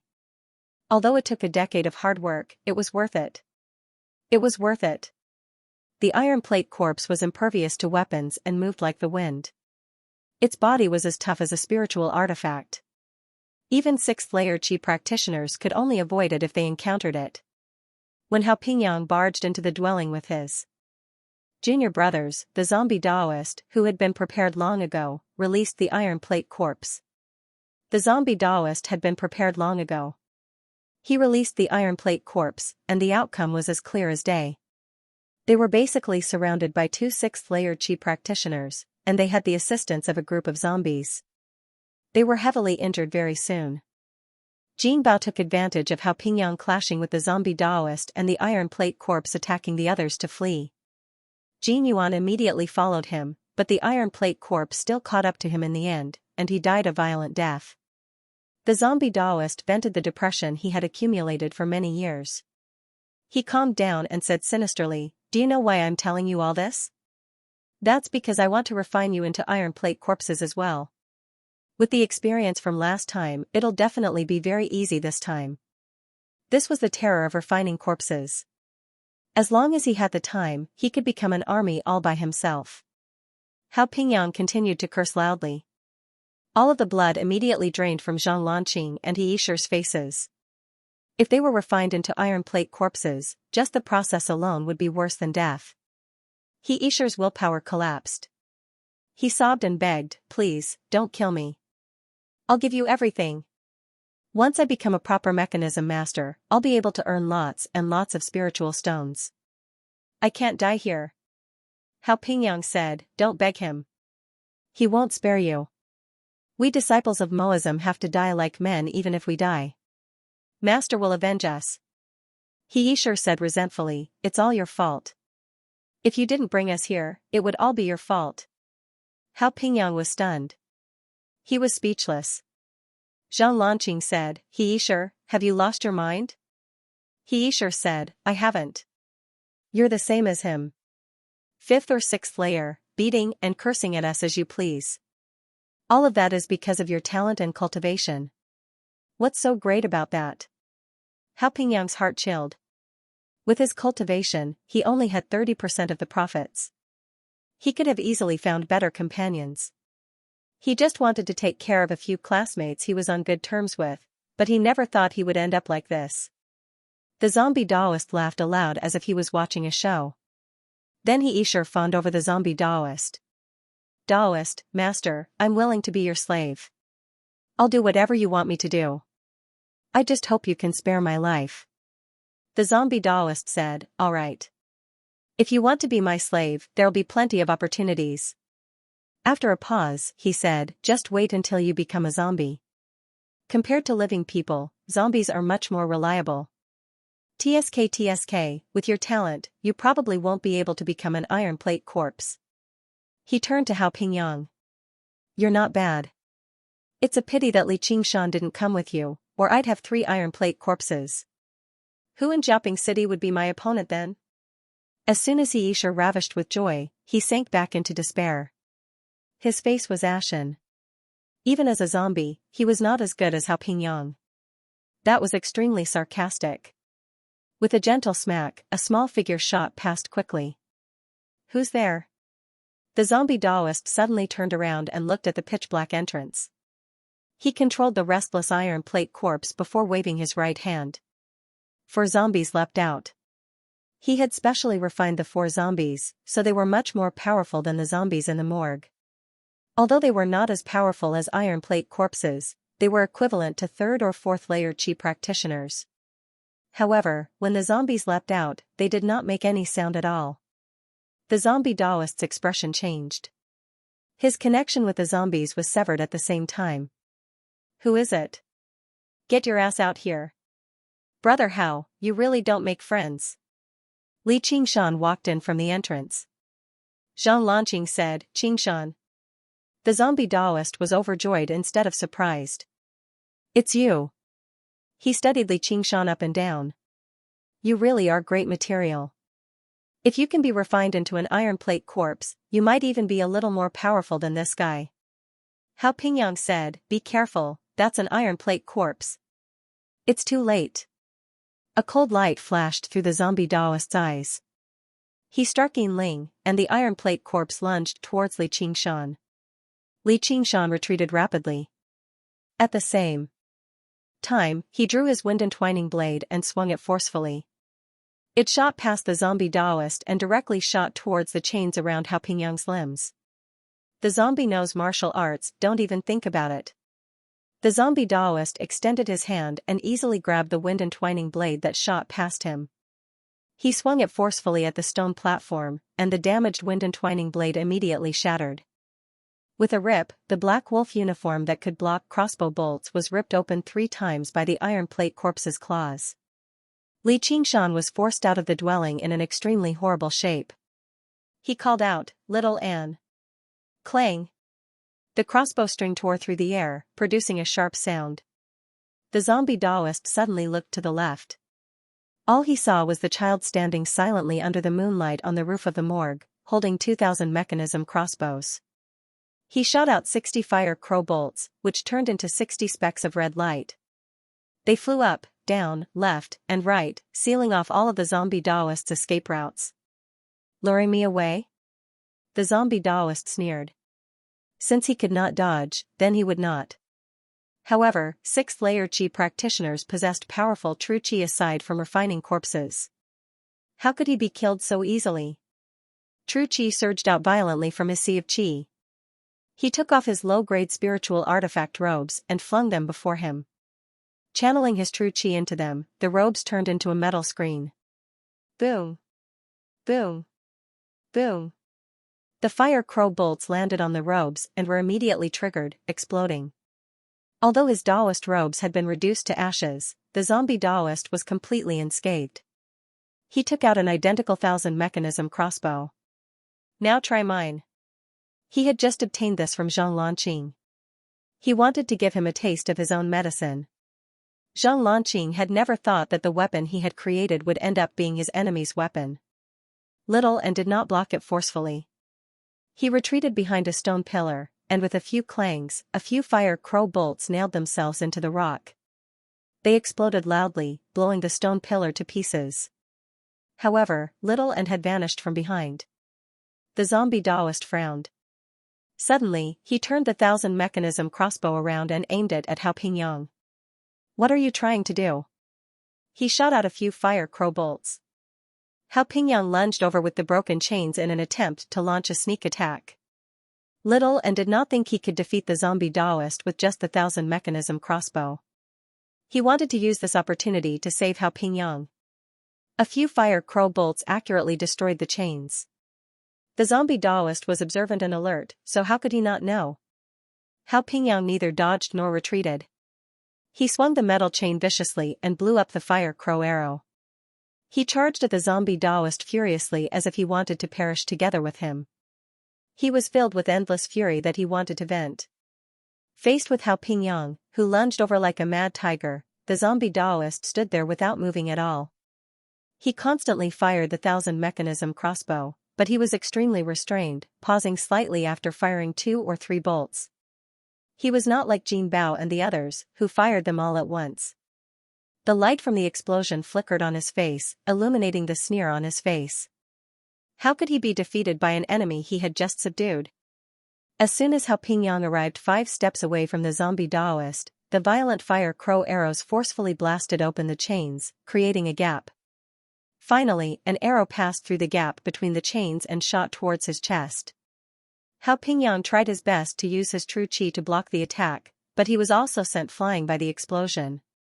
He fiercely crashed into the stone wall several dozen feet away, and his efforts were in vain. A Qi practitioner who had lost their spiritual artifact was like a tiger that had lost its claws and teeth, and he was a feeble tiger at that. The zombie Daoist lowered the 1,000 mechanism crossbow with contempt. Suddenly, he was alarmed and hurriedly raised his hand to protect his waist, but it was already too late.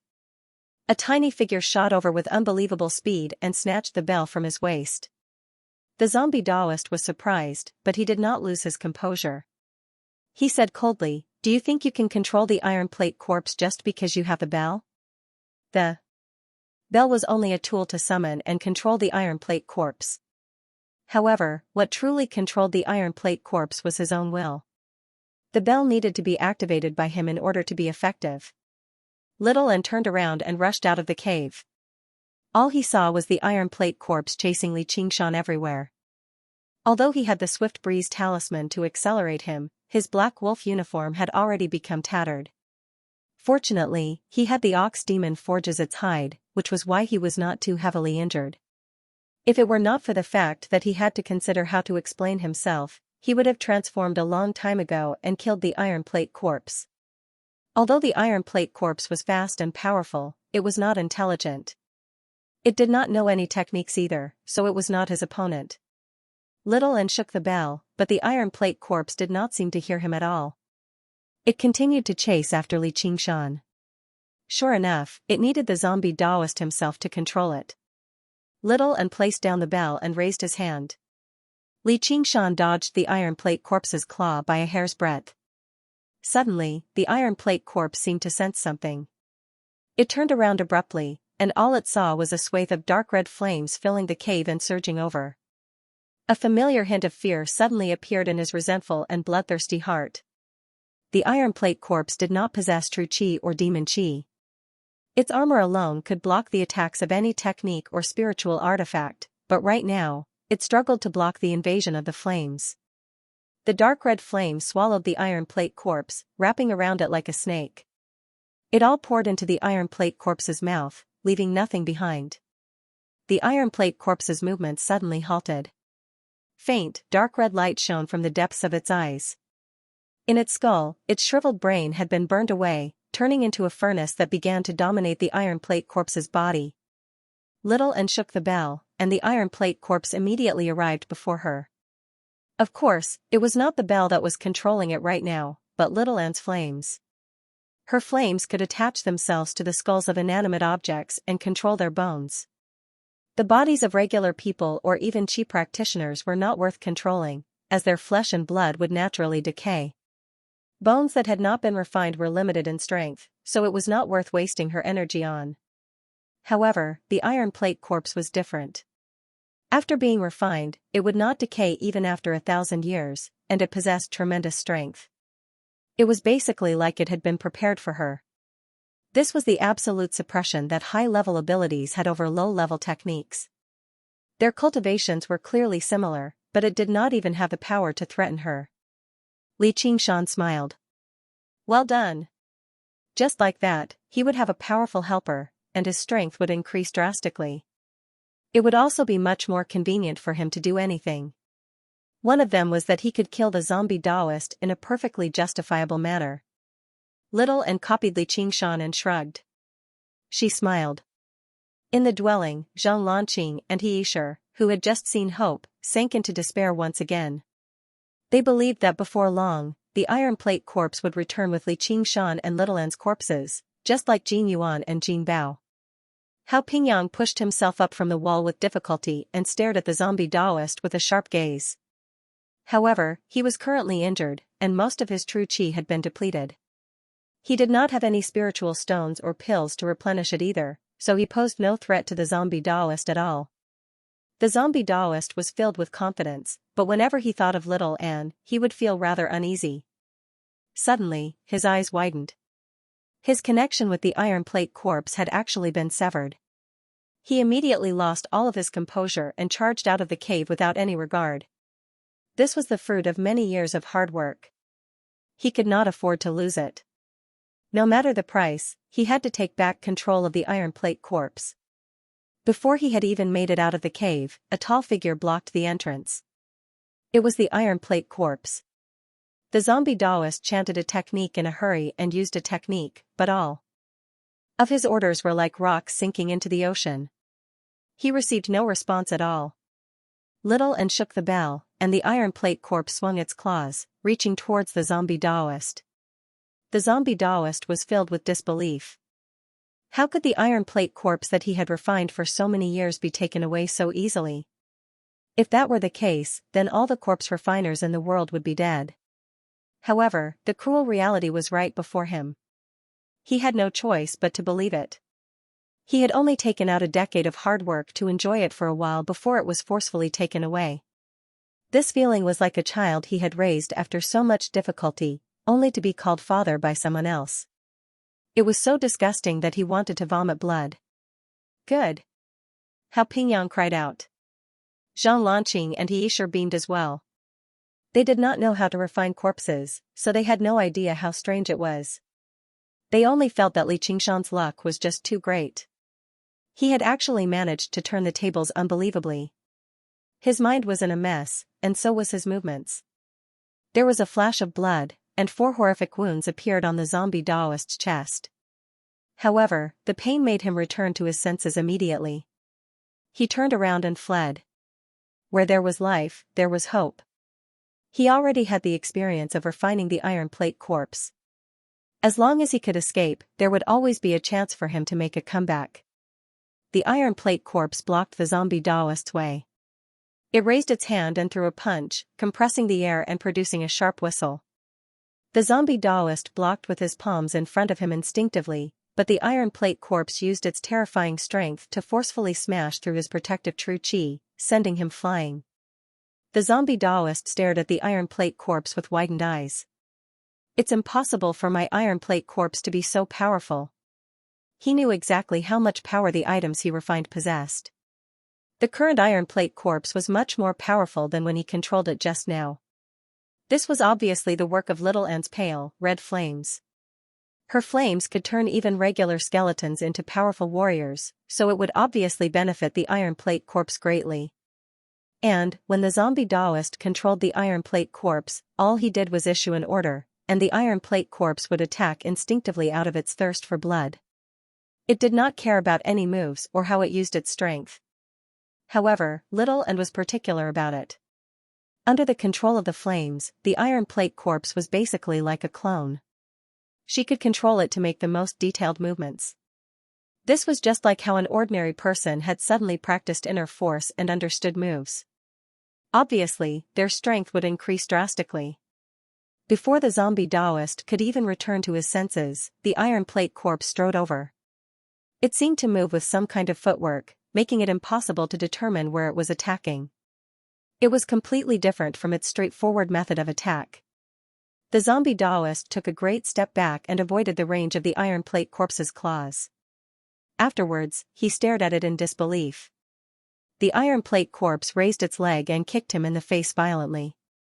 The shockwave twisted the zombie Daoist's face, and he spat out a few teeth. Why did the iron plate corpse know how to whip its leg? He had never heard of an iron plate corpse using its leg to attack an enemy. It had always used its claws and teeth. Before the zombie Daoist could even land on the ground, the iron plate corpse caught up and grabbed his calf. With a shoulder throw, it threw him against the ground viciously before lifting him up and throwing him against a stone pillar on the side. The iron plate corpse's movements were like that of a master of external martial arts, using brute force to overcome technique. All that was left was speed. Li Qingshan could even tell that many of the movements were imitating his ox demon's fist of great strength and the tiger demon's fist of bone forging. Little Ant had seen Li Qingshan practice these two fist techniques countless times. Right now, he was using them all through the iron plate corpse. The zombie Daoist did not even have the strength to fight back. Li Qingshan sighed. Sure enough, zombies know martial arts. No one can stop them. P.S. I've accidentally dropped out of the top 40 in my monthly votes. There's not much difference between the people before me. I need to work harder. I need to work harder. I need to work harder too. The following scenes will only become more and more impressive. The death of the zombie Daoist. Bang. Bang. Bang. Bang. The mighty sixth-layer Qi practitioner, the zombie Daoist, was tossed around by the iron plate corpse like a broken sack. He was thrown around until he became disoriented. He only did not die immediately due to the protection of his true qi. However, he was unable to break free from the iron plate corpse's grip at all. Even if he lived, he would only allow Little Ant to play with him a little longer. Hao Pingyang and the other two cheered him on in the beginning, but they were all stunned now. Their backs became covered in a layer of cold sweat. As it turned out, the zombie Daoist had not unleashed the power of the iron plate corpse at all.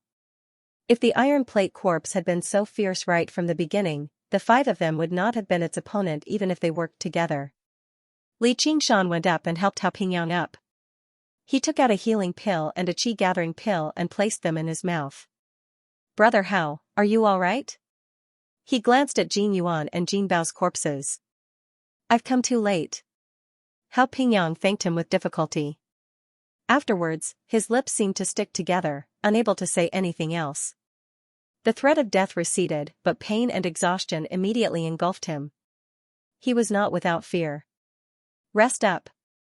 Li Qingshan patted his shoulder, and he settled down. He leaned against the stone wall and meditated. Li Qingshan then went to untie He Yishir and Zhang Lanqing. Their situations were similar to Hao Pingyang's. Zhang Lanqing still managed to thank him reluctantly, but He Yishir was directly stunned. His eyes widened and his mouth hung slightly agape. Escaping from death should have been something worth celebrating, but he was unable to do so. He was tempted to find a hole in the ground and crawl into it. Li Qingshan said to Little An, "That's enough." The iron plate corpse grabbed the zombie Daoist's head and smashed it against the ground. In the beginning, the zombie Daoist struggled desperately, letting out a few roars and roars, but now, he did not even have the strength to struggle anymore. Blood spurted from his head. This no longer seemed like a battle. It seemed more like a nasty game played by children. For Little An, she did not have Li Qingshan's abhorrence of evil. She could not differentiate the value of the zombie Daoist's life from the red and black ants. Of course, the zombie Daoist was better. It was delicious and fun. The bell rang, and the iron plate corpse stopped. Little An blinked at Li Qingshan, asking him if he had any other questions. Li Qingshan slid his hand across his neck, but the zombie Daoist was actually still conscious. He raised his bloodied head and looked at Little An, "It's you, it's you." Perhaps it was a flash of inspiration right before his death, but he was absolutely certain that the person who had taken away all the corpses in the pit was her. She definitely was not an ordinary child. She was a monster even more terrifying than the iron plate corpse. The voice came to a halt. The iron plate corpse extended his right index finger, and his long, metal claw slid across the zombie Daoist's neck. Blood gushed out, but the zombie Daoist was still alive. He stared straight at Little An. His many years as a qi practitioner had bestowed him with an extremely powerful life force. The iron plate corpse bit down on his neck and drank to its heart's content, draining him dry. The zombie Daoist's blood surged through his body, transforming into new power. The zombie Daoist shriveled up completely, like a box of drinks that had been sucked dry. Hao Pingyang's eyes widened. He basically struggled to believe that the cunning and powerful zombie Daoist who had almost killed them would actually end his life like this. Although they were sworn enemies, he just felt like killing him would be a little more difficult. He would not do it in such a rather comical way. But in reality, when the weak faced the strong, they were like toys. In the face of absolute power, there was not even time for their blood to boil. There was only endless despair. Even death was so easy that it was almost laughable. Li Qingshan had experienced this once before, and he swore he would never experience it a second time. This willpower drove him to constantly grow stronger. As the 3 of them meditated, Li Qingshan patrolled around the zombie Daoist's dwelling. The dwelling had been carved out of the natural cavern, separated into many rooms. The stone room with the sarcophagus was only one of them. There was a bedroom, complete with all the necessary decorations. It was not just a simple stone table or stool. There was also a kitchen, complete with a stove and kitchenware. As it seemed, even the zombie Daoist liked to eat cooked food. In the darkness underground, he lived quite comfortably.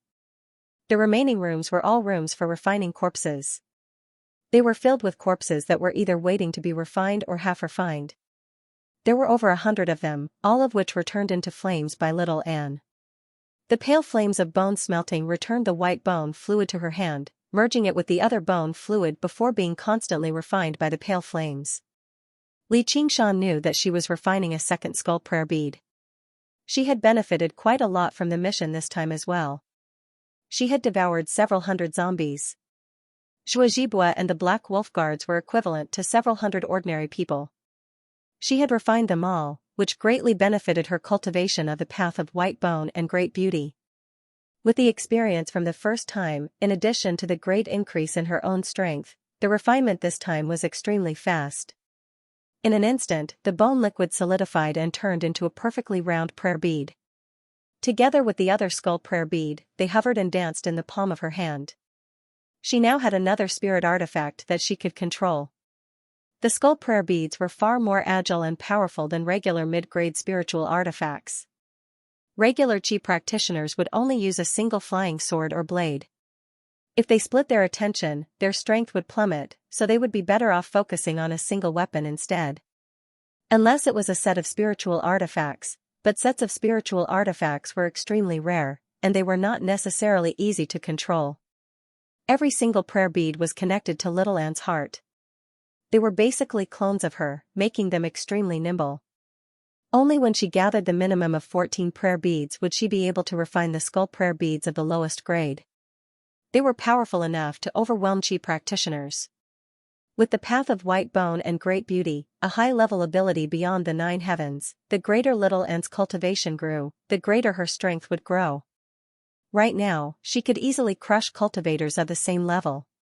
Once she reached a higher realm of cultivation, she might even be able to surpass the limits of cultivation and kill powerful enemies. Li Qingshan rubbed Little Anne's hair. I really can't feel proud when I see you. The ox demon's fist of great strength, the tiger demon's fist of bone forging, and the spirit turtle's method of sea suppression were all extremely powerful abilities.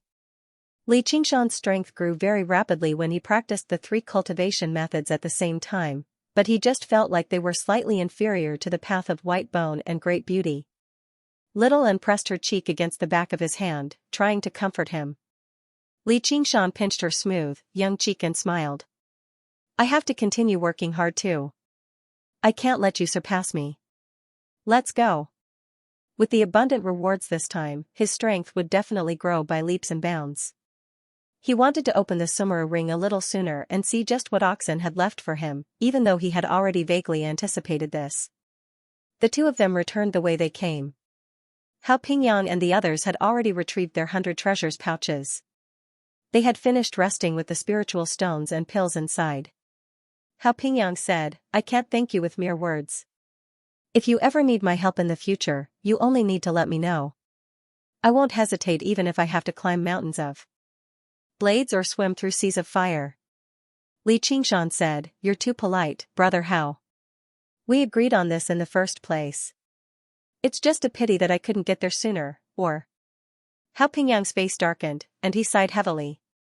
As the leader of the mission this time, he felt very guilty over the deaths of Jin Yuan and Jin Bao. However, if Jin Yuan and Jin Bao had not fled in the face of danger, they would have been able to wait for Li Qingshan to save them even if the zombie Taoist had captured them. Li Qingshan said, My condolences, senior brother Hao. After all, there's no such thing as absolute safety when carrying out a mission. You've already done your best. Hao Pingyang passed 100 treasures pouch to Li Qingshan. Li Qingshan said, That's the zombie Taoist's 100 treasures pouch. Ever since he saw what was in Zhuo Zhibu's 100 treasures pouch, he became extremely eager for the zombie Taoist's 100 treasures pouch. He was also a 6th layer chi practitioner, so he should not be too shabby, right? Please distribute it, brother Hao. Hao Pingyang took out a few books from his 100 treasures pouch before passing the 100 treasures pouch to Li Qingshan. Li Qingshan said in surprise, What's this? Surely the zombie Taoist could not be so poor. Hao Pingyang explained, Originally, everything in the 100 treasures pouch should belong to you, but our mission is to obtain a cultivation method for refining and nurturing corpses so that our masters and seniors can use it as reference. As a result, I'll be taking these books. If you need them, Qingshan, I can make a copy for you when we get out. There are still quite a lot of things in there, but I haven't looked through them in detail. As he said that, he passed the 100 treasures pouch back to Li Qingshan. Li Qingshan turned him down. I don't need this corpse refining technique. As for the other items, just 30% will do. Hao Pingyang said, There's no need for that. If you don't want it, then you're looking down on me. Defeating the zombie Taoist this time was basically all thanks to Li Qingshan. Fortunately, he managed to stay alive, so how was he supposed to split it with Li Qingshan now? Zhang Lanqing also said, Qingshan, just accept it. This is what you deserve. He sure wanted to say something, but he lowered his head again. He was afraid to say anything. He had been utterly humiliated. He had lost all his dignity. Now, Hao Pingyang and Zhang Lanqing basically treated him like he was invisible. They did not ask for his opinion at all. He felt both wronged and resentful. Li Qingshan said, all right. If that's the case, then I won't hold back. Hao Pingyang eased up slightly. Let's go. He stowed the corpses of the Jin brothers into his 100 treasures pouch so that he could take them back to his hometown for burial. Li Qingshan stowed the zombie Daoist's corpse away. That was worth several thousand qi gathering pills. However, the iron plate corpse could not be stowed away in his 100 treasures pouch, and it looked far too terrifying. As a result, he found the straw cape and bamboo hat and covered it with it, following behind them. They boarded the boat and returned the way they came, going upstream. Although it was not as hair-raising as when they first arrived, the atmosphere was much heavier. Hao Pingyang, Zhang Lanqing, and Zhang Lanqing all had their own thoughts. None of them were in the mood to joke around. Only the flowing water rippled in the darkness, chanting endlessly. Li Qingshan leaned against the side of the boat and admired the scenery in the cavern, but he struggled to calm down. He felt warmth in his arms. Little and leaned against him silently. Li Qingshan smiled at her and stroked her soft, curly hair gently. He sniffed the faint fragrance of sandalwood from her body and gradually calmed down. At this moment, a speck of light suddenly appeared in the endless darkness. Kill Tutu, Hao Pingyang said, we've reached the exit. The light added some color to everyone's faces. The light grew closer and brighter, before swallowing the boat in the end. Suddenly, their vision opened up. The end of the endless wasteland was filled with red clouds. They had not even been in the cave for half a day, yet they felt like a long time had passed. The three of them were even more touched by this. It really felt like a lifetime had passed. Lao Shishan emerged from the corner and glanced past everyone. In the end, his gaze stopped on Li Qingshan. Are you Li Qingshan? This was the first time he had seen this influential figure who had thrown the Hawkwolf Guard of Jiaping into such a mess.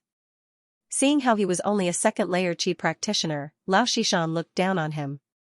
He was bold enough to oppose Zhuo Zhibua with just that bit of strength. He really was reckless. He probably only managed to kill Qianyanian out of sheer luck, but he was lucky enough to still be alive and well. Li Qingshan said politely, subordinate Li Qingshan greets the commander. May I ask for the commander's name? I'm Lao Shishan. You can just call me Commander Lao. Lao Shishan nodded slightly in a rather dignified manner. He furrowed his brows. Have you seen Zhuo Zhibua, Commander Zhuo? Li Qingshan said, I've seen him in the morgue outside the town, but we weren't together. Instead, he entered the cave with these friends of Moism. I haven't seen him since. Lao Shishan sank into his thoughts. He understood that Zhuo Zhibua had come in pursuit of Li Qingshan, but he did not doubt that Li Qingshan had killed Zhuo Zhibua. Even with these disciples of Moism, it was impossible for them to be Zhuo Zhibua's opponent or even the elite Black Wolf Guards. He understood Zhuo Zhibua's strength the best as someone who had endured for many years. He could only attribute everything to the tremendous demon Qi. He had also heard rumors that many powerful demons hid in the depths of the cave. Zhuo Zhibua must have been unlucky and encountered one of them. Li Qingshan asked, Commander, why have you come here? It's obviously to hunt down the zombie Daoist. I'm about to enter the cave to investigate. Lao Shishan also had to prevent other people from suspecting him of being connected to Zhuo Zhibua's death. Li Qingshan said, then there's no need for you to enter the cave, Commander. We've already killed the zombie Daoist. His corpse is in my 100 treasures pouch. I'm about to return and hand in the mission. Lao Shishan was extremely doubtful. What? Just the two of you can actually kill the zombie Daoist? Hao Pingyang was already in a bad mood, and after hearing this, he became even more displeased. He cupped his hands towards Li Qingshan and said, Qingshan, we still have to hurry back to report, so we will bid farewell here. Li Qingshan ignored Lao Shishan and cupped his hands in obeisance. Very well, senior brother Hao, I wish you a safe journey. The mountains will never change, and the rivers will always flow. There will be a time when we meet again. At that time I will definitely drink with you. Hao Pingyang smiled slightly as well. Alright, it's settled then. When the time comes, I'll invite you to try the fine alcohol of the school of Moism. Zhang Lanqing said, count me in as well. We might not meet forever. In the 3rd month of next year, the 100 schools of thought will be accepting new students. Qingshan, you can't miss it. Hao Pingyang said, if Qi practitioners in the world don't join a sect or the 100 schools, it'll be extremely difficult for them to achieve anything through their own comprehension and cultivation. You're still young, and your talent is great. It's a good time for you to join the academy. Perhaps we might even end up as senior and junior brothers in the future. He glanced at Lao Shishan. If you don't like living here, you can resign from your position in the Hawkwolf Guard and come to Clear River earlier to prepare for the entrance exam. Li Qingshan was touched by his sincerity. If I can call brother Hao senior brother, it'll be my honor. I'll definitely go next year. Lao Shishan saw how none of these people, including Li Qingshan, took him, a mighty 6th-layer Qi practitioner and Black Wolf commander seriously, so his face turned cold. The Hawkwolf Guard isn't a market. How can you come and go as you please? Even if you join the 100 schools of thought, you'll still be a disciple of the school of legalism. What's that got to do with the school of Moism? Li Qingshan and Hao Pingyang glanced at Lao Shishan and ignored him. They told one another to take care. Zhang Lanqing clasped his hands. Qingshan, you have to come. He sure lowered his head the entire time, saying nothing. It was getting late, and the crows were noisy. After the 3 of them had left, Lao Shishan pointed at Li Qingshan angrily. Li Qingshan, tell me, just. What's going on? Did you really kill the zombie Taoist? Were you tricked by a substitute? Where's the corpse? Let me examine it. If it was true, then he might have to take a share of it. The contribution from killing the zombie Taoist amounted to 12,000. It would be for the best if Li Qingshan handed it over obediently, and he would accept him as a trusted subordinate. It would be to everyone's satisfaction. Li Qingshan could vaguely sense what he was thinking. He said indifferently, once we return to Jiaoping City, you'll obviously be able to see it, Commander. How rude of you. How dare you disobey my orders? Do you have any sense of propriety at all? Lao Shishan said furiously. He was currently at the height of his complacency. Not only had he condensed his sea of qi and reached the 6th layer, but Zhuo Zhibua was probably dead as well. If nothing went wrong, he would take over the position of Black Hawk Commander and become the leader of the Hawkwolf Guard. He would possess great authority from then on, so how could he tolerate such an arrogant subordinate? That's what Commander Zhuo has always said to me. I have a word of advice for Commander Lao. Don't be arrogant when you're successful, or it'll be easy for extreme joy to turn to sorrow. Li Qingshan frowned. These guys, they've become a sh*TTY commander. They don't even seem human anymore. How dare you lecture me? Lao Shishan was furious. He wanted to kill, but before he could draw his blade, his vision suddenly darkened. The tall, large figure in a straw raincoat suddenly appeared before him. Under the shadow of the bamboo hat was a vicious face half covered in metal armor. He was surprised. Zombie. Li Qingshan said, this is an iron plate corpse I stole from the zombie Taoist. It's very powerful. Do you want to try it, Commander Lao? Lao Shishan had some understanding towards refining corpses. This iron plate corpse seemed to be extremely powerful and would not be easy to deal with. His face became uneasy, and he lowered his hand viciously. Li Qingshan, I think the disappearance of Commander Zhuo and the others has a lot to do with you. If you know what's good for you, then we'll count it as our contribution for killing the zombie Taoist this time. From today onwards, you'll belong to me in Jiaoping City. I'll protect you. Otherwise, your contribution will just be a bunch of useless numbers. You won't even be able to fork out a single qi-gathering pill. Li Qingshan said, half? What a great appetite, Commander Lao. Lao Shishan said, and this iron plate corpse of yours, it's also an item of the unorthodox path. It needs to be taken away by the Hawkwolf Guard, and you'll have to hand over the method of operation too. Li Qingshan said, there's no room for negotiation? Lao Shishan said, there's no room for negotiation. Since you're my subordinate, you have to obey my orders, or I have thousands of ways to deal with you. Don't think you can escape just because you've gone to the 100 schools of thought. I have many good friends who cultivate in the school of legalism. Li Qingshan fell silent as if he was in thought. Afterwards, he raised his head. Then you can go die. What did you say? Lao Shishan raised his guard, but all he saw was that Li Qingshan did not move at all. He did not even give off the slightest murderousness. He just stared at him like he was looking at a dead man.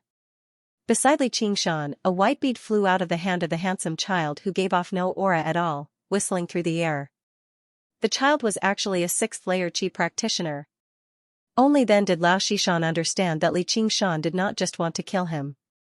He even had the power to kill him. Li Qingshan, you dare to assassinate your superior? Aren't you afraid of being punished by the laws of Great Xia? Lao Shishan summoned a flying blade identical to Zhuojibua's and shot it out. As it seemed, it was also a standard weapon of the Hawkwolf Guard. Li Qingshan said, why the hell would I care about the laws with a bastard like you? I went through so much trouble to kill Zhuojibua, yet you're still dissatisfied with a ready-made bargain. You even want to blackmail me. Do you really think I'm easy to bully? What bullshit, Commander. I'll kill one anyway, and I'll kill two too. Die. Clang. The flying blade collided with the prayer bead in the air. The prayer bead knocked the flying blade away, but it only paused for a moment. Little N's current strength far exceeded the 6th layer. Lao Shishan had only broken through to the 6th layer recently, so he was still rather difficult to control artifacts, so how could he be Little N's opponent? You killed Zhuojibua. Lao Shishan's eyes widened in disbelief when he heard that. He struggled to believe it, and Li Qingshan had clearly made up his mind to kill him, which was why he was bold enough to tell him this. Li Qingshan said, why do all the people I consider sparing become so annoying in the end? Lao Shishan formed a seal with his hand, and the flying blade spun around in the air before stabilizing again, clanging against the prayer bead. Suddenly, another prayer bead flew towards his face. This child could actually control 2 spiritual artifacts.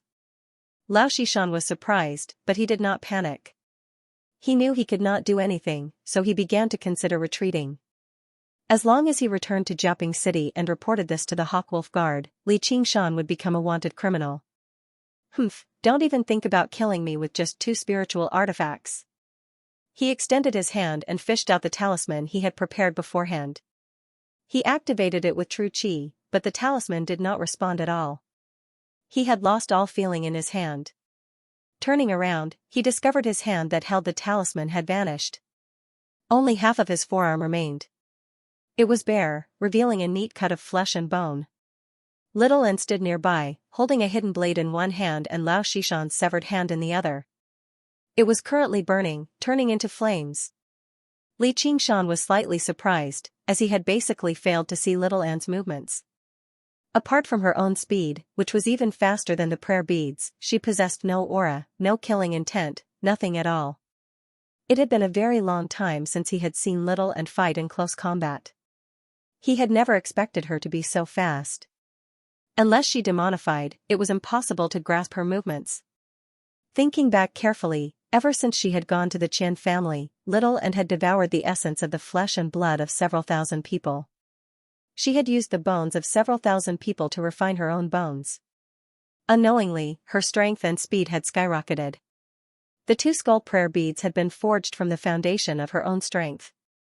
Although the Path of White Bone and Great Beauty had a section on artifact forging and the various artifacts within it were each more powerful than the last, the fundamental goal was still to strengthen oneself, to forge one's white bones into the most terrifying artifacts in the world. This little girl was usually quiet, but he never thought she would already be so powerful. Moreover, her attacks were steady, accurate, and vicious. She had truly inherited his legacy. Lao Shishan clutched his severed arm and hurriedly retreated, saying in shock, "What are you?" His eyes stared closely at Little N, wanting to use his aura to lock onto Little N, but all he got was a blank space. Little N stood in a patch of wild grass that almost drowned her. She put away her hidden blade and silently gazed at him. The 2 skull prayer beads did not take advantage of the situation to attack and return to her hands. They were just things used to attract Lao Shishan's attention. The true battle had already ended. Not a single drop of blood flowed out from the severed arm. Soon after, his entire arm lost all feeling, bringing only a slight stab of pain, followed by a deep numbness that spread throughout his entire body. A layer of pale red flames adhered to the severed arm and burned into Lao Shishan's body. Lao Shishan wanted to escape but fell to the ground, his eyes revealing deep fear. "What did you?" Before he could finish speaking, a fiery light shone from the depths of his eyes, growing brighter and brighter. The flames fiercely spewed out of his eyes, mouth, and nose, igniting him from the inside out. All of the flames flowed back into Little Ant's palm and then disappeared completely. Everything was as natural as stabbing an ant under a large poplar tree. He then turned his head and looked expectantly at Li Qingshan, almost saying, "Hurry and praise me." Li Qingshan raised his eyebrows and said, "Well done, as expected of my little Anne." Little Anne shyly lowered her head, her face blushing as the corners of her lips curled up slightly. Li Qingshan put his hands on his waist. "I really have to work hard. If this goes on, wouldn't a man like me become someone who lives off a woman?" He waved his hand and true energy swept up the 100 treasures pouch and the spirit artifact knife into his hand. He had originally wanted to return to Jiaping City with Commander Lao and also have someone as a witness to prove that he had nothing to do with Shuo Jibua's disappearance. But since Lao Shishan wanted to be an official, then he changed the story. Commander Lao was worried about Commander Zhua and entered the zombie cave to search for him. In the end, they both got lost in the maze-like underground caves. Regardless of whether you believe it or not, I believe it. In this way, he now had 300 treasures pouches of 6th-layer Qi practitioners. There were also the 100 treasures pouches of the 7 elite Qi practitioners. There were a total of 1,000 treasures pouches, a huge fortune. He couldn't wait to return to Jiaping City, so he began to count his gains on the spot. 1,000 treasures pouches lined up, and he couldn't help but feel slightly excited. He first opened the 100 treasures pouches of the 7 Black Wolf Guards. These people had been in the Hawk Wolf Guard for many years, and they were all Shuo Jibua's trusted aides. They had always been taken good care of, so they all possessed considerable wealth. It was truly shocking. In the end, he found more than 4,000 Qi-gathering pills in Xianxia's 100 treasures pouch. There were more than 1,000 Qi-gathering pills. In addition, there were 300 herb pills, dozens of elixirs of higher grades, more than 100 spirit stones, more than 200 talismans, and tens of millions of silver notes. Opening a 100 treasures pouch was not just about collecting spoils of war. It was also a very interesting and special process, because all cultivators would view them as the most precious. The most commonly used 100 treasures pouch was in Dong Jin's tiny 100 treasures pouch, so apart from these items that Li Qingshan had noticed first, there were many other interesting miscellaneous items. He could tell a person's temperament and interests by looking at them. The 700 treasures pouches represented 7 different temperaments. There was a zither in Xianxia's 100 treasures pouch. There were also quite a few music scores. This old man's hobby could be described as elegant. If he had not followed Shuo Jibua into the pitch-black underground to oppose him, he would have found a bamboo forest deep in the mountains to play the zither and sing in the spring. Wouldn't that have been great? Gujian was actually a fetish. There were quite a few doo-doo and sweat towels in his 100 treasures pouch. Who knew where he had obtained them from, which made Li Qingshan look down on him. In the 100 treasures pouch of an unknown Black Wolf Guard was a thick stack of letters, which made Li Qingshan sink into his thoughts for quite a while. No matter whose husband or father he was, it was impossible for him to return home anymore. However, Li Qingshan did not regret killing him. Ever since he made up his mind to venture beyond the 9 heavens, the path he walked was destined to not be a path that allowed him to be soft-hearted. If he did not kill, he would be killed. That was the so-called reality. However, when killing had already become a habit, these enemies were basically no longer people in Li Qingshan's eyes. They were humanoid objects that could speak and fight back. All he needed to do was destroy, rip, crush, and pierce through them. Afterwards, their flesh and blood would be devoured by Little Ant's flames, as if they had never existed in this world. At that moment, the blurry figures recovered their concept of humans, which made Li Qingshan sigh emotionally. He maintained his original heart and humanity. The remaining 3 were the commander and vice-commander of the Hawkwolf Guard and the zombie Daoist. The 100 treasures pouches of the 3 sixth-layer Qi practitioners were the ones that Li Qingshan valued the most. The first to be opened was the vice-commander, Lao Shishan. Although he had just broken through to the 6th layer, just his 100 treasures pouch was much larger. It was the size of a small house. However, the items inside were a little lacking. It was not even as much as what Xianxia had, which left Li Qingshan rather disappointed. Because Lao Shishan had always been pressured by Zhuozhibua, coupled with the fact that he had just broken through to the 6th layer, he had used up a tremendous amount of resources in secluded cultivation. At the end of the day, the zombie Daoist did not disappoint Li Qingshan. There were almost 2,000 Qi gathering pills and 50 or 60 spiritual stones, which was equivalent to the wealth of 3 or 4 Hawkwolf guards. However, he did not have any talismans, so he always hid in the shadows and controlled the corpses. He did not have much use for them. Li Qingshan also found something very interesting. It was a strange map that resembled a mental map, but when he channeled his true Qi into it, countless three-dimensional lines appeared on the map. Li Qingshan could immediately tell that this was an underground map. It was over 100 times larger than what Hao Pingyang had discovered with his mechanical insects. If he had not seen it with his own eyes, he basically would have struggled to believe that there was actually such a vast world underground in the pitch-black cavern. As a matter of fact, there were caves beneath his feet in Jiaping City, and the zombie cave was not the only entrance. There was another one near Jiaping City. The cave ended at the edge of the map. Clearly, it was nowhere near the complete map. There were many bright spots marked on it, but he was unable to tell what they meant. Li Qingshan stowed the underground mental map away carefully. At certain times, this map might even be more valuable than a high-grade spiritual artifact. It was exactly this map that allowed the zombie Daoist to move about underground, evade the Hawkwolf Guard's bounty, and appear everywhere at any time to collect corpses.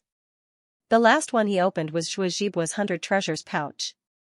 As he channeled his true Qi into it, the 100 treasures pouch unfurled into a huge space. It was even larger than the zombie Daoist's 100 treasures pouch. It was like a huge warehouse, filled with various items. Although Li Qingshan had roughly checked through it before underground, he still felt shocked when he saw it again. This was the largest 100 treasures pouch he had ever obtained. Just the 100 treasures pouch itself was a valuable spiritual artifact.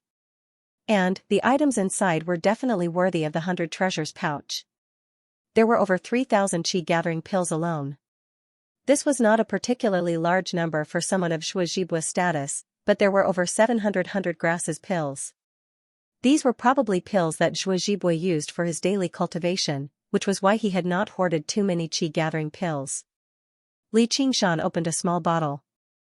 There were transparent pills that sparkled like dew inside. They were actually pearl dew pills that he had ingested in the past. In the past, just a single pearl dew pill had left all the Qi practitioners shocked. However, he opened a few bottles consecutively. They were all pearl dew pills. Counting them, there were 35 of them. The total value of the 100 grasses pills was greater than the Qi gathering pills, while the value of the pearl dew pills was probably even greater. Aside from that, there were a few other types of pills, several dozen in total. They were not labeled. He did not know much about pills, so he could not even name them. However, the auras they gave off were no weaker than the pearl dew pills.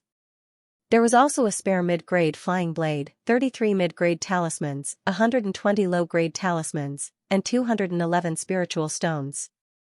As a result, he had obtained close to 10,000 Qi gathering pills, over 1,000 100 grasses pills, 100 high-grade pills, several hundred spiritual stones of miscellaneous quality, 7 low-grade spiritual artifacts, 3 mid-grade spiritual artifacts, and several hundred talismans.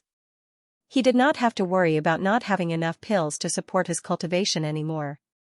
If he ate all these pills and converted them into true Qi and demon Qi, just what level of cultivation would he reach?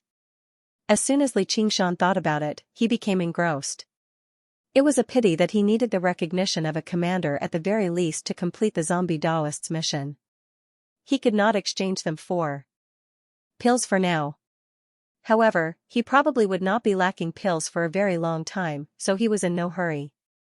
He believed that before long, the higher-ups would send a new commander over. However, he had lost 2 commanders and 7 elite Hawkwolf guards all at once. The higher-ups would definitely send people to investigate this matter. He needed to come up with an explanation. When Li Qingshan returned to Jiaping City overnight, it was not even midnight yet. He did not alarm anyone just like before. Returning to the mountain, he saw that his tiny building was lit. He shot a glance at Little and then silently approached the building. The aura of a Qi practitioner emanated from the building, but it was not powerful, only at the 3rd layer. Moreover, the aura was rather familiar. With a thought, he remembered who the aura belonged to. The window on the 2nd floor was suddenly flung open.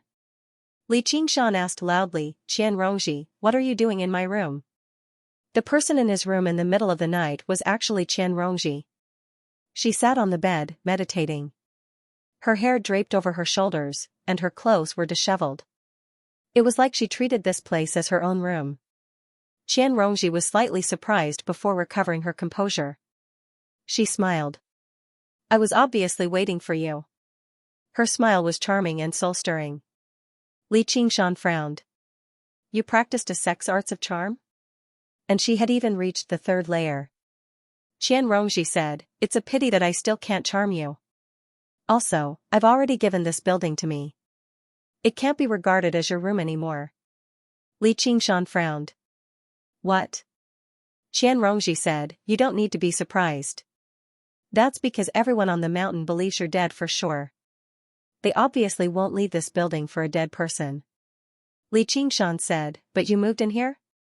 Li Qingshan shivered. He felt that he had still underestimated this woman.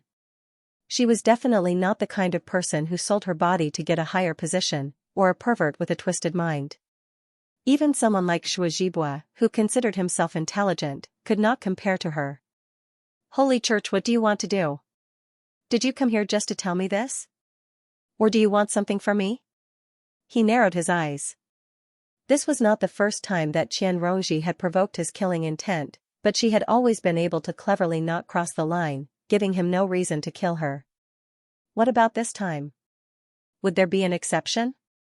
Faced with Li Qingshan's string of questions, Qian Rongji smiled sweetly and said, "Do you know? The sect is determined to get that child by your side? You don't know the value of the aspect of heavenly fragrance and beauty to the sect. The sect master has already personally ordered that even if it means falling out with the Crimson Wolf commander, Hua Sengzan, we must get that child." "And then?" Li Qingshan's pupils shrank.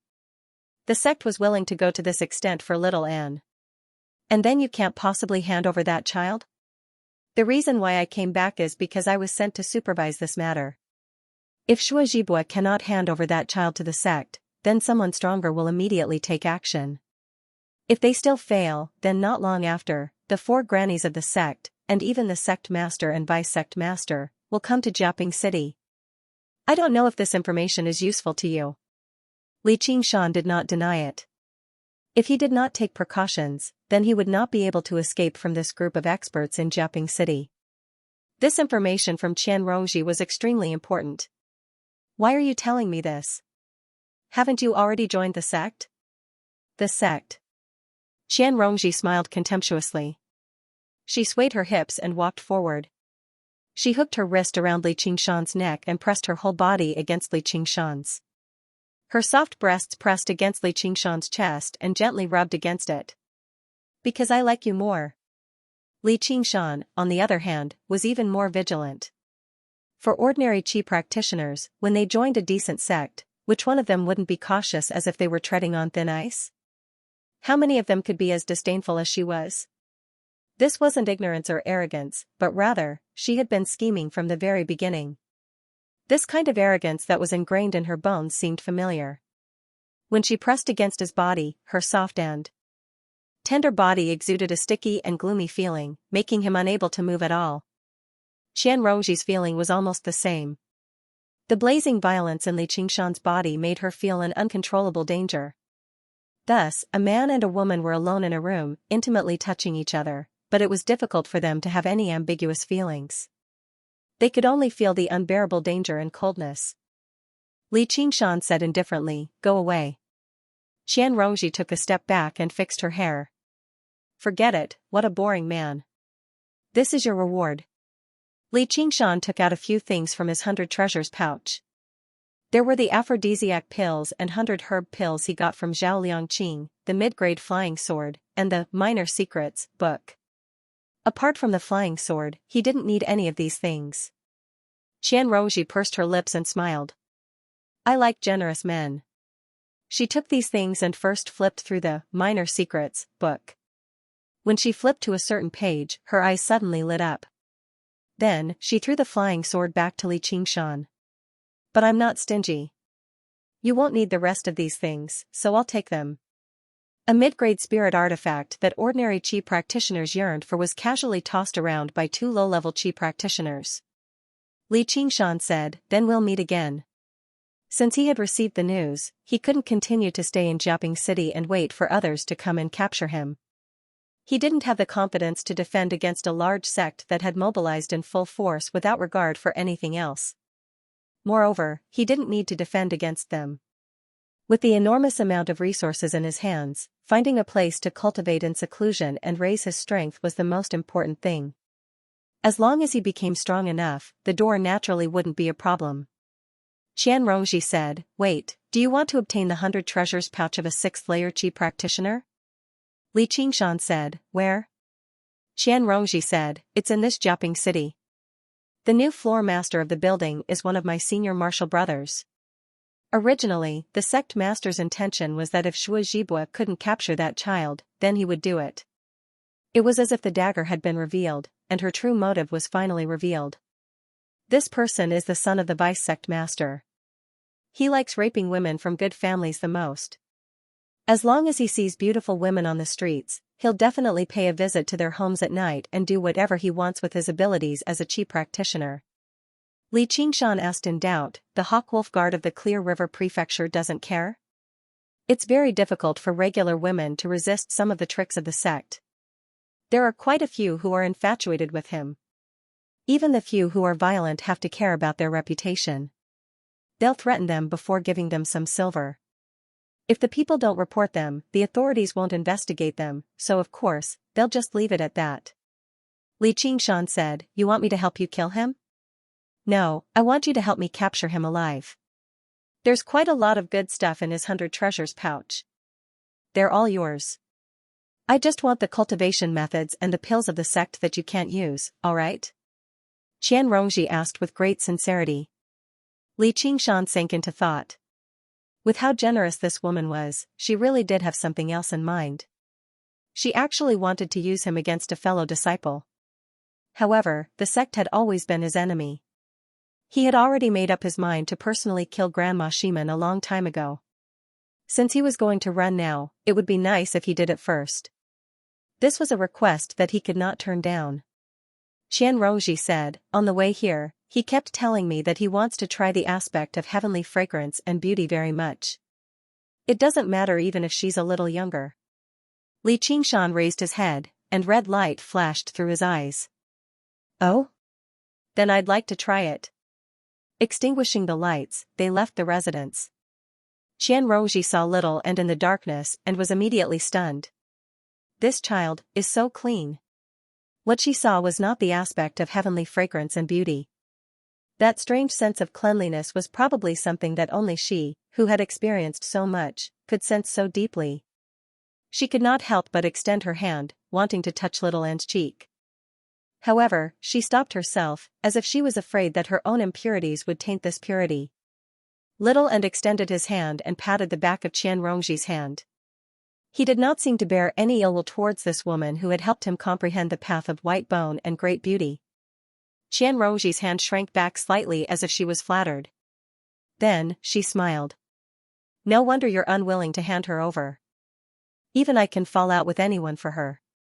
Li Qingshan said, you've always been one to fall out with anyone for your own benefit. Qian Rongji asked, is there something wrong with that? Li Qingshan said nothing. Walking through the dark alleys, Li Qingshan stayed very close to Qian Rongji. He did not completely trust this silver-tongued woman. He was worried that he would see the 4 grannies lying in ambush as soon as he entered the building. He needed to maintain a distance where he could kill her in a single strike. Little and the iron plate corpse trailed far behind, ready to provide support to Li Qingshan at any time. The building in the distance glowed with a dim light. It had already been bought back by the sect. It was currently being renovated, and it was about to reopen soon. He listened closely the entire time. Her heartbeat and breathing remained very steady the entire time. She did not panic at all. Actually, you don't have to be so wary of me. Why would I do something that doesn't benefit me? Even if the sect kills you, they won't give me much of what you have on you. As someone else's dog, all I get is the meat they toss aside. However, I like to eat large, fresh pieces. Qian Rongji licked her lips. Li Qingshan tacitly agreed. He would never have to worry about her taking risks. She would be willing to risk her life for the sect and use herself as bait. Qian Rongji continued, actually, if Qian Yannian were willing to pass on the position of sect master to me, I wouldn't have destroyed the Qian family. For the sake of maximizing her benefits, hatred was nothing. But I'll drain the Qian family of everything they have before finding them one by one and slowly torturing them to death. Hee. Within her maniacal laughter, she seemed to be venting her gloom that she could not tell anyone else. It was exactly because Li Qingshan had seen through her that there was no need for her to go through the trouble of hiding. They arrived at the building. Li Qingshan erased all of his aura and stepped into the darkness. There were no ambushes or encirclements. The building was pitch black. Only the flying maidens on the ceiling continued to dance. Qian Rongji was astonished. She was clearly within reach, but if she didn't look, she actually couldn't sense Li Qingshan's aura at all. Just this sort of aura concealment technique was a powerful method of subduing enemies. It was perfect for assassination. When they reached the top floor, Li Qingshan sensed a powerful aura. It didn't seem to be any weaker than Shuajibua's, and he revealed a cautious expression. Qian Rongji gave Li Qingshan a meaningful look, then pushed the door open and entered. Li Qingshan heard the obscene voice of a young man. "Junior sister, you're here. Did you miss me?" Qian Rongji's voice was cold. "Senior brother, don't go too far." This actually aroused a man's desire to conquer more than the flattering voice. The man said, "I want to go too far for you to see."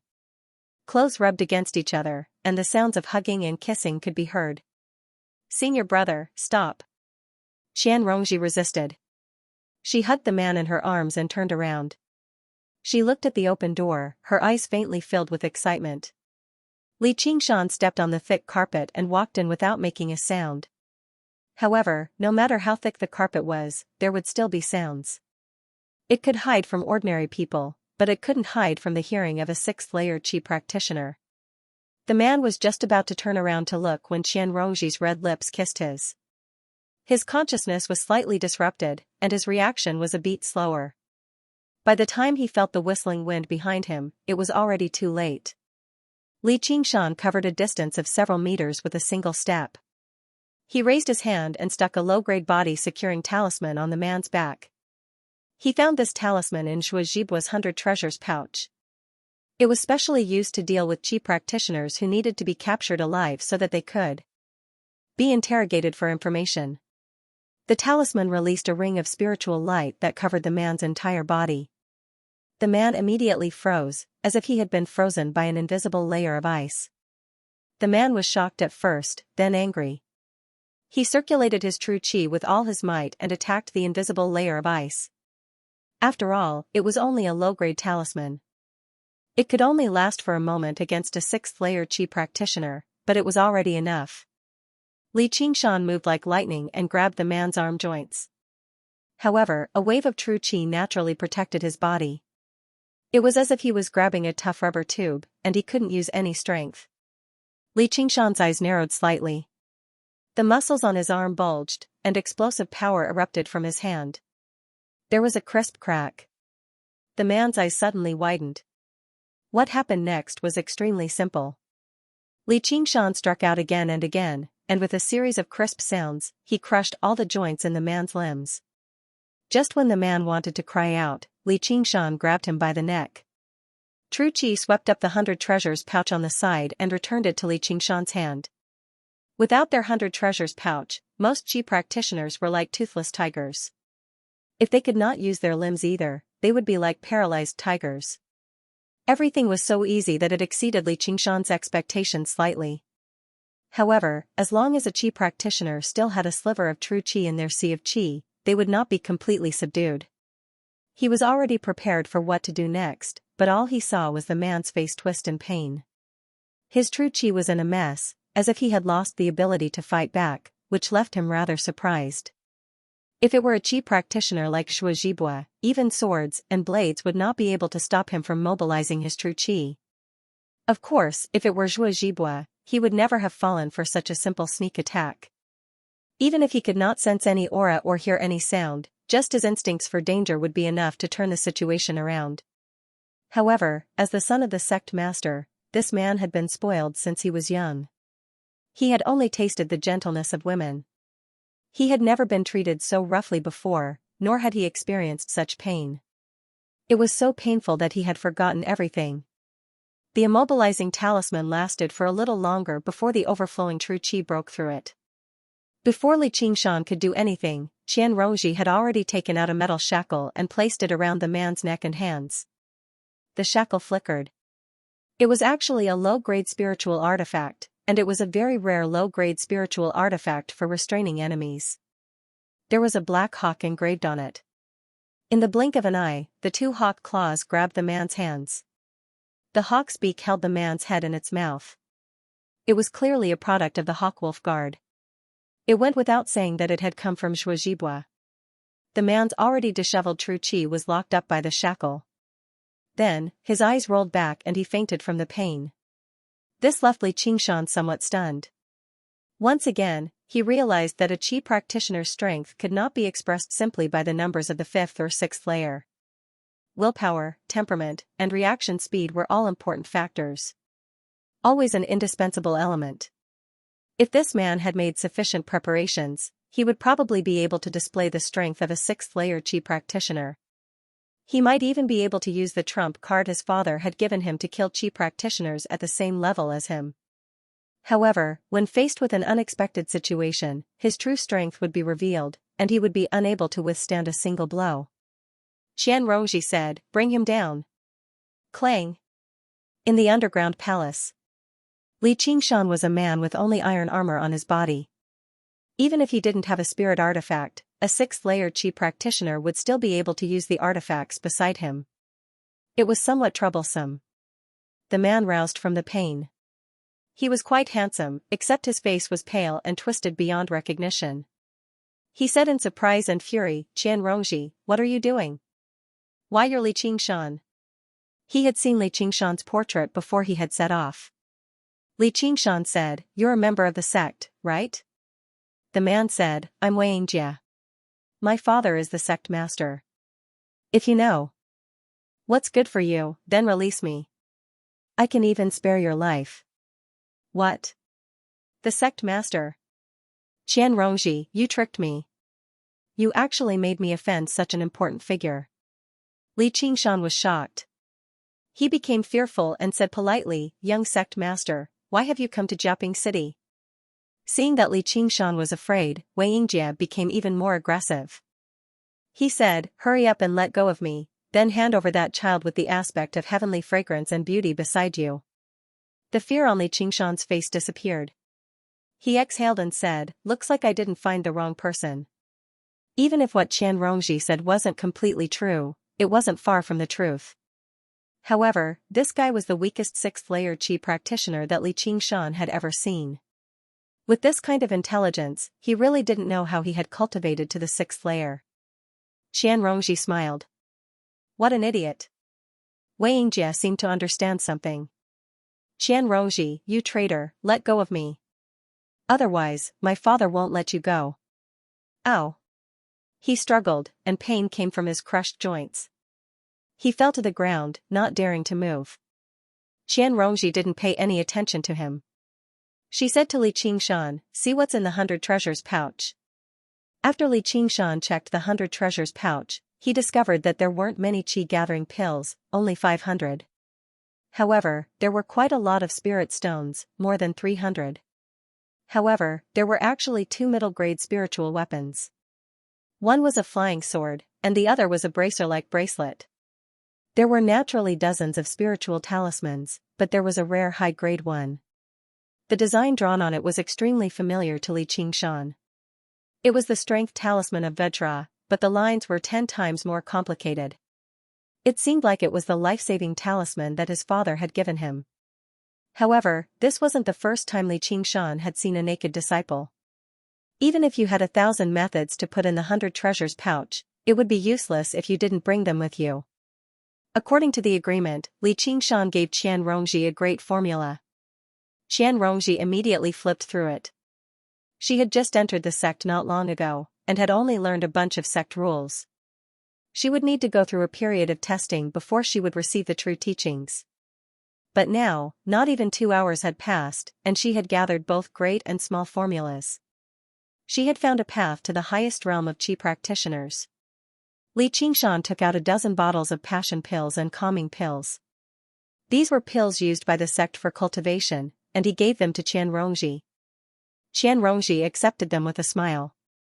When Xianxia saw the two of them divide his things in front of him, he couldn't help but be enraged. Ignoring the pain, a fierce wave of true qi surged out from his Dantian's qi si, rushing towards Li Qingshan and Qian Rongji like a raging wave. In the small stone room, a fierce wind howled. This was even with Jia Ying's restraint, otherwise, it would have been even worse. Qian Rongji pulled out the water splitter and slashed downwards, splitting the true qi into 2. The true qi hit the stone wall behind her, and a layer of fine sand fell down.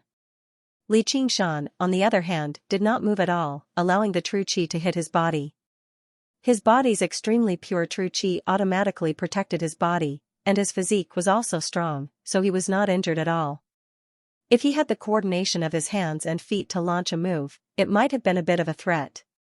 But for something like this, it was completely meaningless, and instead, it was a waste of true qi. Li Qingshan suddenly took out a bottle of medicinal pills. This is? Qian Rongji's eyes lit up, and she said, this is also a special medicinal pill of the sect. It can purify true qi, and is a rare spirit medicine. Li Qingshan said, if you say that, aren't you afraid that I'll snatch it? Qian Rongji answered with a question, can you? I won't. Li Qingshan threw the pill of spring breeze and rain to Qian Rongji, not only because of the promise, but also because his true qi had been purified by the Summer ring, so he did not need this pill of spring breeze and rain at all. Qian Rongji smiled sweetly. This pill of spring breeze and rain was an extremely important part of her plan. So I'm willing to work with you, and I might even be able to help you in the future. If you ever want to deal with the sect, feel free to find me. I'll definitely help you, and I'll just follow you and eat some leftovers. Li Qingshan felt that she had a kind of magnanimity that was rarely seen in normal girls. She was vicious and merciless, and had lofty ambitions. Compared to those petty people who only knew how to scheme for personal gain, people like her were 100 times scarier. Leftovers? She was not willing to crawl on the ground forever, becoming a poisonous snake. She would continue to climb upwards, climb to the skies, and become a poisonous dragon that could overturn heaven and earth. He had a vague feeling that the sect might end up like the Qian family, destroyed because of this woman. Based on the theory that the enemy of my enemy is my friend, perhaps she really might be able to help him, but he would never like a person like that. After splitting up the items, he stowed his 100 treasures pouch into his bosom and left cleanly. He did not want to stay with this woman. After Li Qingshan's departure, Qian Rongji's expression eased up. She also felt much more comfortable. She sat down on the ground and flipped through the 2 cultivation methods. At this moment, Xianxia also seemed to understand his current situation. He pleaded, Rongji, we're senior and junior, so why must you treat me like this? If you don't want to be a courtesan, then you don't have to be one.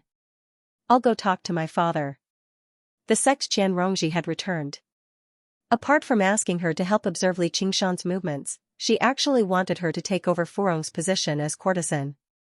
This was not an intentional insult. The women of the sect had to rely on the vitality of men to cultivate. However, it was also a test. Most women were unwilling to end up in a brothel and live a life where their lips were tasted by countless people.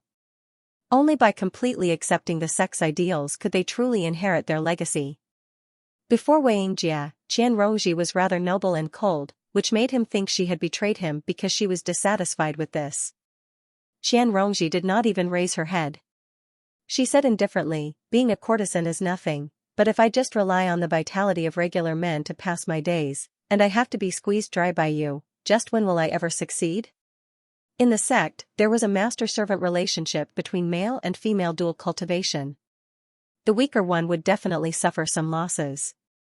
If they followed someone else's rules and crawled step by step, they would be under someone else's control for the rest of their life.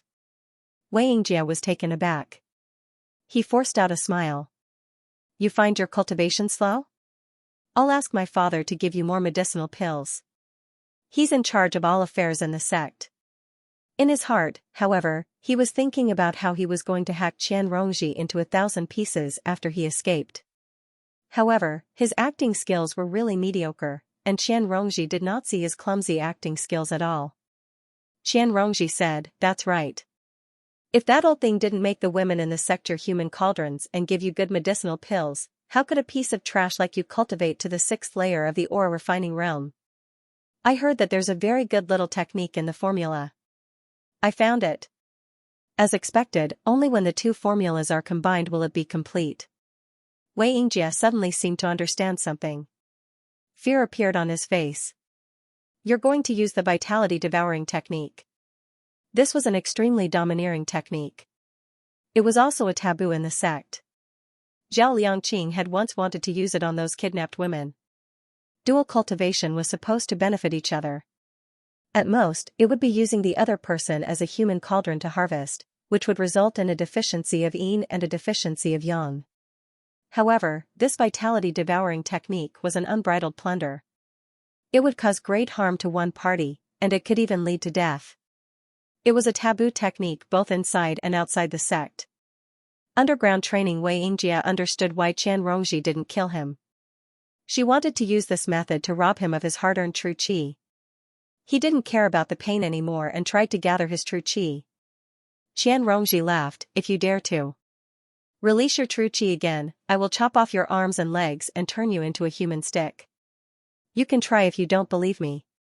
Xianxia panicked and didn't dare to release his true qi. Broken bones could be recovered with medicine, but if his arms and legs were chopped off, he would become a cripple. He still had a bright future ahead of him. There were many beauties waiting for him. If he became a cripple, it would be better to die than to live. Smart. Xianxia praised. She grabbed a handful of aphrodisiac pills and stuffed them into Xianxia's mouth. Xianxia shook his head and struggled. This aphrodisiac pill was an extremely powerful aphrodisiac. It was used to make women forget themselves. He forced Xianxia to eat 2 the day before yesterday. She couldn't even take one, so how could she eat so many? Xianxia laughed, "Weren't you very happy when you let me eat it the day before yesterday?" Her face suddenly turned cold. "Eat it. If you don't eat it, I will chop off your arms and legs." Xianxia hesitated for a moment and let out a scream. Xianxia chopped off one of his fingers and held it in front of him. Xianxia was in pain, angry and hateful. But he was under the eaves, so he had to lower his head. He could only swallow the aphrodisiac pill reluctantly. Soon, a ball of burning desire exploded in his lower abdomen. He looked at Xianxia and his gaze was gradually replaced by desire. Xianxia smiled and ingested a pill of calming. After a long time, Xianxia put on her clothes. She was in high spirits as if she had eaten a complete tonic. Her eyes were sparkling. The true qi in her body almost doubled. It stopped just now when she couldn't take it anymore. However, there was an additional surge of Xianqi that was incompatible with their own Xianqi. But since the two of them were both cultivators, it wasn't too big of a problem. Furthermore, the pill of spring breeze and rain that the sect concocted was precisely to solve this problem. He took a pill of spring wind and rain and meditated on the spot to purify his Xianqi. Xianxia was panting heavily. He was extremely weak, and even if he wanted to release his Xianqi to resist, he was powerless to do so. After regaining some consciousness, he begged, "I beg you, please let me go." No, he had to find a way to escape. Otherwise, he would be sucked dry by this woman. He quietly moved his fingers. No matter how unbearable it was, he was gradually getting used to the pain of his broken joints. As long as he endured the pain and infused his true qi into his hands and feet, he should be able to move.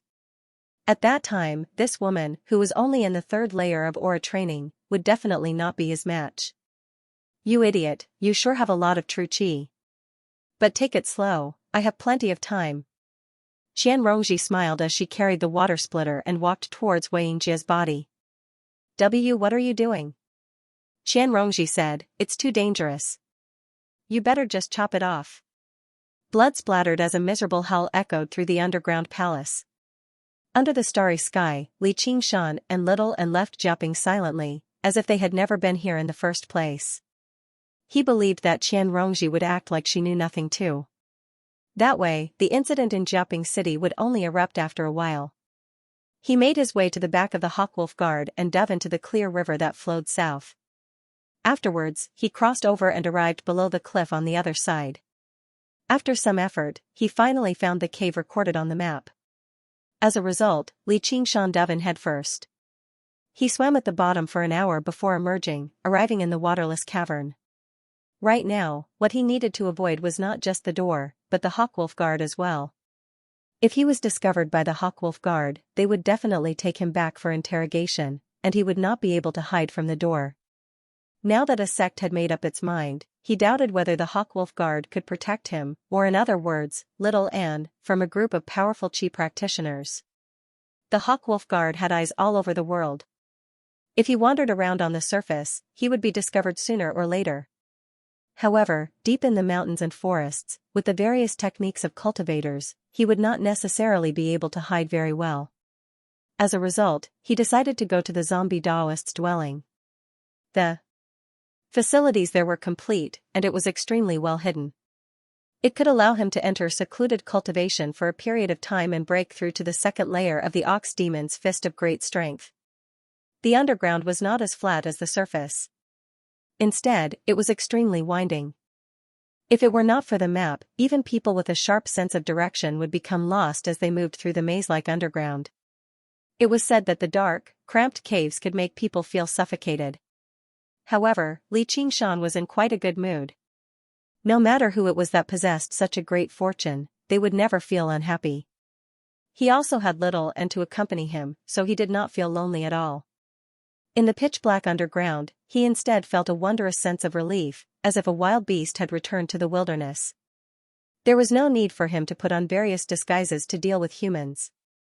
Right now, he was absolutely free. From a certain perspective, he really did seem more and more like a demon. Li Qingshan strode forward, while Little and sat on a huge skull that the skull prayer beads had turned into. He lowered his head and studied the underground mental map that the zombie Daoist had given him. Whenever he came across a fork in the road, he would point him in the right direction. Li Qingshan did not have the patience to look at that. They arrived at the zombie Daoist's dwelling. Li Qingshan was not in a hurry to begin cultivating.